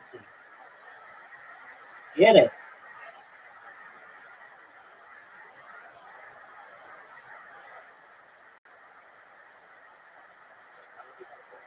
Yeah, but don't quote me on that. I don't really remember.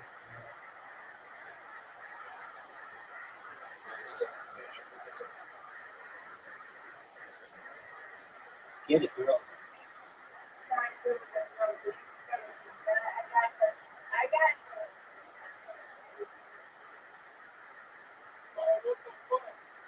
Zoo, you only need 4 to break your all-time high.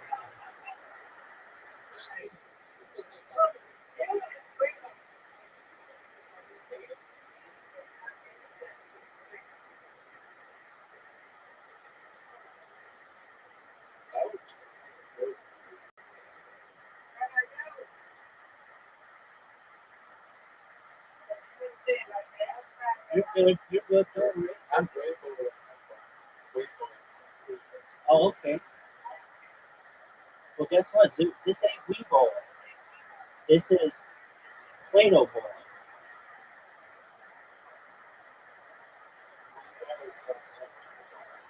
Okay.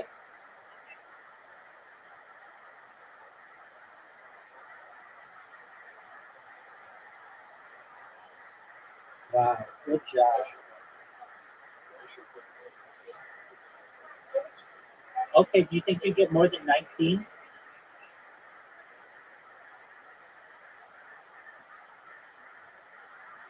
Dude, you broke your record. Good job, big dog.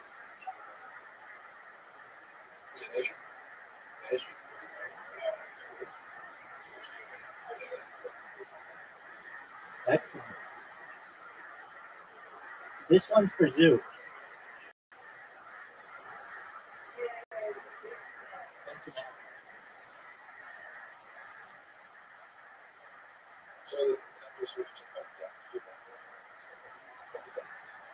Nice strike. Why not Super Nintendo or Nintendo?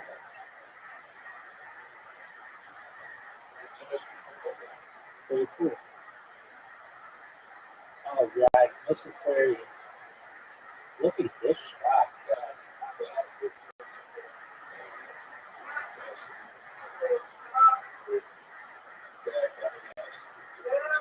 Go, Zoo, go. Zoo, are you a Wii salesman or are you a Play-Doh bowler?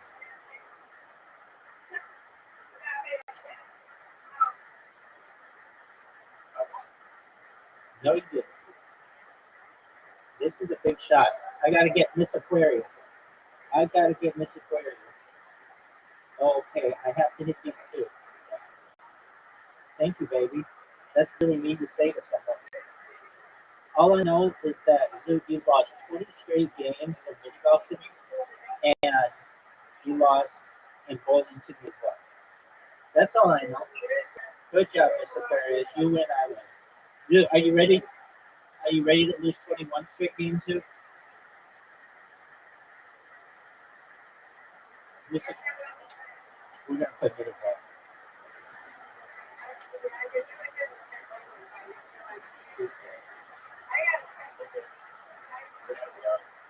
All right, Zoo. Yes, you are. You're doing very well. Zoo, come back when you have time. Okay, goodbye, Zoo. Miss Aquarius, sweet dreams to you. I'm here. I'm here if you need me. Take care.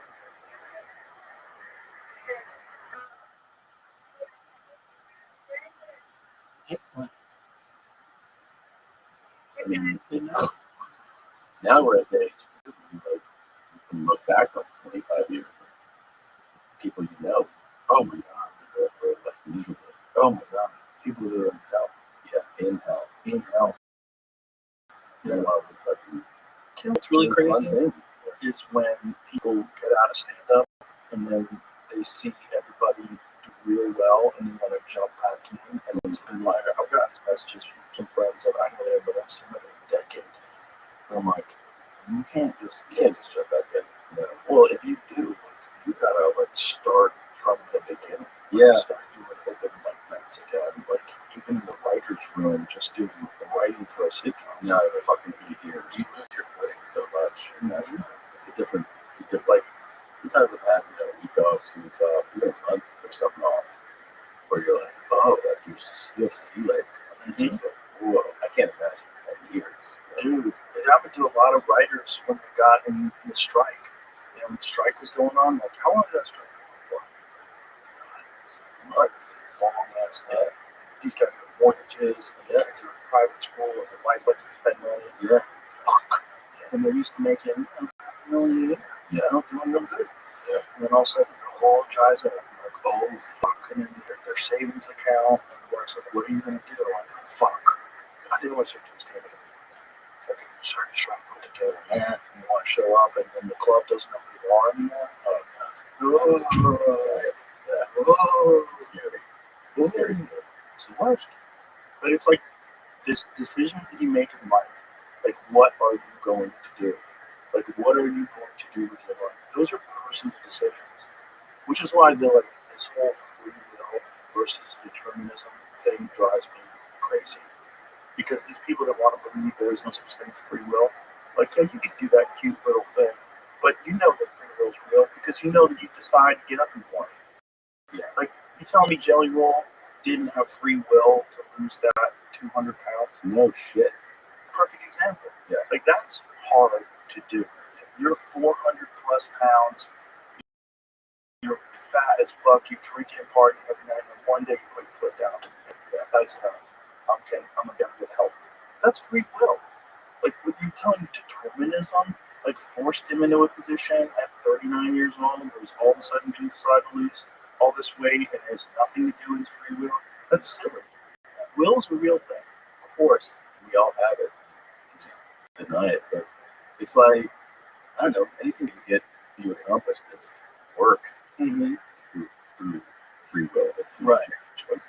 But then there is also a certain amount of determinism.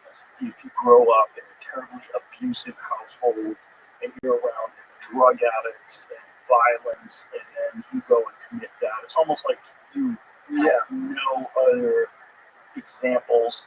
You're true.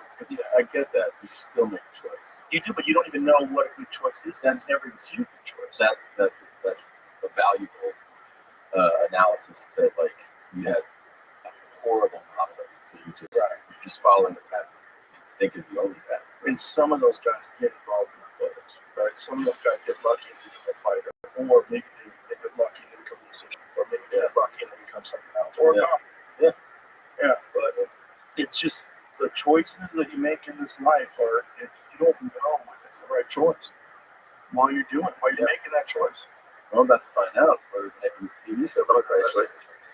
No, I don't find out. You have to piss as soon as you can. I got this. I do it. Should we wrap it up? Sure. Listen, what you showed me is amazing. I'm sure it's going to be fucking Bad Thoughts. When is it out? It's Tuesday, so tomorrow. Tomorrow. Fuck yeah. It's the stuff I saw. It's fucking hilarious. Thanks a lot. I'm glad you're doing stuff, man. I'm just glad you're out there. I'm beautiful to see. I'm very excited for it. I'll tell you. I know it's an overused term, but it really was a dream come true. Well, you can tell by how well it came out. It's just so ridiculous. It's so cute. It's such a signature Tom Segura type of humor. Thanks, man. It's awesome. I'm excited for it. Thanks for having me on, man. My pleasure, my brother. Anytime. Love you to death. Bye, everybody.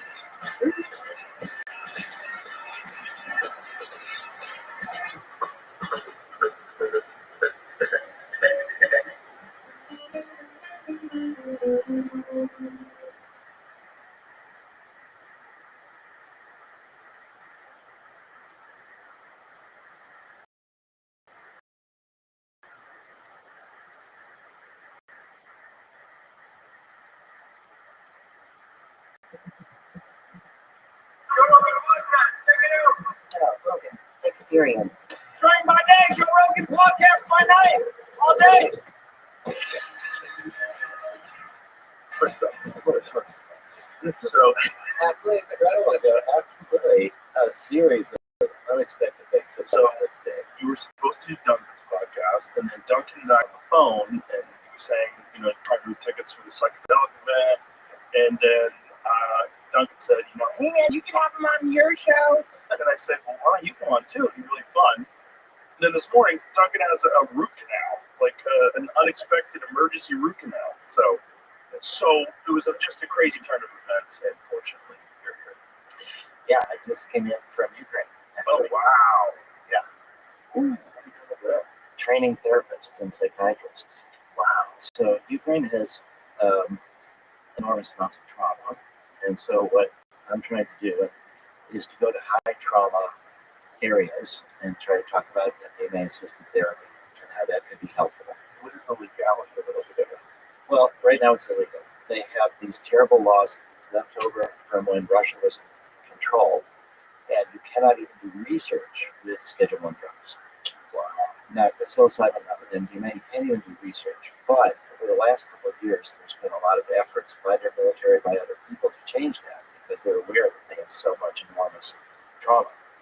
So a couple months ago, the Ukrainian government got draft legislation to change the law. And so the training that we did was for 55 psychiatrists and therapists throughout Ukraine. We did it in the western part of Ukraine, Lviv, which is not really a dangerous area. But even while we were there were multiple air raid sirens.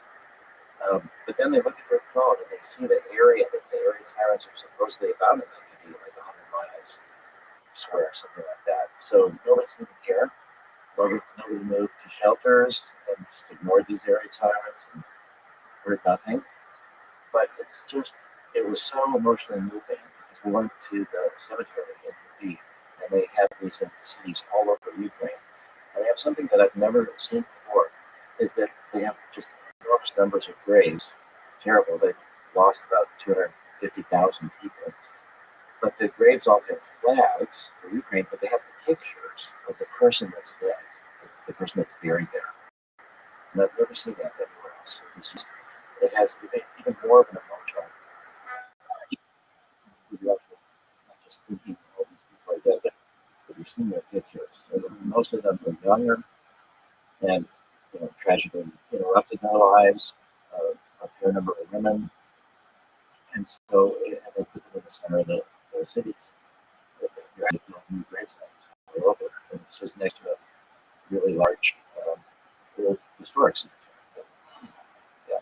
And so it feels to me like what I'm trying to do is to really go to where people, I think, have lots of trauma but don't understand some of these new technologies, meaning psychedelic therapies. Horribly new.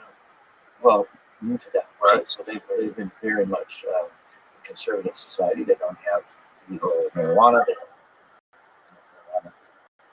How dare this guy?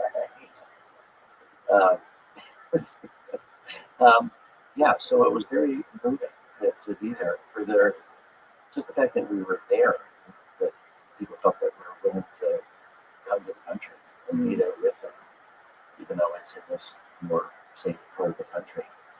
And so the thought that we would, the next steps would all be philanthropy. So I should say that I'm here representing myself. I'm not talking on behalf of MAPS, and I'm not talking on behalf of Lycos, the pharmaceutical company that MAPS helped start a while ago. So I'm just talking for myself personally.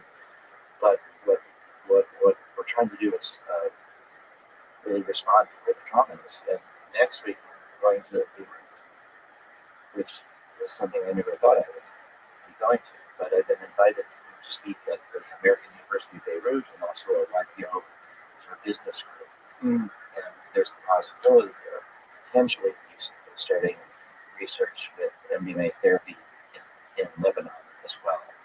Do you ever get frustrated at the lack of progress with legalization? Because it seems like so much headway has been made on the therapeutic front. That so many people have anecdotal stories of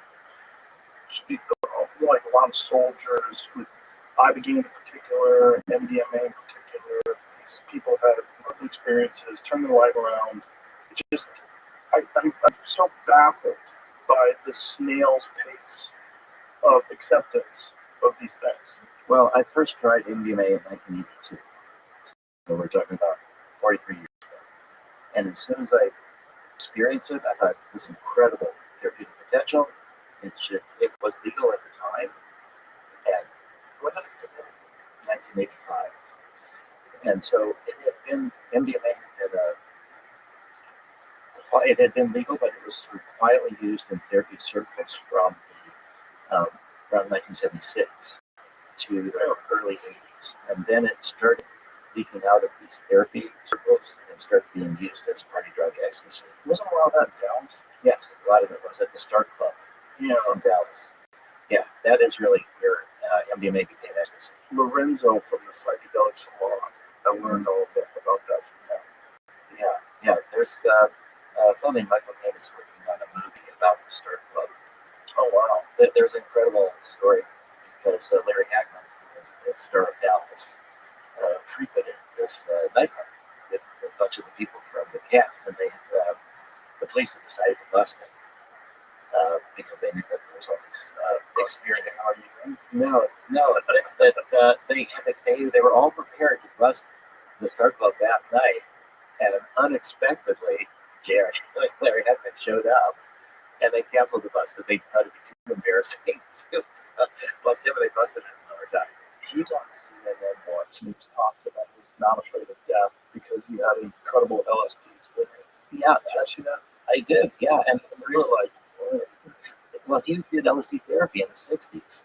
The reason that I even knew that is my mother-in-law read his autobiography, and he talks about doing LSD therapy in the 60s. And so my mother-in-law said, you might want to try to contact this guy because maybe he's got overlapping interests and he'll help out.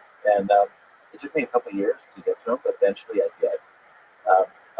One funny story is that I got to know him pretty well, and I would stay over at his house a bunch of times. In Santa Monica, but he was also in I Dream of Jeannie. Oh, yeah. So I Dream of Jeannie is this genie that comes out of this bottle. He's an astronaut, and a friend of his had made a blog out of the genie bottle.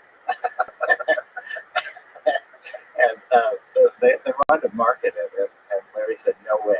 So there was only, 2 versions of this genie blog. And I had one of my more humorous moments was smoking pot and Larry had a genie blog. That's hilarious. It's so funny when a guy plays this like straight-laced, greedy, kind of psycho on a television show, a soap opera show, and then in real life, stoner. Oh, he's incredible. Yeah. Interesting, bro. It's like, because you would never guess that from the JRU character. Oh, right. No, he was very much pro-psychedelic and had multiple experiences in the 60s. And the CNN interview was wild, though, because I remember watching it going, oh, you guys weren't ready for this. That's what he said that day. Like, what happened? House is good. It's like literally the opposite of the Bill Hicks joke. The Bill Hicks joke, like you never hear like a good drug story. Yeah. It's always young man on acid who thinks he can fly, like died. Yeah. It's like that was the one time the positive drug story from a beloved star of a beloved show.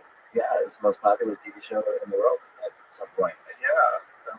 But about your question about frustration, yes, the answer is yes, but it's important not to be overwhelmed by frustration. It's just to continue plodding along. We've just passed NAPS's 39th anniversary, April 8th. I had 1986 is when I started NAPS. And when I started NAPS, I didn't really know that it would ever succeed, that we would ever make MDMA into medicine. It was the height of Nancy Reagan just saying no, and the escalation of the drug war, the worst times. And I realized that it was worth doing, working towards bringing psychedelics forward, whether it worked or not. And that's what really gave me the mindset to not be overwhelmed by the frustration, by how many obstacles there spin. Because I always had this feeling that we need this kind of healing, we need this access to these experiences. And it's been tragic when we think about the number of veteran suicides, for example, that are happening every year. And if the Drug Enforcement Administration, when they made MDMA illegal in 1985, they did that on an emergency basis. We were in the middle of a lawsuit against the DEA, what's called an administrative law judge lawsuit. And we were challenging this arguments for making it into a Schedule I drug. And we actually won the case. The judge said it should be Schedule III, which means it should be available as a medicine, but it should be illegal otherwise for recreational use. But administrative law judges only give advice to the agencies that they're working in. They don't compel. You have to get out of that into the civil courts. So the judge had Schedule III, and the Drug Enforcement Administration said, no way, we're not going to do that. And their rationale was so wrong. So we sued them in the appeals court. What they said initially was that only the FDA could make a drug into a medicine, not the DEA. But the law was clear that it could be the Attorney General to do that. So the appeals court, when they review an agency's decisions, they don't tell them what to do. They say, you did something wrong there, rethink it. So then the DEA said, okay, we're going to rethink it. And then it came up with a new reason why they were doing it. And this was this 8-part standard that was essentially the same as the FDA. So then we sued them again, the second time. And we won again in the appeals courts. And so they went back to the DEA and said, you have to come up with another rationale. This one doesn't work either. And then they came up with a 5-part standard that was sufficiently different but still had phase 3 studies. So it's essentially the same as FDA approval. And finally, the courts upheld that. And that's during this process, it was clear to me that the DEA would not do anything to make this available as a medicine, that we would have to go through the FDA.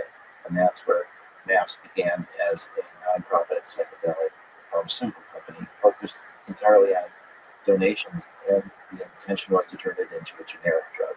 That because MDMA had been invented by Merck in 1912, it was in the public domain. It was used as a big drug before I even knew about it. And then it turned out that the emergency scheduling that DEA did in 1985 was itself illegal. It turned out that the Congress had given the Attorney General the power to emergency schedule drugs, but the Attorney General had never sub-delegated that power down to the DEA. So they didn't have the authority to do that. So the people that got busted in the first year were all let go once their lawyers figured this out. So the first move to criminalize MDMA was crime, you could say.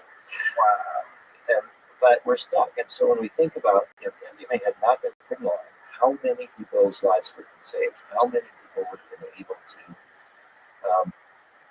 benefit from psychedelics? That's one of the things that we're going to be talking about at the Psychedelic Science 2025, the 16th and 20th of June in Denver. We have over 500 speakers. We have over 1,500 applications. There's an enormous amount of research taking place with psychedelics, with psilocybin, with ibogaine, with MDMA, with 5-MeO-DMT, with folks, and the healing potential of these are incredible. And yet, they've been kept away from people by these prohibitionist laws. And so it's enormously frustrating and tragic. And yet, if we let that overwhelm us, then we're not going to work as hard to make it happen. So I had to learn how to deal with that frustration. It's just a gross distortion of the legal system. There's no reason why we should be illegal. As long as you have whiskey and you can get Adderall easily on a prescription, and oxycodone is readily prescribed, this is crazy. Well, it's counterproductive. Yes. It's not even, like stopping a lot of the benefits. It's actually creating more harms. Just as one example, my father was a pediatrician. He's no longer alive. But he worked on the first study with crack babies. He and his partners did the pediatric evaluation. And you remember this in the 80s. This idea was that there's going to be this whole generation of super predators and it's women that were pregnant with crack were having babies who were addicted, and they were going to be mentally deficient and prone to violence. And this whole scenario that Reagan amplified. And what my father and his partners found out was that that really these kids could recover, that they could do better, that it was mostly malnutrition, poverty. It's not like fetal alcohol syndrome, that it was really not this direct connection between the crack cocaine and the problems with these kids. But what he found was that the women that were pregnant and were addicted were driven away from them. Just put it on Do Not Disturb.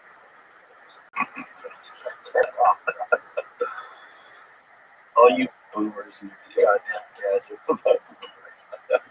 Yeah. But he found that these women were dissuaded from seeking treatment. Why?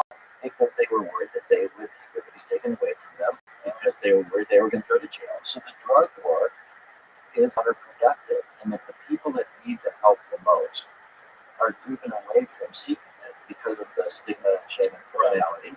But then they screw up sometimes and do like what Portland did, where they just go, everyone's doing what they want. And then, unfortunately, you've already set a culture where you allow people to do fentanyl in the street and meth and whatever else they want. And then the laws pass where you decriminalize everything. So it's legal free for all. Yeah. And then, unfortunately, you have chaos. And then they pulled back the law because it was just too much.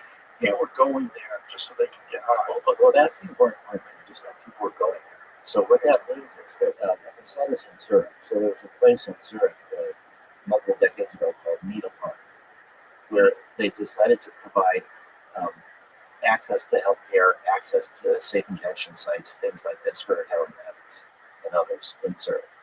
And it was working because when you treat people as humans like that, they will often seek other treatment.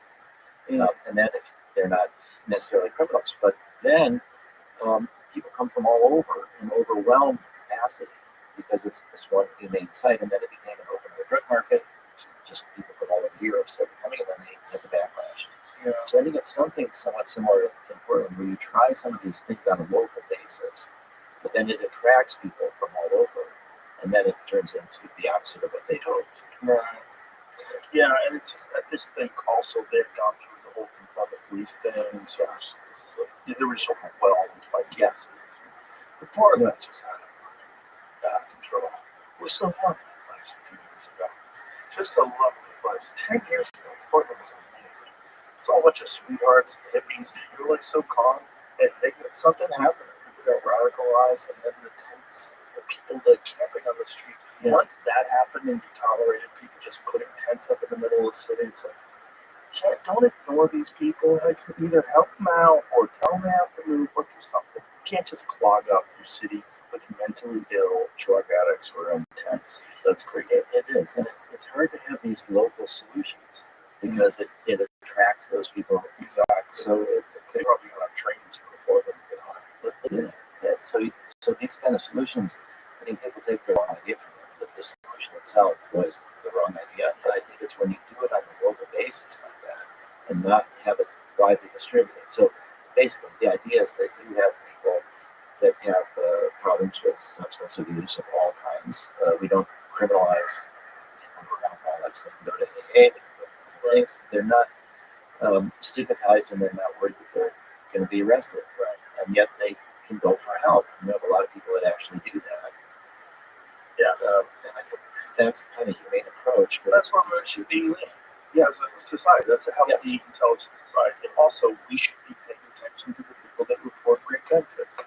Like, there's just too many. Well, luckily, we have guys like Rick Perry, and Rick Perry, who's the Republican governor of Texas, is now in really full support of this Hopkins initiative. It's wonderful. Yes, well, Rick Perry will be speaking at the conference. Fantastic. As well, Brian Hubbard. So the work that you did to have Rick Perry and Brian Hubbard on your show, and how much that brought attention to the endgame possibilities was incredible. Well, it's my feeling is if a guy like Rick Perry, who's this like straight-nosed, conservative, right-wing kind of guy, if he can open up his eyes to that and open up his heart to that, it's available for everybody.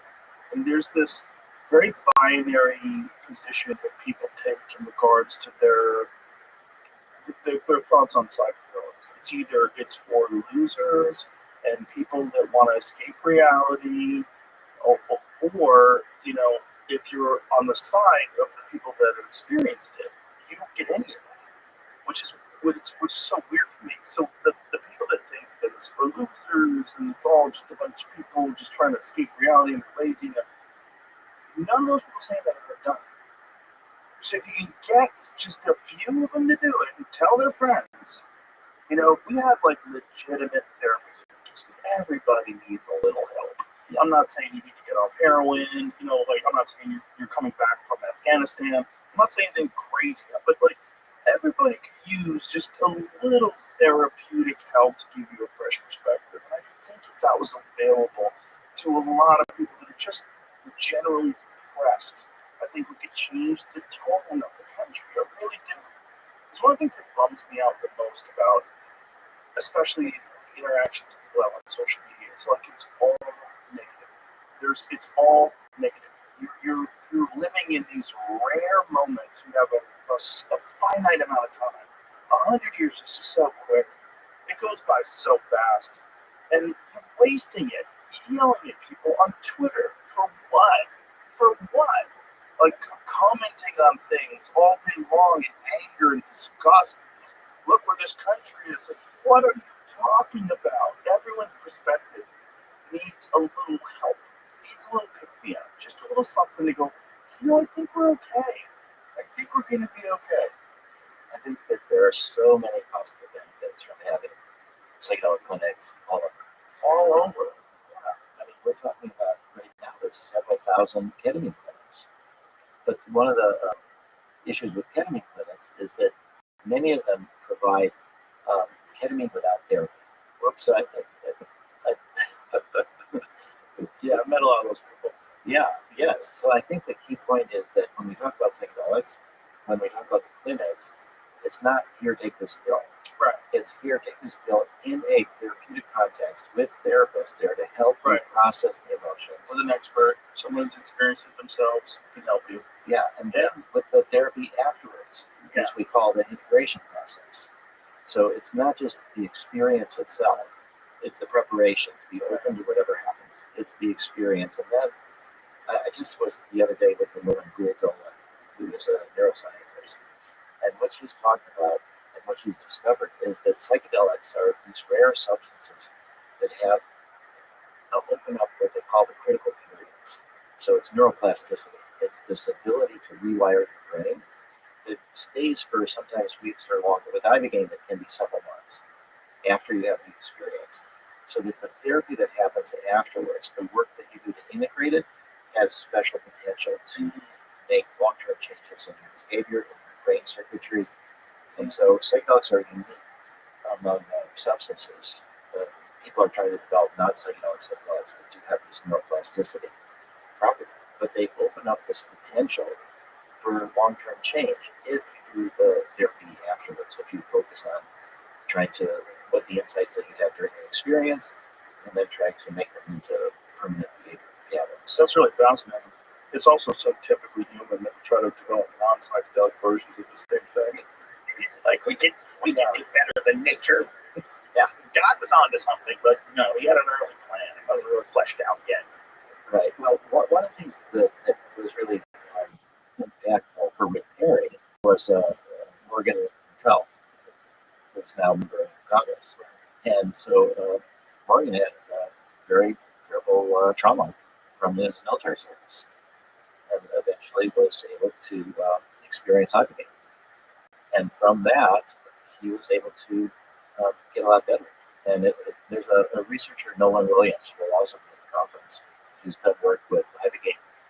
And a lot of the Navy SEALs and others have gone down to Mexico, and he's done studies of their brains with traumatic brain injury. And it's shown before and after that some of them actually do have this recovery from traumatic brain injury. Yeah, it's pretty phenomenal.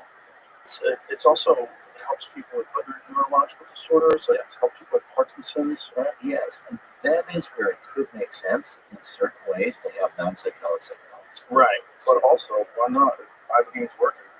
Well, yeah, on that. You already have Parkinson's. Are you scared? Well, and then you get the insights as well. Yes. So, but there's people that might not want that. It's difficult. But why do they not want it? They don't want it because of propaganda. You know, they don't want it because someone, you know, there's stories of like Sid Barrett from Pink Floyd, or, you know what I mean? Yeah, stories of people losing their mind. And that's what people are terrified of. I think with some people, honestly, that's a valid point now that you're saying that. There's a bunch of people that are like very psychologically vulnerable, and maybe a profound psychedelic experience wouldn't be tenable. It wouldn't be able to be. That's possible. There's a bunch of people that they're in a bad state. If they're on a ton of medication, just keeping them stable, they can't do psychedelics. Maybe them, a non-psychedelic version of it that required their brain would be beneficial. There is actually a situation with cluster headaches. So cluster headaches are like suicide headaches. They're worse than migraines. And there was, this is now back around 2003, a bunch of the people who had cluster headaches, one of them went to a party, did mushrooms, and found that it postponed the cycle and would interrupt the cycle of these cluster headaches, which are terrible. And so they contacted me, and they formed this group called Cluster Busters. And they said, we don't want to be criminals anymore. We would like to study this. Can you help us study this? And I live in Boston, right next to the McLean Hospital, which is part of Harvard Medical School. And I approached them and I said, would you want to study these people with cluster headaches? And they said, sure, this is really interesting. So they brought in all these people and checked their medical records and determined that this was really the case, that psilocybin and LSD blocked cluster headache cycle and postponed the next cycle. And so we did all this research, and then the next step would have been to actually give LSD or psilocybin to people with cluster headaches. And the people at Harvard like, oh, Timothy Leary, he was here, we don't want to do this. You know, so all of that. They ruined it for everybody. Well, we're trying to get over that, but they did.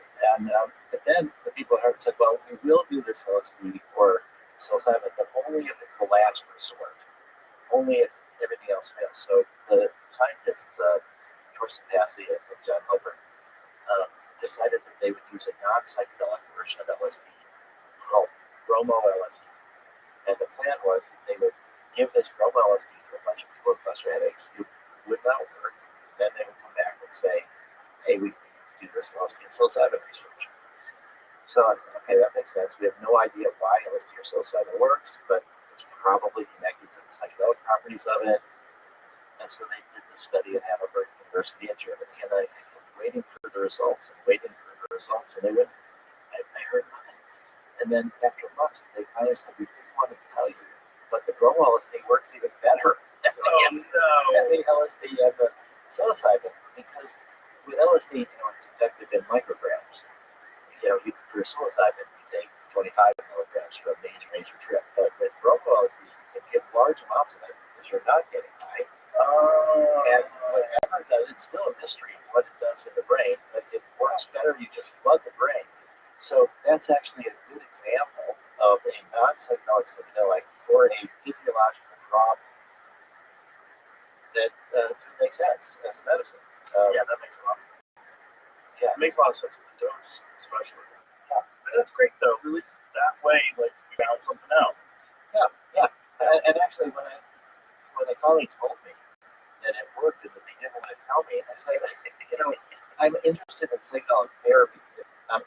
Also, what's best for patients? So that if this bromo LSD is best for patients, that's great. It's not upsetting me at all because we're talking about it anyway for a physiological thing, and I'm interested in the therapy part of it. And so, unfortunately, talk about being frustrating. Gary Turnbull is a philanthropist and was trying to make bromo LSD into a medicine, but he's been unable to raise all the funds that he needs to do that. And so, this was a treatment for a terrible disorder that was identified over about 20 years ago, and it's still not been made into a medicine. And so those are the things that are frustrating because it's not even psychedelic. That's crazy. It's just too close to psychedelic. Yeah.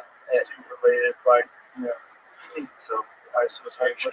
Yeah, so Morgan Drell was a big example to educate Rick Perry, Morgan at the conference. Congressman Jack Bergman, who's leading an effort in Washington that's trying to collect a lot of support, bipartisan support, to make psychedelics into medicines. The military aspect of it is very important. Yes, they're generally very right-wing guys, and they treat, they're hard-nosed, disciplined people. If they can experience it, they can realize, I've always said that, like, I try to act as a bridge between the meatheads and the potheads. You are the bridge. I'm the bridge. Here I am. You know what Timothy Leary said, which is phenomenal, and tell me if this is true for you. He said, if you want to be a bridge, you have to get used to being stepped on. Oh, that's for sure. Yeah, but yeah. But I mean, not necessarily for those positions, because the idea of pot and a lot of these other things is that it's too lazy, and you have a really hard time convincing anybody that I'm lazy. That's very hard. I'm pretty lazy. I don't believe that's the case. I don't think it's just. I don't think they're mutually exclusive.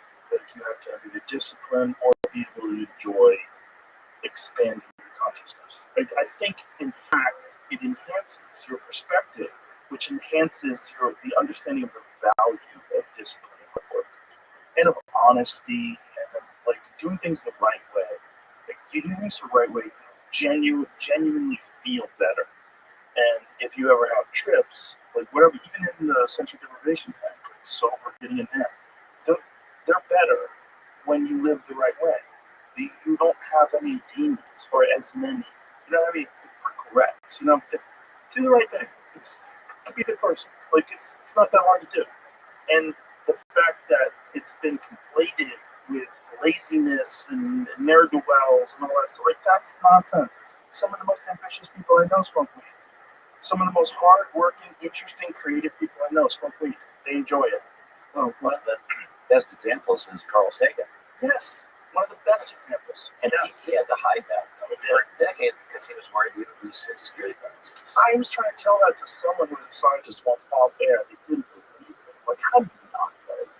How do you not know Carl Sagan was a huge pot smoker? Right. Well, Lester Greenspoon was a doctor at Harvard Medical School. He was one of my mentors, and he was close personal friends with Carl Sagan. And Lester was an expert on medical marijuana.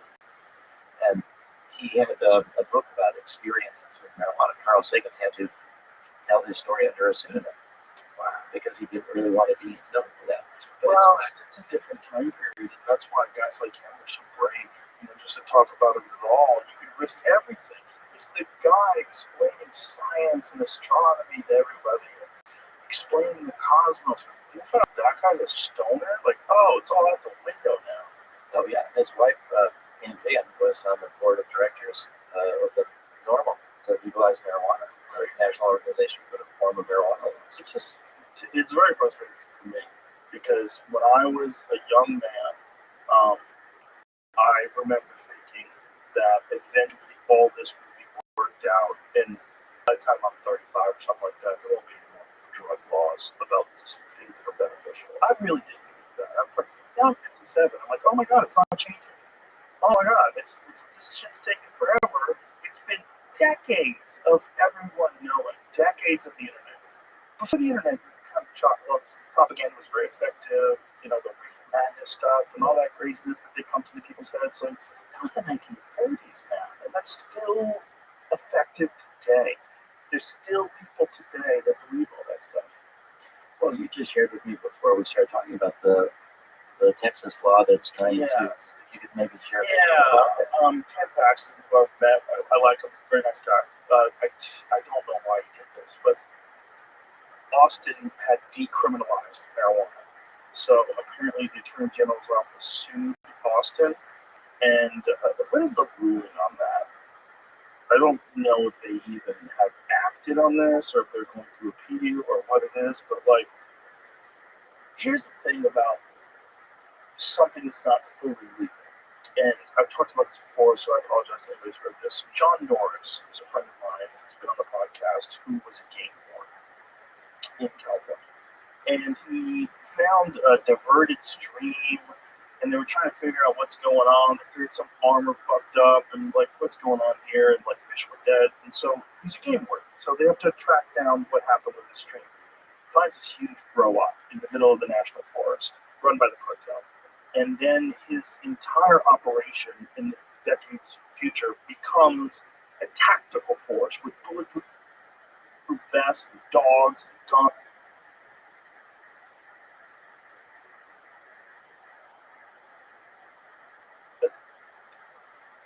Austin had decriminalized marijuana. So apparently the Attorney General's office sued Austin. And what is the ruling on that? I don't know if they even have acted on this or if they're going to appeal or what it is. But here's the thing about something that's not fully legal. And I've talked about this before, so I apologize if everybody's heard this. John Norris, who's a friend of mine, who's been on the podcast, who was a game warden in California.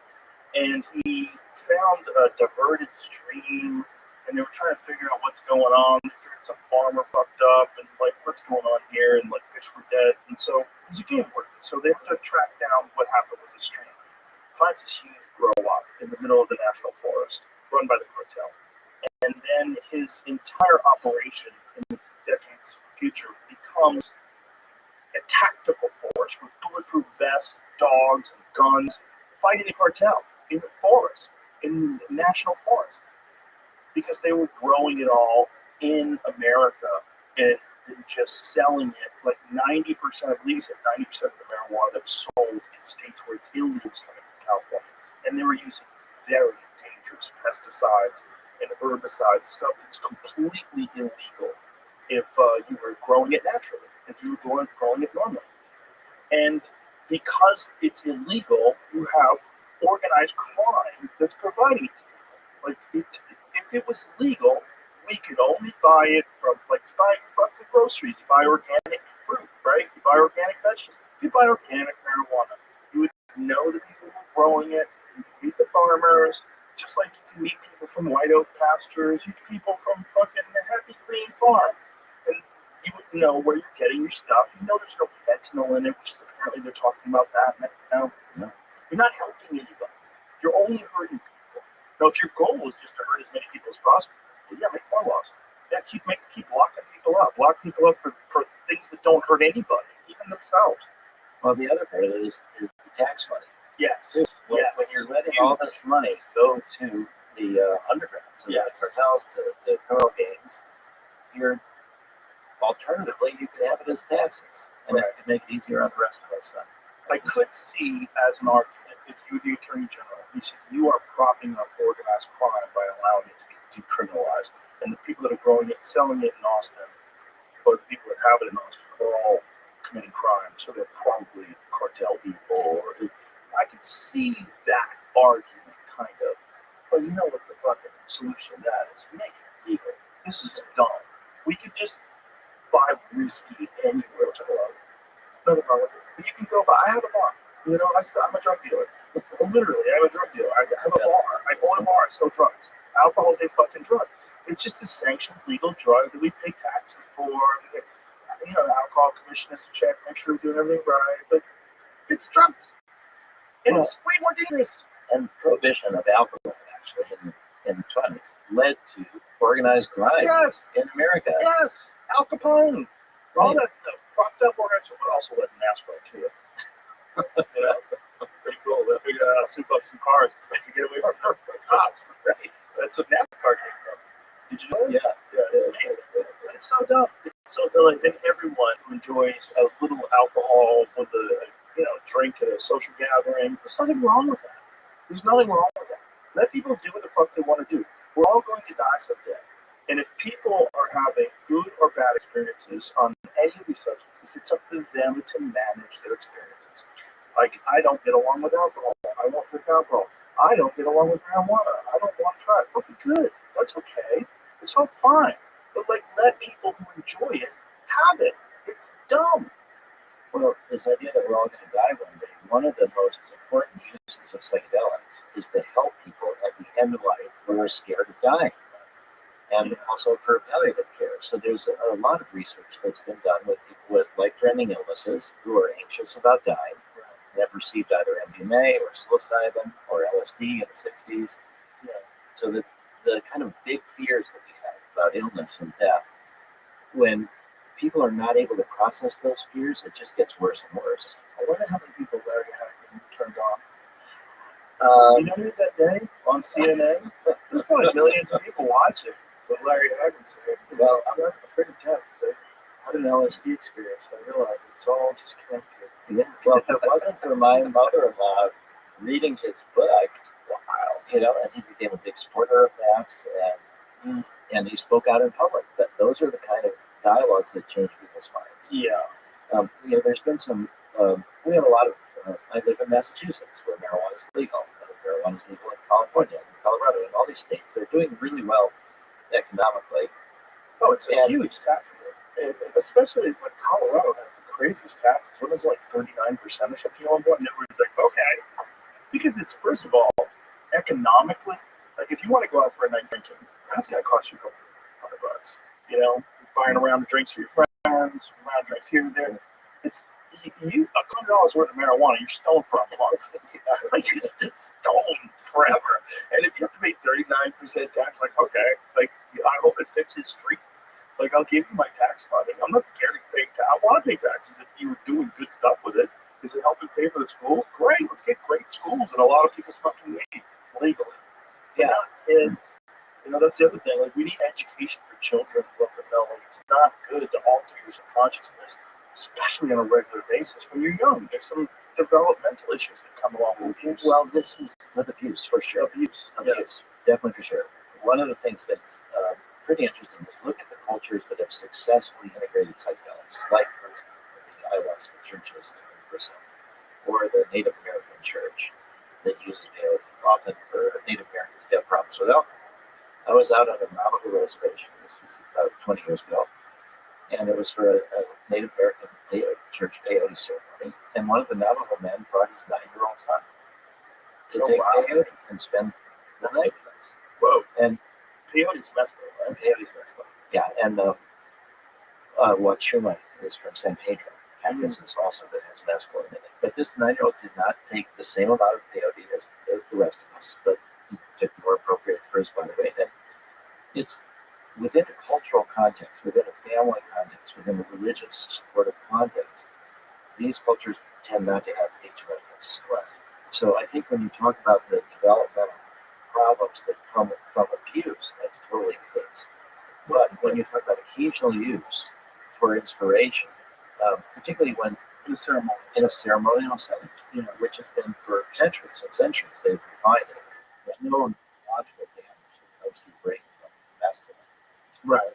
These ceremonial settings are very important, and I used to think it was foolishness. I think ceremonies are a different kind of ceremony.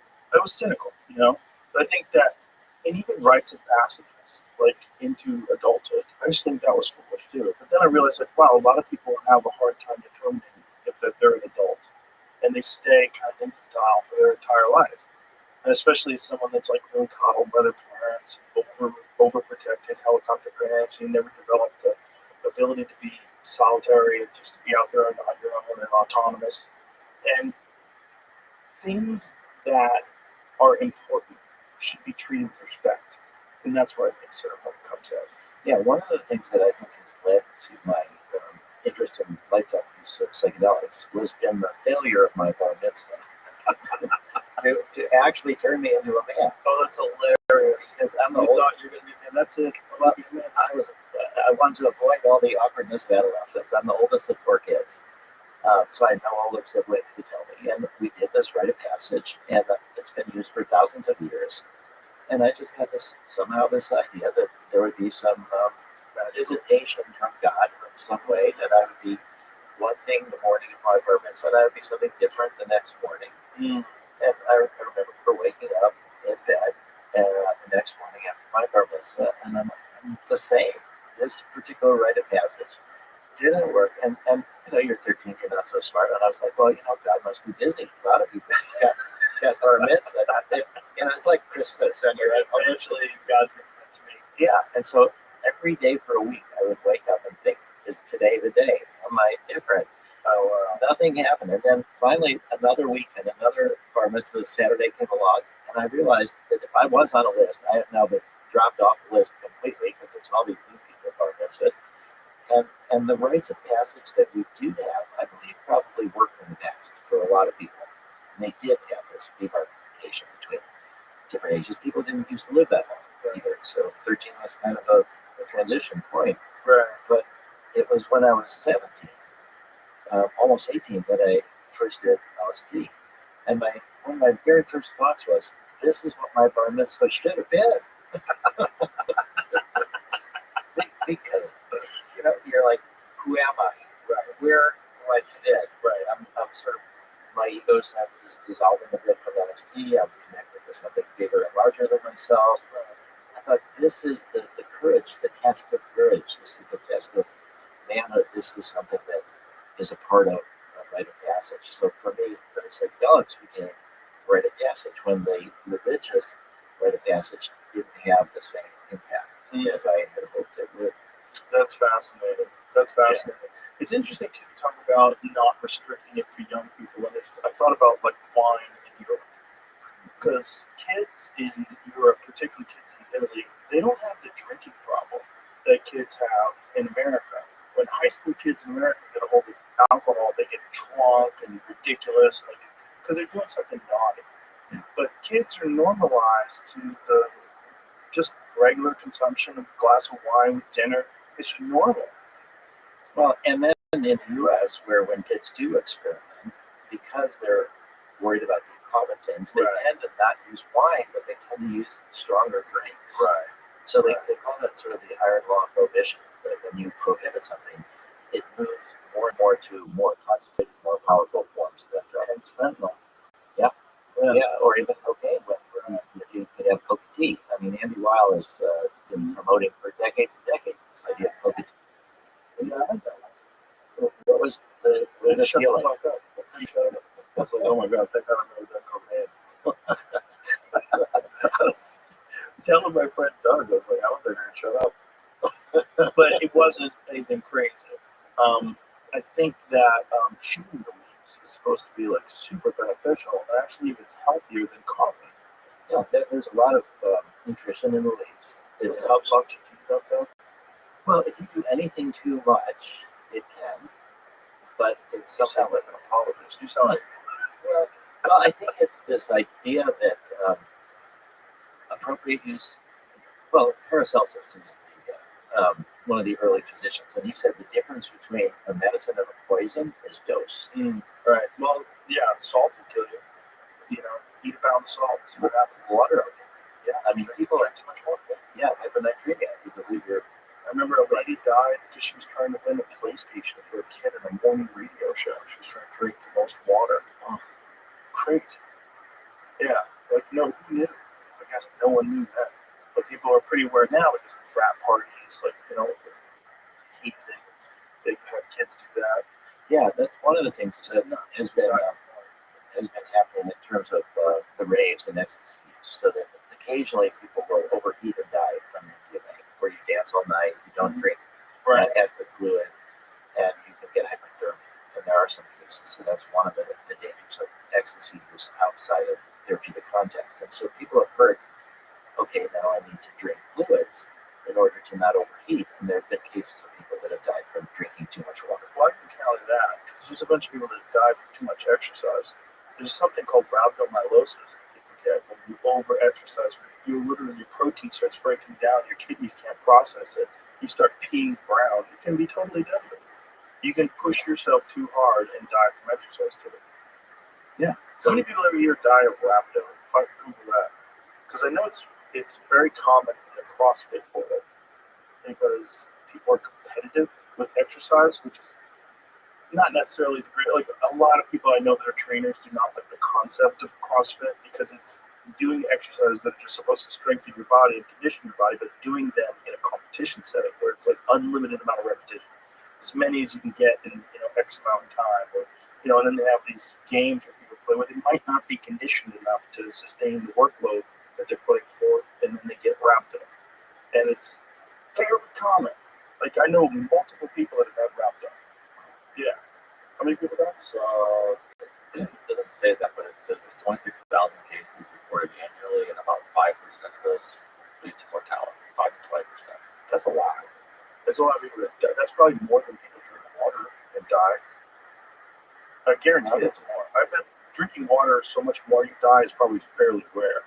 But I think that rhabdo stuff is super dangerous. Yeah, you reminded me of something funny. David Nutt was the drug policy advisor for the British government, and he did a ranking of the dangers of all these different drugs. And what he found was that the psychedelics were at the very low end of the dangers. And so he talked about how horseback riding was more dangerous than ecstasy. Oh yeah, it's super dangerous, man. People fall and break things all the time. Yeah, and so he got fired for that because, of course, he was telling the truth. People love horseback riding in England. Oh, that's crazy. So what Maps did is that we got fired for telling the truth. Well, he was the drug policy advisor, saying things that people did not want to hear. Maybe he should have got his job description down before it started happening. Like, what am I trying to do here for real? Well, like, you really want to know my opinion or driving it? And the angle that I'm supposed to be headed towards, can you guide me? Yeah. So we did something similar. We looked at cheerleading. And we looked at the emergency room visits on a per person visit for the percentage of people that do cheerleading that go to the emergency room versus the percentage of people that do ecstasy. And cheerleading is more dangerous. Oh, yeah, they fly through the air, man. Yeah. And they bang heads sometimes. Yeah. Yeah. So we had a poster that we made that said, give me an E. Oh, God, that's absolutely. And here's the thing, it's like we allow multiple dangerous things. Like horseback riding is one thing. How about bull riding? Totally legal. Super dangerous. Like super duper dangerous. I mean, we allow BMX riding. And you should, of course, allow that. Look, I'm a martial artist. Like, I know people have accidentally died doing martial arts. A ton. It's real. There's a ton of activities that people enjoy. Skydiving. They enjoy bungee jumping. Legal. All legal. Amusement parks. Legal. Well, I think that in those circumstances, people believe that there's benefits that outweigh the risks. Amusement parks? But people enjoy them. Oh, people enjoy psychedelics. Yeah, but I think that's the critical issue is that people, as you started out by saying, people think that if you take these drugs, there's no benefits, you're hallucinating, you're running away from reality, you're not paying attention to what's really going on, you're making yourself more vulnerable, you're going to fly out a window, fly. Well, it's just like we need a comprehensive addressing of the actual real landscape of what these things are, what the benefits are, and just this addressing of the impact of propaganda. The sweeping Schedule 1 Act of 1970, the whole William Randolph Hearst connection to marijuana legalization, which was right after alcohol prohibition, so they were looking to put these agents back out into the field. All that needs to be like comprehensively explained to the American public to reinform people, because I think people are they have the general population doesn't listen to podcasts like this and doesn't get online and search these things.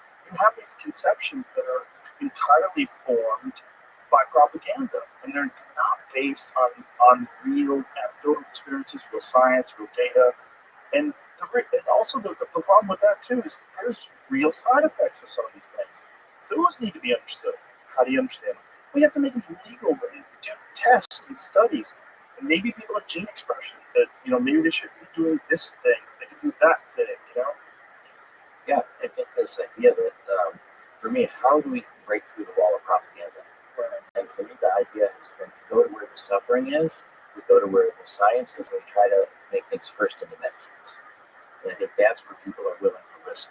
When you have all this propaganda and all these fears, it has to be that there's some corresponding benefit that overwhelms your sense of fear that you're willing to take a look. And that's where you go to where the suffering is. And that's where with post-traumatic stress disorder. Yeah. I think one of the things that we've been able to do remarkably is with psychedelics. They're one of the few things that are out of the culture wars these days. There's bipartisan support for psychedelic research. And it's because we went to where a lot of the suffering was. Sympathetic patients. Most of the people in our studies are women survivors of sexual abuse. Most of the people with PTSD are women. But most of the media attention to the veterans. And people put veterans on a pedestal. And so many of them, there's different estimates, but it's 18, 22 or more per day commit suicide. And you can end up avoiding a lot of that by helping them process the traumas that they experience. Again, it's like we're talking before, it's the bridge. Yeah, that's the real bridge. The bridge is these, hard-nosed right-wing guys who have these experiences, become better parents, become better friends, just like reintegrate into society, make peace with the past.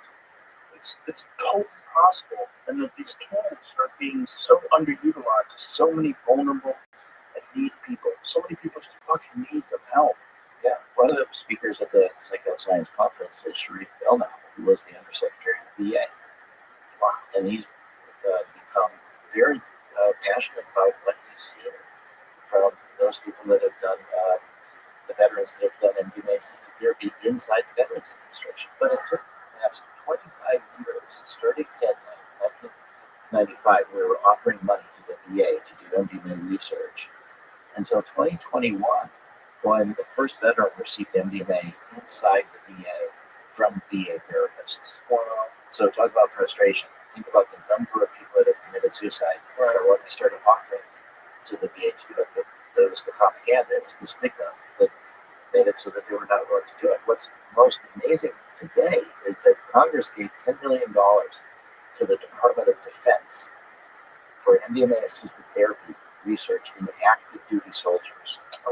So there's a $4.9 million grant that went to Dr. Aaron Wolfgang at Walter, and it's going to be giving MDMA-assisted therapy. There's another $4.9 million grant that went to a group called Strong Start that's in San Antonio, here in Texas. Elsewhere, and they're connected with Emory University. And so they're going to combine MDMA with a therapy called prolonged exposure, where you talk about the trauma over and over, but that's very re-traumatizing. There was a study that the Veterans Administration did that took about 6 years. It was 916 veterans, and it compared two therapies, that they used, both non-drug therapies for treating PTSD. One was called prolonged exposure. The other was cognitive processing therapy. And what they showed is that around half the people in the study drop out because the therapy itself is re-traumatizing. Because you're just forced to go over the trauma over and over, and that's supposed to desensitize you. And if you can stay in it, it can be helpful, but it re-traumatizes so many people. So what we've shown is working with the MDMA veterans is that they're able to process the trauma, the fear reduction from the MDMA, reducing activity in the amygdala, the fear development part of our brain, that you can, once you can approach these things that have felt like they'll tear you apart, that they'll be overwhelming, you can't really go away from them, but they never really be either, that then you can process it. So this study that will be done here in Texas with active duty soldiers, again, is going to be a combination of MDMA with prolonged exposure. The Walter Reed study is combining MDMA with what they call acceptance and commitment therapy, different kind of approaches. And so, decide which approach? well, this is going to be research trying to different kinds of multiple ones to see what's the most effective. yeah, and I think that MAPS has started funding studies combining MDMA with cognitive processing therapy as well. But the one that I think is the most potentially most valuable is called cognitive behavioral conjoint therapy. Conjoint means couples or dyads. And so what happens is the designated patient in the PTSD is where the attention is focused. But when they have PTSD, it affects their families, it affects their partners. And so cognitive behavioral conjoint therapy was developed by this woman, Candace Monson, at the Boston VA. And that's where they bring in the partner as well as the veteran, and they both get therapy. And so back in 2014, when finally I was working with Richard Rockefeller and his cousin, Senator Jay Rockefeller, who was on the Senate Veterans Affairs Committee, and they finally convinced the FDA and the VA to be willing to let MAPS support research with MDMA. They said that they would not let it, they wouldn't refer veterans, they couldn't do it inside the VA, we had to pay for it, but that the first thing they wanted us to do was combine MDMA with cognitive behavioral conjoint therapy, where both people now get MDMA. And the results were better than anything they've ever got before in studying this therapy, both in reduction of PTSD, but also in strength of the relationship. Do they combine it with 5-HTP or anything like that to sort of bring back your levels? The answer is no. People do use 5-HTP, and it can be helpful, but Explain. yeah, so 5-HTP is your precursor for serotonin. So when we started research with the FDA, this was now in 1992, the very first time they permitted MDMA research was 1992. And as I said, MDMA had been used as a therapy drug since the middle 70s through the 80s, criminalized in 85. And people have felt that sometimes, and I think it's very much the case, that you're tired after that people talk about a serotonin depletion. And so when you take 5-HTP, that can be helpful. But when we started with the FDA, they said, all this information that you've got from before, from underground use, or from before when it was still legal, doesn't matter to us. Really, everything has to be done under direct supervision of FDA-approved studies. And they said, don't assume that you're going to have problems and you're going to use MDMA plus 5-HTP or something. Just start with the MDMA, see what problems you get, then you can start. So the way we think about MDMA therapy is that it's really not a one-day thing, it's a 2-day. In the sense that the second day is for rest, it's for having no obligations, no appointments, and the therapist come back and do more integrative therapy the next day. And also, we do the therapy during the day. It starts at 10 in the morning. It's an 8-hour session, so often people can get sleep that night. And we don't see more low mood or more tiredness in the people that get MDMA than in the people that got therapy without it. So we were never felt that the need to introduce 5-HTP. We didn't have evidence of symptoms that required this. But I think it's because we talk about it as a 2-day experience. The other part is that when people take MDMA at raves or parties and things like that, often they're drinking, they do it at night, they don't get full sleep. And next day they don't just take the day off, they go into activities. And so exhausted. They're exhausted. And so I think that this concept that we've developed is this really thinking about it as a 2-day experience where there is this low energy, but it can be productive in terms of trying to work on the issues that came up during the MDMA experience, or the PTSD or depression or whatever it is. Now, there's a project at a place called Sunstone, which is a therapy center outside in Rockville, Maryland. And they've worked with cancer patients who are anxious about dying, and they have brought in their partners to the therapy, and both of them get MDMA as well. So these are all under FDA-approved studies, and they found that that was tremendously effective as well, because when your partner's got a life-threatening illness, it doesn't just affect them, it affects you as well, and often the therapy is focused again on the designated patient.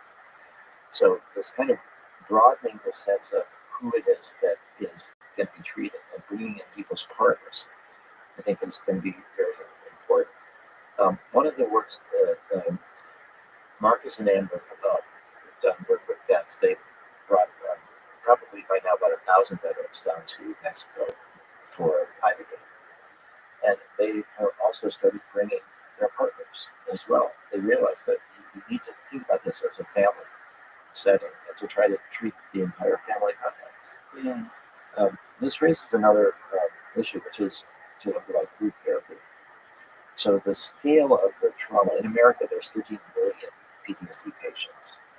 This is the estimate by the Veterans Administration. In Ukraine, that entire country. When I was there, practically every family knows someone or has someone that has been injured or killed. And so you've got massive population-based trauma.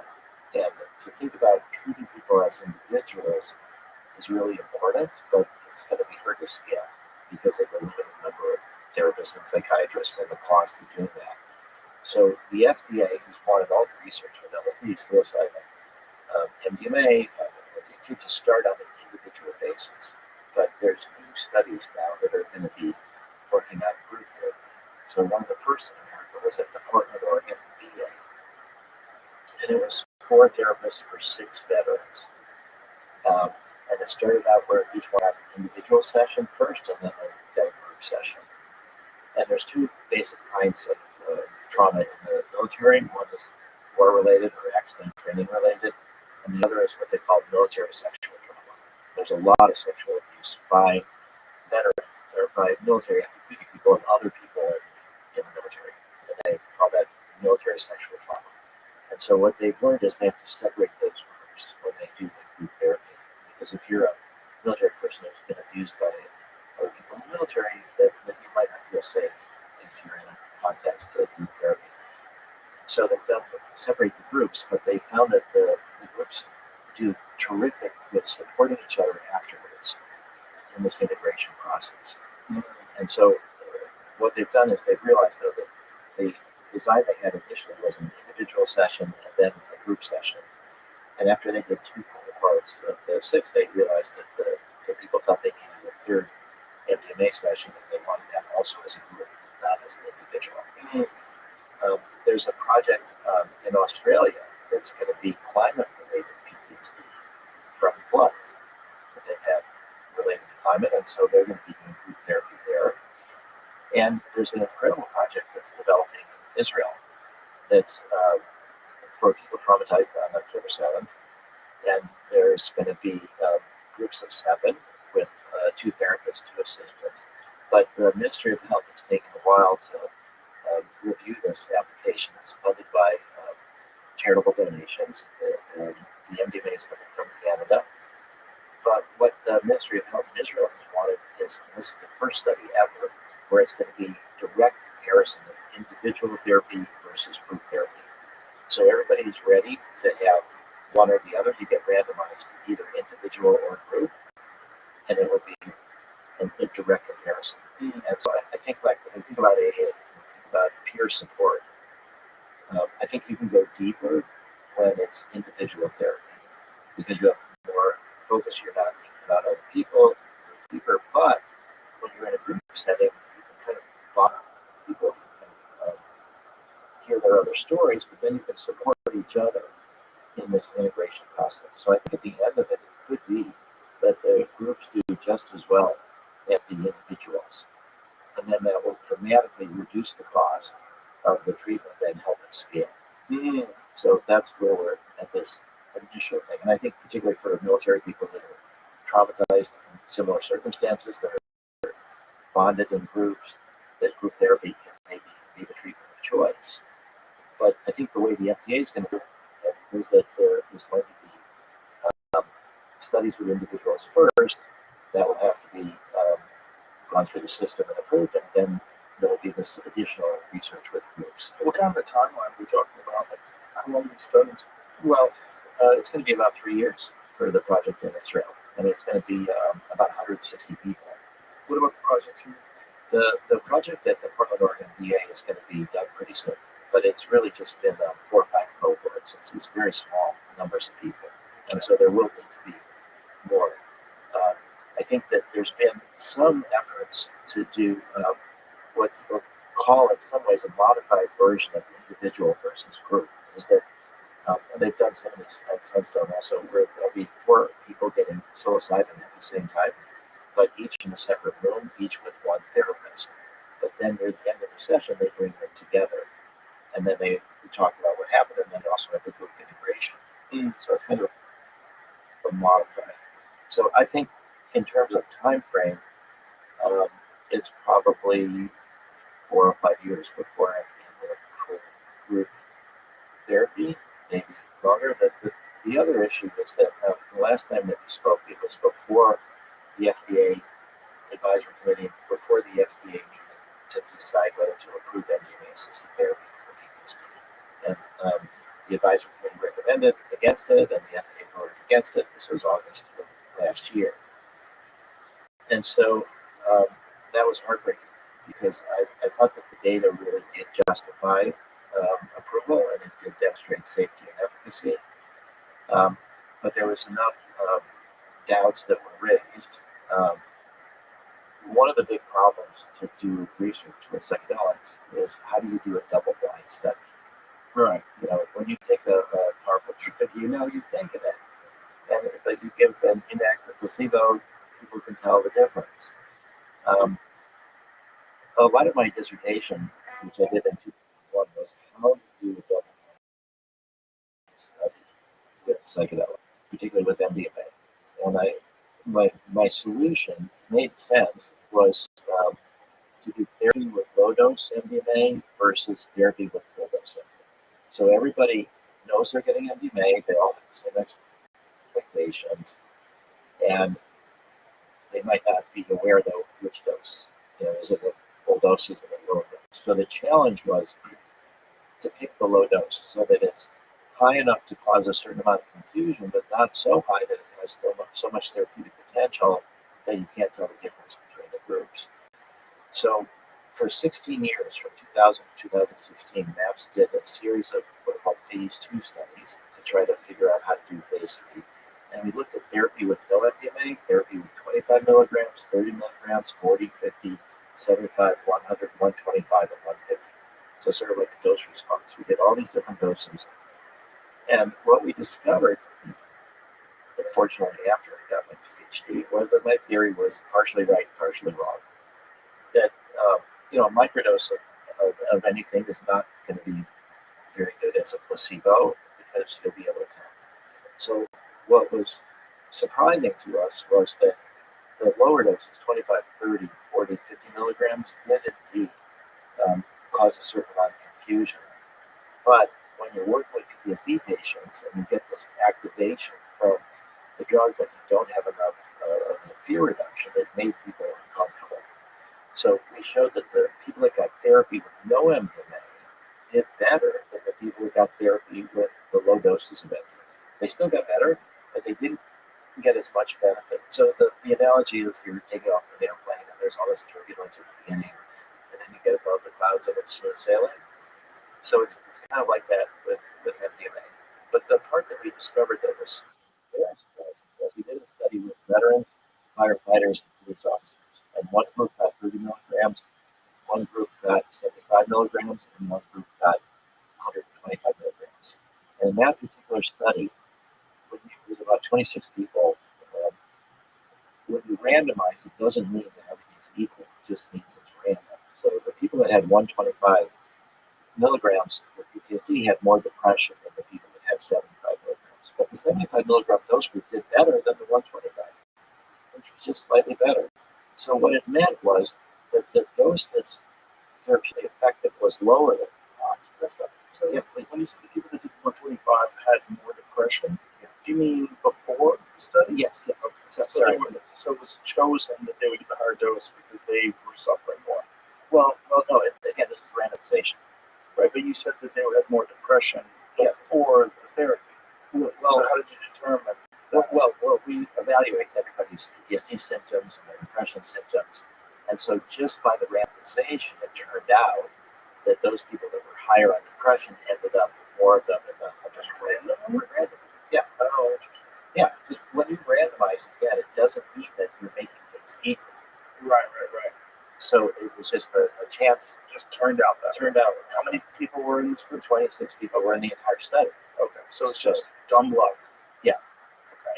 But it meant to us that this dose of 75 was indeed more therapeutic than we anticipated. So there was no real sweet spot where there was a dose of MDMA that didn't either make people uncomfortable and reduce the effectiveness compared to therapy with no MDMA, or it tipped over into being very effective. Mm-hmm. So when in November 29, 2016, when the FDA had what we call the end of phase 2 meeting, after we got approved to go to phase 3, the final studies where we need to prove safety and efficacy, I knew that we shouldn't do that because of this.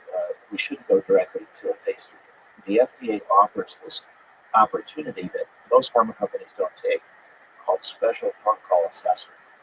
And you negotiate every aspect of the phase 3 design with FDA. And it can take the rest of the 8 months. And so pharma companies are thinking there's nothing unusual what I'm doing, my patent life is expiring. But I knew we needed to do that to discuss how to deal with the double blind. And so we presented this information to the FDA. We said that we will give you blinding if you want with these lower doses, but it's going to make our job easier to find the difference between the full dose and these lower doses, because it's going to compromise the therapy as compared to therapy with no MDMA at all.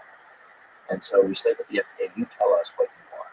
And the FDA chose therapy with inactive placebo to make our job harder, which made sense to me. And they said that there's 2 things that you can do to reduce experimenter bias, because the whole purpose of the double blind is to sort of reduce bias, that you don't know what's going on and everybody just treats everybody the same.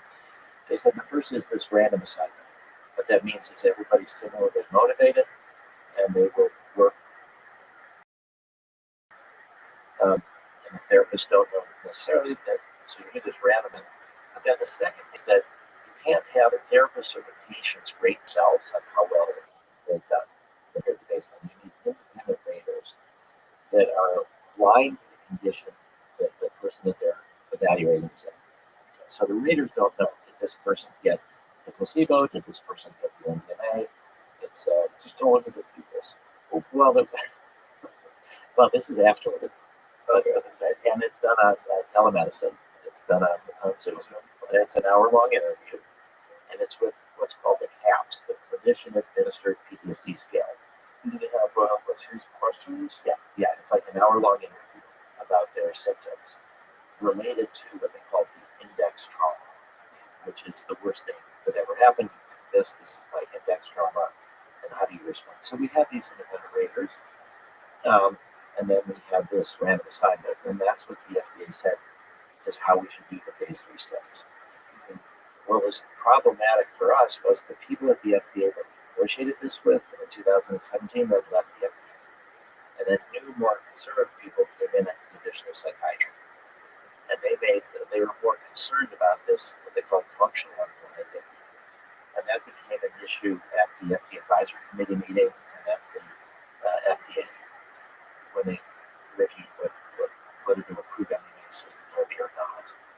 And so the pharma company, Lifos, did not really proactively explain to the advisory committee how this design was developed, why FDA chose this design. And so the people in the advisory committee are often more academics, and they're more focused on this double-blind issue, but they're not practical in a sense. So that the FDA realizes that double-blind fails in practice a lot. It's a theory of how you want to do things. It's something to strive for, but it doesn't work a lot of times. Even with SSRIs, you think that Prozac or various drugs that you take that are not psychedelic, that those are easy to get. But they're not, because when people have sexual side effects, they have other side effects, and they report to their therapist what's going on, then they can tell from the side effect profile. So the double blind fails in practice a lot. But the FDA is saying, you can't just only approve a drug where the double blind is perfect. We have to weigh these things. So that was one of the big issues that the FDA advisory committee objected to, was this functional unblind. So when you asked about the time thing, there was other issues, but where we're at right now is that there's going to be negotiations between Micros and the FDA. With the new FDA, with the new people at HHS, there's the proverbial fork in the road. There's either the FDA will say, we believe your data enough that you're not going to need to do another phase 3 study.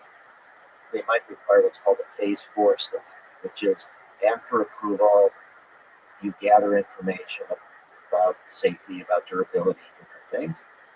And if that's the case, it's possible that within 6 months the FDA could say yes to approving MDMA-assisted therapy for PTSD. If the FDA says we want another phase 3 study, that could delay approval for another 3.5 years or so. And that's just on an individual basis. So talk about frustration. I mean, we had incredible outcomes. So the 2 phase 3 studies that were done, the first one was severe PTSD. And what we showed is that 2/3 of the people that had severe PTSD no longer had PTSD after the treatment, which was 42 hours of therapy, 3 MDMA sessions, 1 month apart, 12 non-drug psychotherapy sessions. 2/3 no longer had PTSD that got therapy plus MDMA. And those people that got therapy without MDMA, the inactive placebo, they 1/3 no longer had PTSD. And then another roughly 20% had what's called clinically significant reductions of PTSD symptoms. It means that it's changed. Their symptoms are not as burdensome as PTSD. So called responders. So we had 8% responders, only 12% non-responders. Wow. It's the best treatment. In the second phase 3 study, we purposely moved it to moderate to severe PTSD because we didn't want the FDA to say it's only for severe PTSD. 3/4 of the people did have severe PTSD, and 1/4 had moderate PTSD, and it was 72.6% no longer had PTSD. Almost 3/4 no longer had PTSD at this 2-month follow-up. And what was even more remarkable, and this relates, I think, to the concerns that was expressed about bias and functional unblinding, is that 46% of people that had therapy with no MDMA also went below the threshold of having PTSD diagnosis. That's better than any of the other therapies for PTSD. And so what that demonstrated is that the therapist, even though most of them could tell the difference between whether somebody had MDMA or not, that they tried just as hard as they could to help people, whether they got the MDMA or not. And we got extraordinary results in the control group. And I think one of the things that is the explanation is that when you have an 8-hour therapy session with music, with headphones, with more or less half the time you're inside having these different feelings, and the other half are talking to the therapist, so no particular boredom, you're not forced to focus on the therapy the way with prolonged exposure or cognitive processing therapy. That's what I said was re-traumatizing in the studies that the VA did. Roughly half the people dropped out. We have very low dropout rates because people are encouraged to just, we support whatever's emerging. That's the essence of the therapeutic approach that has been developed to support people when they're going through MDMA therapy. It's very similar to what can be done. So psilocybin or LSD or even Ibogaine, that you just support whatever's emerging. You have the sense that there's a wisdom beyond conscious. We all know that our body has a certain wisdom in that it moves towards wholeness. We get cuts, it heals. It's below our level of awareness. So there's some kind of wisdom to what's emerging. You can think about it as this barrier, this permeable barrier, semi-permeable barrier between the conscious and the unconscious. And it all happens, we all know, in dreams, that material rises to our awareness in dreams. And it's like that with psychedelics. And so we just support whatever's emerging. People can go to some happy memories or to layers of trauma, whatever. They're not forced to just focus on the trauma. So we have very low trauma rates. But the people that got the therapy without anything were able to make incredible progress. And we also have what are called fidelity ratings, which is we videotape all the sessions. And then we have raters, they're called adherence raters, and they look at are people adhering to the therapeutic method. And then that's called fidelity. We have over 90% fidelity that the therapists really were doing the same, whether it was placebo or not. So the results were outstanding in that way, and the side effects were very low. We had nobody commit suicide that received it. That was one of the concerns. We had one woman tried to kill herself twice, but she was in the placebo group. And we had another woman with such severe suicidal ideation, she checked herself in the hospital, not to kill herself, she was also in the placebo group. Because when you help people with terrible trauma, it's difficult for them. And they're not able to do the process. That's why they have long-term PTSD. So we demonstrated remarkable results, and yet the FDA said we need more data. I think it's tragic.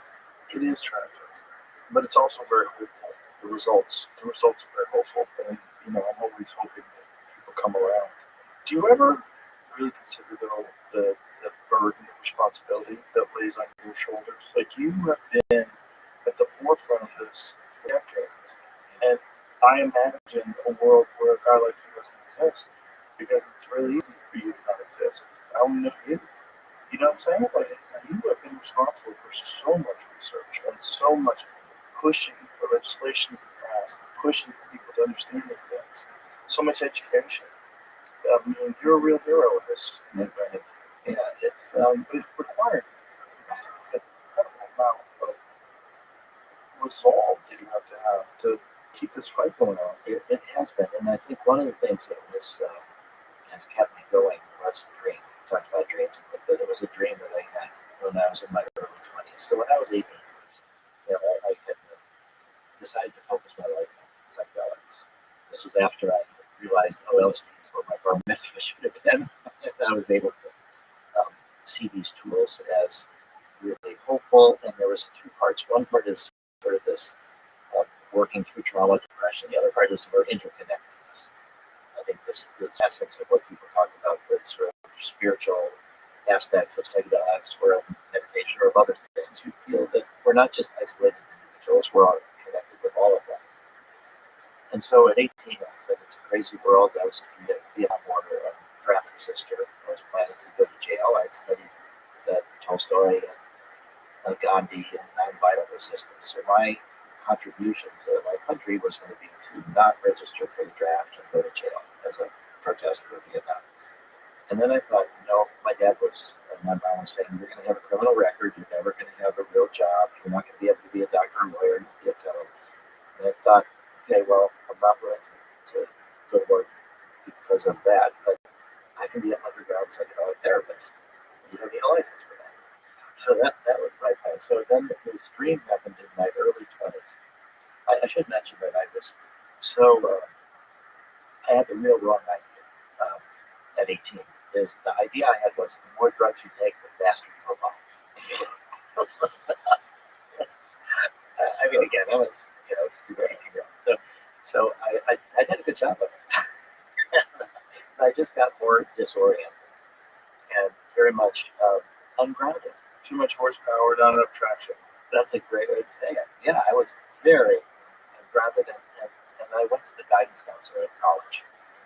And this was a new college in Sarasota, Florida, and it was a private graduate school at the time, and the guidance counselor said I need help with my dripping, and it's become more important to me than my studies.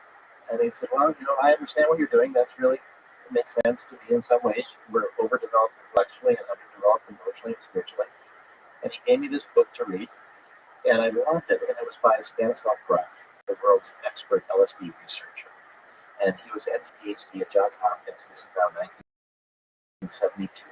And the research was being shut down by the Controlled Substances Act. And his counselor had got this book directly from Stan. I said, hey, he said, sure. So I wrote this letter, and Stan was just leaving Hopkins, and I was a confused 18-year-old. And to my shock, Stan wrote me back. Stan is now, by the way, almost 94 years old. And he is still going around the world to educate people. But this book was a good point in my life, reading this, and said, I really want to study psychedelics. So the dream was a few years later. If people have seen the movie 2001 Space Odyssey, near the end of it, there's this scene where the astronaut is in this all-white room and it's on his deathbed. And so the dream was, in this all-white room, there's a person on his deathbed, and he's looking at me, and he said, earlier in my life, I was almost killed, but I was saved. And I knew I was saved for a purpose, but I didn't know what the purpose was. He said, let me show you what happened to me. So this is all in the dream. So we go, and it's in World War II. And he was a Jewish guy. It was outside of a village, and there was all these thousands of people lined up with open grave machine guns by the Nazis. Before the crematorium and the concentration camps, they called it the Holocaust of Bullets. So this guy was wounded, buried, but wasn't dead. And then it had a little bit of a Jesus kind of a theme where he was buried for 3 days.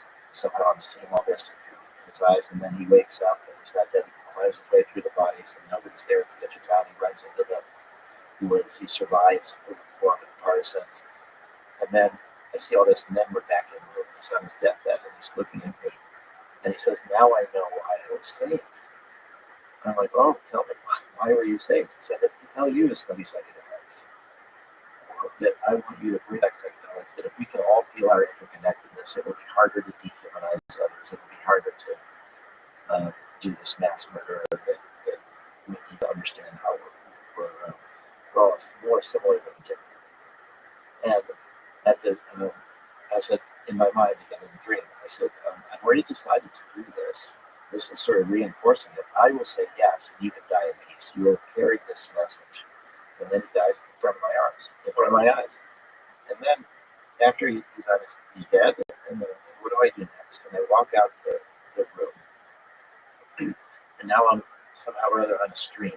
I'm sitting down watching the water go by. And then I notice that there's this young boy sitting next to me. And I look at him, and I realize I know him. In real life at the time, I had a big LSD stash, and I was worried about getting busted. And so his father was a friend of mine, and he stored my LSD stash in his house. and when I connected this guy with this little kid with LSD, then I woke up. Wow. So that's what's been a big motivator for me my entire life, and made it so that I don't feel that I've been able to just give up. It's like this sort of message from what humanity can do to each other if we don't really evolve in our consciousness. And so that's what's helped me to continue. I feel this enormous good fortune in that I was born in this generational. I won the generational lottery. Is the way to say it. My great grandparents on my mother's side were refugees from Russia, came to America in 1880, fleeing anti-Semitism. My father's father, my grandfather and grandmother, my grandfather fled from Poland in 1920, also from anti-Semitism. They arrived in America, and it's the American dream. And it actually, on my mother's side, it was the classic rags to riches, because they had a rags business. And they turned it into a paper company. And so I was born in 1953, after the Holocaust, after World War II, And my parents were just so supportive. And my dad was a doctor, and I was told, we want to help you do whatever you want to do. And I felt like I was born at the height of American power, American exceptionalism. I was white, I was male, my family was well off, I was the chosen people. Serious American exceptionalism. The only thing I wasn't was tall, but I got every other sort of lottery thing. And I just was raised that I could make a difference. And so I had this sort of this luxury. There's actually a Holocaust writer named Primo Levi, who was one of my father's heroes in a way. And he wrote something very interesting that I think has relevance to where we're at today in America. And he talked about how we tend to think of that the revolutions start with the oppressed, and that the oppressed throw off their chains and they end up amassing all these people and they try to work for a better world. He said, but that's not actually what happens. The revolutions don't begin with the oppressed because often that's the purpose of oppression, is to get so they can't do that. They're so focused on survival. He said the revolutions usually begin with the privileged, who for one reason or another use their freedom, use their privilege to argue, to work towards a better life. So what it means to me is that if you have this privilege, you have the obligation and the opportunity to do things that other people cannot do. It reminds me also of the hierarchy of needs. Many people have heard of Abraham Maslow's hierarchy of needs. And the bottom one was survival, that you have to work on core survival. We've had these surveys that say a vast proportion of America cannot afford a $500,000 unexpected expense.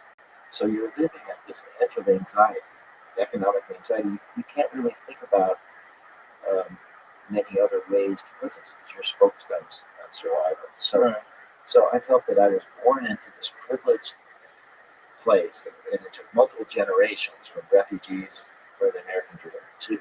And so I felt I had this mission of this use the privilege for making it a better world. So I've not been focused on making money. I've not been focused on.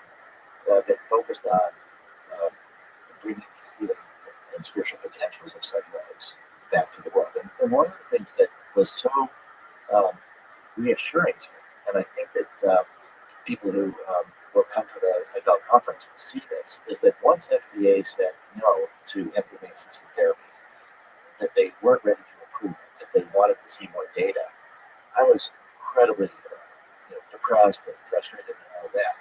But it took me a couple months to realize that this psychedelic renaissance, that MAPS Lycos could disappear, but that there was so much going on with research into a whole range of different psychedelics, that the field was moving forward regardless, that something had been accomplished, that this psychedelic renaissance was really moving forward, and that was this wave that I think is unstoppable. That we're seeing the healing potentials in so many different ways, with so many different drugs. So that gave me this, it was kind of reassuring, that even though we were the first out of the gate, the FDA wasn't ready, things are moving forward in a great way. So we've got an amazing perspective considering how much work it's been. One of the things that you said that I think from the dream is to give people this understanding of interconnectedness, that we are all connected.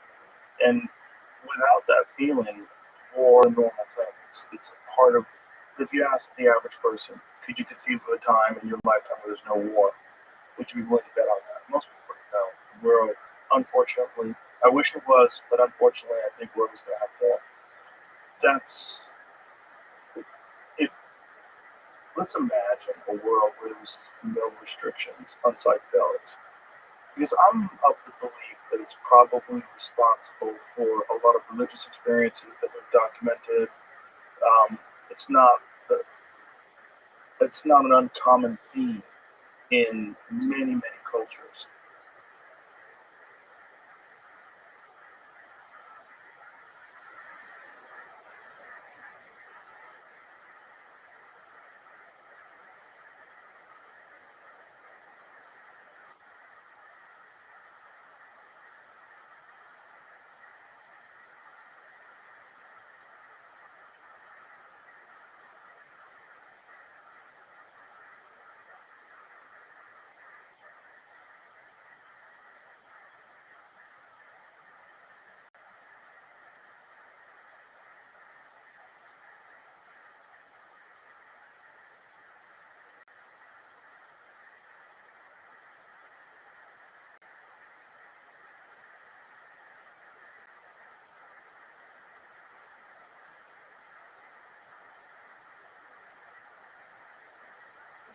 that you have these psychedelic experiences, and then through that, these great revelations come, and then through that, great change in the culture.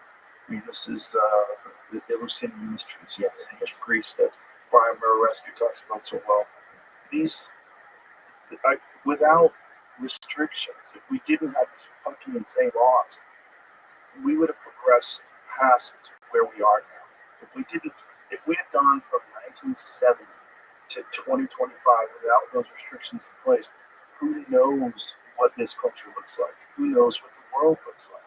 And it's amazing that one administration, one presidential administration, one sweeping act was essentially put in place to stop the civil rights movement and to stop the anti-war movement and to stop the black rights movement. Like, if they had done that, if they had not done that, that had not gone through, we might be living in a completely different world where we have culturally accelerated evolution that mirrors our electronically and technologically accelerated evolution.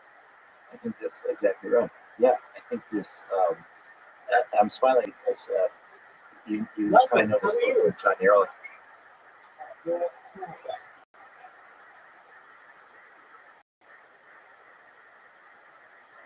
He was Nixon's domestic policy advisor, and this came out at the end of the 1970s. He did an interview, and he said that the two main enemies of the Nixon White House were the civil rights movement and the hippies, the anti-war movement. And he said we couldn't stop them from protesting, but we could criminalize the drugs that they were using and use that to bust up their meetings, arrest their leaders. And he said, did we know that we were exaggerating the risks of these drugs? Of course we did. And I think such a crime. It's really a crime of enlightenment. It really is. It is. And when you talk about Brian Rescue, the immortality, which by the way is being made into a documentary, phenomenal book. It's but the Eleusinian mysteries is the longest running mystery ceremony that we know of in the history of the world, roughly 2,000 years. It involved a psychedelic potion called KPI. It's not exactly clear what was in it, but it was wiped out in 396 by the Catholic Church because psychedelics offer a direct experience of spirituality, and often religious systems want to be the gatekeepers. Exactly, they want to be the gatekeepers, and so when we think about the reintroduction of psychedelics, we talk about what happened in the Controlled Substance Act in 1970, but it really goes all the way back to the destruction of the Eleusinian mysteries. And then we have a lot of the work in the Middle Ages where the women were mostly been a plant medicine. And we have the burning of the witches. When the conquistadors started coming into Western civilization here, which was indigenous civilizations, the first people that they tried to kill were the shamans that did the work with the mushrooms or they worked with the peyote, because they were the center of the communities. Now, these communities were not all, peace and love. They were often warring and killing each other. So there does need to be a lot more conscious evolution. But there's a little bit different You had a bunch of different languages. You had tribal raiders. It was very common. There's, it's just a different world. They were living in a much more barbaric state. Yeah, it was essentially a window into prehistory. Yeah, but there's a book that I recommend for people by Herman Hesse, and it's called The Glass Bead Game. Magister Ludi, Glass Bead Game, and it helped him win the Nobel Prize for Literature. And he wrote it during World War II. And so there is these competitive energies that have that often can lead to war. But the book was a post-apocalyptic culture that had decided to harness these competitive energies into what they called the Glass Bead Game, which was this. It's a beautiful book, but the Glass Bead Game was about a competition using poetry, mathematics, music, and philosophy to try to describe the universe. And they would have this different kind of who would be the most eloquent and the most comprehensive. And this was going to be the antidote to the competitiveness that led to this apocalypse. And it was writing this during World War II, as well as this sort of idealistic, hopeful thing. But the other part of the book was that this game itself becomes a little bit too abstract. It no longer harnesses the passions of the common people. It became more of this elite, and the head of it, the magistrate, decides that he has to lead. So that there has to be some way that we can compete with each other, but we can do it in a way for nonviolence. And our tools of technology are getting ever more destructive. The nuclear proliferation is taking more. So I ended my TED Talk with this, which was 2019. And interestingly enough, it took 6 years until Nolan Williams gave a talk on the main stage of TED about ibogaine. So it took 6 years from my first. That was the only other TED Talk on psychedelics in 2019. Really talked about it just recently. It will also be at the psychedelic conference. But this idea, I ended up saying it's a race between consciousness and catastrophe. And catastrophe is very common. I mean, as you just talked about coming back from Ukraine, today, I don't know what's happening right now, but today, Pakistan started bombing each other. Yeah. It's just terrifying. 2 nuclear powers are sending missiles into each other's country. Yeah. What's going on with Israel and Palestine. I just want to mention something. So there are small groups of Israelis and Palestinians that are doing ayahuasca and healing. So that in a way to emphasize their common humanity, but also to work through their traumas. And one of the most, I think, inspiring and motivating groups in Israel and Palestine is a group called Combatants for Peace. And so these are Israeli soldiers, or what would be called Palestinian terrorists, or those that have used violence on both sides, and they've given up violence for nonviolence. So it's a group called Combatants for Peace. And the Palestinian has been invited to come speak some science. He was denied a visa. He cannot come to our conference. We're trying to see if we can work behind the scenes. I don't know if we can, and to get him a visa. But this idea that we're Just because it's Palestinian? I don't know exact reasons why. He did have a violent past, because that is the whole point of Combatants for Peace. They were combatants. They're now leading this nonviolent approach to work together. So there's an incredible neuroscientist, Israeli neuroscientist, Leor Bozeman, at Exeter University, that's done work with Israelis and Palestinians, and he's brought a bunch of them to Spain for an ayahuasca session, and with different measures of how you see the other. And once you do see this commonality, you don't see the other as so foreign from yourself, and you can recognize their pain. And so the residual effect of tribal culture from the ancient times, that this had to other these people in order to commit horrific crimes, because they're going to commit horrific crimes on you. They're to protect the people around you. And unfortunately, it's baked into our genes. You remind me of one of the more powerful for me statements Adam Kinzinger, who's the Republican on the January 6th committee in the House, to look at what happened on January 6th. He said that he's learned from his investigations that there's something that people are more scared of than death, and that's being kicked out of your tribe. That we're such social beings, this idea that we would be isolated and alone.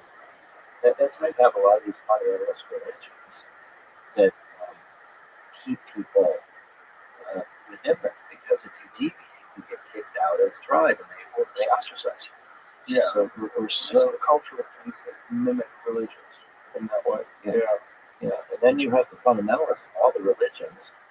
I think this is very true. The fundamentalists of different religions are closer to each other than they are to the mystics of their own religions. And the mystics of the religions are closer to the people who are other religions, because they see that it's all this common reality, but that we have different symbols, different stories that we tell.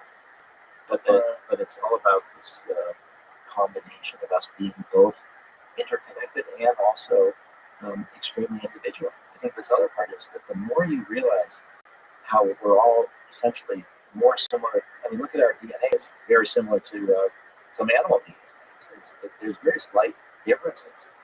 We are, and then when you talk about humans, so different skin color, different things. We're commonalities are really more. But once you can kind of understand that, hopefully then you can be more willing to appreciate the differences. So it's this paradox where that the more you realize you're interconnected, the more you can appreciate the unique individuality of every person. Yeah. I think what you brought up about the suspension of the Eleusinian mysteries, that's so important. That kind of tactic has always existed because the psychotic people in power want to maintain the control over the population, and it's very difficult to do. It's very difficult to get people to fight each other when they're all tripping together. Yeah. And I'm like, oh, there's something more. It's like we're missing out on a giant piece of this puzzle, and it's like there's these tools that are available to humanity that can elevate us, and yet these tools are, by tyrants, are being kept from people. Not just kept from people, but as you're talking about with Nixon's advisors, openly discussed how they lied and used propaganda to pretend that the effects were far worse than they were. Yeah, and I think that it's again really important to say that the tools are in some ways less important than the context within which they're used. So the social context. So, for example, religions often cozy up to the people in power. So there's an ayahuasca church, the União Vegetal, and they came from Brazil. They actually went to the U.S. Supreme Court and got approval for practicing ayahuasca in the United States. But they're a syncretic religion, meaning that in order for them to survive, they had to merge with the church. So they become patriarchal, homophobic, hierarchical, and some of the leaders of the União Vegetal aligned with Bolsonaro, who was about destroying the Amazon. So that it doesn't, the tools themselves don't automatically make you a better person.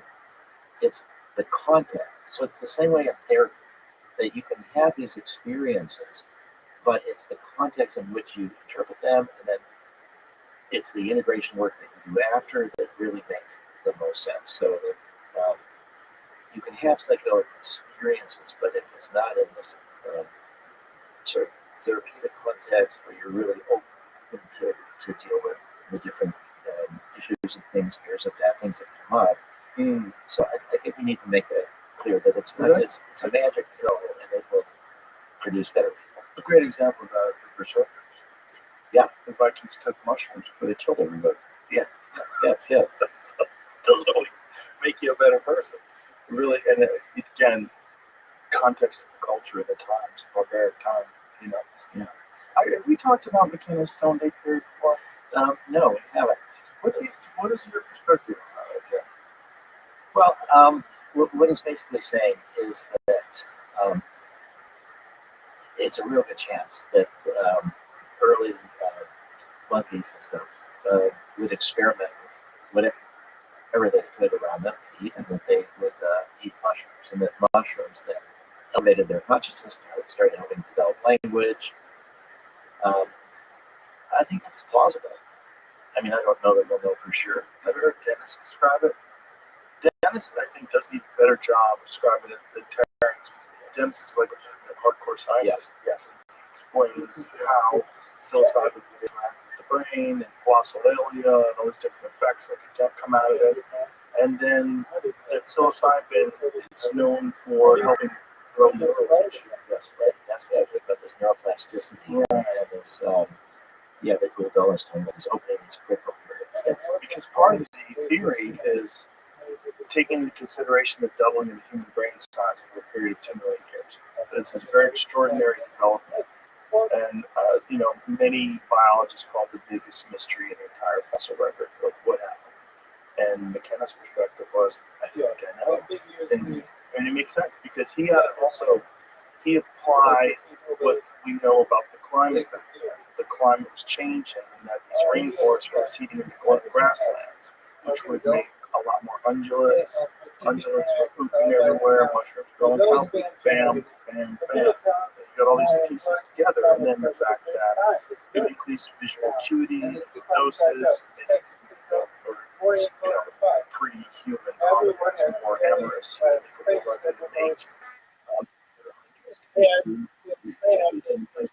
also also make them more creative, so they develop new ways to process fish, so they can survive more. They have more resources, more food, more protein, grow bigger and stronger. The brain is developing because they're eating these mushrooms. And I think that's a plus side. But I think that what does that mean for us today is that I do think that the psychedelic experiences could be part of this next sort of evolution of humanity to make us more collaborative and peaceful to deal with the incredible technologies that we're developing. That we, Einstein had this great quote. He said, "The splitting of the atom has changed everything except our mode of thinking. Hence, we are drifting towards unparalleled catastrophe. What shall be required of mankind is to survive as a whole new mode of thinking." And what is that new mode of thinking? It's sort of how we're interconnected. It's what the astronauts have said. So I think we should say that this doesn't depend on psychedelics. The astronauts up in space, look back and see the Earth as a whole thing. That's got to be a experience. Just seeing Earth from the stars, well, not from the stars, but from space, looking down and seeing like the nonsense of these imaginary lines that we put on the ground. Yeah, you don't see the borders, you don't see the religions, you just see that this is one really unique planet that we've all grown up from. It's produced all this life, and we're all interconnected. But then there's this thought process that the conflict and evil is important to sort of strengthen and encourage the good, and that this is all part of this evolutionary process that the human race is going through, and that almost in the face of this catastrophe is where a real change comes. And we kind of have to understand that evil and terrible behavior is a real thing, and and have some mad search for the tools to mitigate these problems. And so it encourages people like yourself, encourages people to try to figure these things out using these, and again, these tools that are right under our nose, they've been here for thousands of years. Yeah, I mean, people say that the stars burn brighter because they're surrounded by darkness. Mm-hmm. Yeah. That's a weird thing about the human race. It's like, it seems like that has to be there. You have to get rained on to appreciate such a day. Well, there's an incredible quote from Carl Jung, so this psychology, and what he said was that we need to study more about humanity. We need to study how we operate. He said, because the only real danger that exists is man himself. That we are able to deal with all these things. He said, we know virtually nothing about man. We must do more study because we are the source of all coming evil. Yikes. This was in 1959, about 3 years before he died, and it's chilling. We are the source of all coming evil. Well, also, that's the shadow of the bomb, right? Everybody was still freaking out. Like, what did we do? We just annihilated 2 cities. Yeah, no, it's talk about the shadow. Something else that's so unique in psychology, the shadow is the parts of ourselves that we disown. It's our dark sides that we don't see. And so what Jung said is that the most political, therapeutic, and social thing that we can do is to withdraw the projection of our shadow onto others. Mm-hmm. So when you cannot deal with it for yourself, you project it out. And so these people become the enemies. These people become the evil, and we're the good. Mm-hmm. It reminds me, actually, I was with Terrence. This was my first DMT experience. So this is about 40 years ago. This was in Esalen in Pittsburgh. It was with Ralph Metzner, Terrence McKenna, and a bunch of us were trying to gather together to think how to protect MDMA. And one evening, we all were trying DMT. So that pipe, when you know DMT, and you smoke it in a pipe, it's like 15 minutes. And then you just go out, and then you come back and share what happened, and then you pass the pipe to the next person. So it's like a 4-hour process with this group. And so for me, my first experience with DMT was therapy. So the first thing I saw was this horizontal line. And then I saw vertical, and then it turned red, and then it turned into cubes, and then it turned into like an MC Escher painting where the space doesn't seem to make sense anymore. And then I was blasted into this other universe. I was blasted out of myself in the universe. And I felt like I was part of everything was a working, and it's this glorious billions of years of evolution. If I went through all of this, but then after all of that, finally I had this idea that if I'm part of everything and everything part of me, then it was part of me too. And it was shit. But it was true. You can't claim to be part of everything that other people get parts. And just it was a shock to me that this logic brought me into this, and it was really, really shattering. And it took me this whole thing to start working on that. And then the very next day, and this gets back a little bit to legalization. The next day, and it's Maps' political strategy. The next day, we experimented with Trump.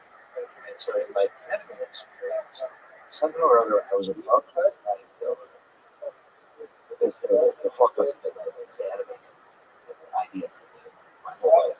So I'm above my ability.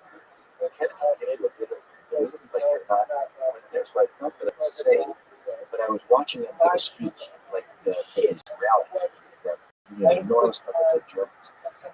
And I was thinking, how do I get into his head so he doesn't want to murder? He just doesn't want to have this war. How do I get into his head? And I felt this panic rising. And I was like bubbles, like I was underwater. And I felt the bubbles of my fear. They broke the surface. I wouldn't be able to. I'd have to look away. And then I realized one of the beauties of ketamine is that it doesn't interfere with your respiration. So I started breathing deeply, which is really important to kind of ground yourself in difficult experiences of all kinds of or not. So I started breathing, and then I was able to go back and watch. What I saw was this Heil Hitler speech, and then I saw everybody doing it back, and I got this sense that Hitler was able to help people feel that they were all together in a German nation, that they were all part of something bigger. So I felt like he's pushing this energy out with the Heil Hitler salute, and then everybody is pushing it back to him. So it felt like the one to the many, and the many to the one. And then it was like vibrations going up and up, like this kind of unity between him and the people. And it just was terrifying. And then I realized that there's no way I can come to this. Like you're saying, the psychopaths and politicians, that they're getting so much out of it. But it's the people giving away their power that I thought that's where the solution has to be. So MAPS is about mass mental health, about the spiritualized humanity. And so that led to this understanding for me that that safety for humanity is not just giving drugs to the leaders and having them wake up. It's about anchoring mass mental health. And the people that are giving away their power are getting less from it than the people that are amassing this power. So that led to this idea: we need to medicalize, we need to go to produce real scientific evidence about benefits and risks, but at the same time, there needs to be drug policy reform where we need access to people in a way preventative medicine, or if they don't have a diagnosis. So that it's these two parallel paths. One is science and medicine, and the other is drug policy reform. And then, as we talked about earlier, about educating young people, we need honest drug education. People have died from taking ecstasy contaminated with fentanyl. We need peer drugs. We need peer support, treatment on demand. But I think the drug war is so counterproductive that if we could just turn a switch, it would be worth it. But we need to really anchor and build kind of a healthier culture, a healthier people. Better. It has to be a sort of masses rather than just individuals. Have you read Blitzed by Norman Cohn? I've not. We have it right over there, right? Don't we have it over there? It's in the other room. Phenomenal book on the drug use by the Nazis. It's all about meth. Yeah. They were all methed out of their fucking minds. It's just like all drugs can ruin everything. And that whole experience of being a part of something and everyone's on amphetamines. I mean, what the fuck? They were giving them out to the soldiers. That's how they got them to go through Poland in 3 days. It's a phenomenal book, but just like crazy when you think about how history was changed, and a large part of the way it was accepted was because everybody was mad at them.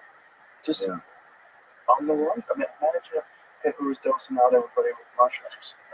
They'd have been like, hold on, why are we in Poland? What the fuck are we doing? I'm not killing anybody. What is this? This is crazy. Country. People just abandoned ship. It's just the worst drugs are the ones that are always pushed by the tyrants, and I think Blitz is a perfect example of that. The Nazi administration, what the Nazi government was doing, giving their soldiers, giving the people in the tanks got the most meth because they had to be at the front lines. It's a crazy book. It just makes you think, like, what does that look like if no meth is there? Does this all get worked out way in advance? Does this never happen? Does the Holocaust never take place? What would have been like? Yeah, and it's the most aggression as well. Oh yeah. I mean, they went through Poland in 3 days with no sleep. Yeah, just killing everybody. And then these French soldiers are all drinking. They were given like a liter of wine.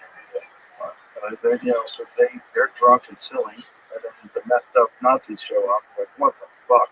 Well, and you talk about the berserkers. Yeah. But that's crazy. Mushrooms, right? Well, Amanita. And the difference, but did they also take psilocybin sometimes? Probably, I'm not sure. Yeah, I think that was a part of the Nazi lore. The Viking lore as well. Those Viking lore. Did Vikings find that out? Or did just how many years ago, right? I remember McKenna saying something about that he believes that it differed not just seasonally, but he thinks the effects differed genetically and geographically. That they were different in different places. Sort of like, like, this is a bad example, but all I have. But like, if you grow certain tobaccos in Cuba, they make the best cigars because the soil is like so rich. And if you get a cigar from, it's grown somewhere in America, it's not going to taste like a cigar that's grown in Cuba. There's something going on with differences. And I would imagine there's probably something like the nutrients in certain soil that would lead to the Amanita developing these properties in some places, but not in others. Yeah, Amanita muscaria. No definitive evidence of specific mushrooms Vikings regularly consumed. Some scholars propose they may have used mushrooms for hallucinogenic purposes.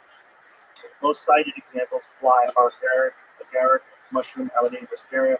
Some believe may have been the Vedic soma, a sacred drink described in ancient texts. Also speculation about other hallucinogenic compounds like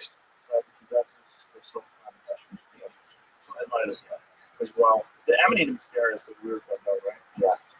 Actually, in Ukraine, they've had some people that developed them and then they've taken out some of the more toxins, and in low doses they use it for sleep. Oh, wow. Just amazing.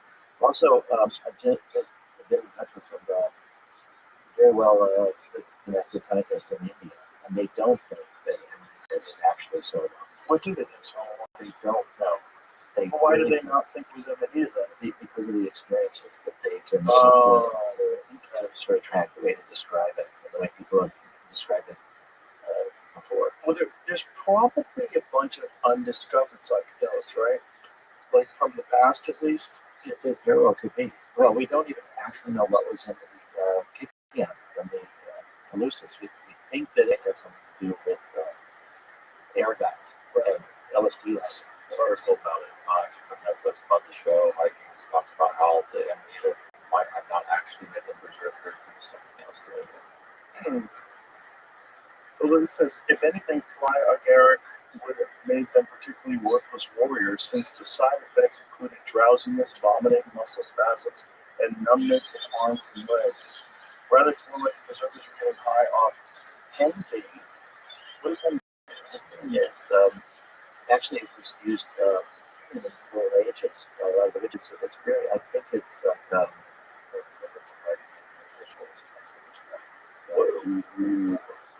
black henbane. Yeah, transformation. I thought that was a poison. It can be in doses. Yeah, interesting.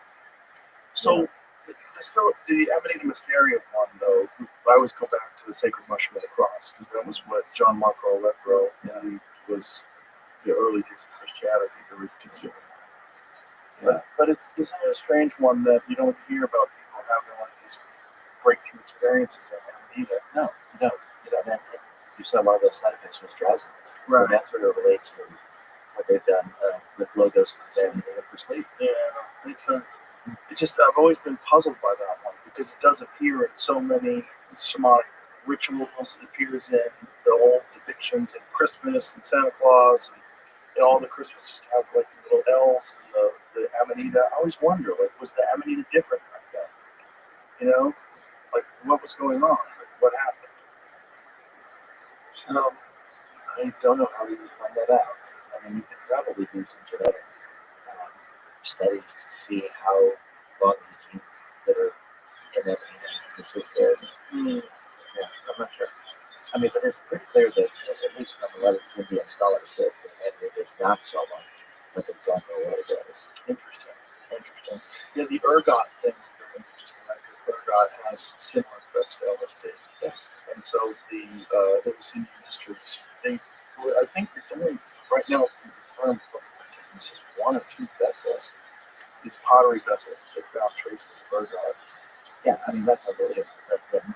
Again, this just illustrates how far advanced our science has become, way over our spiritual and emotional development. You're able to look at thousands of year old vessels and get microscopic traces of what was in them.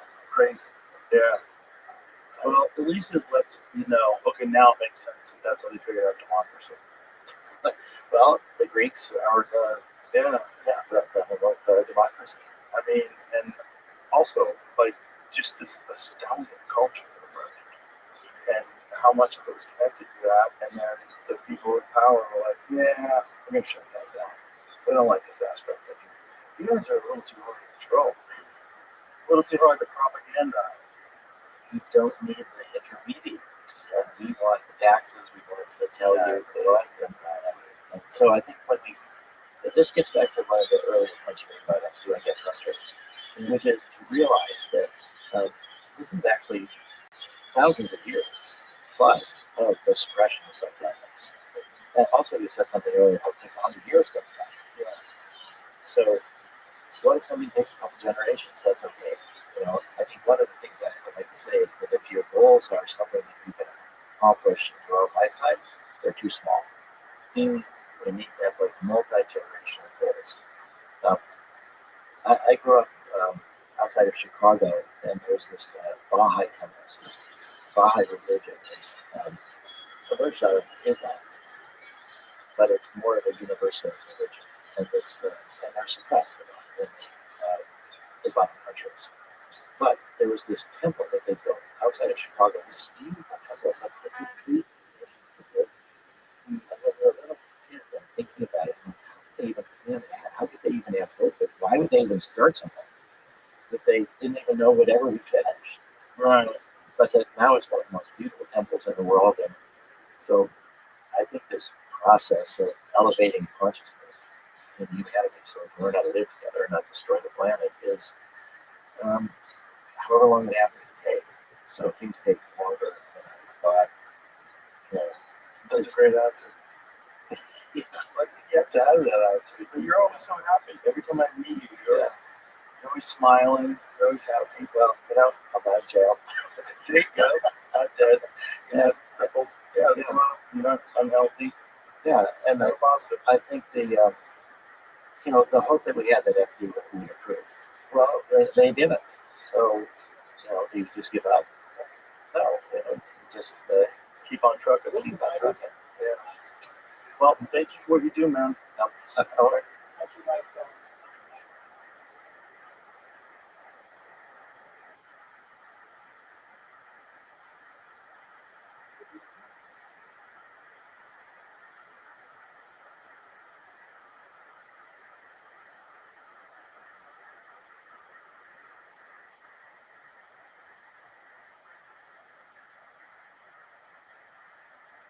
Oh, and want to add one thing about the conference, just to say that it's going to be really, really fun. It's going to be, if people come to it, 500 speakers, thousands of people, all sorts of ways the psychedelic community is going to be coming together.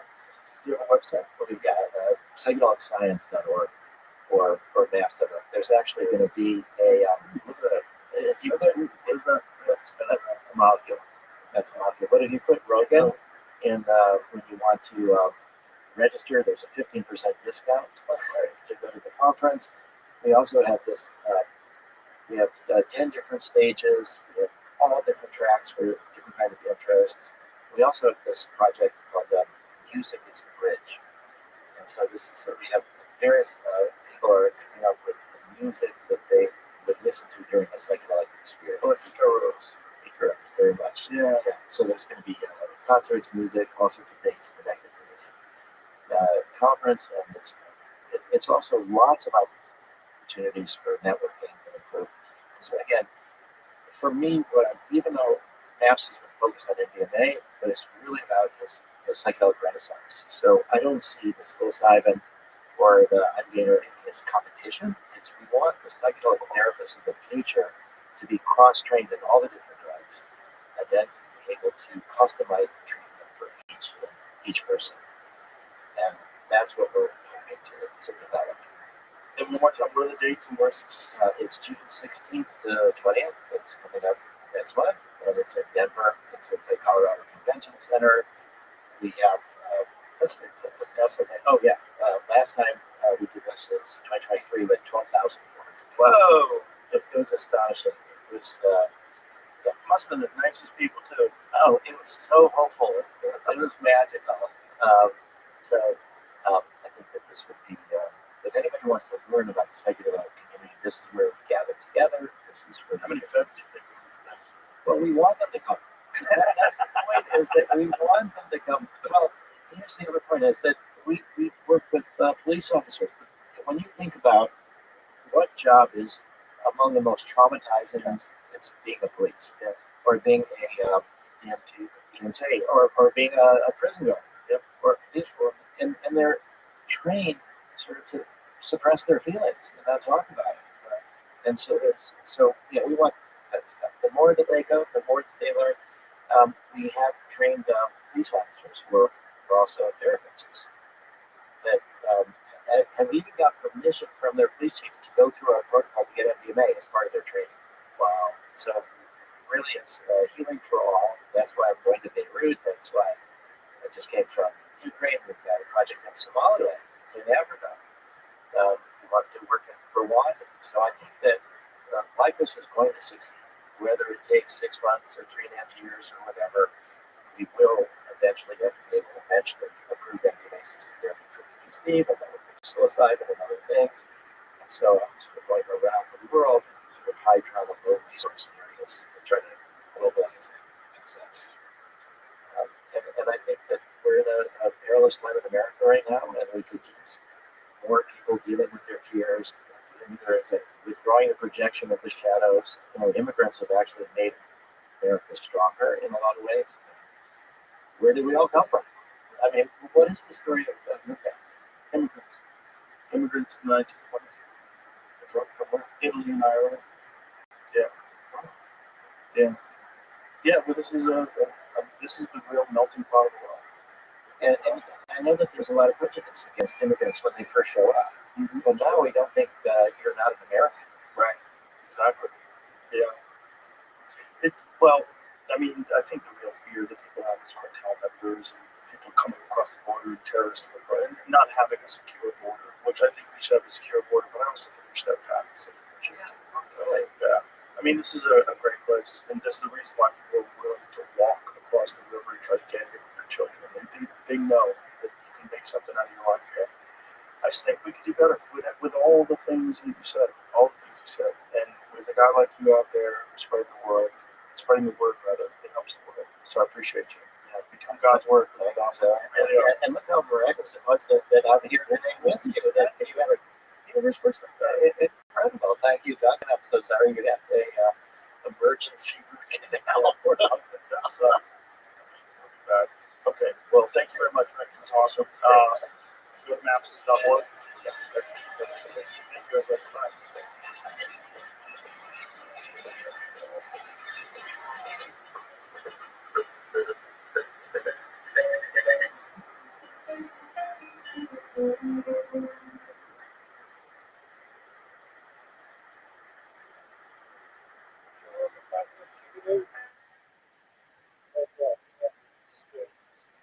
Train by day, Joe Rogan podcast by night. All day.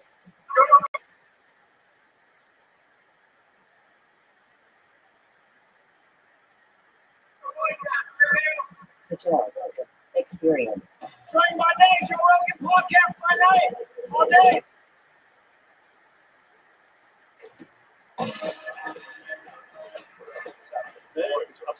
Pleasure to meet you. Yeah, thank you for having me here today. I appreciate it. My pleasure. Well, as soon as I saw the subject, I was like, oh yeah. Like, what are you doing? Right. Advanced power and propulsion. Kind of been a passion of mine for the last 20 some odd years. I suppose if I kind of look back through the annals of my life, right, I've been thinking about advanced power and propulsion ever since I was a teenager. What do you think inspired that? Was it a space mission? Did you look at it and go, I think we could do better? Well, I grew up in Washington, D.C., and so I got a chance to spend a lot of time in the Air and Space Smithsonian. I don't know if you've ever had a chance to go to that. But growing up in D.C., getting a chance to go to the Air and Space Smithsonian, got to see all these awesome examples of people working together to try and accomplish amazing things, right? And you might walk into the Air and Space Smithsonian and you just think about, wow, this is full of a bunch of stuff. But it's not just about the stuff, right? It's about the people that work together to do all these amazing things, right? Like the Bell X-1 rocket, or if you really want to go back, the Wright Flyer, right? That's something where two guys worked together that made bicycles for a living, that decided to go create something that flew, and that in less than 56, when they flew that Wright Flyer, right, were putting human beings on the surface of the moon. So all that really resonated with me as a kid, and I think tended to make me gravitate towards a technical field, although it wasn't a straight line. Right? I'd like to say, I knew at an early age what my calling was and what I was going to do. I bounced around for a little bit until I finally got on a path that I really connected with. So I think I knew very early on in my journey at university, right, when I was going to get my degree, that I wanted to work in advanced ground propulsion. So at that point, everything I did kind of worked towards how do I get the skills, how do I get the math and physics training that helps me kind of work in this domain. So I was thinking about the idea of space works very early on. It's amazing that you were so focused so early. What a great head start, It's a huge advantage to know what you're really interested in at such an early age. There were a few speed bumps along the way. We took a few detours, like any human, right? You're like, I don't want to do this yet, right? So it is pretty extraordinary if you look at that number that you said, like from Orville Wright to space travel, like how quick that is. Yeah. I mean, and we think about in terms of ancient history, how long it took us to get to this point, and that kind of acceleration so rapidly inside of a lifetime to see just world-changing events and the internet all happening simultaneously. Right? Absolutely. There's another interesting story, right? So my background, got a PhD in physics, and a master's in mechanical engineering, so both a scientist and an engineer. So I have deep appreciation for disciplines. But within the discipline of science, right? And we just talked about that going to research. That's more of a kind of an engineering story. On the topic of science, think about E equals mc squared. You probably heard that or saw it on a coffee cup. I don't really honestly know what it means. It's a theory of relativity. It's theory of relativity. I can say it to people like, come on, man. Right, but E equals mc squared, whatever. Right? What is the theory of relativity? So E equals mc squared, right, is an equation that relates energy to mass. If you were to take some modest piece of mass, say you've got some tickets here, the mass that's in this pen, you take the mass that's in this pen and you convert it to energy, that equation helps you understand exactly how much energy you can potentially release. So that equation, while it might sound very humble, right, E equals mc squared, that's cool, but it had super big implications. And you just talked about how quickly things move. So let's talk about that for just a second. E equals mc squared. Einstein comes up with this equation. 1911. Somebody will look it up on the internet and correct me if I'm wrong. Comes up with the equation in 1911. they split the first atom in 1928, 1932 time frame. I can't remember exactly. 1942, we have the first nuclear reactor underneath the squash court at University of Chicago. They did things very differently in the 1940s, Joe. You're a squash. Yeah, right. Let the people playing squash know. Who knows, right? What happened to them? Are they X-Men now? Yeah, right, exactly. That's the origin story. That's the Spider-Man origin story, right? So, yeah, I can. That's where Phoenix came from. Yeah, just get your friends tell you. I think I can hear the color blue now. Right? Yeah. So anyway, the first nuclear reactor underneath the squash court in 1942, and the Trinity test, the atomic bomb test, in 1945. And so, in the span of just a few decades, we go from a cute coffee cup worthy equation to a paradigm shift in human existence, right? And that's without computers in the way we think of it. That's without machine learning and without AI. And so as we continue to move forward, right, we've got, think about everything we know in physics today, general relativity and quantum mechanics are kind of the two bookends of everything that we know. We're going to continue to expand our knowledge. We will come up with new E equals MC squared kind of equations. But now we're equipped with computers, we're equipped with machine learning AI. And so it's going to be exponential growth, right? So it'll be interesting to see how quickly we go from, hey, I have this new insight, found this funny thing in a lab, to, wow, it changes everything, how we do everything as a culture and community, right? So there's several problems with the current propulsion systems, right? The big one is like biological entities being able to absorb G-force. Right? No matter if you're super hyper engineer something, have it really crazy, but the things that we're seeing in the sky, the things that people describe, like Commander David Fravor, when he described that Tic Tac, that vehicle, that thing, whatever it was, that went from above 50,000 feet to sea level in a second and shot off at insane speeds. Biological entities can't survive that kind of G-force, we think.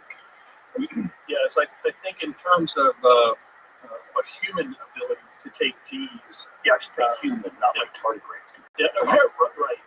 Yeah, so a human being can, well, trained human beings can take potentially up to 9 G's. Have you ever done that before? I have not. I did it once with the Blue Angels. Yeah. I got to 7.5 G's. It was bananas. That's awesome. I bet that was an experience. I am so jealous. Mad respect for those guys. Yeah. First of all, the biggest thing when you go to that area, like, these guys are jacked. They're in like insane shape because you're literally forcing blood into your brain to tolerate the G-force. Yeah. So they have to hold on to their stick, the joystick, and they're going. Yep. While they're flying, through the canyons, it's bananas. Yeah. Like extraordinary. So imagine a person being able to tolerate that on a regular basis and perform fine motor skill functions, like pointing and aiming and shooting, all the crazy stuff that those guys are capable of doing. Being able to think, and in some cases, if they're in combat, being able to make critical decisions. In some ways, what you're talking about, when you look at NASA's astronaut corps, right, as part of their regimen, they have to go up in T-38s on a regular basis, try and help train with the whole, how do you make decisions, right, when your life is on the line and the time is finite, right? So there's a whole aspect of this that's kind of geared towards keeping those portions of the brain trained and sharp. Right. Which is the best argument for AI taking over. So when you hear about stories about these fighter pilots finding these objects in the sky that exhibit extraordinary capabilities and don't have all the signatures of traditional propulsion systems, what is your thoughts? Generally, I tend to be agnostic to the topic. I have a lot of friends that are extremely interested in a lot of things that are out and about in the media, in the literature. But generally, I tend to be agnostic, and here's why. In everything that's currently out that people talk about and highlight, it's difficult for me to to take the data and the evidence and then pull that into the work that we do in the lab with some of the different test devices we work with to kind of explore the frontiers of where physics and propulsion intersect. It's hard to take that and turn that into some kind of an action, if you will. So I'm certainly aware, like David Fravor, the experience that he had, he calls them Tic Tacs, right? An amazing account. And there's multiple people that saw it, multiple platforms that saw it. And so to start with, right, I thought maybe there was a small chance that was, it's like we have stealth technology, right, where if you want to hide a plane. What if we had the ability to project something, right, through some mechanism where we could make people go where we wanted them to go, right? So I know there's a technology that uses like two different lasers that triangulate a certain point in open air, and they put enough energy into a particular location that they ionize the air, and so it creates like a bright pixel. And so they use that to create three-dimensional displays that kind of look like they're just floating out in air. Now, they're not quite as big as what we saw described with the Nimitz encounter on the West Coast. So I thought for a little while, maybe that might be something that we're seeing. They can project plasma as well, right? It's the same thing. So the two lasers intersect, they ionize the air, which creates a plasma. And they can do this over long distances as well, right? I don't know about long distances. I know they can do it over short distances. So for a while there, I wondered if that might be something that could explain some of what, that makes sense, what David Fravor and the group saw. The only problem would be the radar.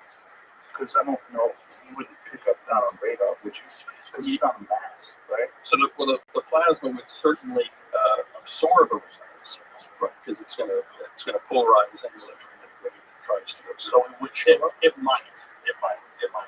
Would it be possible to make something that big, that's 20 feet long, out of that? It's hard for me to imagine that. But it can. I think there's one piece of data that just came out in the last few weeks. I think David Fravor's wingman, Alex, I think her name is Alex. I can't remember. I think you're right. So she came out, and so in all the things associated with that particular encounter, right? One of the things I've been trying to figure out is how do they describe the specular surface of the Tic Tac, right? Because if it's these plasma pixels that I'm talking about, that kind of creates a volumetric display, I would speculate it might be kind of a glowing looking thing. But I think Alex, in her account, described it as kind of a flat type of like yeah. So that kind of torpedoed my working theory. So, but again, while it's amazing and incredible, and it's something that people want to go think about and go try and collect some data, it doesn't help me where I'm in the lab. So I think I kind of keep, my eyes dart every once in a while over to that particular topic. That's interesting. Yeah, I mean, I'm honestly agnostic as well. I bounce back and forth and get really excited about it. I feel like I'm being duped all the time. Jamie and I talk about it all the time. I'm back. I can't. And then Jamie's back in, and Jamie will fight. I'm going to be right back. I'm looking through the article about the Navy lasers that can do this to kind of figure out how big the objects are that they can make them with, but they're definitely designed to trick heat seeking missiles. They got Okay, so they make a heat signature to trick the heat signature, which makes sense, right? Because they're plasma. yeah, tens to hundreds of meters. So Where are you at right now with UFOs? In or out? I'm still in on some, but I don't know what the object is or what is. But we've both been in and out. Consciousness of thing. I'm on that this week. The one where they think they can call them in. Not just that you need consciousness to use or talk to it. Maybe. There was some talk of gravity propulsion systems in the 1950s, I believe. There was some work that was being done, and there was some discussion about whether or not it would be possible to use nuclear energy to create some sort of gravity drive. What was your thoughts on that stuff? Well, I think in order to do so, I'm gonna use a different parlance, right? Instead of Obviously, I don't know what I'm talking no, it's okay. It's okay. Right. So in terms of some of the language that we use in the literature when we talk about something and trace to what you mean when you say relativity drive. Right? We might use the parlance space drive, right? And so conceptually, it would be a form of propulsion that instead of using some form of onboard propellant in a tank, right, it's found some way to couple to some external field, whatever it might be, and can generate some kind of a propulsive force. And so, in my mind, in order for us to ever be able to go down a path where we're trying to create something like that, it might look like that or smell like that or what have you, we need to have a deeper understanding of gravity, right? So, we just talked about equals MC squared, and some of the back up just a minute. If you think about everything we know today as in physics, as a Venn diagram, there are two circles on this Venn diagram, and they touch at a little tangent point. One of those circles is quantum mechanics that helps us understand how atoms behave, how light moves, and in the other circle we have the words general relativity. So that helps us understand how the cosmos evolves, how stars move, and galaxies move. And so those two circles touch at a single tangent point. They don't overlap. So what that says is gravity, we don't know how to connect gravity to quantum mechanics. We don't understand that. But in terms of all of our daily life, just that level of physics helps us every single day, right? The cell phone is only possible because of quantum mechanics, and GPS is almost as accurate as it is because we use general relativity to correct the atomic clocks on the GPS satellites. But until we develop a better understanding of how gravity might connect to quantum mechanics, or alternately how quantum mechanics might connect to gravity, I don't know that we'll be able to make meaningful progress, right? And so we need more circles on the Venn diagram. Just those two aren't enough. There are a number of people that would speculate that quantum mechanics is incomplete, general relativity is incomplete, perhaps it's even emergent. I think we had Hal Puthoff on here a few days ago, right? And he talked about a physicist by the name of Sakharov, who talked about the fact that I think he was one of the guys that first pioneered the thought process. Maybe gravity is simply an emergent phenomenon, and we will develop a better understanding as we add more circles in and around the quantum mechanics circle. And so I think in order for us to be able to come up with a widget, right? Some widget that generates a force in the form of a space drive, we're going to have more physics than what we currently have. So we'll have to have more of an understanding of what gravity actually is. Yes, and what generates gravity. Yeah, and it's not just the gravity thing. It's quantum mechanics. Quantum mechanics, right? So quantum mechanics is completely incompatible with general relativity. So this is a big issue, and there are tons of people that spend their entire life trying to figure out how to unravel this mystery. Well, it's so fascinating to me because if you were a scientist in the 1400s and you were having this discussion with those people, they would think you're a wizard. Absolutely, especially if you build something like that. I get burned at the stake. Really show the screen. Right. I said, Jamie, pull something up. Yeah, what is it doing? What is happening? What is it that you show it upon thy wall? Right? So imagine, extrapolate, imagine going and seeing what all the stuff is going to look like once we gain more and more understanding. There's more scientists, more researchers piling on the discoveries, and then ultimately one day we'll be looking back on 2025 with those barbarians. Oh my gosh! Did you see that show with Sonny and Joe where they were talking about a bunch of maroons? They didn't even know what gravity was. Oh my gosh! Yeah, it'd be like bloodletting. Really kind of interesting because I bet every current civilization thinks it's at the pinnacle, and that this is everybody else is a moron, and we are a seriously advanced society. Right. It's interesting. I get a chance to go through a bunch of discussions with students all over the globe, right, and talking about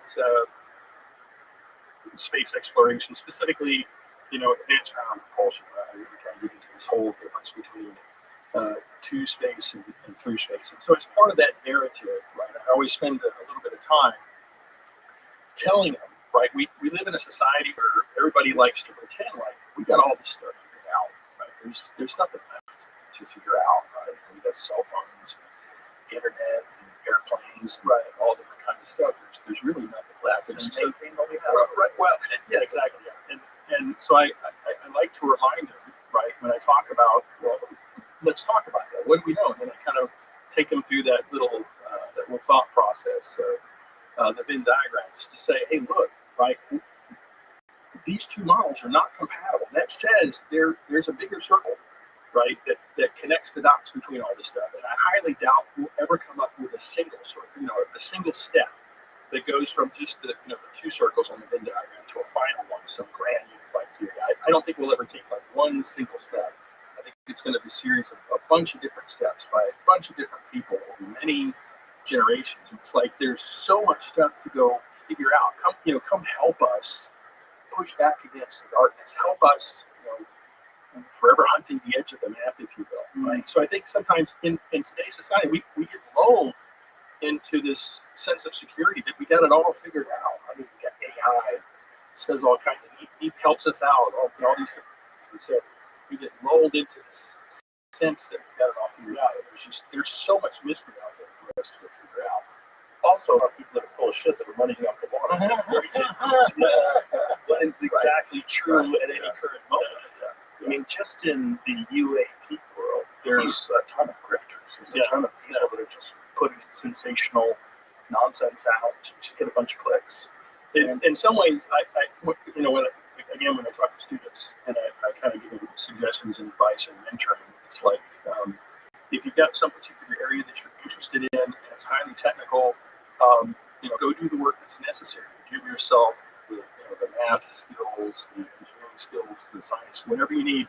Make sure you're equipped, right, so that you can, whatever's in front of you, go look at it with a discerning eye, right? Because like you said, the internet's changed the world for both the better and the worse, right? The signal to noise ratio has changed a lot. There's a lot of noise out there. And so the best thing you can do to try and cope with something like that is just to make sure you're trained, right? You're capable of being able to discern something that's real versus something that's nonsense. So, what is real in terms of at least conceptual? What is real about warp drives? The great question. When we talk about space exploration, right? A lot of times people think of like a Falcon 9 rocket, Saturn V, or a space shuttle, and these are all wonderful examples that should come to mind. This is what we need to get to space, right? That climb against gravitational well, if you will, and get into space. But when you get into space, you want to try to move through space, right? The things that you might use to solve that problem in an optimal sense might look very differently from the idea of rockets to get you to space. And so through space is one of the things that we can bring to bear. But this gets into, I think, a larger framework I'd like to unpack with you today to talk about this through space type of thought process. But since you specifically asked about warp, I'm going to kind of jump forward on the discussion thread. No, that can be used as a teaser. Okay, well, let's use that as a teaser. Let's back up there. And so I provided a video that we pulled together called "Go Incredibly Fast." With a Swedish digital artist, Eric Lundqvist. He's done a bunch of wonderful videos for NASA, and a bunch of other friends. But this video kind of encapsulates the challenge of time and distance in space, right? If you want to send human beings past Mars in the solar system, that sets up a problem statement, right? That changes the matrix of technologies we might think about bringing to bear to solve the problem. So this video tells us what are some things that we can do to solve this problem, spanning from things that we kind of know to things that we kind of don't know in terms of physics and engineering. And so this video is kind of an emotional encapsulation of a highly technical story. So let's watch. This would be a great way to kind of tee off this discussion. The sky cost us. We do not destroy ourselves. We're one day venture to the stars crossing.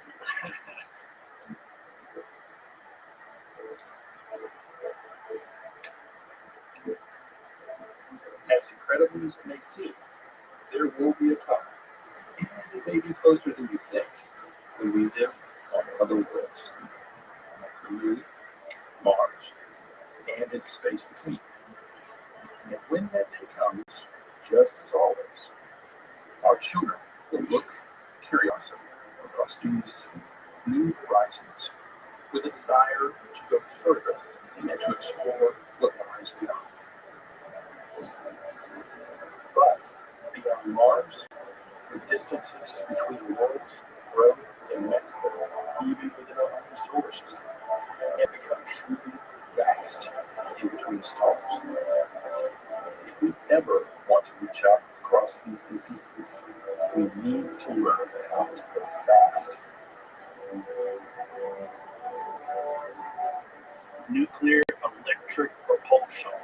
Here we go. Yeah, so this is what we know. Using our current knowledge, physics and engineering, we can build nuclear locomotives to take humans to all the worlds in our solar system. But a starship powered with the nuclear arc aims for even our closest star, Proxima Centauri, would have to harbor hundreds of generations of people, all living their entire lives aboard before reaching its destination, 4.25 light years away. It would take 2 years just to reach the orbit of Saturn, and another 2,000 years to reach Proxima Centauri. We need to be able to go faster. Fusion propulsion. We should re-record this with you doing that for today of physics. But with engineering we have yet to develop, we can imagine propulsion systems with the sun for a heart, a fusion engine that can accelerate a starship up to 5% of the speed of light.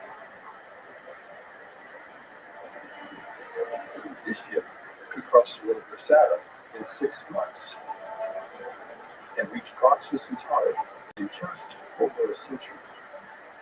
But if we want to traverse interstellar distances in less